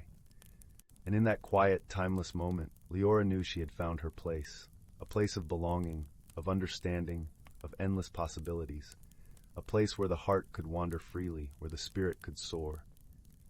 As the fire crackled softly and the world outside slumbered on, Leora closed her eyes, the blue stone warm against her skin. She knew that the journey would continue, that new paths would unfold before her, each leading to new discoveries, new friendships, new adventures. And with that thought cradled gently in her heart, Leora drifted into a peaceful sleep, the forest's lullaby carrying her into dreams of wonder and light. In the days that followed, Leora remained at the cottage, working side by side with Mara. They tended to the garden, its blooms a riot of color and fragrance, and shared stories by the fireside, weaving their tales into the fabric of their lives. With each passing day, Leora grew more attuned to the rhythms of the land, her spirit intertwining with the magic that pulsed beneath its surface. The villagers, too, came to know Leora, drawn by her warmth and the light that seemed to dance in her eyes. She became a beloved presence in their lives, her kindness and gentle wisdom leaving an indelible mark on all she met. In her they saw a reflection of the forest's magic, a reminder of the beauty and wonder that lay just beyond the edge of the known world. As the seasons turned, the forest revealed its secrets to Leora in ways both subtle and profound. She learned to listen to the whispers of the wind, to read the stories written in the stars. She discovered hidden groves where the air shimmered with possibility, and secret paths that led to places untouched by time. With each new discovery, Leora felt her heart expand, her spirit soar. She knew that her journey was not one of distance, but of depth, of delving into the heart of the world and her own soul. The forest, with its timeless wisdom, became both her guide and her companion, its magic a constant, comforting presence. One crisp autumn morning, as the leaves danced in hues of gold and scarlet, Leora awoke with a sense of anticipation. The air was alive with possibility, the forest humming with a quiet excitement that set her heart racing. Drawn by an inexplicable pull, Leora set off into the woods, the path unfolding before her like a ribbon of possibility. The blue stone nestled in her pocket pulsed gently, its magic guiding her steps as she made her way deeper into the heart of the forest. As she walked, the trees seemed to lean in closer, their branches whispering secrets in a language she was only beginning to understand. The forest, with its hidden wonders and ancient magic, became both her companion and her guide. At last, Leora came upon a clearing bathed in the soft glow of twilight. At its center stood an ancient tree, its trunk twisted and gnarled, its branches reaching skyward like a guardian of secrets. The air here was thick with magic, and the ground beneath her feet seemed to hum with life. Drawn by an inexplicable pull, Leora approached the tree, her heart pounding with anticipation. As she laid a gentle hand upon its bark, a vision unfolded before her eyes, a world of light and shadow, of laughter and tears, of journeys undertaken and friendships forged. In that moment, Leora understood that the journey she sought was not one of distance, but of the heart. She saw herself reflected in the lives of others, in their struggles and triumphs, their hopes and dreams. The path she walked was one shared by countless souls, each seeking their own truths, their own place in the world. With a newfound sense of understanding, Leora turned from the tree, her heart light and her spirit renewed. She knew that her journey was far from over, but she no longer traveled alone. She carried with her the wisdom of the forest, the magic of the stone, and the knowledge that she was part of something greater, something wondrous and eternal. As the sun dipped below the horizon, painting the sky in hues of indigo and gold, Leora made her way back to the cottage at the edge of the forest. Mara awaited her return, her eyes warm with welcome, her arms open wide. "You've found your path," Mara said, her voice a soothing balm. "The journey of the heart is never easy, but it is always worthwhile." Leora nodded, her smile a testament to the peace she had found. "The forest has taught me much, about myself, about the world. I am grateful for its gifts and for yours." Together, they sat by the hearth, the fire casting a gentle glow upon their faces.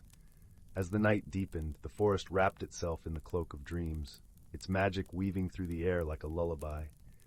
And in that quiet, timeless moment, Leora knew she had found her place, a place of belonging, of understanding, of endless possibilities, a place where the heart could wander freely, where the spirit could soar.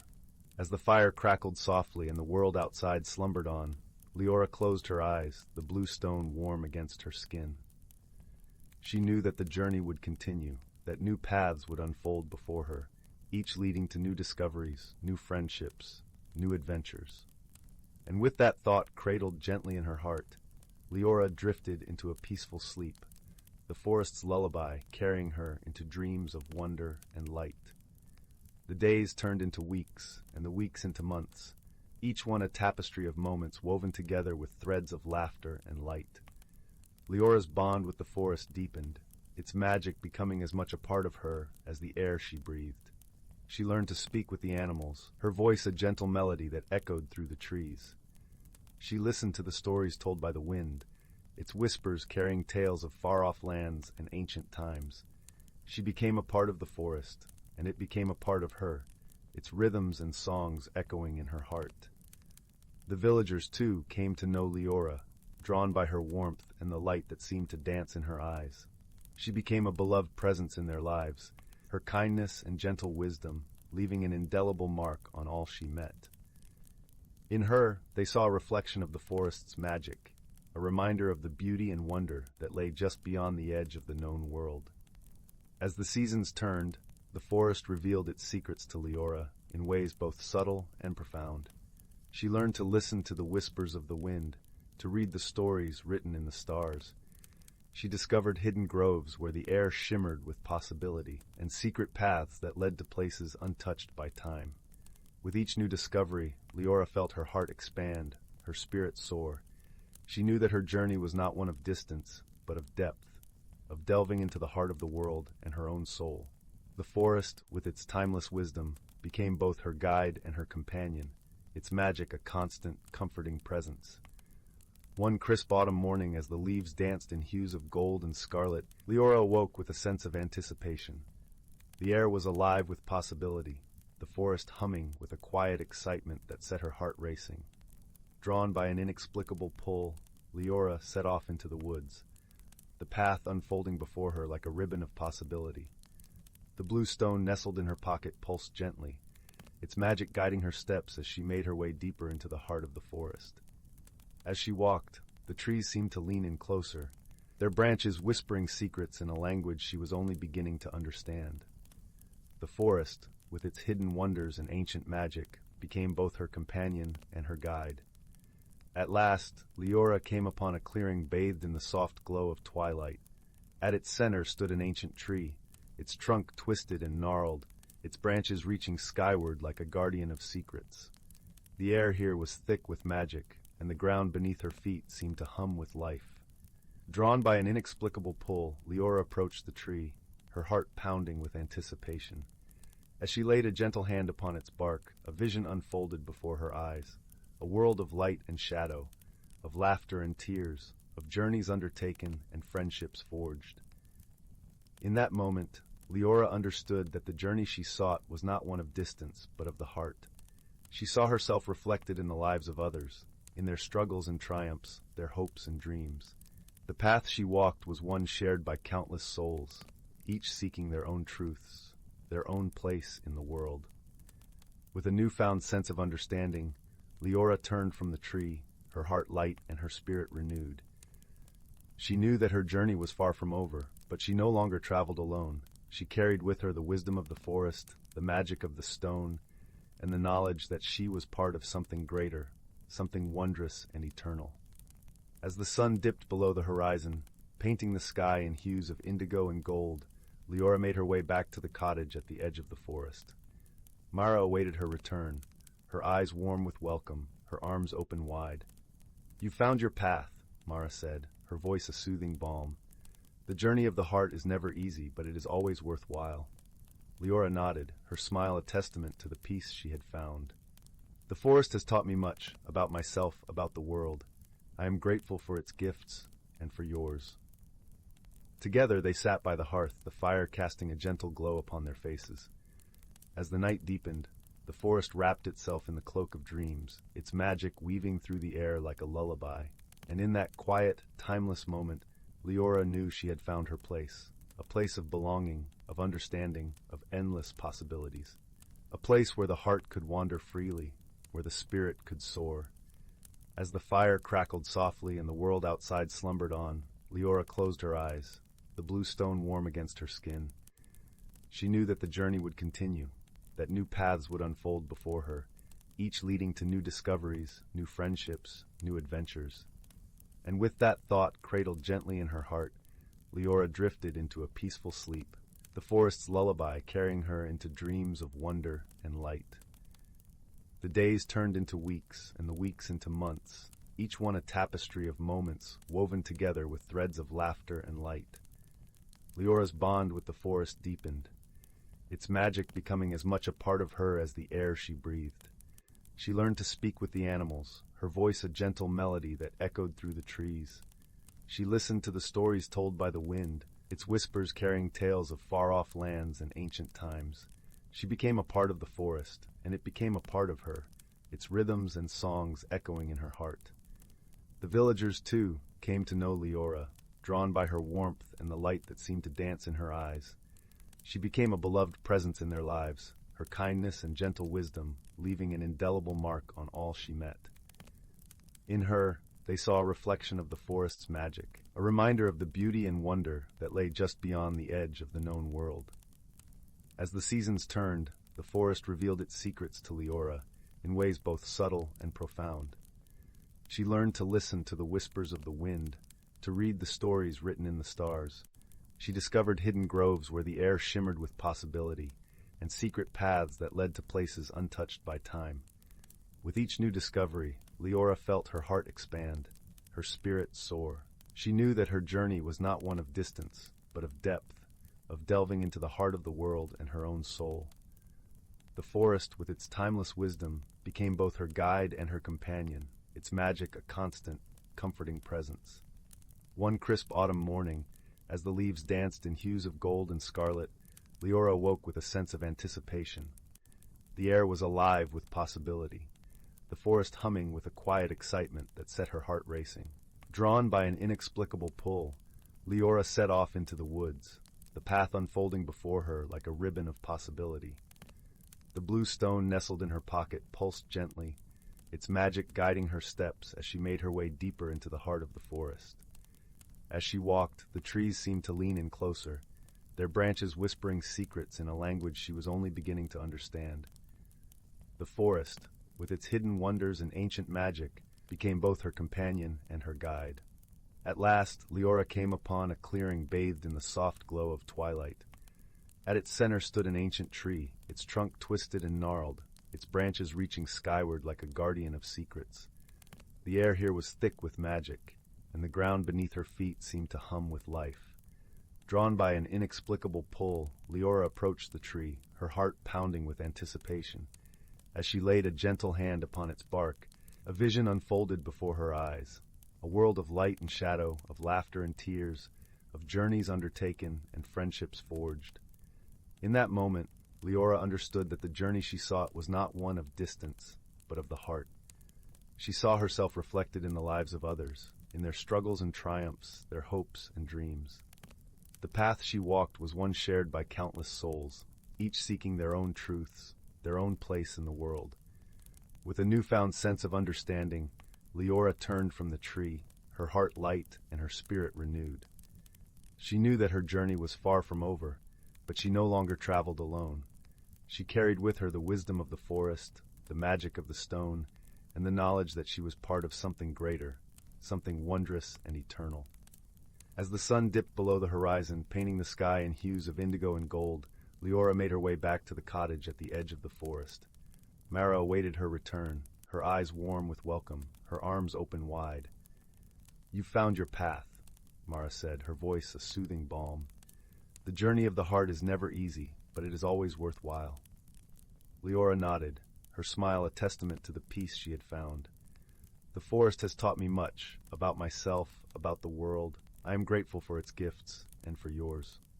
Together they sat by the hearth, the fire casting a gentle glow upon their faces.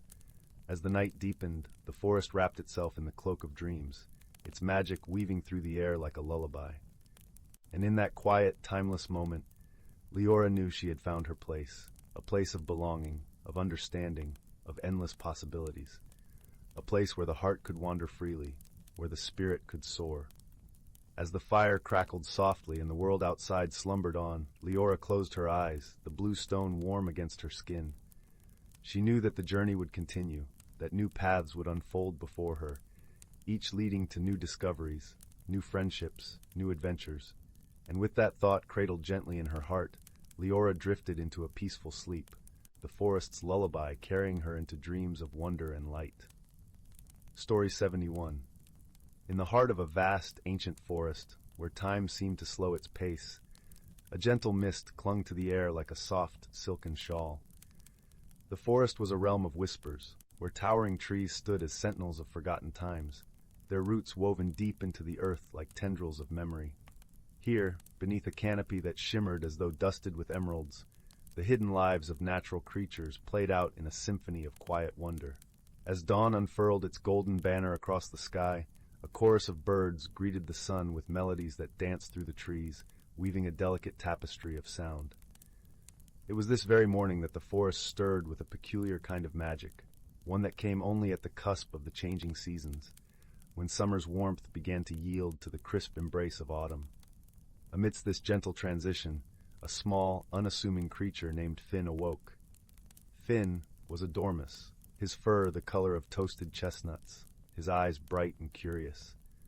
He lived nestled within the hollow of an ancient oak, whose branches stretched wide like the arms of a wise old guardian. This oak, known simply as Old Bramble, was revered by all forest dwellers for its age and the stories it seemed to whisper with each rustle of its leaves.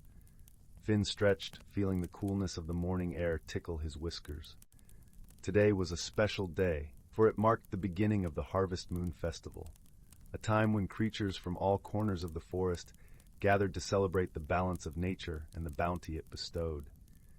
As Finn scampered down the winding paths that led through the forest, he marveled at the kaleidoscope of colors painting the world around him. Leaves blushed with hues of amber and crimson, and the air was perfumed with the earthy scent of fallen foliage. The sun, though gentle in its warmth, cast a golden glow that seemed to wrap the forest in a comforting embrace. Finn's journey took him to the heart of the forest, a clearing where the sun kissed the earth in an open embrace. Here, the festival preparations were underway. Squirrels darted about, stringing garlands of acorns and pine cones. Rabbits busied themselves arranging tables of wild berries and nuts, their scents mingling deliciously in the air. Overhead, a pair of magpies flitted to and fro, their wings flashing like ink on a painter's canvas as they hung colorful lanterns made from hollowed-out gourds. Amidst the flurry of activity, Finn was drawn to the center of the clearing where a grand stone stood, its surface etched with ancient runes that glimmered faintly in the sunlight. This was the Stone of Seasons, a relic from a time when magic flowed as freely as the wind. It was here that the festival would culminate, with stories and songs celebrating the cycles of nature and the wisdom of the elders. As the day unfolded, creatures gathered from near and far, sharing tales of the past and dreams of the future. There was Marin, the wise old owl whose feathers bore the marks of countless winters, and Thistle, the sprightly fox with a coat as fiery as the setting sun. Each brought with them a story or a song, weaving together a rich tapestry of forest lore. As twilight descended, painting the sky in shades of lavender and indigo, Finn listened with rapt attention to Marin's tale of the Great Migration, a journey undertaken by their ancestors in search of a land where the seasons flowed in perfect harmony. Marin's voice was like the rustle of leaves, gentle and soothing, and it carried with it the weight of many moons. And so, Marin concluded, our ancestors found this forest, a place where the earth and sky dance in perfect balance. It is our duty to honor this gift, to live in harmony with the world around us and with each other. As the fireflies began their nightly dance, casting a soft, otherworldly glow, Finn felt a warmth blossom in his chest. The festival was a reminder of the interconnectedness of all creatures, of the unseen threads that bound them to the earth and each other. With the festival drawing to a close, it was Finn's turn to share a story. Though young, he had learned much from the forest and its denizens. He spoke of the gentle rain that whispered secrets to the thirsty soil, of the wind that carried the laughter of leaves, and of the sun that painted the world with light and warmth. And just as the seasons change, Finn said, his voice clear and bright, so too must we adapt and grow. For it is in change that we find our strength, and in harmony that we find our peace. As his words faded into the night, a gentle breeze stirred, rustling the leaves in a soft applause. The festival had been a celebration not just of abundance, but of the enduring spirit of the forest and its creatures. When the moon rose high, casting its silver light across the clearing, the creatures began their journey home, their hearts full of joy and camaraderie. Finn returned to his cozy nook within Old Bramble, the warmth of the festival still glowing within him. As he nestled into his bed of soft moss and leaves, he thought of the stories shared and the lessons learned. The rhythmic sound of the forest's heartbeat lulled him into a peaceful slumber, and he dreamed of the dances of leaves and the whispers of the wind. In the depths of the ancient forest, where magic lingered in every shadow and sunlight, Finn knew that the balance of nature was not just a gift, but a responsibility. Together, with wisdom and friendship, the creatures of the forest would honor and protect the harmony of their world, ensuring its beauty for generations to come. And so, beneath the watchful gaze of the harvest moon, the forest slept, cradled in the arms of an enduring peace. Story 72. In a quaint village nestled amidst rolling meadows and ancient forests, a young woman named Ayla embarked on a journey that would unravel the tapestry of her family's legacy. The soft glow of the fireplace flickered across the walls as her grandmother Cecilia beckoned her closer, a mystical gleam in her eyes. "My dear Ayla," Cecilia began, her voice a gentle whisper carried on the night breeze. "Our family has guarded a sacred tradition for generations, one that connects us to the very essence of nature itself." Ayla listened, entranced, as Cecilia unveiled a weathered box adorned with intricate carvings. Within lay a stone amulet, its surface etched with symbols reminiscent of the winding rivers and mighty oaks that surrounded their home. "This amulet holds the wisdom of our ancestors, passed down through the ages," Cecilia explained. It is a talisman that awakens the ancient bond between our people and the land. As Ayla's fingers traced the cool, intricate patterns, a warmth blossomed in her chest, as if a forgotten memory stirred within her. Cecilia's eyes shone with pride, and she continued her tale, weaving a tapestry of their people's heritage. In the days that followed, Ayla ventured into the depths of the forest, the amulet a constant companion. The canopy of leaves filtered the golden sunlight, casting dappled patterns on the mossy ground. The symphony of bird song and the gentle rustling of branches enveloped her, and she felt a profound connection to the world around her. Beneath an ancient oak, its gnarled roots twisting like ancient guardians, Ayla meditated, allowing the energy of the earth to flow through her. The amulet pulsed with a gentle rhythm, and visions of her ancestors danced before her mind's eye, each one a thread in the rich tapestry of her lineage. She witnessed her forebears tending to the land with reverence, honoring the cycles of nature and drawing strength from the earth's boundless generosity.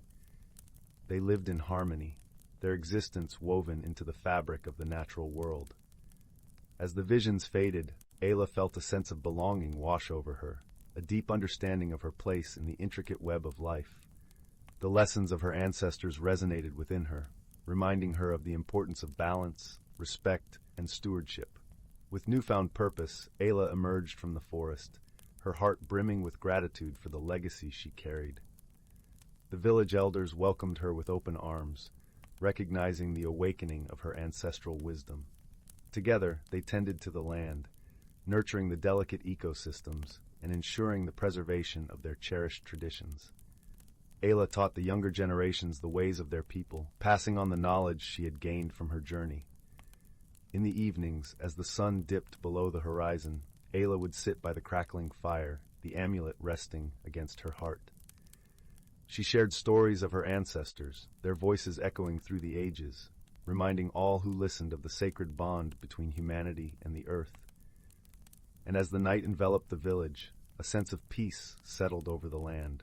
For Ayla had rediscovered the threads that bound her to her roots, weaving a tapestry of harmony and understanding that would endure for generations to come. Story 73. In a land not so far from the dreams of sleeping children, nestled within a valley where the sun always seemed to set in hues of gold and lavender, there lay the village of Briar Hollow.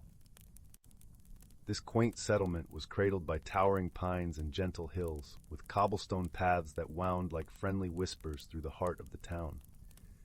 It was a place where the air was sweet, with the scent of blooming honeysuckle, and the laughter of playful brook waters could be heard weaving through the meadows. In Briar Hollow, life was a tapestry of serene days and starlit nights. The townsfolk, known for their kindness and curious hearts, enjoyed simple pleasures, a warm loaf of bread from the baker's oven, stories shared by the fireside, and the occasional festival that filled the village square with music and light. Yet as magical as Briar Hollow was, something peculiar had begun to stir, a mystery that had even the wisest of the village scratching their heads. It all began one crisp autumn morning, when the villagers awoke to find their cherished lanterns, which lined every cobblestone path and doorstep, flickering with colors they had never seen before. Instead of the usual warm, golden glow, the lanterns shimmered with shades of vivid azure, emerald, and amethyst. This strange occurrence caused much chatter among the villagers, for the lanterns were enchanted to light the paths each night, guiding travelers safely home. But now they seemed to dance with a mischief of their own. At the heart of the village lived an elder named Malus. With hair as silver as moonlight and eyes that twinkled like stars, she was known for her wisdom and gentle demeanor. Her cozy cottage, nestled beneath an ancient oak, was a haven for those seeking advice or simply a cup of her famous spiced tea. Malus listened kindly to the concerns of the villagers, nodding thoughtfully as they relayed their bewilderment over the lantern's new hues. "Perhaps," she suggested with a soft smile, "the lanterns are trying to tell us something. We must listen with more than just our ears." Intrigued by Malus's words, a young lad named Finn and his best friend, a spirited girl named Anwen, decided to take it upon themselves to unravel the mystery of the enchanted lanterns. Finn was known for his keen eye. No detail was too small to escape his notice. Anwen, on the other hand, had a gift for understanding animals and nature. Together, they made a perfect team. As the sun dipped behind the hills, casting a gentle twilight over Briar Hollow, Finn and Anwen set off along the winding paths, each armed with a lantern of their own. They walked in silence, their breath mingling with the cool evening air, watching as the lanterns around them flickered in a harmonious symphony of colors. "Do you see that, Finn?" Anwen whispered, pointing to a lantern that seemed to pulse with a particularly vibrant green. Finn nodded, his brow furrowed in concentration. "It's almost as if they're alive, like they're trying to lead us somewhere." Following the trail of shifting lights, the pair found themselves at the edge of the Whispering Woods, a place where the trees were said to share secrets with those willing to listen. The woods were alive with the gentle rustle of leaves and the occasional hoot of an owl, creating a symphony of sounds that wrapped around them like a comforting blanket. Just as they were about to enter the woods, a soft, melodious hum reached their ears. The sound was both strange and familiar, as if it had been woven from the very heart of the forest. Curious, they followed the melody deeper into the woods, their lanterns casting a gentle glow on the path ahead. As they walked, the humming grew louder, and soon they realized it was coming from a small, shimmering creature perched upon a moss-covered rock. It was a will-o'-the-wisp, a gentle spirit of the forest, with wings that glimmered like the surface of a sunlit pond. "Welcome, travelers," the wisp chimed, its voice as soft as a summer breeze. "I have watched you follow the lantern's light. You seek answers to their mysterious colors, do you not?" Finn and Anwen exchanged surprised glances before nodding in unison. "Yes," Finn replied. "We wish to understand why the lanterns have changed." The will-o'-the-wisp fluttered its delicate wings, casting flecks of light that danced like fireflies. "There is a story in the colors," it began, "a tale woven by the forest itself. Long ago, these woods were filled with vibrant hues, each representing a different emotion or memory.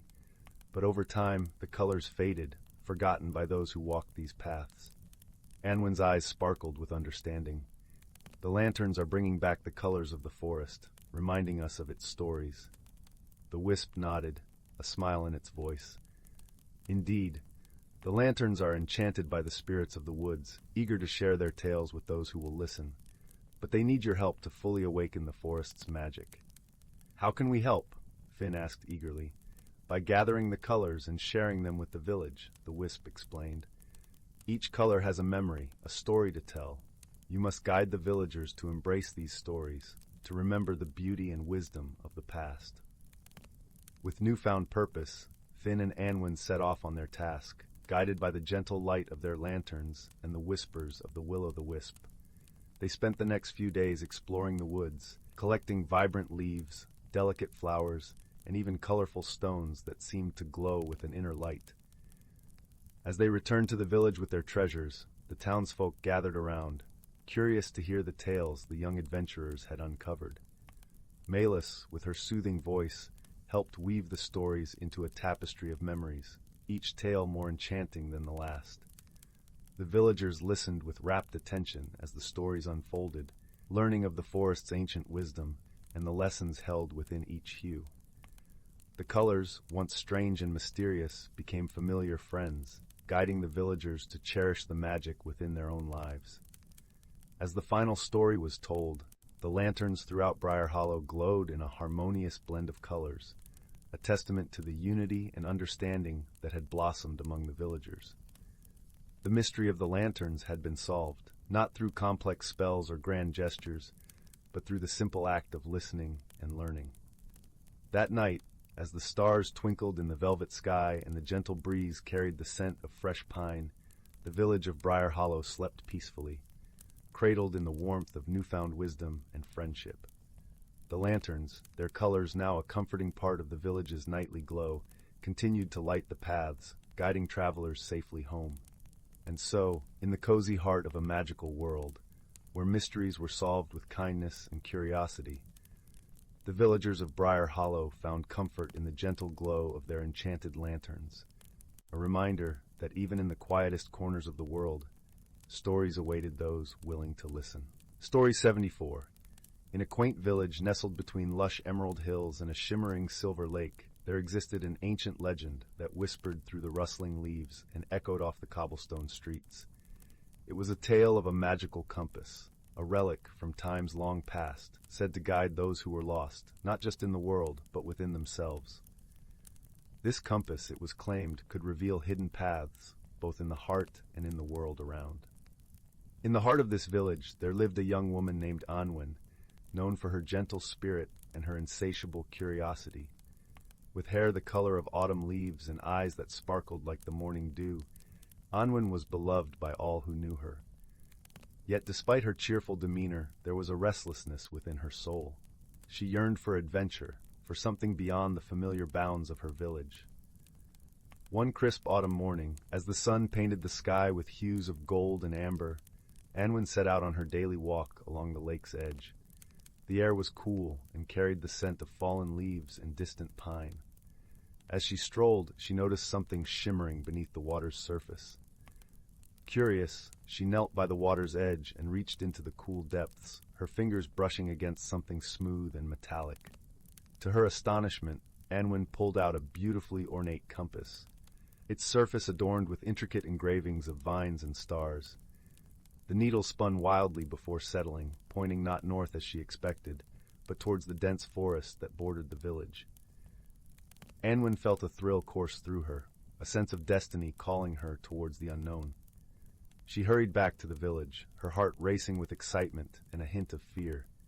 She knew the forest was a place of mystery, filled with ancient trees and whispering winds.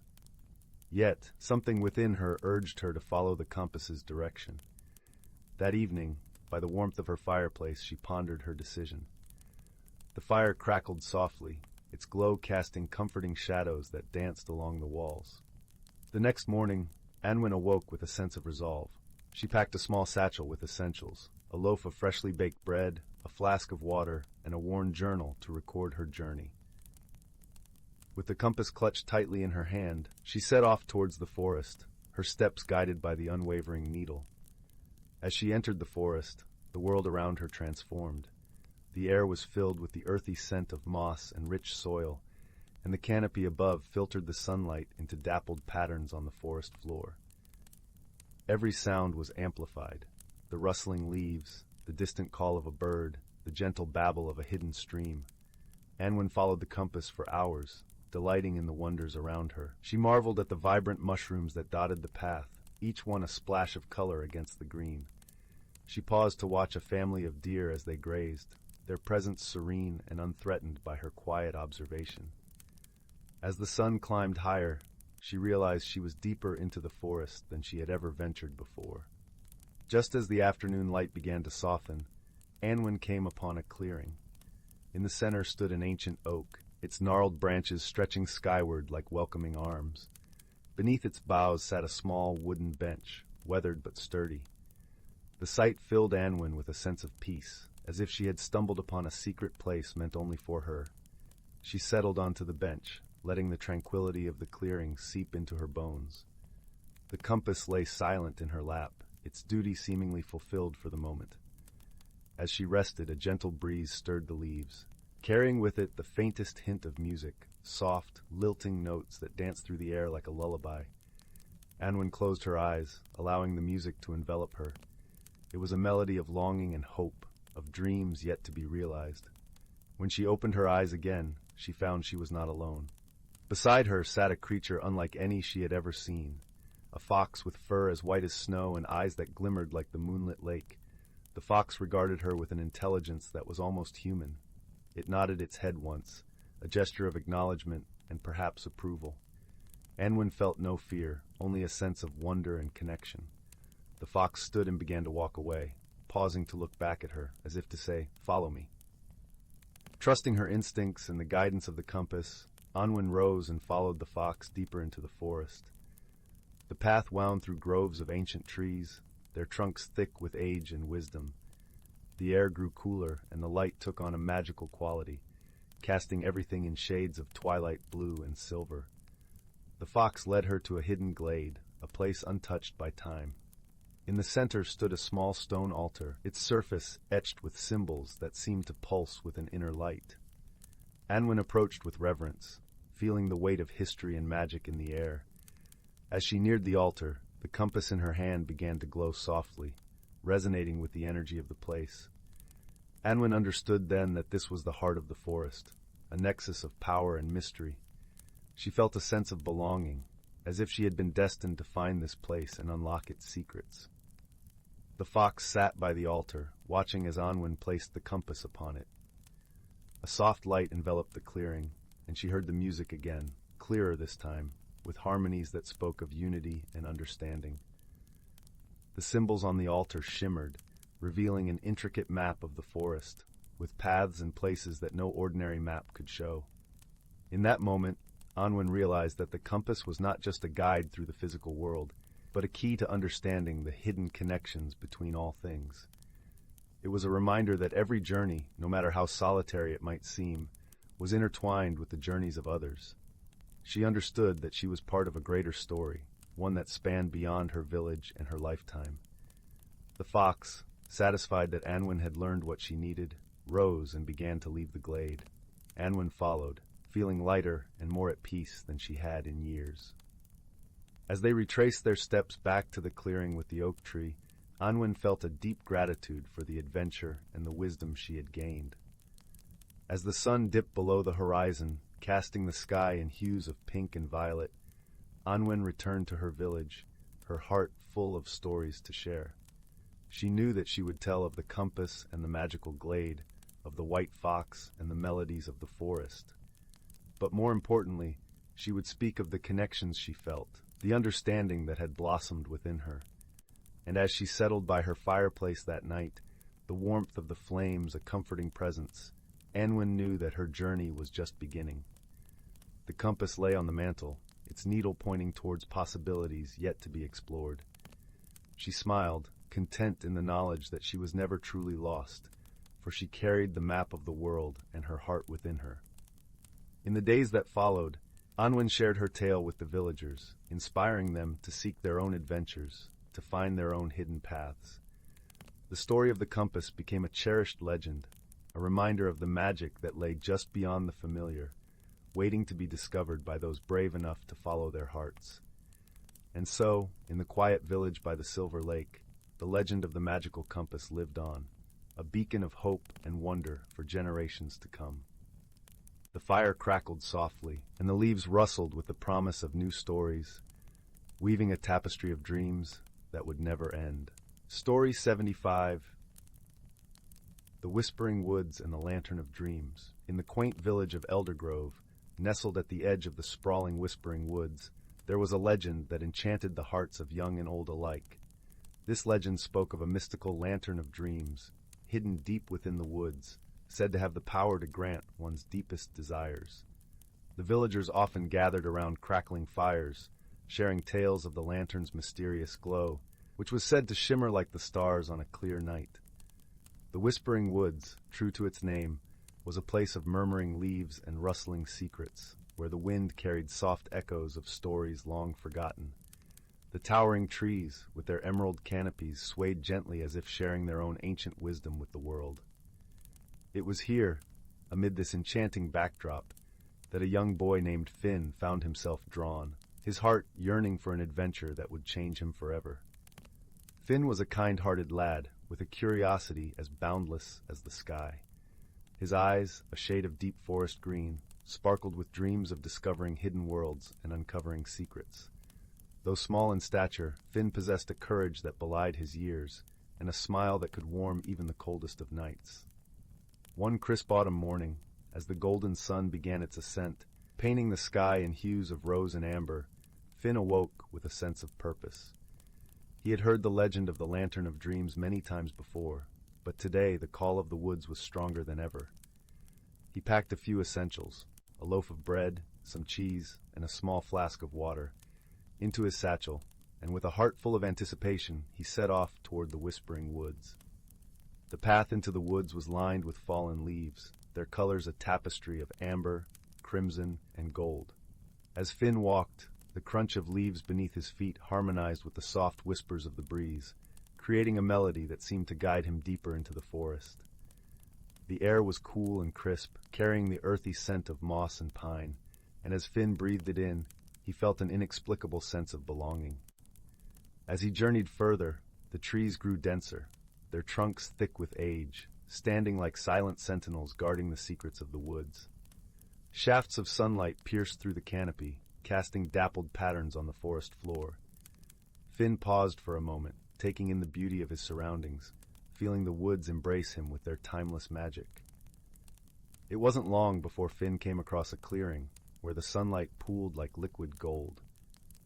In the center of the clearing stood a peculiar figure, a fox, its fur a fiery orange, with eyes that gleamed with intelligence and kindness.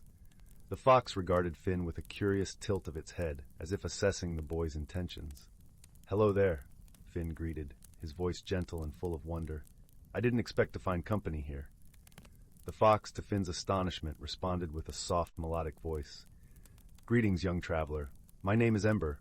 The woods whispered of your arrival. What brings you to this enchanted place?"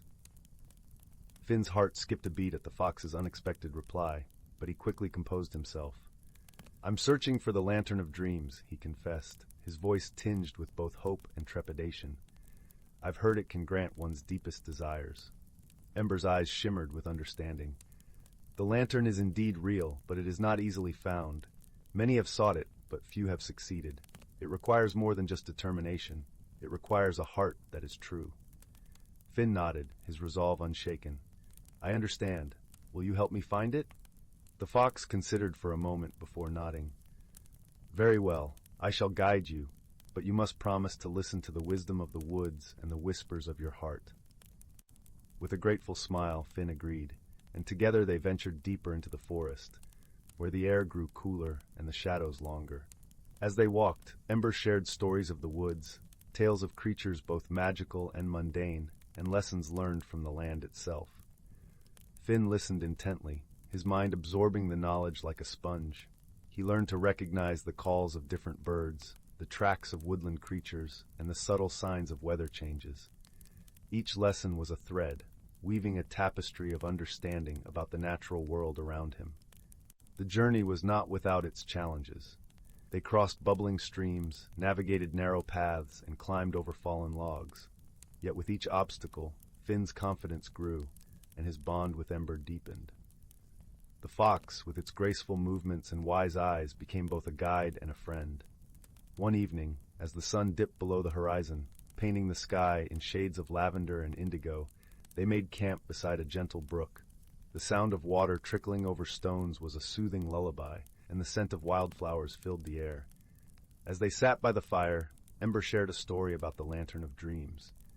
"It is said," Ember began, "that the lantern is guarded by the spirit of the woods, a being as old as time itself. The spirit does not reveal itself to those who seek the lantern out of greed or selfishness. Only those with pure hearts, who understand the true nature of their desires, may glimpse its light." Finn pondered these words, the flickering flames casting shadows on his thoughtful face. "I believe my heart is true," he said softly, "but I wonder if I truly understand my deepest desire." Ember nodded, her eyes reflecting the firelight. "That is something only you can discover, Finn. The journey is as much about finding yourself as it is about finding the lantern." With these words lingering in his mind, Finn drifted into a peaceful slumber, lulled by the gentle symphony of the forest night. The following morning, they continued their journey, the forest gradually changing around them. The trees grew taller, their trunks gnarled and ancient, draped with moss like emerald velvet. The air was thick with enchantment, a palpable magic that made Finn's skin tingle with every step. As they walked, they encountered other inhabitants of the woods, a family of deer grazing in a sun-dappled glade, a pair of otters playfully splashing in a pond, and even a wise old owl perched high in the branches, watching over the forest with piercing eyes.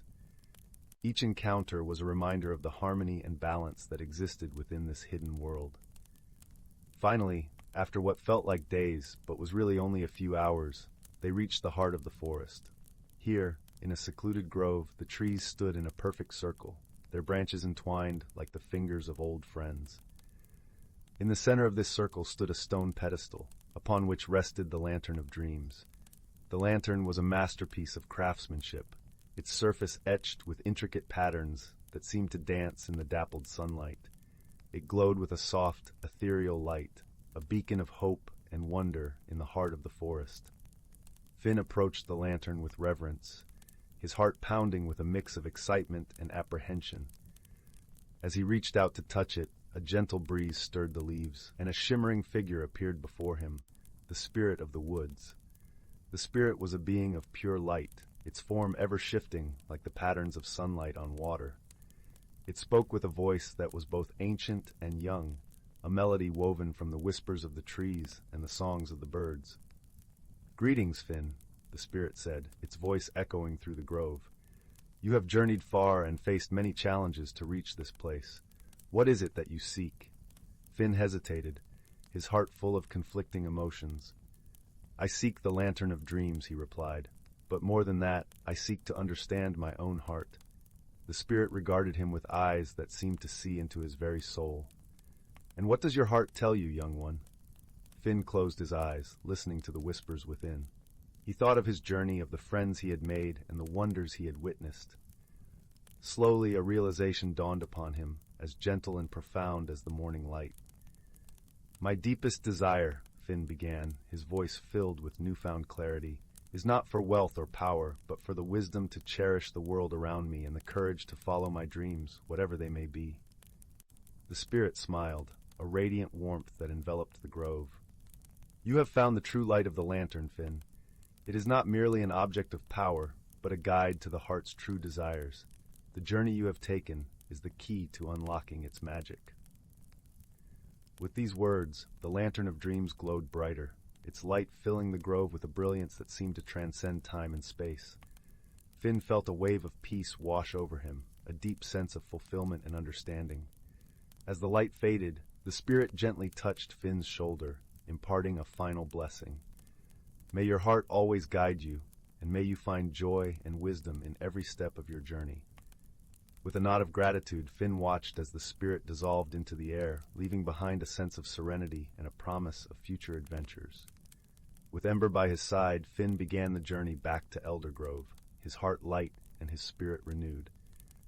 The forest, once a place of mystery, now felt like a cherished friend, a part of his soul that he would carry with him always. As they emerged from the woods, the village lay before them, bathed in the golden light of the setting sun. The air was filled with the scent of hearth fires and the sound of laughter, a comforting reminder of home.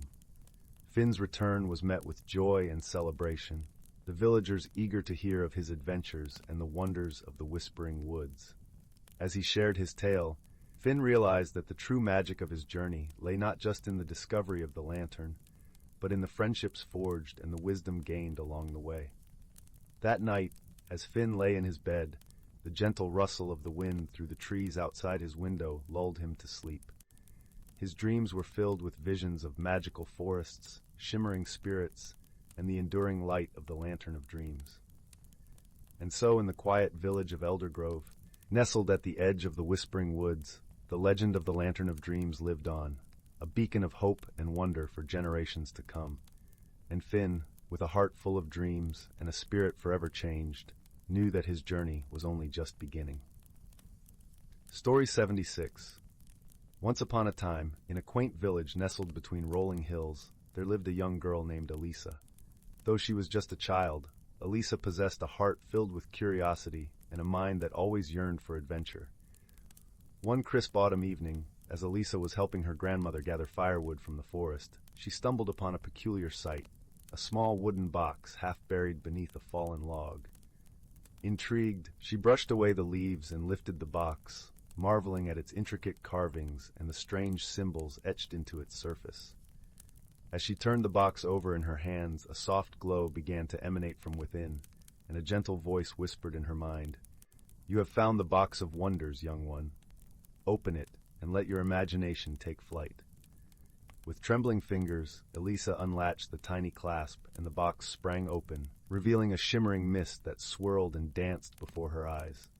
Suddenly, the forest around her seemed to come alive, with every tree and creature pulsing with a magical energy she had never noticed before. From that moment on, Elisa's world was forever changed. The box of wonders had awakened within her the ability to see the extraordinary in the ordinary, and she embarked on a journey of discovery like no other. As she explored the wonders of the forest, she encountered a wise old oak tree named Oakley, whose branches creaked with ancient tales, and a mischievous fox named Rusty, whose playful antics never failed to bring a smile to her face. Together, they became her trusted companions, guiding her through the enchanted realm and teaching her the ways of the natural world. One day, as Elisa and her friends were wandering through a sunlit glade, they came across a sparkling stream that seemed to be slowly drying up. Oakley explained that a terrible drought had gripped the land, and if the stream were to disappear, the entire forest would wither and die. Elisa knew that she had to find a way to save the stream, but brute force would not be enough. She remembered the lessons of wisdom her grandmother had taught her and realized that the answer lay in understanding the delicate balance of nature.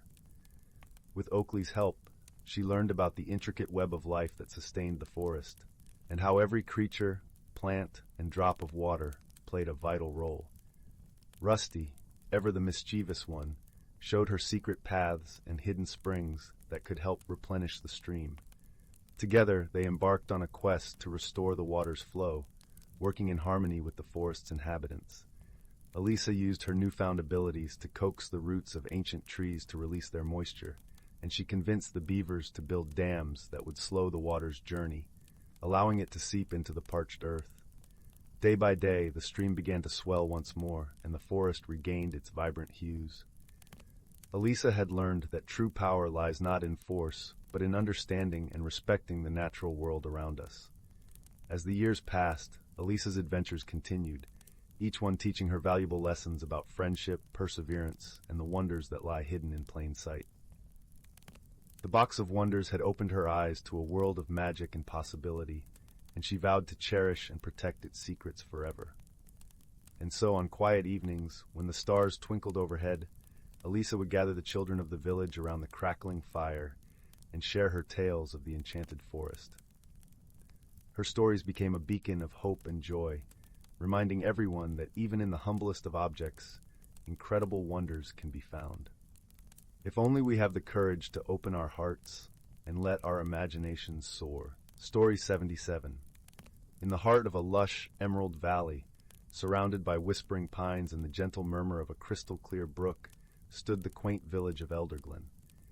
It was a place where the mornings were adorned with the soft glow of dawn mist, and the evenings were serenaded by the lullabies of sweet nightingales.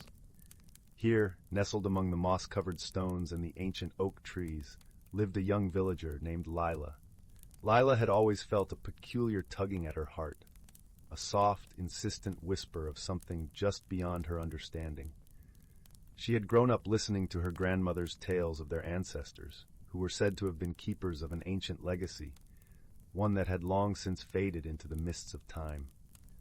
Her grandmother spoke of enchanted artifacts, imbued with the wisdom of the ages, that were hidden away, waiting for the right moment and the right hands to be revealed. One crisp autumn morning, as the golden leaves danced in the breeze and the air was filled with the earthy scent of fallen foliage, Lila found herself wandering along the edge of the forest. There she stumbled upon a path she had never noticed before, a narrow, winding trail lined with old, weathered stones. Intrigued and feeling an inexplicable pull, she decided to follow it. The path led her deeper into the forest, where the light filtered gently through the canopy, casting a serene, dappled glow upon the ground. Birds flitted above her, their songs a symphony of joy and mystery. As she ventured further, Lila came upon a small clearing bathed in sunlight. In the center stood a stone pedestal, overgrown with ivy but unmistakably deliberate in its placement. Perched atop the pedestal was a small, intricately carved wooden box. Lila felt her heart quicken as she approached it, the air around her humming with an ancient energy. Carefully, she lifted the box and opened it to reveal a beautifully wrought pendant, its center a deep, shimmering blue, like the heart of the ocean. As she touched the pendant, a warmth spread through her, bringing with it a cascade of images and emotions, visions of her ancestors, their hands crafting, creating, and nurturing the world around them. With the pendant clasped in her hands, Lila felt a profound sense of belonging. It was as if the whispers of the past were now speaking clearly to her, weaving their wisdom into her very being. The legacy her grandmother had spoken of was not just about ancient artifacts, but about the enduring spirit of her people, their dedication to harmony, to the land, and to each other. As Lila made her way back to the village, the pendant resting warmly against her chest, she realized the lessons of her ancestors were not just stories of old, but guiding stars for her present. She understood now that her heritage was a tapestry of love and resilience, sewn with threads of kindness and wisdom. In the days that followed, Lila shared her discovery with the villagers, and together they began to revive the old traditions. They celebrated the harvest with songs and dances that honored the earth, and they gathered in the evenings to share stories and dreams under the starlit sky. Through her journey, Lila found not only her roots, but also her wings. She learned that the true magic of her heritage lay in the connections it forged between people, nature, and the timeless dance of life itself. And in this newfound understanding, she found peace, comforted by the knowledge that she was a part of something much greater than herself, a legacy of light and love, echoing through the ages. And so, as the village of Elderglen thrived under the gentle glow of the moon, Lila drifted to sleep each night with a heart full of warmth and a spirit alight with the treasures of her past, present, and future, forever intertwined. Story 78. In the quaint village of Willowbrook, nestled between rolling green hills and the whispering woods, there lived a young girl named Lila. Lila was known for her bright eyes that glimmered with curiosity and a heart as open and tender as the petals of a morning bloom. She spent her days exploring the familiar nooks and crannies of her village, but her heart longed for the mysteries that lay beyond. One crisp autumn morning, when the air was filled with the scent of fallen leaves, and the sky was a tapestry of pale blue and fluffy clouds, Lila set out towards the edge of the woods. Her grandmother had often spoken of a place called the Enchanted Glade, a hidden realm where the ordinary turned extraordinary, and creatures of dreams danced in the dappled sunlight. Lila's heart fluttered with a mix of excitement and nervousness as she stepped onto the path lined with golden leaves. The forest canopy arched above her like the vaulted ceiling of an ancient cathedral, sunlight filtering through in warm, gentle rays.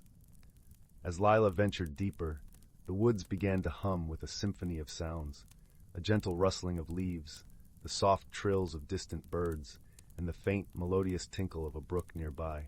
The air was thick with the earthy scent of moss and bark, wrapping around her like a comforting embrace.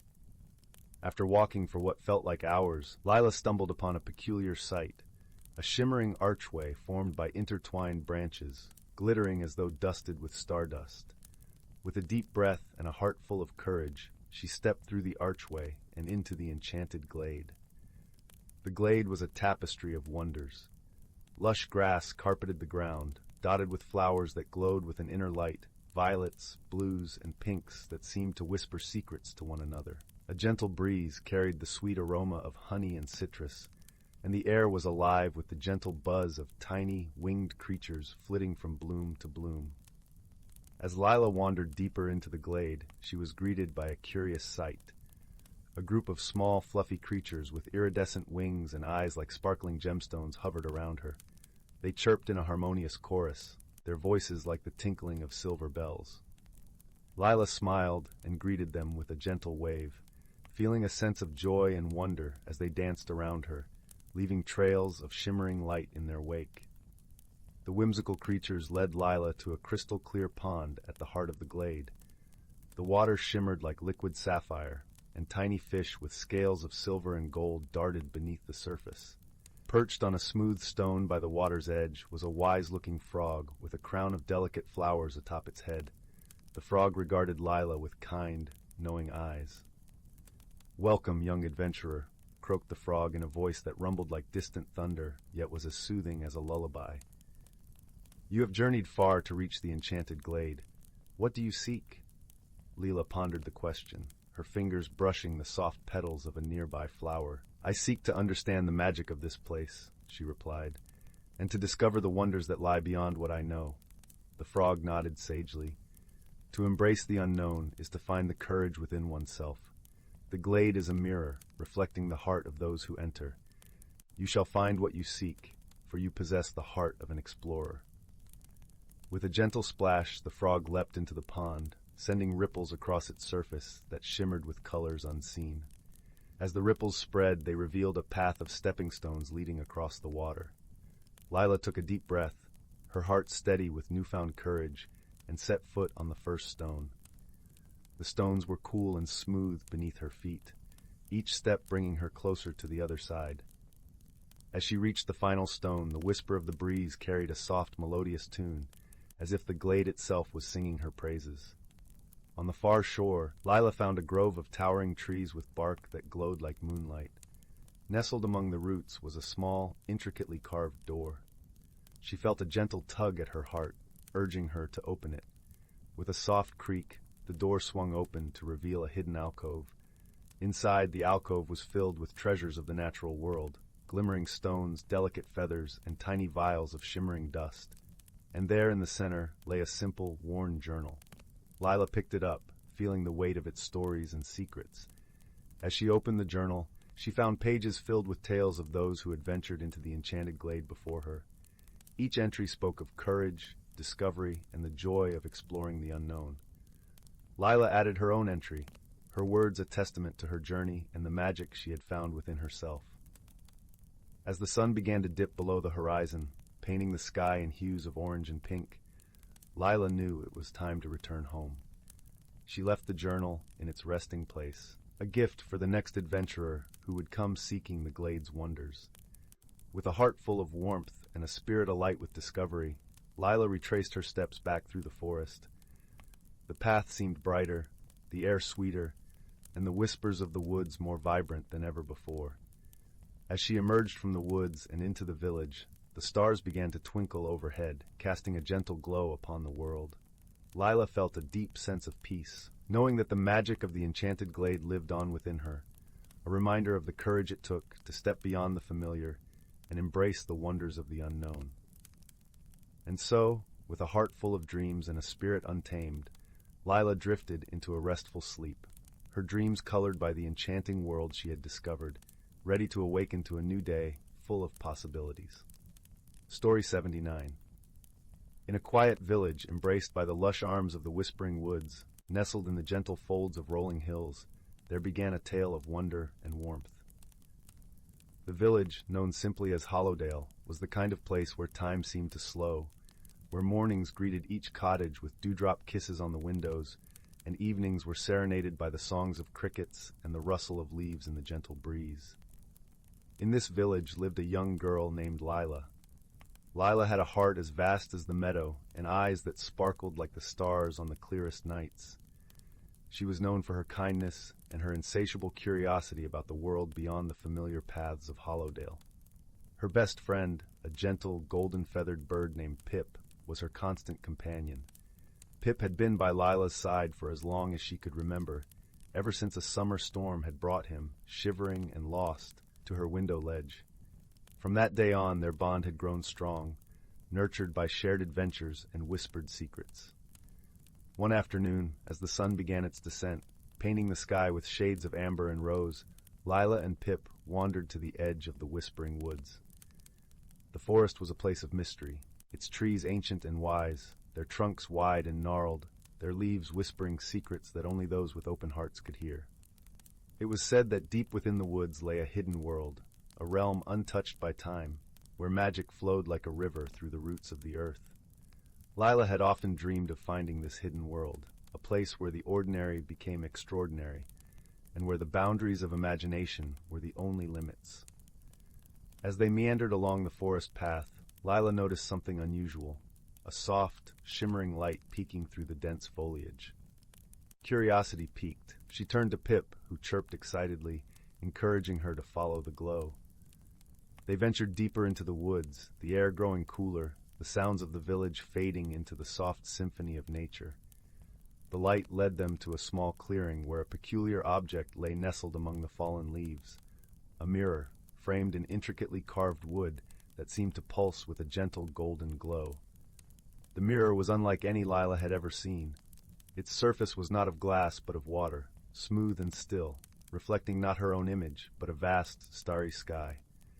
As Lila knelt beside the mirror, a warm, melodic voice filled the clearing, resonating from the depths of the mirror itself. "Seekers of truth and wonder, you have found the gateway of echoes," it said. "To step through is to embark on a journey that will change you, to see the world with new eyes and understand the whispers of the ancient trees." Pip fluttered to her shoulder, his gentle weight a reassurance. Lila's heart raced with a mix of excitement and trepidation. She knew this was the moment she had longed for, the beginning of an adventure that could lead her to the hidden world she had always imagined. Determined, she reached out and touched the surface of the mirror. The water shimmered beneath her fingertips, and in an instant, the world around her transformed.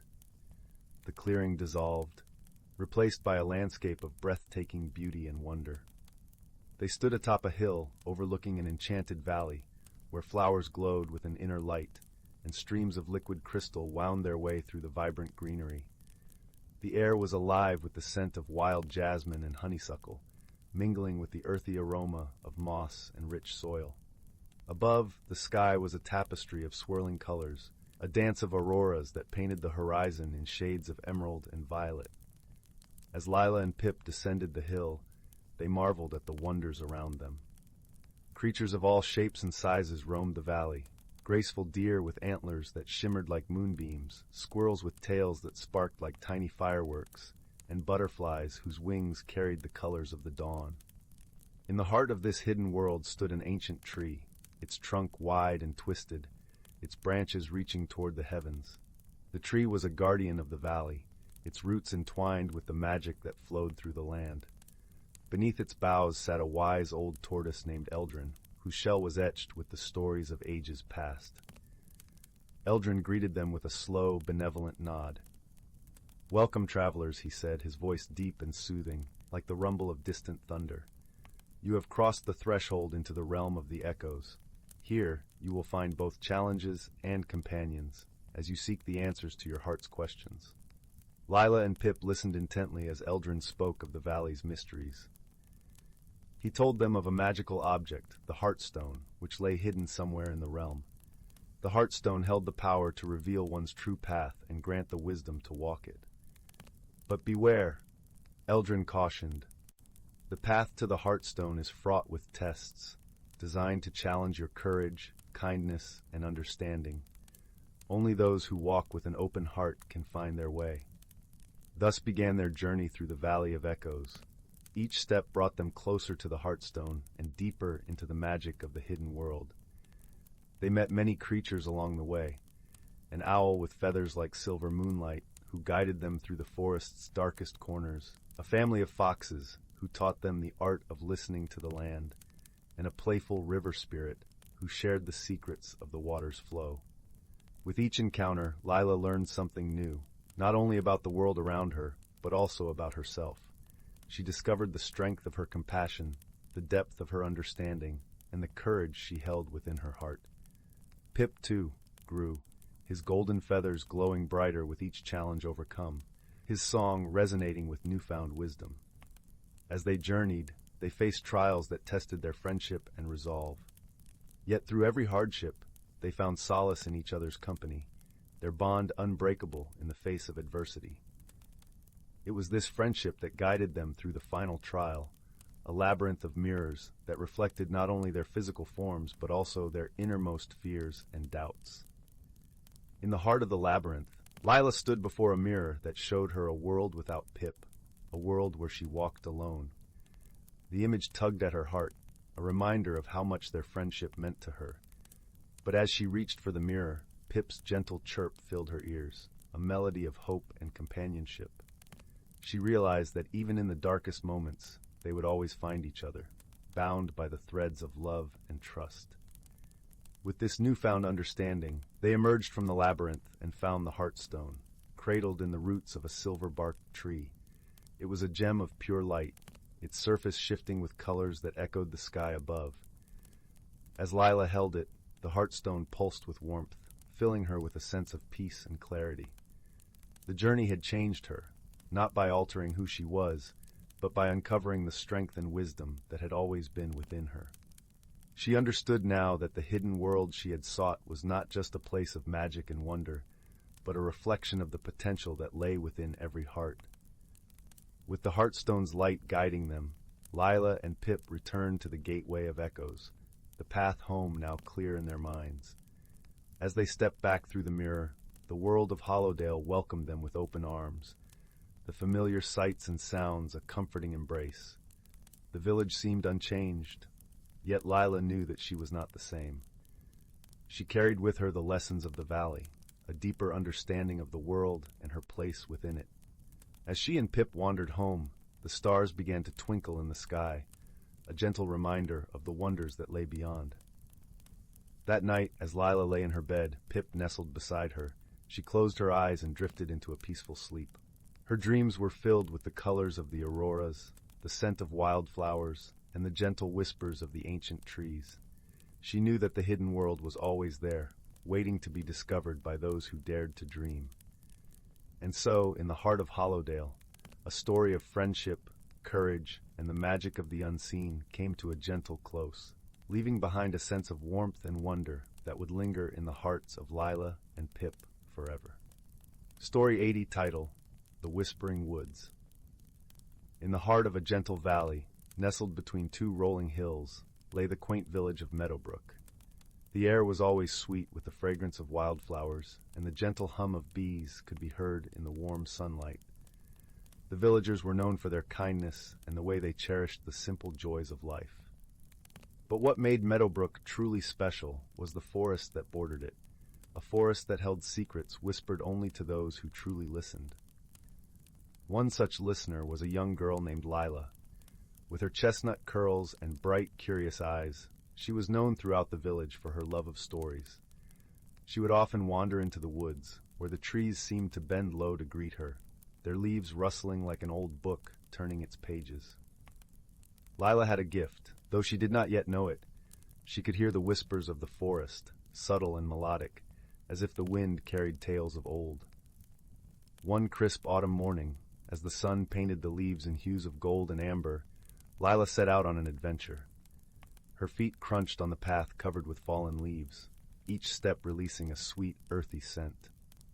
She was drawn deeper into the forest than she had ever ventured before, her heart thumping with a mixture of excitement and trepidation. As she walked, she noticed something unusual, a soft glow emanating from a cluster of trees. Her curiosity piqued, Lila made her way toward the light. There, nestled within the roots of an ancient oak, lay a small, intricately carved wooden box. It seemed to pulse with its own gentle light, casting a warm glow on Lila's face. She knelt beside it, her fingers tracing the delicate carvings that adorned its surface, an intricate pattern of leaves and vines that seemed to dance under her touch. Lila hesitated for a moment, but the whispering winds urged her on. She opened the box, and inside lay a shimmering amulet, its surface catching the dappled sunlight filtering through the canopy above. It was unlike anything she had ever seen, a delicate pendant shaped like a leaf, with veins of silver and a soft, emerald glow at its heart. As her fingers brushed against it, a warm sensation spread through her, as if she were being embraced by the forest itself. The whispers around her grew clearer, weaving tales of magic and wonder. She understood now that the amulet was no ordinary trinket. It was a key to the hidden world within the woods, a world that awaited her discovery. With the amulet around her neck, Lila felt a newfound sense of purpose. She continued deeper into the forest, the trees parting like curtains to reveal a path that seemed to wind through time itself. The air shimmered, carrying the scent of pine and the distant sound of laughter. As she walked, she encountered the forest's inhabitants, gentle creatures that emerged from the shadows, curious and unafraid. A family of deer paused in their grazing to watch her pass, their eyes reflecting the amulet's glow. Birds with feathers like rainbows sang songs that intertwined with the whispers, creating a melody that resonated in Lila's heart. The path led her to a clearing, where the sunlight spilled like liquid gold across a meadow. In the center stood a figure, a tall, graceful being with skin like bark and hair woven with leaves. Her eyes were a deep green, filled with wisdom and kindness. She extended a hand in welcome, her voice like the rustling of leaves. "Welcome, Lila," she said. "I am Silva, guardian of the Whispering Woods. You have been chosen by the forest to carry its stories and share its wisdom. With the amulet, you hold the power to bridge our worlds." Lila felt a thrill of awe and responsibility. "But why me?" she asked, her voice barely a whisper. Silva smiled, a gentle breeze ruffling her hair. "Because you listen, dear one. You hear the stories that others overlook. The forest chose you because your heart is open and your spirit kind." With Silva by her side, Lila learned the ways of the forest. She discovered that every tree, every brook, held a tale waiting to be told. She learned to understand the language of the leaves and the songs of the wind. Each day, the forest revealed a new mystery, a new wonder, as if eager to share its secrets with its new friend. As the days turned to weeks, Lila found herself growing, both in understanding and in heart. The challenges she faced were met with wisdom and courage, and she found comfort in the friendships she forged with the forest's denizens. The amulet, which had once felt heavy with responsibility, now felt like a part of her, a symbol of her bond with the Whispering Woods. One evening, as the stars began to twinkle like diamonds in the twilight sky, Lila sat with Silva by a bubbling brook. The water reflected the night sky, creating a mirror of endless possibilities. "You have grown, Lila," Silva said, her voice soft and proud. "The forest has gifted you with its stories, and you have become their keeper." Lila looked at the amulet, its glow a constant reminder of her journey. "I understand now," she said. "The stories are not just tales of the past, they are lessons for the future, guides for those who listen." Silva nodded, her eyes filled with the warmth of 1,000 sunsets. "Remember, Lila, that the greatest stories are those that bring people together, that teach love and kindness. You have the power to share these stories, to weave them into the hearts of those who need them." As Lila returned to Meadowbrook, she carried the forest's whispers with her. She shared its tales with her village, her words painting pictures of magic and wonder, of friendship and courage. The villagers listened, their hearts opening to the wisdom of the woods. And so the Whispering Woods became a part of Meadowbrook, its stories a bridge between two worlds. Lila, with her amulet and her gift, became a storyteller, a guardian of both the forest and her village. Her tales were filled with the whispers of the woods, echoes of the journey that had changed her forever. As the years passed, the forest continued to share its secrets with those who listened. And in the heart of it all, Lila remained, a beacon of hope and kindness, a testament to the power of stories and the bonds they create. And every so often, when the wind was just right, the villagers would hear the gentle rustling of leaves, as if the forest itself was whispering its gratitude for the girl who had listened. In the warmth of the village, under the starlit sky, Lila's stories became part of the fabric of Meadowbrook, a tapestry woven with love and wonder, forever connecting the hearts of those who dared to listen. Story 81. Once upon a time, in a village nestled between rolling green hills and the Whispering Woods, there lived a curious young boy named Oliver. His heart brimmed with the desire to explore, and his mind danced with dreams of distant lands and new discoveries. Each night as he lay in bed, the wind outside his window seemed to call his name, inviting him to seek out the wonders of the world beyond his sleepy little village. One golden afternoon, as the sun dipped low on the horizon, casting long shadows that stretched like fingers over the cobblestone paths, Oliver decided to follow a path he had never taken before. The path wound past the edge of the village, where the air was sweet with the scent of blooming lavender, and the gentle rustle of leaves filled the air like a soft lullaby. As Oliver ventured further, he stumbled upon a meadow that seemed to pulse with magic. The grass shimmered like emerald silk, and wildflowers bloomed in a riot of colors so vivid they seemed to hum with their own melody. In the center of this enchanting meadow stood a grand, ancient tree, its bark twisted into intricate patterns that whispered of stories untold. With a heart full of wonder, Oliver approached the tree. As he touched its rough bark, he felt a gentle warmth spread through him, as if the tree was greeting him with an embrace. To his amazement, the tree began to shimmer, and a hidden door appeared at its base, outlined in soft, glowing light. Summoning his courage, Oliver stepped through the door and found himself in a world unlike any he had ever imagined. The sky above was a tapestry of swirling colors, where stars twinkled like diamonds amidst ribbons of vibrant light. The air was alive with the sweet fragrance of honey and jasmine, and a gentle breeze caressed his face, carrying with it the soft chiming of tiny bells. As Oliver explored this wondrous place, he encountered creatures of all shapes and sizes. There were delicate winged sprites that fluttered like living jewels, giggling as they danced on the breeze. A family of moonlit moths guided him along a winding path lined with luminescent mushrooms that glowed softly underfoot, lighting his way with their gentle luminescence. In the heart of this enchanted realm, Oliver met a wise old tortoise named Tiberius. With eyes that sparkled like the clearest pools, Tiberius spoke in a voice as gentle as the rustling leaves.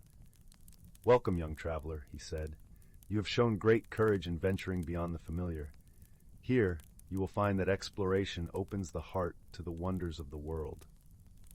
As they talked, Tiberius shared stories of the land, of its magic and its mysteries. He spoke of the importance of curiosity and the beauty of embracing the unknown, teaching Oliver that the world was full of treasures waiting to be discovered by those willing to seek them. Oliver felt a warm glow of understanding settle within him. He realized that his journey was not just about discovering new places, but also about discovering his own strength and courage. With Tiberius's guidance, Oliver helped solve gentle puzzles that tested his wit and kindness, each one a lesson in patience and friendship.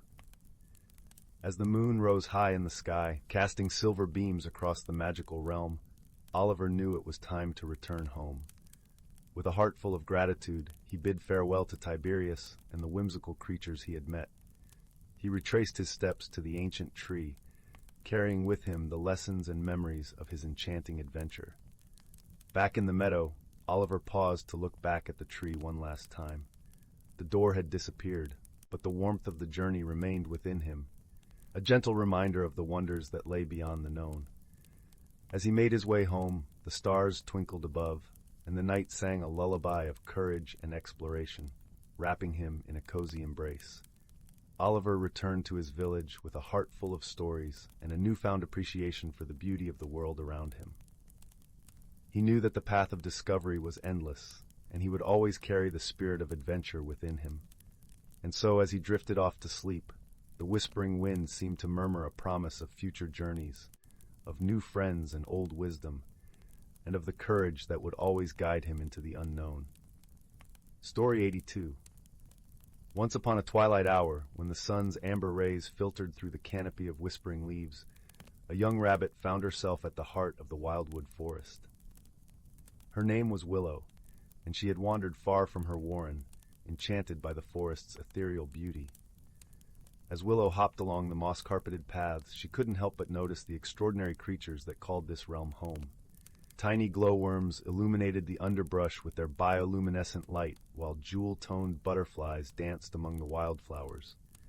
In the distance, the haunting call of a wood thrush echoed through the ancient trunks. Willow's long ears perked up at the approach of a familiar sound, the gentle tapping of a woodpecker's beak against bark. She followed the rhythmic drumming until she came upon a magnificent oak tree, its branches reaching skyward like gnarled fingers. At its base sat a wizened old squirrel, his fur the color of rust and his eyes twinkling with mischief. "Well, well," the squirrel chuckled, "if it isn't young Willow, wandering far from home. What brings you to the depths of the wildwood, little one?" Willow shuffled her paws shyly. "I was drawn by the forest's beauty, Elder Nutkin. Everything here seems so alive, so magical." The old squirrel nodded sagely. "Aye, there's an enchantment to these woods that few can sense. You see, the wildwood is a realm where the boundaries between the natural and supernatural grow thin, especially during the changing of the seasons." As if on cue, a crisp autumn breeze swept through the forest, carrying with it a shower of crimson and gold leaves. Willow watched in wonder as the fallen foliage swirled and danced, seemingly guided by an unseen force. "The seasons hold great power here," Nutkin explained. "In autumn, the veil between worlds grows thin, allowing the magic of transformation to flow freely. The leaves don't simply fall, they perform one last dance before returning to the earth." Willow's eyes grew wide with amazement. Suddenly, a nearby stream seemed to shimmer with an iridescent glow. Tiny sprites, no bigger than fireflies, emerged from the water's surface, their gossamer wings leaving trails of stardust in their wake. The summer sprites have returned to the forest to prepare for the coming winter, Nutkin said. They will spend the cold months weaving enchantments into every icicle and snowflake, ensuring that the frost holds its own special magic. As the evening deepened, Willow became aware of the symphony of life that surrounded her. The hooting of owls, the chirping of crickets, the rustling of unseen creatures in the undergrowth, all woven together in a harmonious chorus. "You see, little one," Nutkin whispered, "the wildwood is a balanced realm where every being, from the mightiest oak to the smallest insect, plays its part in maintaining the harmony of nature. We all have our roles to play, our wisdom to share." Willow nodded, a newfound appreciation for the forest blooming within her. As the night drew to a close and the first hints of dawn peeked over the horizon, she bid farewell to the wise old squirrel, her heart filled with wonder and her mind brimming with the ancient tales of the wildwood. From that day on, Willow carried the lessons of the forest with her, sharing its secrets with all who would listen. For in the wildwood, magic was more than just illusion. It was the very essence of life itself, pulsing through every leaf, every stream, every creature that called these enchanted woods home.